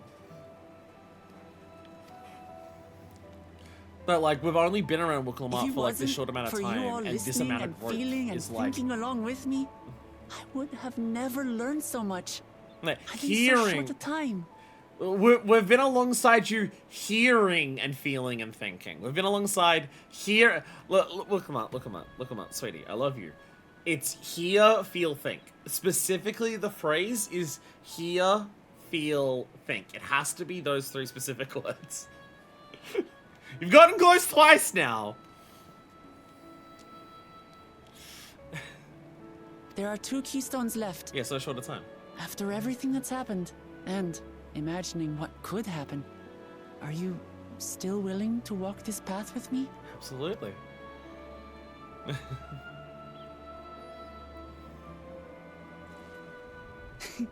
Thank the gods for that. Well, I have nothing else to get off my chest. I need to head to the palace, but I'll see you back at the cabins. They've chosen such like a great story and like vibe of the story to follow up on Endwalker. Like again, we had elements of this with Zero. We had elements with Zero of, oh, what we're doing with Zero is like, you know, we've done our journey, we're helping Zero realize what hers is and everything like that. But Zero's journey isn't a Warrior of Light's journey. Because she has to realize that caring about people is a thing that she should do at all. It's a very different type of journey to the Warrior of Lights. Whereas Uroqpacha is so clearly, specifically mirroring the Warrior of Light's journey. Oh, it's such a perfect follow-up to have for Endwalker. Because we don't need our character to go through big moments that define them anymore. And so to have the first thing after Endwalker be like having our character watch someone else. Again, the whole lead those who walk after thing. It's so fucking perfect. Like it feels so good that this is what the story is. It's like, oh fuck. Oh shit, the sky. Hey Yunsa! Just in time for the Valentine's event, but not MSQ. I'm assuming MSQ ends with this quest for today. I assume it probably ends as we speak to Alpha, honestly. It's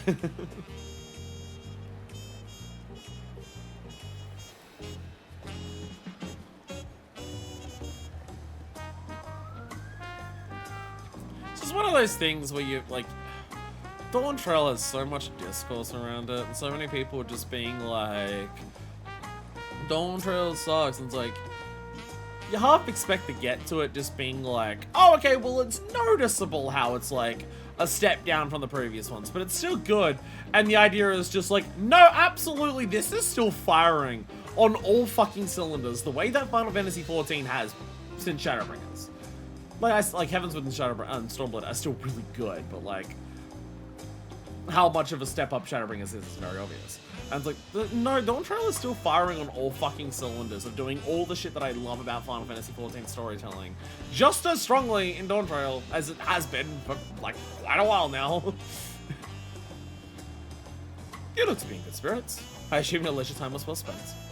I was glad to snatch some quality sleep myself. After all, we'll soon be back to the road for us. Peaceful intentions! There we go. We have another achievement. Yeah!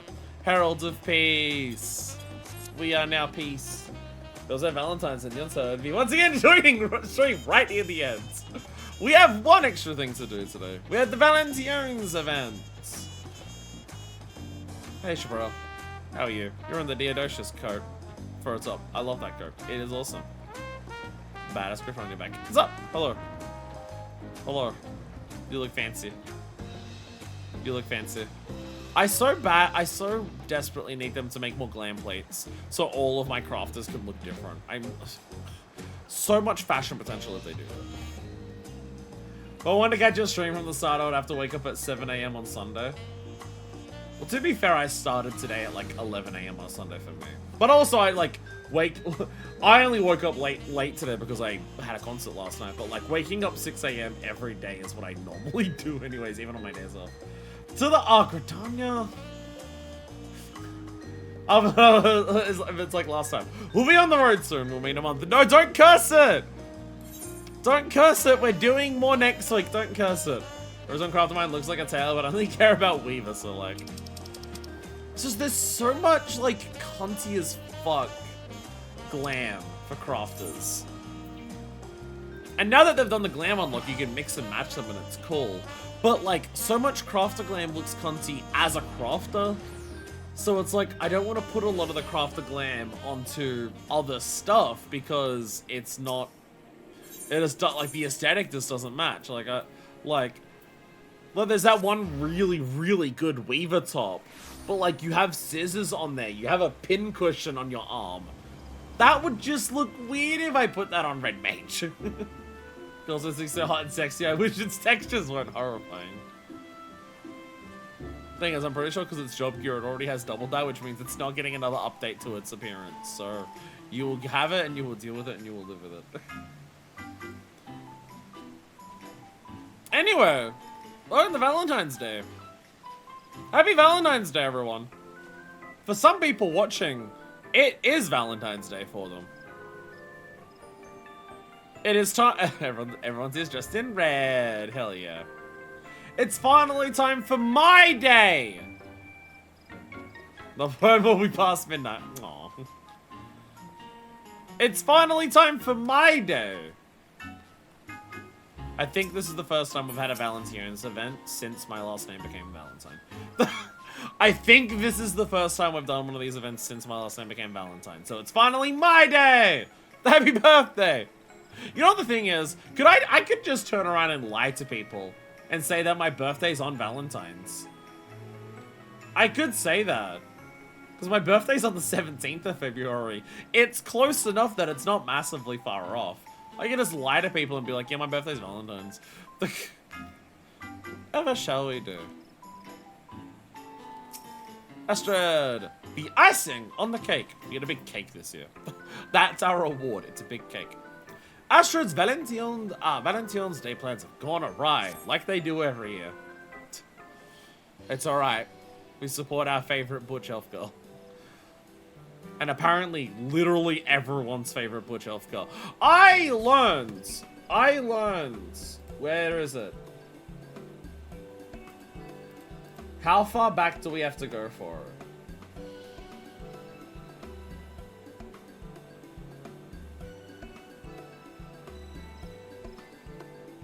Is it in the Discord or did I see it on Blue Sky? Oh, there it is. Yeah. So, back in 2020,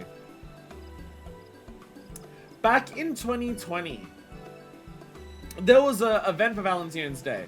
A couple were having issues, and 3 different candidates proposed a different solution for the couple who are having problems. Specifically, as it says here, on Valentine's Day 2020, players are chosen among 3 candidates, decided who would be the emissary of the year. Each candidate had a different continuation of the story, and the event would be themed with their color. Red for Astrid, yellow for Bert, and blue for Rodrigo. For the voting, players had the option to choose one of the quests, a vote for Astrid, a vote for Bert, or a vote for Rodrigo. Once the player chose one, the others would become unavailable. The result was calculated separately for each world, so each world would be colored with the color of its respective winner. Unexpectedly, Astrid received an overwhelming number of votes and won in all worlds. Thus, the blue and yellow themed versions of the events, as well as the quest, Rodrigo's Revelation and Bert's Big Idea respectively, were never seen in-game. So when I say everyone's favorite butch elf girl, I literally mean it. She was meant to be one of 3 possible options going forward, and literally every world chose her. Which is very funny. I remember last year's Valentine event. Was last year the elder sister who was trying to like work out if the husband was cheating on her? But it turns out they were like both just planning like presents for each other. There was that. There was the one about like fuck gender locks, wear whatever the hell you want. And then the gear was gender locked for that year, but that was like 2 or 3 years ago, I think. Sounds like a whole lot of nothing. It's almost like it's a seasonal event in Final Fantasy XIV. Ayo, sick burn. Oh, Well met, friend. I'm Ashford, emissary of love and colour. Though the Valentine's Day celebrations are underway, I'm afraid that we're still preparing for the main events of the day. Well, if it is a manifest! It's a pleasure to see you again. Hello. We're in Dad Name's assistance to see the festivities get underway. An adventure might just be what we're looking for. If it's not too much of an imposition, might I ask for your aid?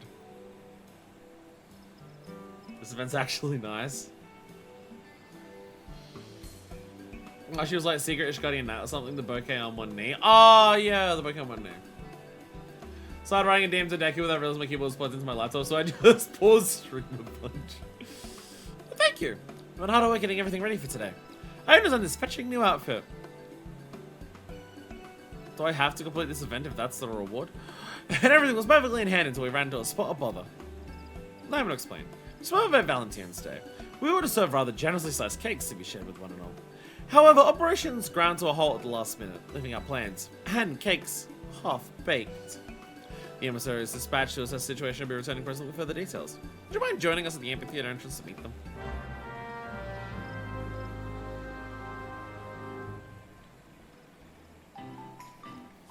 It's not a good outfit, Emily. It's most heartening to have your aid. Giant cakes are the keystone is Valentine's Day, you see. Good job the entrance shouldn't be long before the emissaries arrive.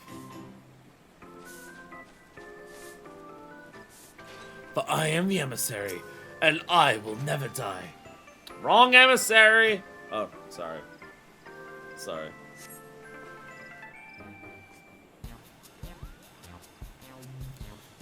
I am the emissary, and I will never die. Are you sure about that?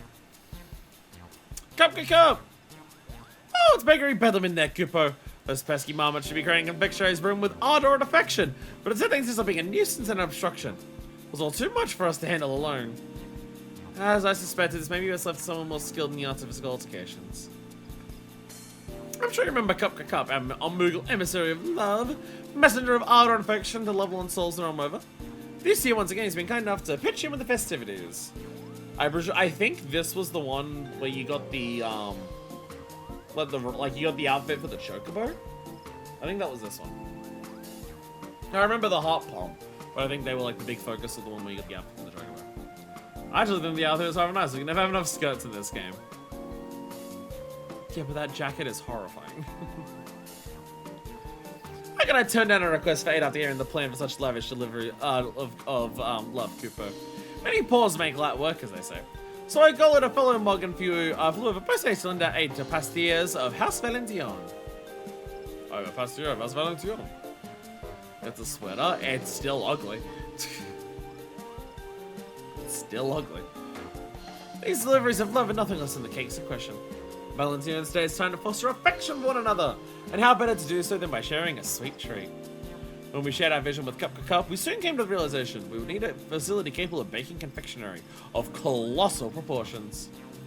As I would have it, there was an old manor on the outskirts of 12swood. Hawk Manor. So House Valentillon started it up and turned it into a grand patisserie. Everything was falling into place. Until the bespoke marmot patissiers commissioned from the Goldsmiths Guild went on a rampage. Oh no.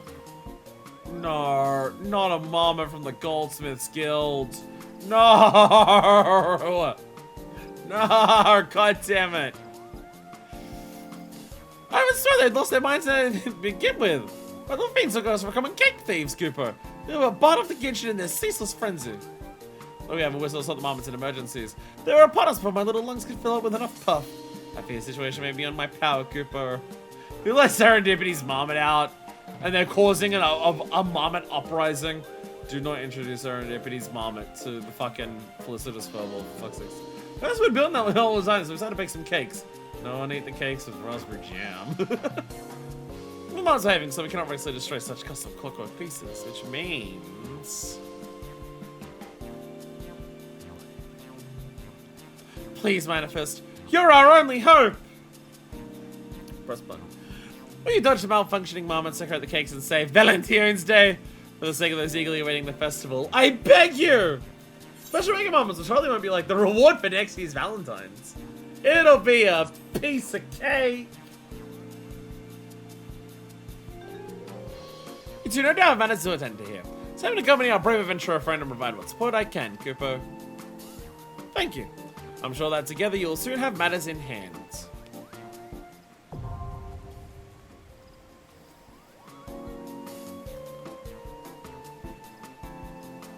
Huh? What? Huh? What? You have access to the patisserie seasonal instance? Holy shit! The patisserie Sweet House Valentine Bassir and Mikero's Amphitheater or the Acorn Orchard.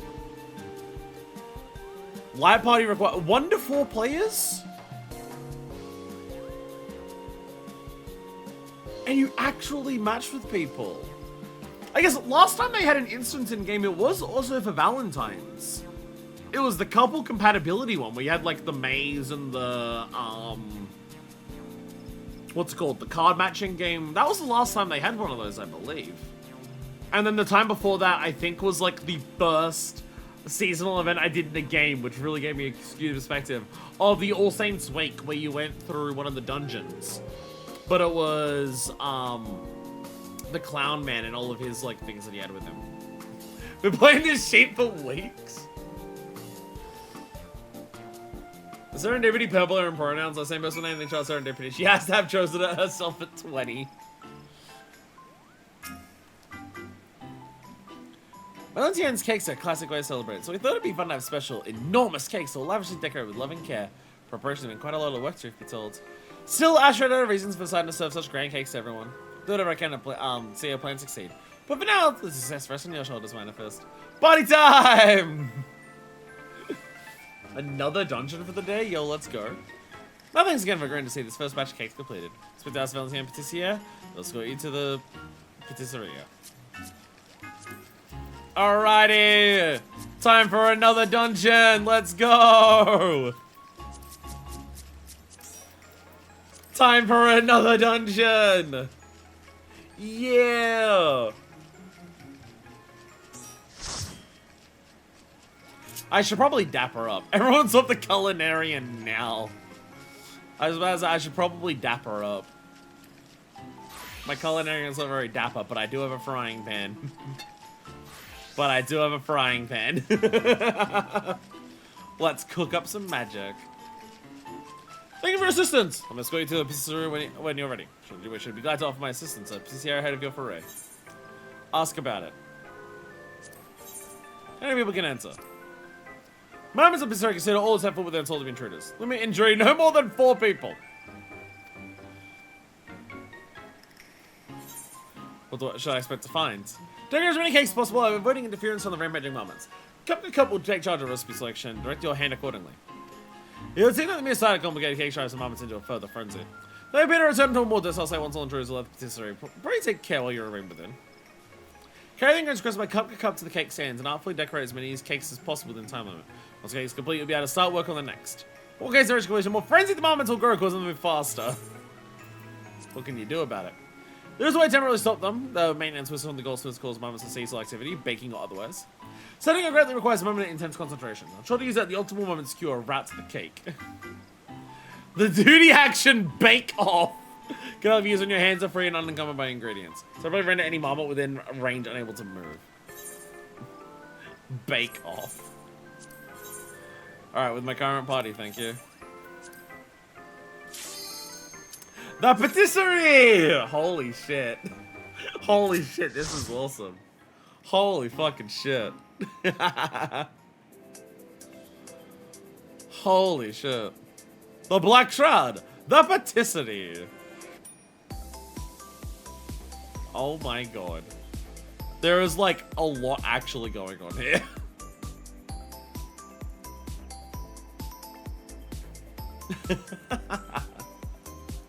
There's so much shit around the side to grab. Oh my god. There's so much shit around the side. This is what the bakers are brought to the tent and asked to survive.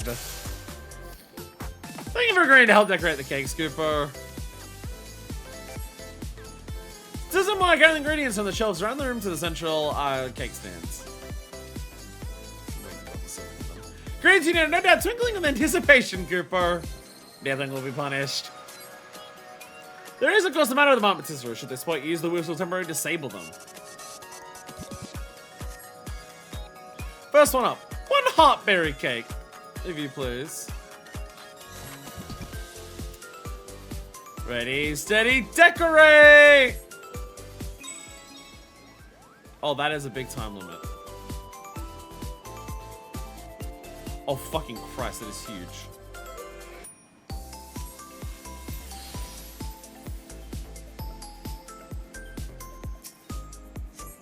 Grab an ingredient! Oh, Jesus. Well, they're stunned to shit, so it's fine. Decorate the cake! Heart toppers. Sneak past.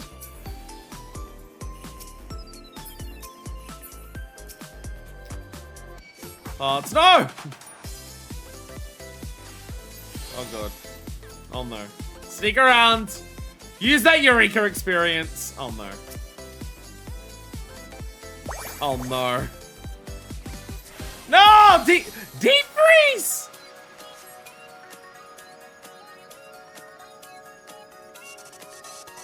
Oh my god! This is brutal!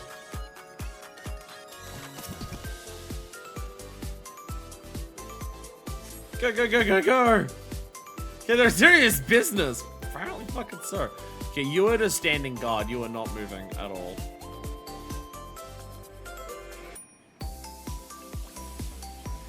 I've done so much Eureka, I can do this. Get it, go, go, go, go, go, go, go! Rolling berries. Does it matter how many of each we get? Oh no.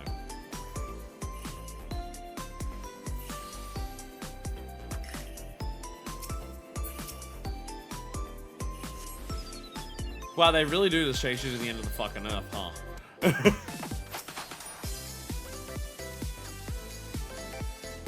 Oh, it's a duty checklist.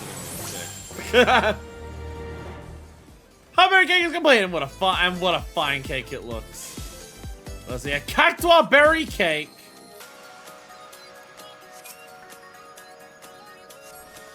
Pistachio frosting. We can make an incredibly overpriced Dubai cake. Let's go. There's so many we need. Holy shit. We need so many. Oh my god.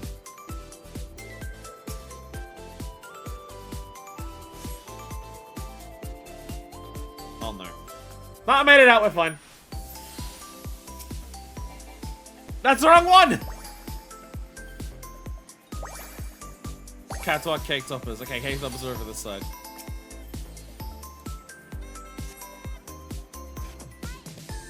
Oh, you get way more of these charges than I thought. Oh, okay. Okay. You get way more of these. They come back. Okay. I didn't realize how quickly the things came back. Okay. I should have been using them a lot more. I didn't realize how quickly the stacks came back.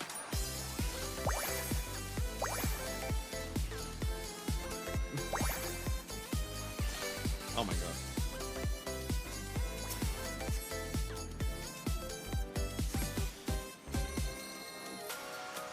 This feels like it's gonna be a struggle to get all the cakes done.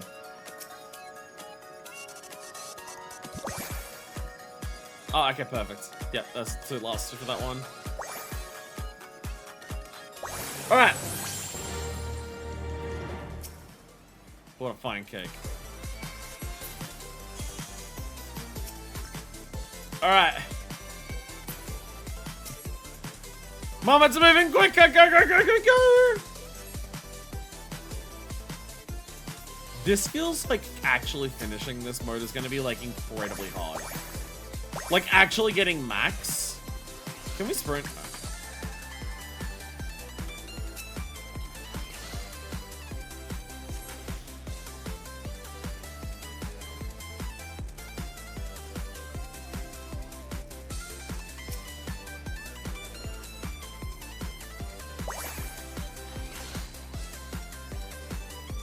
Alright. Oh, someone got the chocolate. It's okay. Sugar Pals. Don't have any of those yet. Run! Run! Run! Oh. Fuck.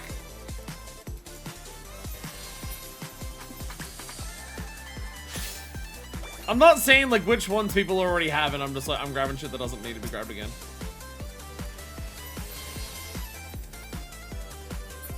I don't know why that didn't work, but okay.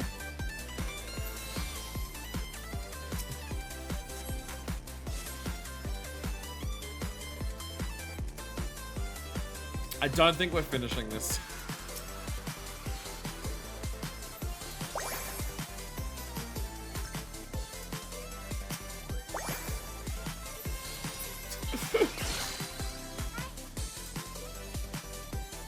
Alright, berry frosting. Okay.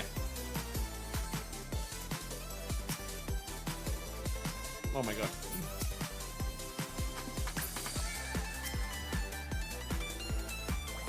I almost got a stack. Okay, go, go, go! How'd that miss?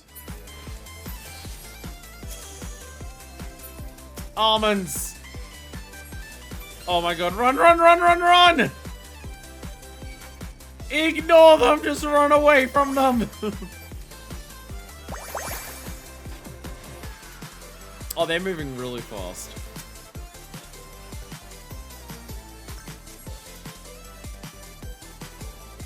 Oh, they're moving so fucking fast now. Oh my god. Whipped cream is needed. Okay. Got him. I got that one too. Okay. Guys, lost whipped cream. We don't need any more of that. Okay. Run! Fuck it! Look at him zoom over! Holy shit. So I got that one perfect. Alright. Run! Run! Most intense duty in Final Fantasy 14. They're doing normalies. Look, someone got you. Cake toppers. Very long cake toppers. I'll get this one. I'll get this one. Don't fuck with that cake toppers.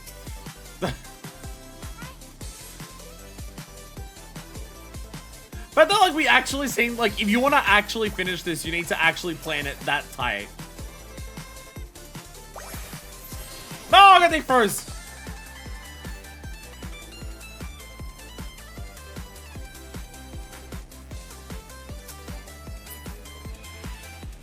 I'll get this one.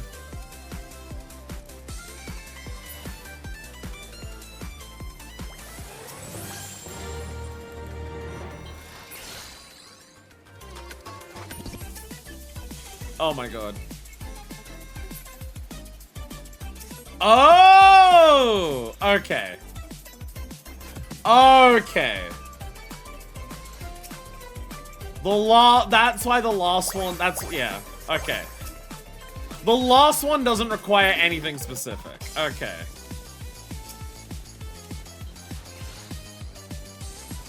So you can grab anything. Okay. We're gonna make a mess of a fucking cake here. I gotcha.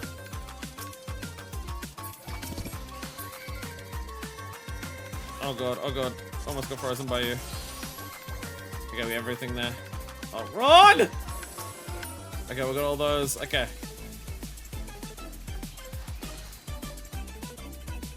I'll get this one. Go! Get the rolling berries! Oh my god, go, go, go,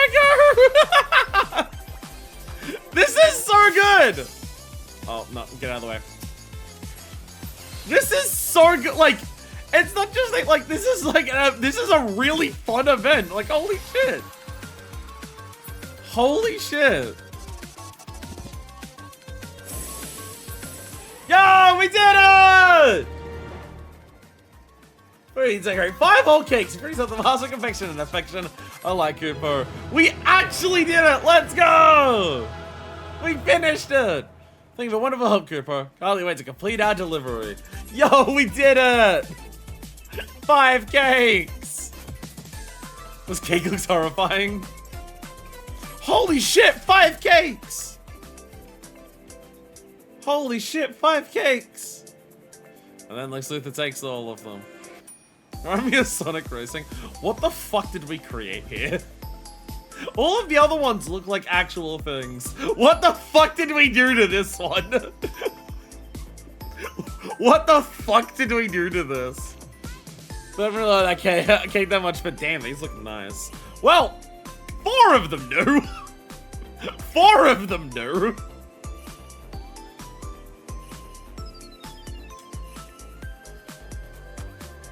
This one's got a shitload of cake pops on it, you can see as well. Very nice. Sorry, when you've already got a bunch of cakes. What the fuck did we do to this? Chocolate Wrangler looks tasty. This one I think is the one I would like probably enjoy the most. Someone randomized terms of which cakes the ingredients end up asking for. Ah. Last one is always do whatever. And then it comes out looking like whatever the fuck. Like if I had to choose one of these to eat, it'd probably be this one. It'd probably be this one. Though depending on how they put the berry into it, like berry cake could always be good. But if I had to choose one of them, I'd choose this one. We have overcooked at home. Holy shit, straight up one of the best seasonal events they've ever done. How do you even eat a cake this big? Ask weddings. Why one was all lemon and sugar pops, I'd choose it.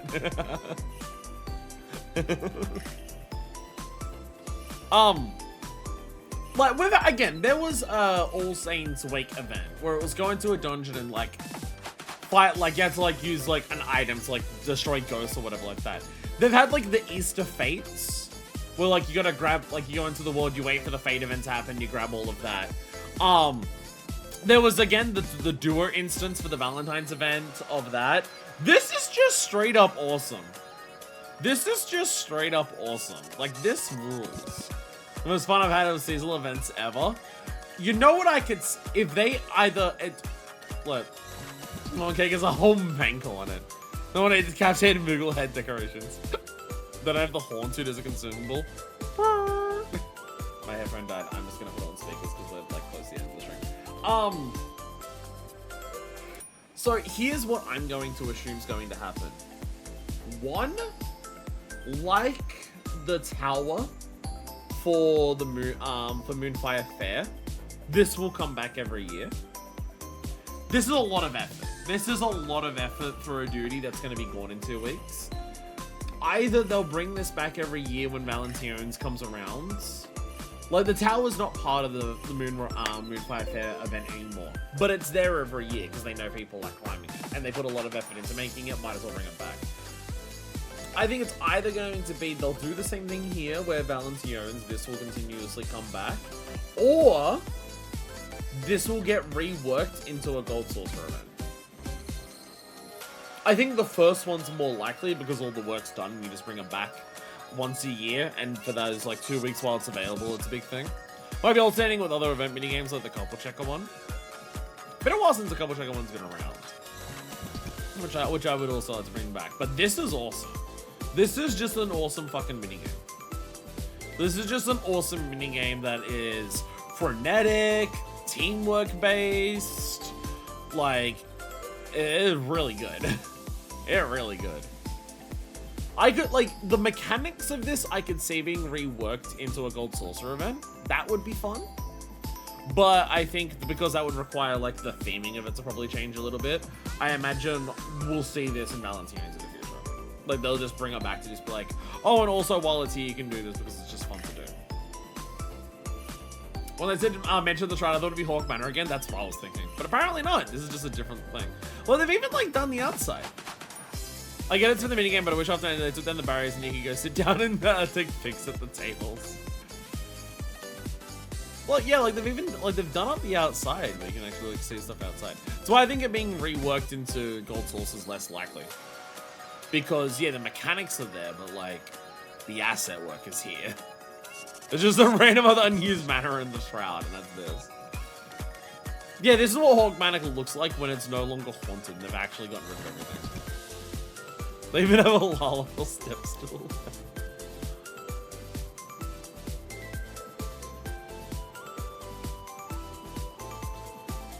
I want to sit down. I want to sit down and do. Where was the Lalafell one? Oh, look! I think this was a similar heart thing that was on display at the end of the other minigame.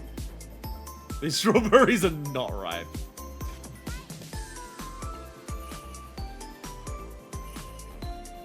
Oh, the step's still over there to get to the counter.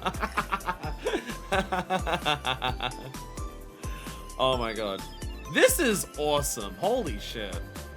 Kind of makes me sad that I wasn't able to stream for so long. This event disappears tomorrow, I think. I think this event disappears tomorrow or the day after. So I'm only gonna have like a couple of days to do it. I suppose it could easily be turned into a cafe for next year's event. Well, the thing is, again, it's something that they've clearly been doing with certain events. It's like Starlight. Every year for Starlight now, we just go back to that one separate instance where they have all the stalls set up. We just go, like, they put the effort to do that once, now we can reuse it. Moonfire Fair has the tower, they put the effort, now it's there. And they might even bring back the boat and everything like that. This is enough effort that they will absolutely utilize this in the future. They absolutely will. And it's just good. And I imagine this is going to have a very positive reception. You want to run again, hit me up. I love this event. This is really good. This is, like, straight up, it is, like, I mean, compared to Moonfire Fair, I love Moonfire Fair because I love jump puzzles in this game. The first time I did the Moonfire Fair with the tower was so fucking good. The sconce is so nice. So many fun items that we could possibly get a spinach of. 34 hours from now. It's not long. That's not very long.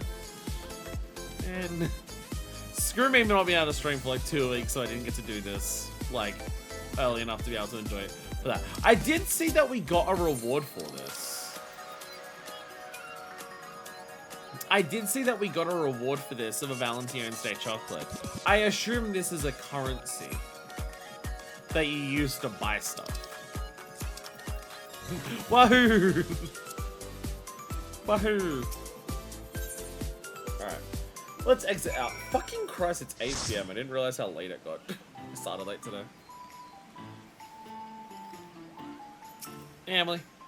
Come back. I hear it was a resounding success. We got cakes. I must offer my thanks again, Manifest. I've seen such charming confectionery. Now we can finally get the festivities underway. That said, with such a large-scale operation, we can hardly ask you to see the production of each and every cake. Would you like to share the secret to your success? Positive thinking. So it's a case of using your finely earned physique and mental fortitude to push forward, boldly withstanding the heat of the kitchen. I'll send a request to the Adventurers Guild to ensure they include this sage advice. Right, let's feel like they've been taped open. Yeah, me starting late was alright. Chocolate to the currency, 150 is enough to buy everything plus more. Oh, okay, so you do it perfect once and you get everything. Okay. I'll see the appropriate transportation to the amphitheater so you can get the cake served up. Well, I'm glad the celebrations can finally begin. Can't even wonder what drove the mammoths to madness. It couldn't be Cooper. So I'm going to do mine, Cup. What's up? We hear the wrangle of the mammoths as I would observe them more closely. And what should I see, Cooper, but traces of Moogle magics? And the only other Mog would have the opportunity to cast magic vicinity would be Cup-Nakuko, who helps prepare the fruit. I'm happy you know something of this. Oh, you got half of it. Close. Well, it seems our next course of action is decided. Let's find this Cup-Nakupo and see what he knows. I'm just finding the Batista, so I expect maybe somewhere in Gridania. But in all likelihood, he would attempt to quit escape should I confront him alone. Manifest, would you mind accompanying me with suitably intimidating backup? Which I brought back the Valentine's chocolate food item too. I want a lot of things to come back each year for the seasonal events. You've already put it in the game. Fuck it, just bring them back every year. Make seasonal events this massive thing by just having all the, like, so much shit from previous years all at once. I think above my first one, I still got more than enough chocolate to buy everything I need. Thank you. I'll join the search once I've submitted a request to the Adventurers Guild for additional cake decorating support. Kuko's my fondest strolls by the water wheel. So nearby Lance's Guild seems good as any place to begin our search, Cooper. Give a great help look for the Kuko fellow. Must have been this guild. Can't talk. Been too long. How long has the actual stream been? Okay, stream has been nearly 9 hours. That is long. The stream itself has been 9 hours. It's like 8 p.m. It's like, oh yeah, I've got, 9 hours. Yeah, it's been long. We'll go back in time something from putting all the older seasonal stuff on the cash shop. Alright, business. Can't wait to obviously finish the quest NPC shop so I can figure out who this random girl is. Come on, bro, that's him. Come to Kuko.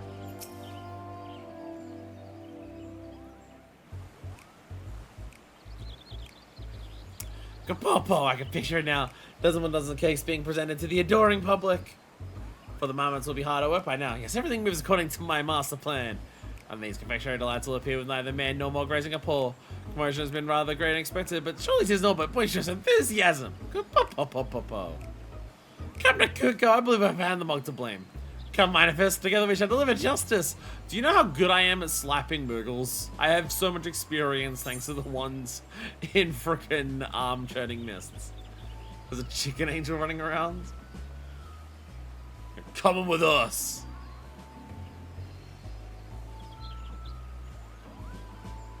Come on, in the name of Kuko 12, may his magnificence remain unsummoned in his sovereign splendor.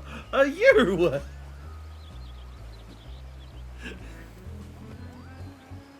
May no one summon him as a primal again. Oh, such murderous intent. Spare me. Spare this cute fluffy mug.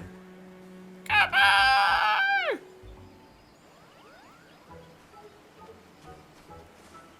Oh, Astrid. I to give Kuko some I know the matter. Turns out he's the very maker of the mischief. What? But you said he helped you prepare the fruit. What have you done to achieve by causing the moments to malfunction? Malfunction? Great Kupidos, you say they're malfunctioning? Oh no. I had such fun helping the cakes that returned to best history after delivering the fruit.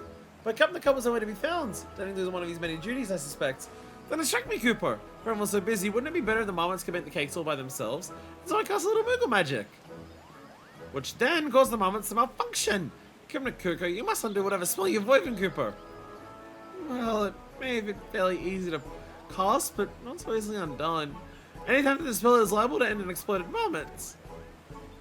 It'd be far too dangerous for the moments, and perhaps more importantly, the cake!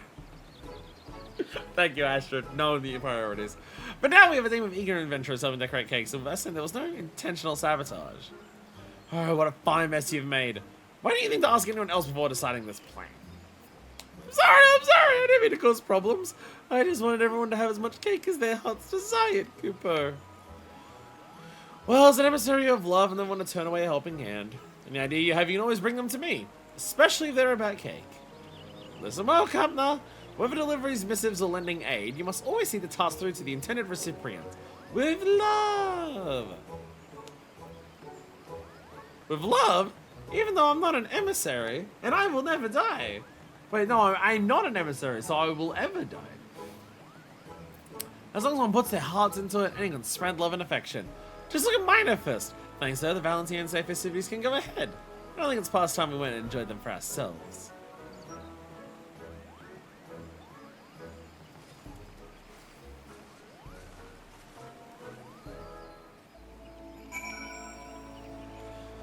We did it! We saved Valentine's Day, and we only did it nearly 40 hours too late.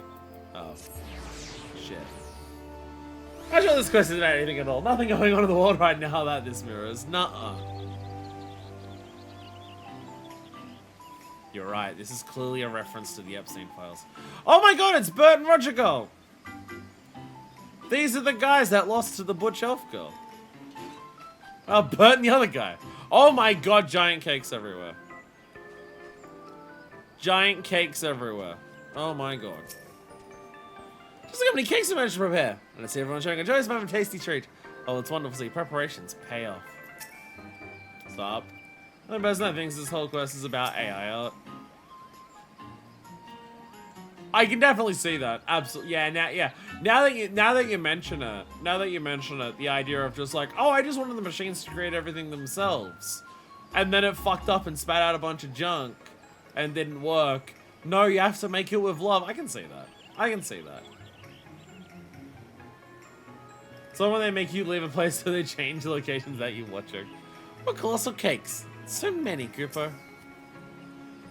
What a palaver, Cooper. I was about to find Kip the Cuckoo harbored no ill intent. And my dear friend aligned participating in the festivities, I couldn't be happier. It's gonna be so nice once I'm caught up. So the most amount of NPCs can show up at all of these. That's the main reason I want to catch up on 14. That's the main reason I want to catch up on Final Fantasy 14. As you can see, the day's main event is well underway. The cake has been served to one and all. Once again, allow me to thank you for your assistance. Lesbian spotted that. Do you have any idea how little that narrows it down? The confectionery you contributed is here, in pride of place. And thanks to your advice, the adventurers who undertook the request to decorate additional cakes were widely successful. I gave them condescending bullshit. No, it didn't help. Massive cakes. Cakes everywhere. Cakes and people everywhere. What a light and fluffy texture, Cooper. It's simply divine. Now I want cake. And I want to eat it too. And everyone seems to be having such fun. Is this what being an emissary is? Seeing people bask in these warm feelings? Why, this might even be worth doing the hard work myself, Cooper. You mean people enjoy it more when you do it yourself? What? Just put my side piece in the background? Again, do you have any idea how little that narrows it down? At last, you see. This is ardor and affection. This is the essence of love. Looks like everyone's having a good time. And it's thanks to your help that we made it this far. I think we're this close to everything falling apart at the final step. Couldn't bear the thought not after all the hard work Asher put in to make this happen. Not that I had my heart set on it. Not so long ago I came to realize that sharing food and sharing a moment of bliss together is but another form of love. What is this, Endwalker?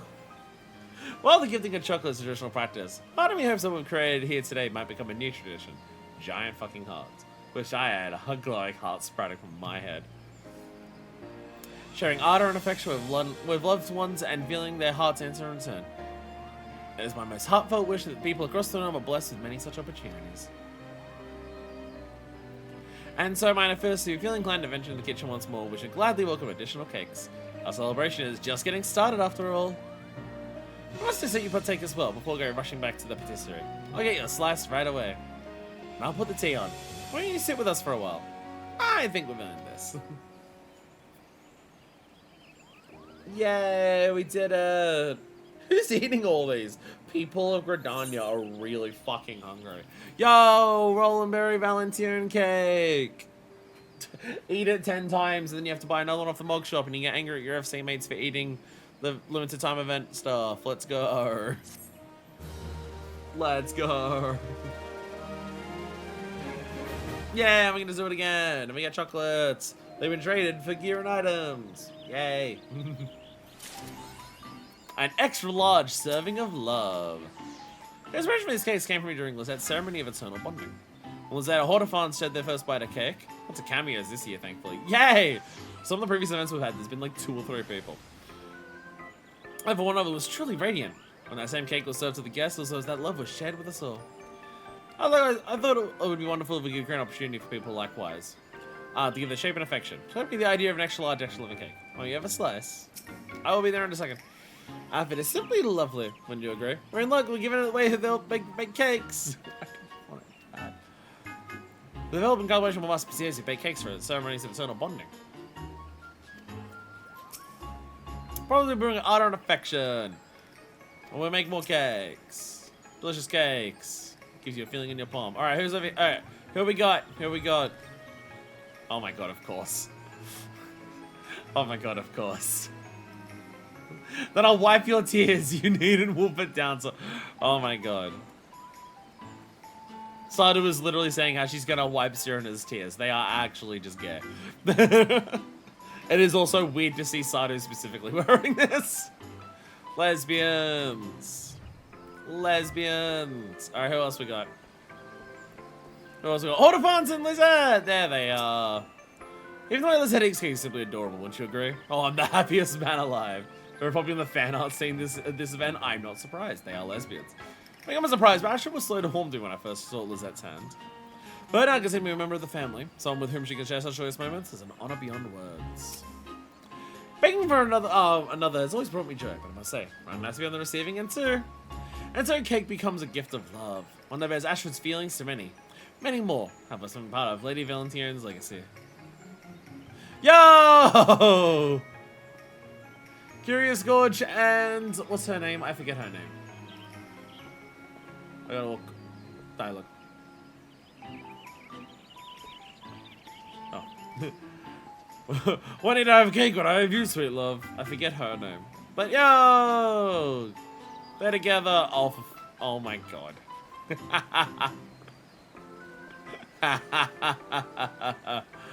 Oh, this ain't proper Bene. This is the height of Gridanian sophistication. Oh my god. Hey, by the way, have you gotten that some of these characters in this game are gay? Hey, we're gonna have them hang out together during the seasonal event. Hey, Jack. Hey, Obor. Hello. What the fuck?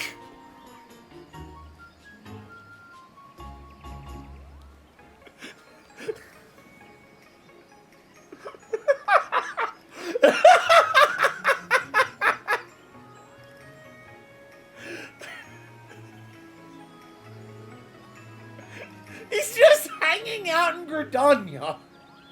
Is that allowed?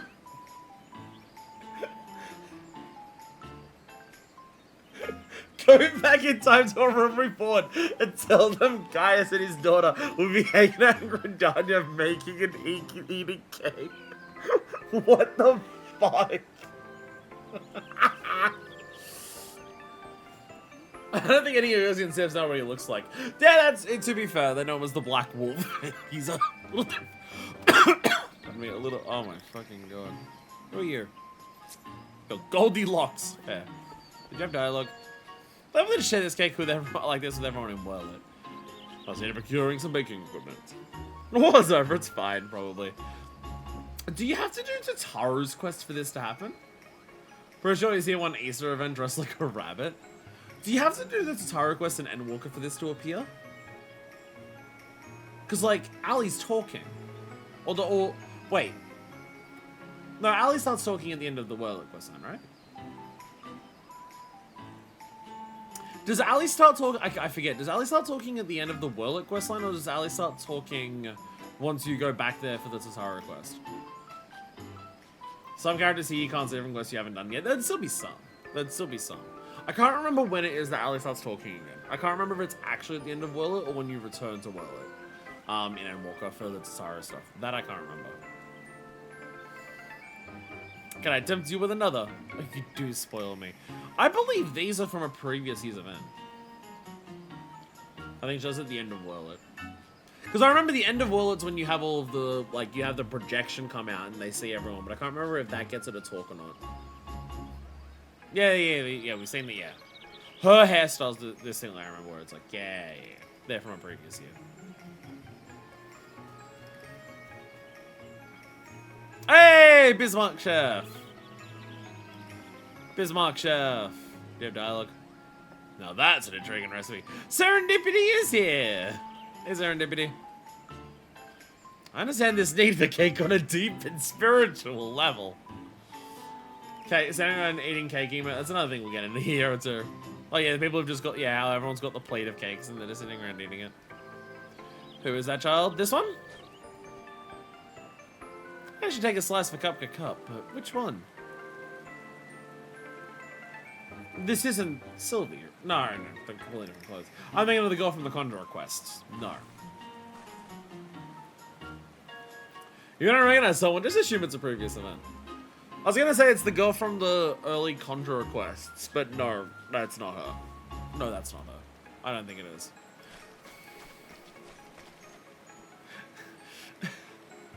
The fact that these two are here all the time is funny. The fact that these two are here when the Valentine's event is happening is so fucking funny. Valentine's and Little Ladies Day 2021. Okay, so before my time. Yo, Pesmigal! And the decorated cake Cooper! Yeah! Quack, quack. Wait, are these two different? Oh, they're different! Goes on ready when you show up to the X couple. No, there is multiple. Cupca Cup is here with the Love Heart Palm, but also you're here. They are two different Moogles that both have Love Heart Palms. Well, fuck me sideways with a rusty razor. Holy shit. I didn't realize. You're just always here. You're yawning. Very interested in the events, in the festivities going on. You're just Ink Blossom. Hello. Long hair, orange at the ends, Inara Ink Blossom. You're just an Ina fan. I'm gonna go collapse now. Good night. Two Muggles with heart-shaped pom-poms? Apparently so, and they are different. That's the cameos. Nice that they're all around the cakes instead of out at random. I was about to go outside and just be like, are there any more out here? Well, there's something going on here, but I don't think it's that. They're always here.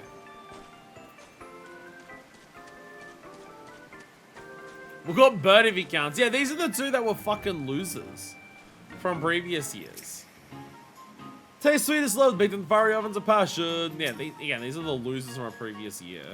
So they're here. Alright, can I buy my stuff?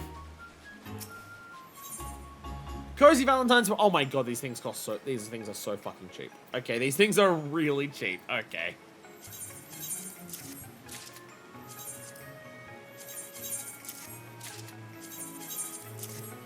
They're incredibly cheap, yeah.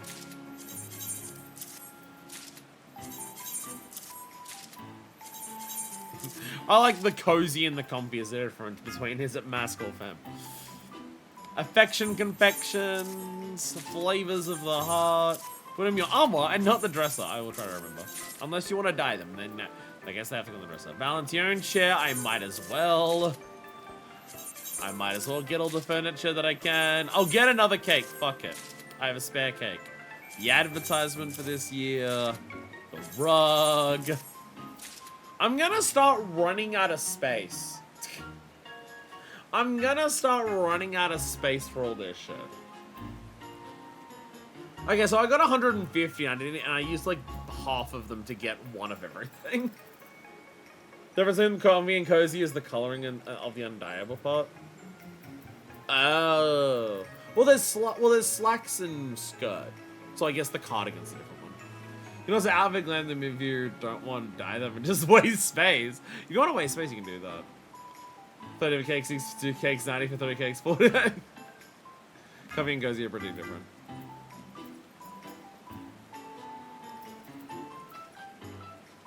That one's look a little open there, comparatively.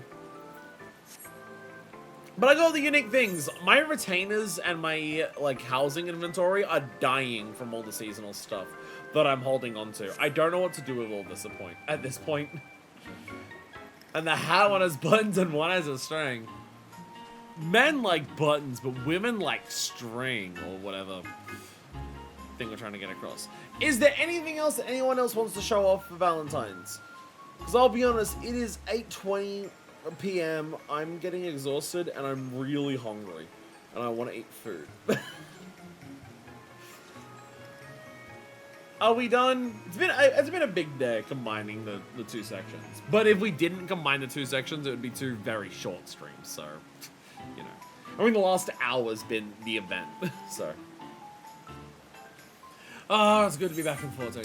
It's good to be back in 14. I haven't streamed this game for like over a month at this point. It's so fucking good to be back in 14. Again, I've hardly played 14 in between just because I'm in that awkward base expansion level. Like base expansion experience where it's like, I don't have anything new to do in the expansion in between streams because you don't unlock stuff in the middle of expansion. You unlock it all for beating the expansion or in batches.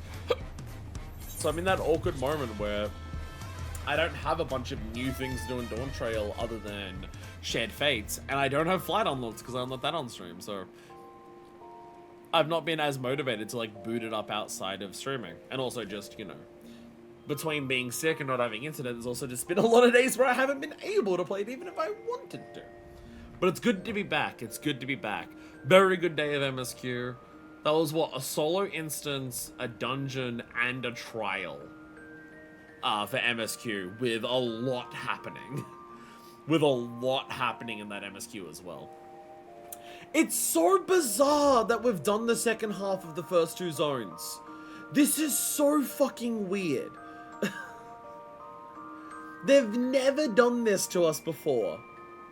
Where you finish the second half of 2 zones, of like this 2 starting zones, before you even go to the 3rd. They've never done that. Like, there's still 4 zones to go in Dawntrail that we haven't even fucking seen. Like, what? That's wild as shit. Holy shit. Anyways, I'm out of here. I'm gonna go and eat a pizza. Because I don't have cake in the house, but I do have a pizza I can cook in the oven. Thank you all so much for watching. Next time, to Yucktel. Really curious what the expansion's gonna do, because we're going through these, like, keystones very quickly. Until then, this is version 2, signing out.